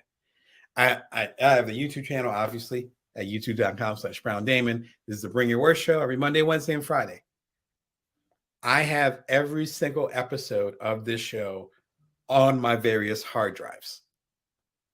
I have copies of the audios from these things at other places. I consider YouTube a partner, and thank you, YouTube, for the great work and helping me build up this show. I'm not dependent on you either. Whatever you create has to be at least partially independent from social media. If you're building a business, starting something new, if you're pivoting, or if you're upgrading and you're saying, hey, I have 10,000 people that mess with me on Facebook, so that means I have 10,000 customers. That is not true for many reasons that are much longer than this episode. The key thing is to not assume that if people are following you on social media, that they're actually directly your customers. If someone is coming to damonbrown.net, they are there for me. If someone joins my newsletter at joindamon.me, it's free, comes out every Wednesday morning at 5:55 a.m. Pacific Standard Time. If someone joins that, they're messing with me. If someone purchases a copy of, again, the new edition of Build From Now through damonbrown.net, and I'm sending them a copy and giving y'all like a signed copy of it, we have a direct connection. The next era of whatever we're doing in business as entrepreneurs, as side hustlers, as creators, as non-traditional entrepreneurs, we're trying to make an impact in the world. It's going to be based on that one-to-one intimacy. It's not going to be based on social media. I've studied social media. Social media is not the wave right now. The wave is to connect with people directly as much as possible. This is part of my way of connecting with you directly now all over the world, literally. It's been fantastic. But I own at least part of this pipeline. Don't give away your power like that. Please watch, out of all these tools, please watch this episode, Business Without Social Media. Please, please, please. So I talk about all the stuff I'm talking about way more articulately and give you an action plan as far as how to build and connect with the audience without relying on the big 3 or 4 social media companies. Please, out of everything I'm saying. My last tool that I recommend for the upcoming year is The Practice by Seth Godin. I've been a mentor or mentee of his, definitely not a mentor. I ain't at that level, but a mentee of his.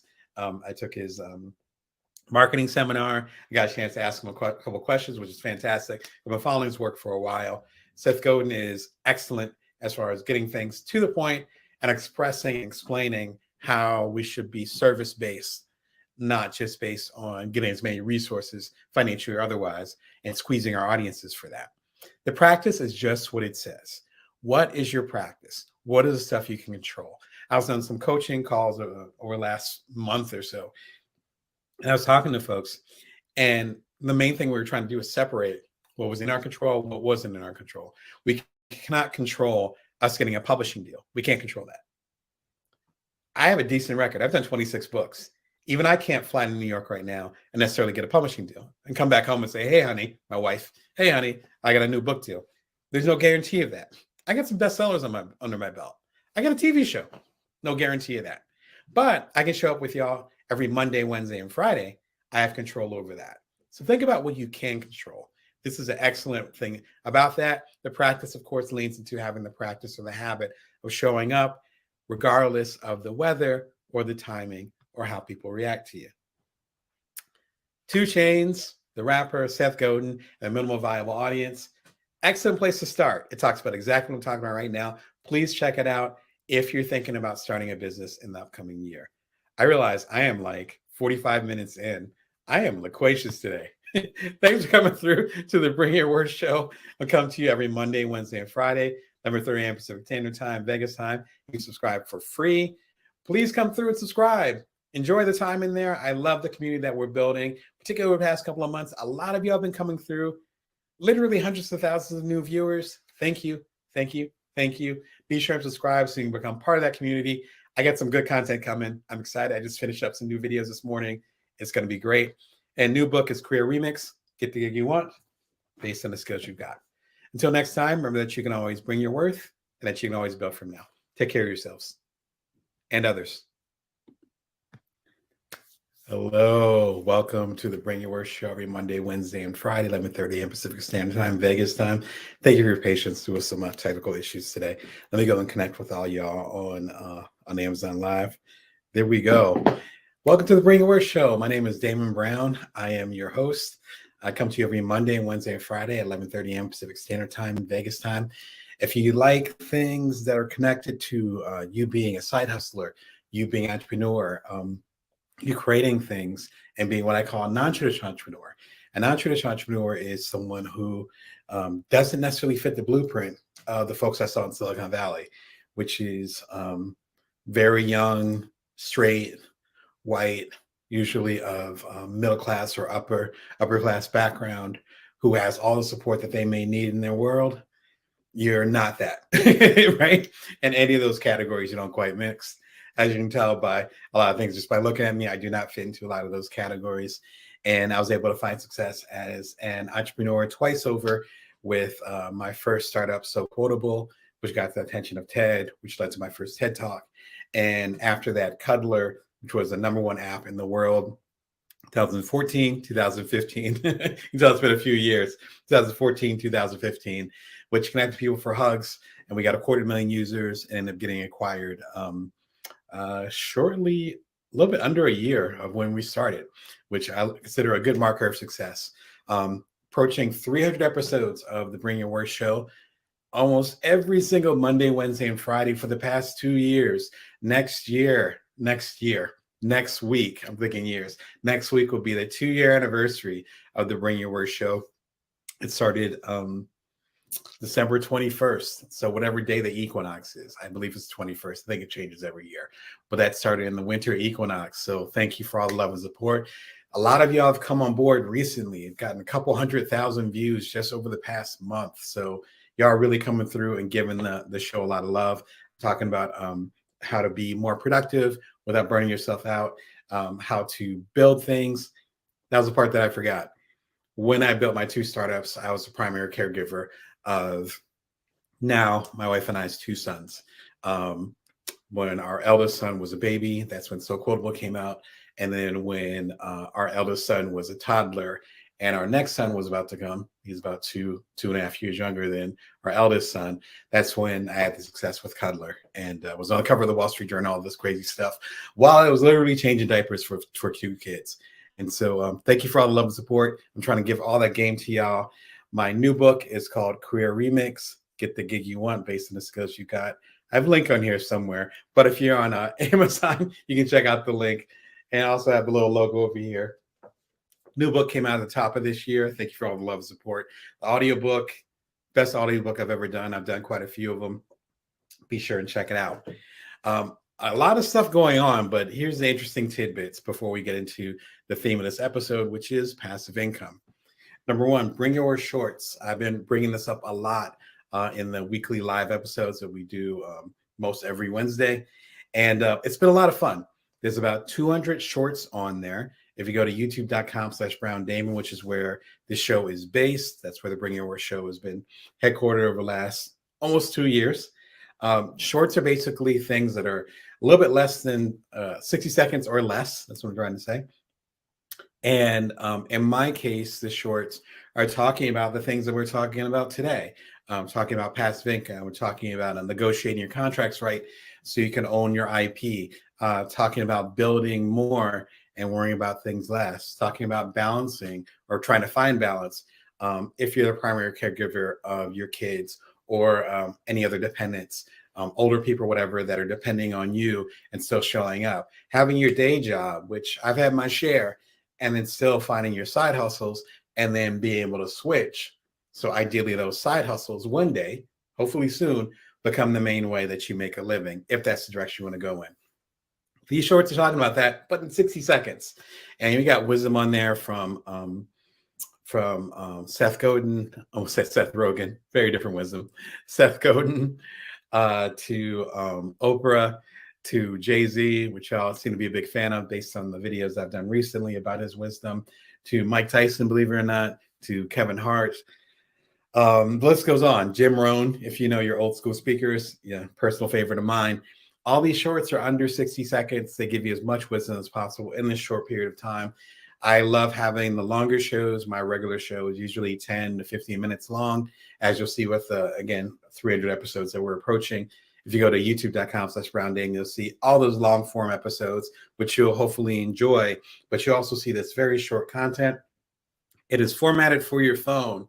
But if you go to my website, again, at youtube.com/BrownDamon, the home site of the Bring Your Worst show at this point, then you actually will see some of the shorts are formatted for the big screen. So they're the entire screen. Try to get the center of the screen here. Entire screen. The whole thing. We'll call it that.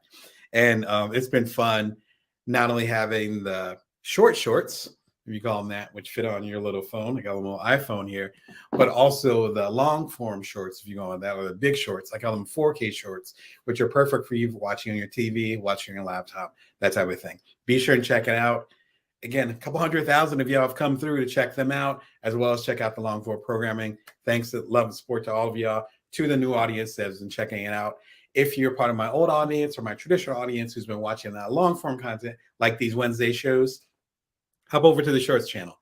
You'll see what's happening there. Speaking of, there are so many shorts that I've done. Again, I think it's like 200, 250 this year. It's been a lot of this short content. And what I actually did was I have a special show coming up this Friday at 11:30 a.m. Pacific Standard Time, Vegas time, normal time. That's the 22 most popular shorts of 2022. Very appropriate, right? And the whole episode, I think, is only about 5 minutes long, because if you maybe 10 minutes long, it's less than 10. Let's just say 7 minutes. It's cut in the middle, because you think about it, these are shorts. So they're anywhere from max 60 seconds, all the way down to some of them are 5 to 10 seconds long. I kid you not. And they have such a powerful punch because in this case, they're short. All the favorite ones, all the ones that have been shared the most. Some of them have been viewed tens of thousands of times. I kid you not. So be sure and check it out. You don't want to miss this one. Feel free to go to the Shorts channel. But if you want to get the cream of the crop, be sure and check out the episode this Friday. If you're watching this in the future, hello from the past.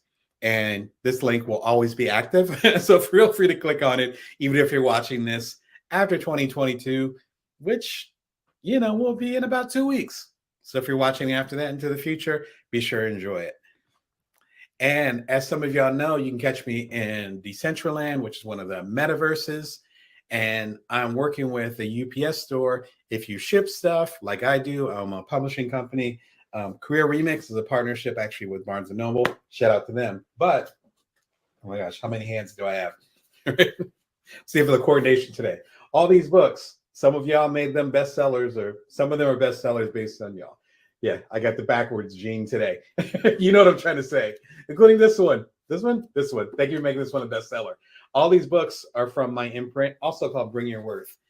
And I've used the UPS store and lots of other folks to send these books over to you because, when you own your own publishing company / your own imprint, you're shipping your own stuff. And so the UPS store has been integral to my success. I'm actually working with them. I have a series of videos that you can catch. You can catch me in the metaverse now, Decentraland. Click on the link, shout out to Fast Company. They're doing a piece about it, and we're actually working with them as well. Check them out. You can go into the metaverse and then learn more about the metaverse. It's actually not that difficult to get into the metaverse as far as with Decentraland and visit that vast world. But if you click on this link, you'll go directly to where you need to be in the virtual UPS store in this virtual area. And Decentraland, a lot of the metaverses are free. This is free content for y'all. Again, I partner with them. It's kind of like a Bring Your Worth show for the UPS store. I think you'll enjoy it. So look forward to seeing you there. And if you come by, say hi. All right. So the main thing we're going to talk about today is, as I mentioned, there's some technical difficulties. Give me a second, because I realized that that some of my text is missing. So give me 1 second. We're gonna do it live. All right. If you get that joke, then you get a cookie. All right. Passive income for beginners, 2023. Number one, this applies to any year. So again, if you're watching this in the future and it's not 2023, rock with it. What I'm talking about is, in the journalism world, we call that evergreen content. This joint is evergreen. Keep rocking with it. Enjoy it. In fact, some of the books and things I'm going to recommend are actually a few years old. Doesn't matter. It applies. In fact, there's some really good stuff. In fact, there's many good books that I can think of that are fantastic that still apply to the stuff that we're trying to do today. This is the last planned Bring Your Worth live of the year. Again, we're approaching the end of the year. I'm actually going to be traveling, or not available, not necessarily traveling, but not available to do a live next week. And then the week after that, it's New Year's week. So I might come in for a live, but chances are extremely high that I'm not. Again, like I mentioned, I got little kids, I got family. I need to rest too, y'all, as y'all should too. And I think it's a wonderful opportunity to do so. In your rest, though, as I mentioned in my newsletter at joindamon.me that's sent out this morning, in your rest, you can also do all the re's. You can reconsider, you can re-strategize, you can rebuild. As they say with $6 billion man, we can rebuild him stronger. You have the opportunity as you rest, as you contemplate, as you reflect on the past year and where your career is going, where your business is going, where it's not going. You have the opportunity to create something new. This is the last of a trifecta of live shows that I've done at the end of this year. The first one that I actually did was how to make more profit in 2023. The second one I did is how to start your new business in 2023. And it's the last one, how to build passive income in 2023. You can actually start all these right now. If you missed the replay, then you can click on the link right here. And it's all the Bring Your Worth lives that I've done over the past now 2 years. So it's about 54 different episodes. If you really want to do a deep dive, you can literally spend a weekend watching all the Bring Your Worth lives. because they're each about a half an hour to an hour each. But if you click on the link right here, you'll see the one you're watching right now, very meta moment, as well as the two previous ones. Again, the one from 2 weeks ago, the live, that was on how to build more profit, and the live that was on how to build your business from here, your new idea, how to pursue it, so forth. This is the third. This is the last one for the year, the third of the trifecta, how to build passive income. Okay, you're like, Damon, what is passive income? Passive income is you creating something once, building something once, doing something once, and then getting revenue from it well into the future. And it could be you getting revenue a couple times from it. It could be you getting revenue for the rest of your life. It could be you getting revenue from this one thing well after you're gone, and it goes to your friends, your family, your relatives, whomever is in your will. It could be something that goes forever, ever. Yeah, shout out to Andre 3000. Those could be any type of content or product that continues on.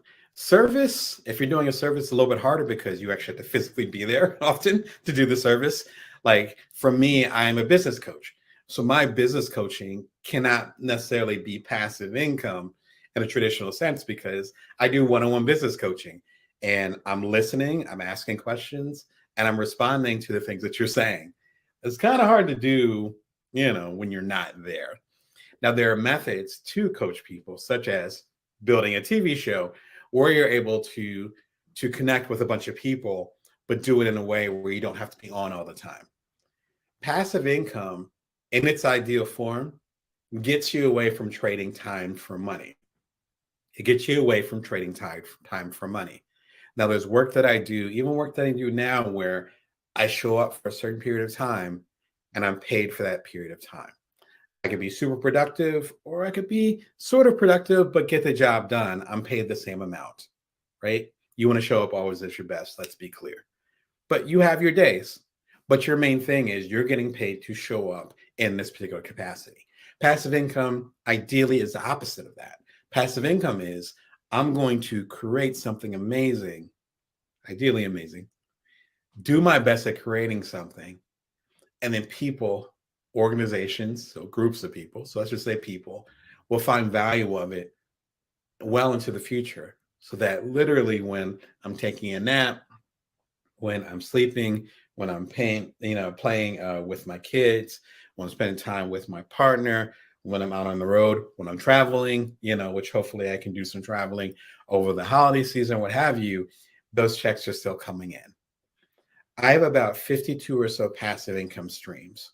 Some of them are super tiny, like I'm literally talking pennies.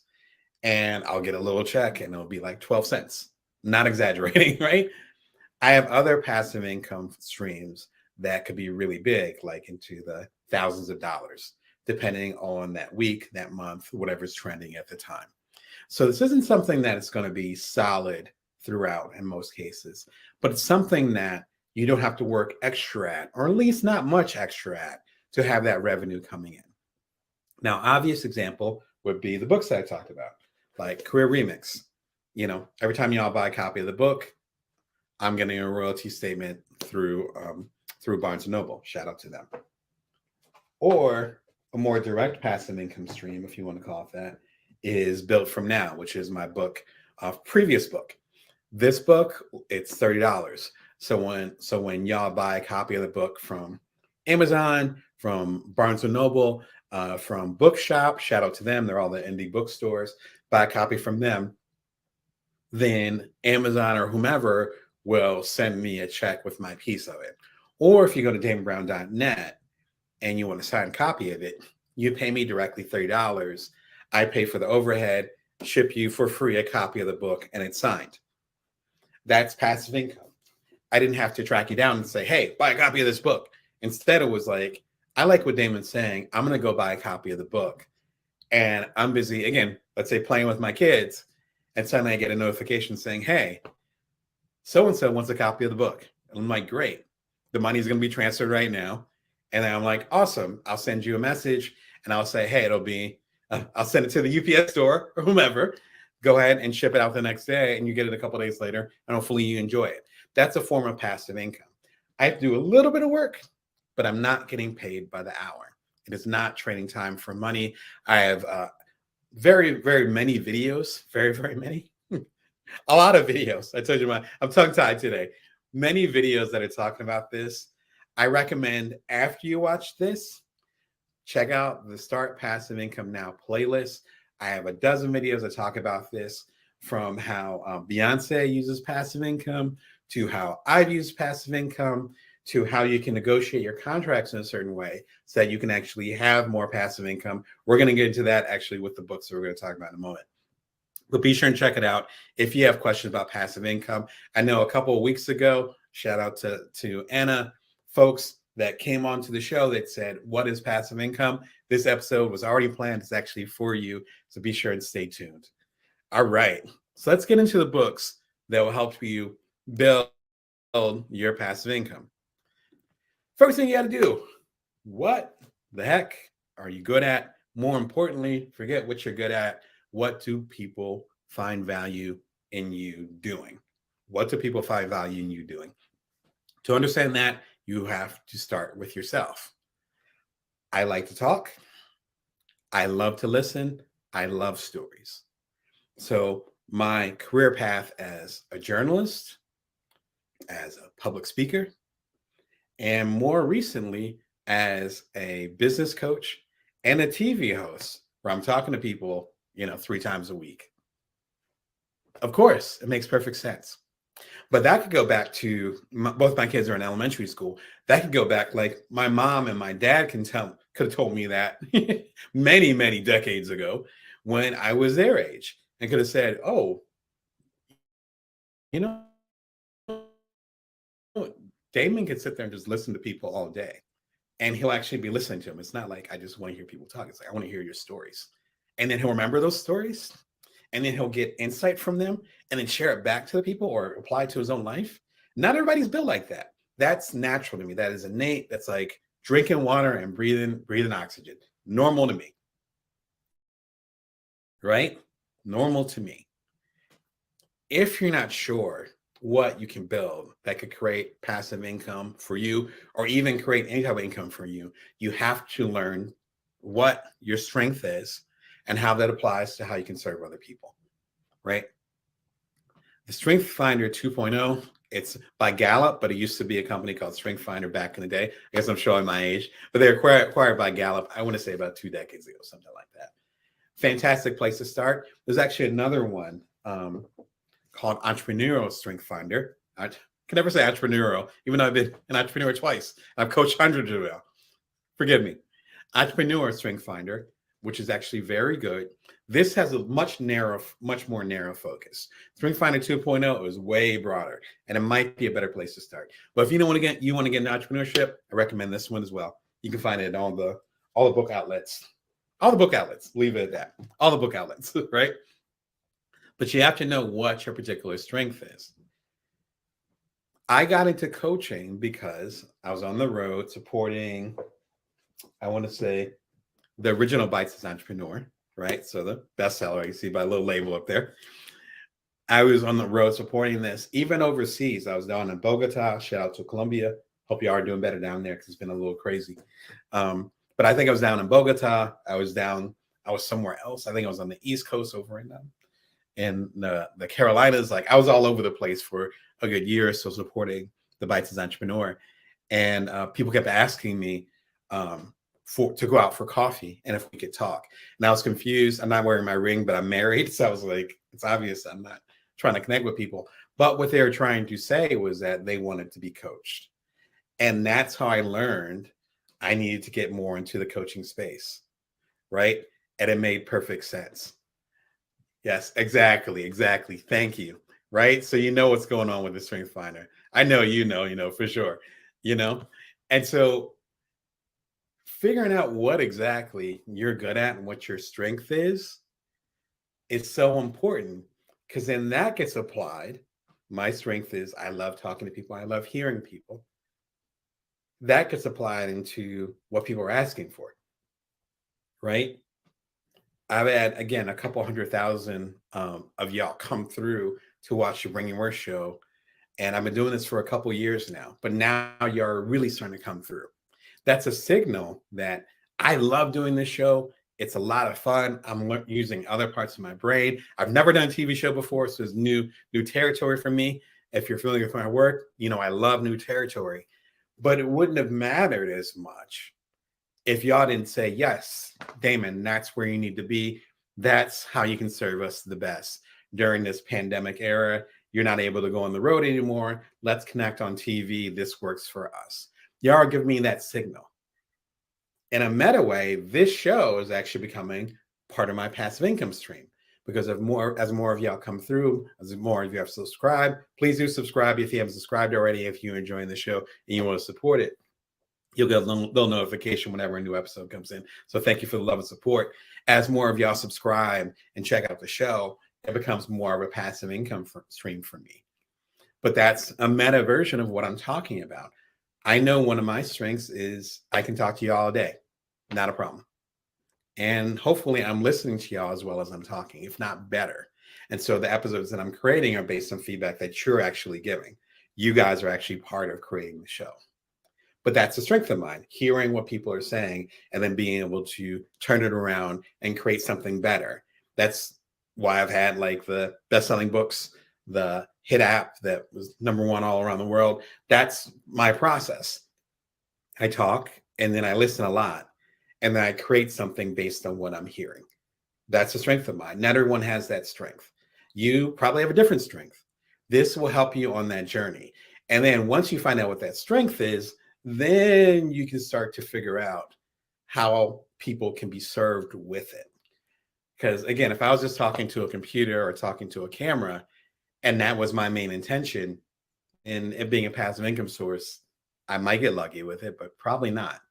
Instead, what lights you on fire? What gets you going? What is your strength? Again, Strength Finder. How does it apply to the rest of the world? How can you serve other people with that? That's the first step towards creating passive income. A really good companion to this is an interview I did with Jonathan Fields. Shout out to you. Hope you're doing wonderful. He has a book called Sparked. Actually, it's right over my shoulder. You can see it right over there. I'm not even going to grab it. It's right there, right? The colorful book right next to Build From Now. In fact, it came out a few months after Build From Now, if I remember correctly. And he talks about, in this interview, he talks about the system that he created so that you can understand what your value is with what you're interested in and how you serve the world best. Fascinating stuff. That's a really good parallel or companion to talking about Strength Finder. Strength Finder is pretty old school. This one, I think Spark just came out over the past year. So check it out. I love Jonathan. I love his work, and I can listen to him talk all day. So it was one of the few episodes of the Bring Your Worst show where I was actually interviewing people, because usually I'm the one being interviewed and I'm sharing it to y'all. This was different. I was actually interviewing Jonathan. It was a fun episode to do. Again, shout out to Jonathan. Thank you for spending the time with me, and thank you for giving some good insight to the audience. All right, the next one is a whopper. I love it, love it, love it. Value-Based Fees by Alan Weiss. What you get is determined by what you negotiate. I don't know who said that. It could have been Alan Weiss, but someone said that. And I think about that all the time. It's not based on your value. It's not always based on your relationship. It's not based on your skill level. It's not based on even what you're giving. It's based on what you're able to share with the person who's making the decision, writing the check, buying or getting your services. I look at it as a partnership. Talk about that in Bring Your Worth. That's tenet number 3 on the back. Everything is a partnership. If you view everything as a partnership, then you realize that back and forth isn't a matter of someone winning, but instead both of you getting the worth that you deserve. You getting the worth, in some cases financially, that you deserve. And the other person or the organization getting the services that they need to get to the next level. In my case, it's business coaching, it's consulting, it's editorial, whether it's writing or other types of editorial work, and it's public speaking. Those are kind of my four areas. And every negotiation, every discussion, from me talking to the biggest newspapers and magazines in the world to me chatting with an upstart entrepreneur who has two little kids at home who's trying to get their stuff off the ground, it's all the same. How am I showing up and how am I serving this other person? But for me to serve them effectively, I also need the resources to do that. I remember talking to a colleague many, many years ago, and they were insistent on doing their services for free, but they were also complaining that they were burning out and they weren't sure how they could sustain themselves. For me, and we had a tough conversation, they decided to go in a different direction, which sounds like you're doing all right now. So blessings to them. For me, I never want to have that discussion with a colleague or anybody else. It's not from a place of shame at all. It's more from a place of whatever work I'm doing, whether it's the hourly work, which again, I do some hourly work, so there's nothing wrong with that, to the passive income that I create. Whatever I'm putting out there, if it's not actually sustaining me, then there's something off with the resources and the pricing of it. And it might be the audience I'm speaking with. It might be the time that I put into it versus what I'm getting paid for it. Or I've found that this is the most common thing. I'm afraid that if I charge what I actually need, that I'm not going to get any business. Alan's work gets to the heart of this. He's a generation or two older than me, so I'm guessing he's in his 80s. I've talked with him very briefly online. When I did a column about him on Inc. magazine, and he actually corrected me on a couple of things, which is fantastic. He definitely has that kind of intense, clear personality where he's like, no, this is what I'm worth. This is what I'm about. Let's go. Right. And that's why I mentioned he's an older gentleman, because, he's got a few decades on me, and I could see, I'm like, yeah, just like I might have more insight than the average teenager, right? Because I've been in the game enough, and I'm like, no, this is what I'm about, right? The show isn't about anything else but this, that clarity. He has that clarity. It comes through in this book. This book is probably about 3, 4, 5. Oh my gosh, I keep doing years. Probably like 6 years old, 7 years old. No, actually older than that. Yeah, I got some stories behind this book. And for the sake of time, I'm going to skip that story because I can tell stories all day. I'm definitely in that mood. The short version of it is that this book is ridiculously expensive. This book, no matter which format you get it in, is going to be about $50 to $60. But wait, there's more. When I was in the situation I was in, I was negotiating something. I went and bought this book because I negotiated, and I am positive I was able to at least 3 or 4x what I negotiated. And it was a big check. So it wasn't, excuse me, it wasn't me going, oh, I'm going to get $100. Let me try to get 400. It was like, no, this was a multiple. It was nice money. And obviously that automatically paid for all that good stuff, right? Yes, absolutely. It is absolutely worth rereading. And in fact, now that I'm bringing it up on the show, and thank you for that suggestion, I will read it too. It is a fantastic book. It is relatively short, but it is dense, as we say in the publishing world. So I want to say the book is like probably the size of Bring Your Work. It's pretty small. I have it on Kindle, but I needed that book right away. And sure enough, I think there might have been a sale. I think I might have paid $40 for it instead of $60. I got some type of discount, and I was like, oh my gosh. And I was watching my money at the time too. And I was like, all right, if I'm negotiating this, I think it was 5-figure. If I'm negotiating this 5-figure deal and I'm paying $40 for this joint, am I going to get my money back? And I was like, even if I get like a little bit more, I'm going to get the money back. And that's the nice thing about books. You own the books forever, ever, right? Went for it, had a look back. Fantastic book. I recommend the book to a lot of my clients, my organizational clients, as well as strictly my independent clients like myself. If you're running your own business and you're working with big organizations, you got to know how to negotiate.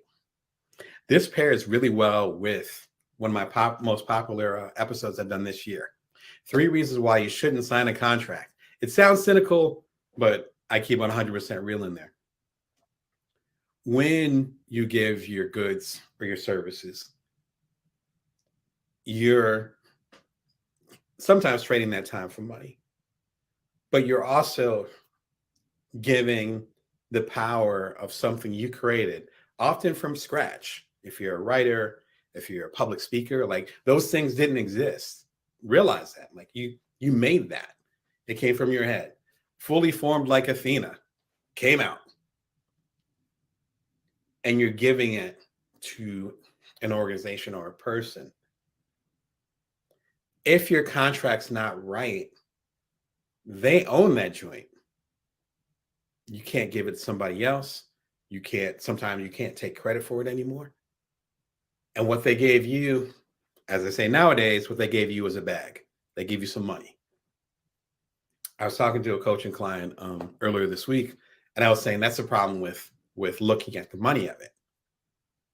Someone could give you, let's say, $10,000, but they own the rights to all the stuff that you've done and worked hard on for the past, let's say, year.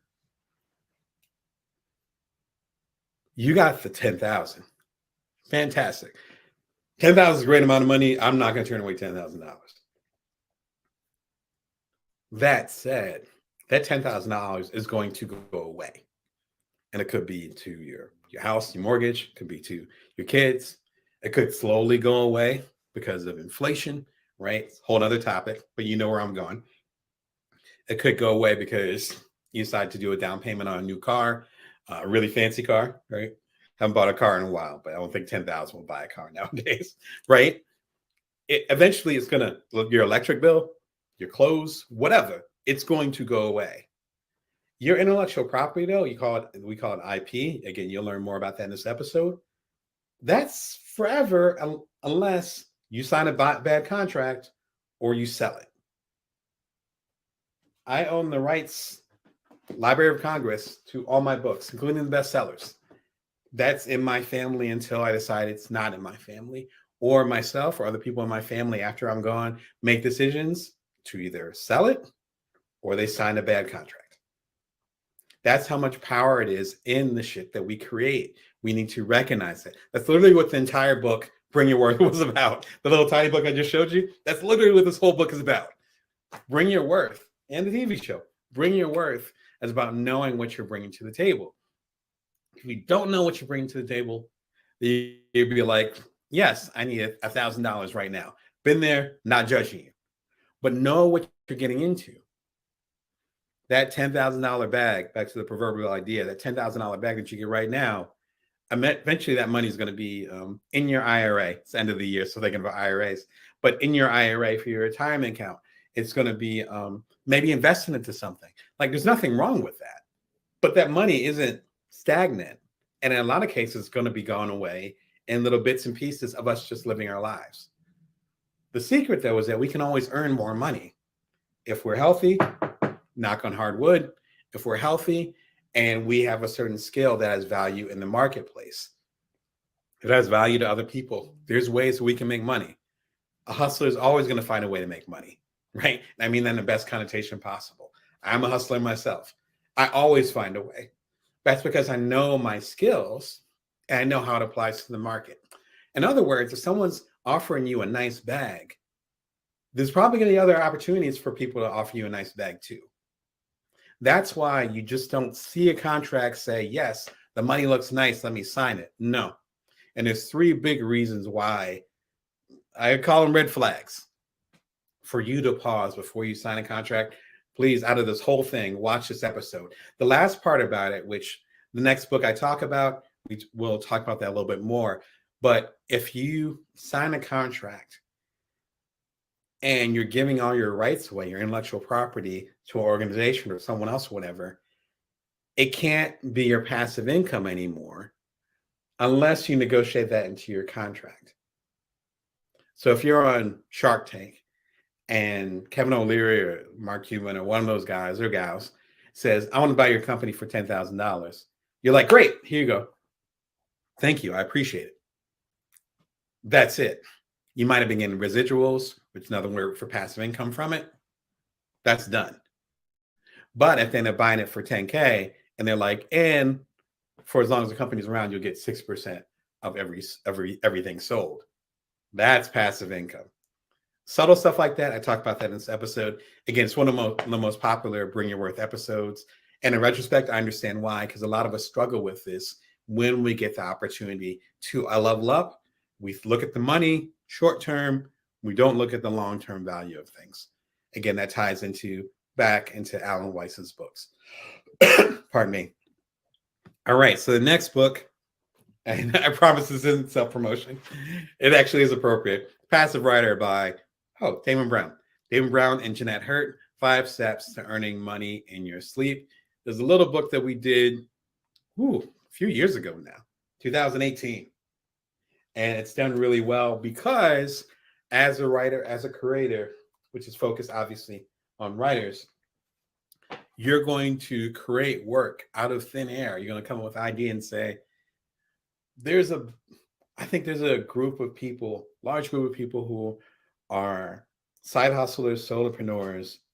I think I'll call them non-traditional entrepreneurs who are doing cool shit, but they don't pattern match what everyone else looks like in Silicon Valley. And most of them aren't even in Silicon Valley.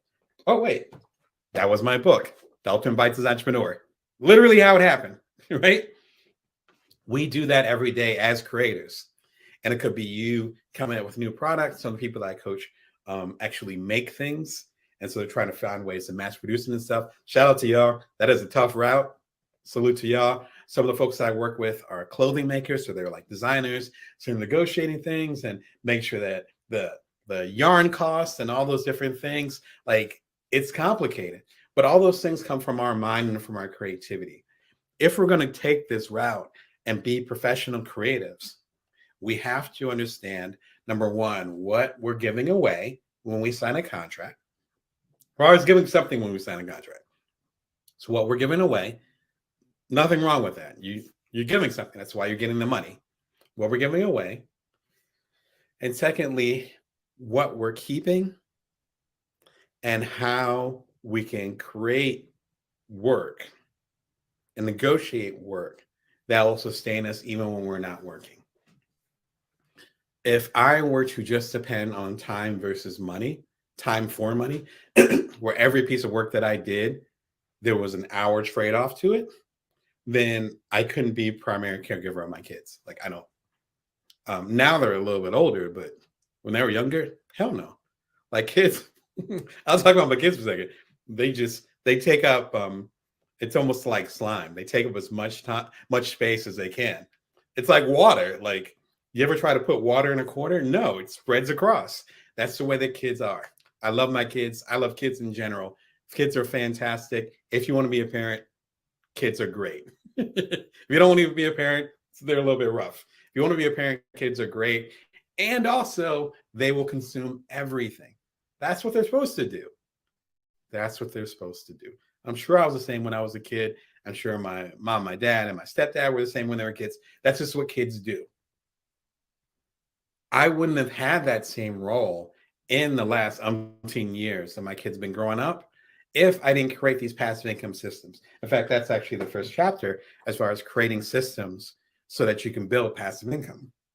And so when I'm changing 2 sets of diapers when they were like 2 and a baby, 2 years old and a baby, and I'm changing 2 sets of diapers and going back and forth and all that stuff, I had money coming in. Ironically, one of them was this. I'm sorry, wrong book. One of them was this book. They were a little bit older, and those checks were coming in, and that allowed me and my wife to keep a roof over our head, keep the kids fed, and all those things. So it's not just a matter of I want to make money in my sleep, I want to become a millionaire, blah, blah, blah. Nothing wrong with that. It's also a matter of you being a creative and actually surviving and ideally thriving as a creative. It can't be a one-to-one relationship. It just can't, particularly nowadays. You got to create stuff that goes beyond that handles the test of time. And if you have stuff that handles the test of time well, then you should be compensated for it. That's what this book is all about. And probably next to the contract video, this will be the episode that you should absolutely watch. The contract video I just talked about, excuse me, really, really important. This will be, if you can only watch one episode, this will be your second choice. Why is passive income important? Super simple. I went over a little bit of that in my rant that I just did, but it breaks down what passive income is, why it matters, and more importantly, why it should be an absolute priority for you as a creator. The last one is Tranquil by Tuesday by Laura Vanderkam. Shout out to Laura. Hope you're doing well. There's a new book from Laura Vanderkam. You might be familiar with her work.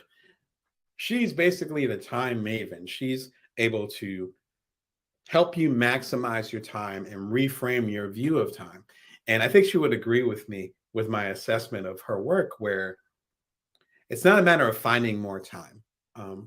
It drives me crazy when people say that. I'm sure it drives her extra crazy because this is her specialty.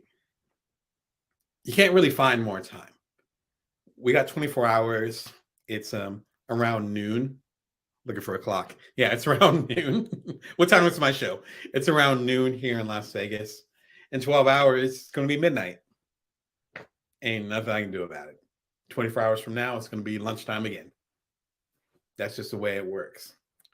What she's really good at doing, though, is reframing how you view time, how you can maximize it, how you can make the best of it, and how you can get to where you need to go, even if it ends up being in incremental pieces. One of my favorite books from her, and actually a book that I have a couple quotes in, is Off the Clock.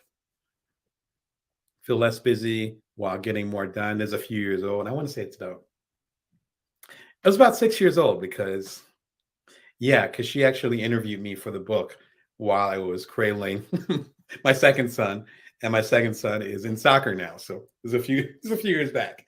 This is a favorite of mine too. Despite even I would say, despite me even being here, it's such a fantastic little book. But Tranquility by Tuesday, sorry, get it for your Amazon viewers. So now it's highlighted. Tranquility by Tuesday is her actually taking a look, basically taking you behind the scenes and saying, these are how people implemented these time strategies. So almost like with her being similar to me as far as being a coach, it's almost like a time management coach taking you behind the scenes and saying, this is how it changes people's lives. Her previous books, including Off the Clock, were more about talking to people. And again, I was honored to be one of the people quoted who had figured out how to manage their time effectively and be productive in a certain way where they didn't burn themselves out. Sounds familiar, right? That's one of the reasons why Laura and I connected. Her new book feels a little bit different because she's actually taking so-called people who are normal or people who are struggling with their time challenges and saying, hey, come with me. Let's go ahead and get y'all right in the process of doing that. So I think there's almost like a level of realism and terra firma, like a concreteness about it, because I think the strategies that she's going towards with this book are probably even more applicable than our previous books. So her book just came out. I'm just getting to it now, but her work is really fascinating. She also has a TED Talk too. She spoke at TED Women down in New Orleans. I'd already moved from New Orleans, so unfortunately, I didn't catch the talk. But it's one of the most popular TEDx talks that I think is on the channel. So be sure to check out that too. Just do a Google search for Laura Vanderkam, and you'll find all the good stuff. What's applicable to this? Applicable. So need to work on my words today. Episode I did a year and a half ago. So weird to say that. How to organize your life right now. And it's so important to figure out what your priorities are going to be. This episode, it's one of the old school episodes that has gotten really popular in recent months. I talk about a simple principle that you can apply to figure out what your priorities are. It's super simple. All I do is talk about the principle. I want to say the episode is like 5 minutes long. And a lot of y'all have really gotten into it. If you haven't watched it, be sure to watch it. With the people that I coach, and even with myself, I have a lot of stuff I'm trying to figure out this week, just because it's the end of the year. Now, I'll be doing some work for the next few weeks as we wrap up the year. But I know a lot of people are going to be off. So there's things that I need to get done now because I need other people's responses to it, or they need that to wrap up their year. So I've even been using this technique and saying, okay, what's my priority? Where am I going? And so forth. The thing with passive income, this will be my final thought on this, is that it shouldn't be something that's hard. Whatever you're doing, whether it's a product or a service, excuse me, it shouldn't be so much of a stretch where it becomes a burden. Now, writing a book is hard, very hard. I've done it 26 times, but it's never a burden for me, ever. And so those passive income streams from those 26 or so books, they're not a burden. There's not a heaviness to them. Your passive income going all the way back to the top, remember, it's based on your particular skill set and how it can serve other people. If it's serving other people will gobble it up. That's kind of the way it works. It's not more complicated than that. You figure out what your good shit is, people recognize, yes, I want that good shit. That's it. The reframing comes in, what in your skill set can you create that people will still value over time? And for me, it's books, it's public speaking. I'm doing the public speaking, but when I do a keynote, one of the things in the contract or one of the things negotiated is that I get a recording of the keynote. It could be a video, it could be audio, which is more common, because the venues are all different, all those things. And then I'm able to share that keynote with y'all, whether it's in one of my audiobooks. All my audiobooks have, almost all of them have bonus keynotes that are related to it. So it's just extra hour, 2 hours of content on top of the 10-hour audiobook or whatever it is.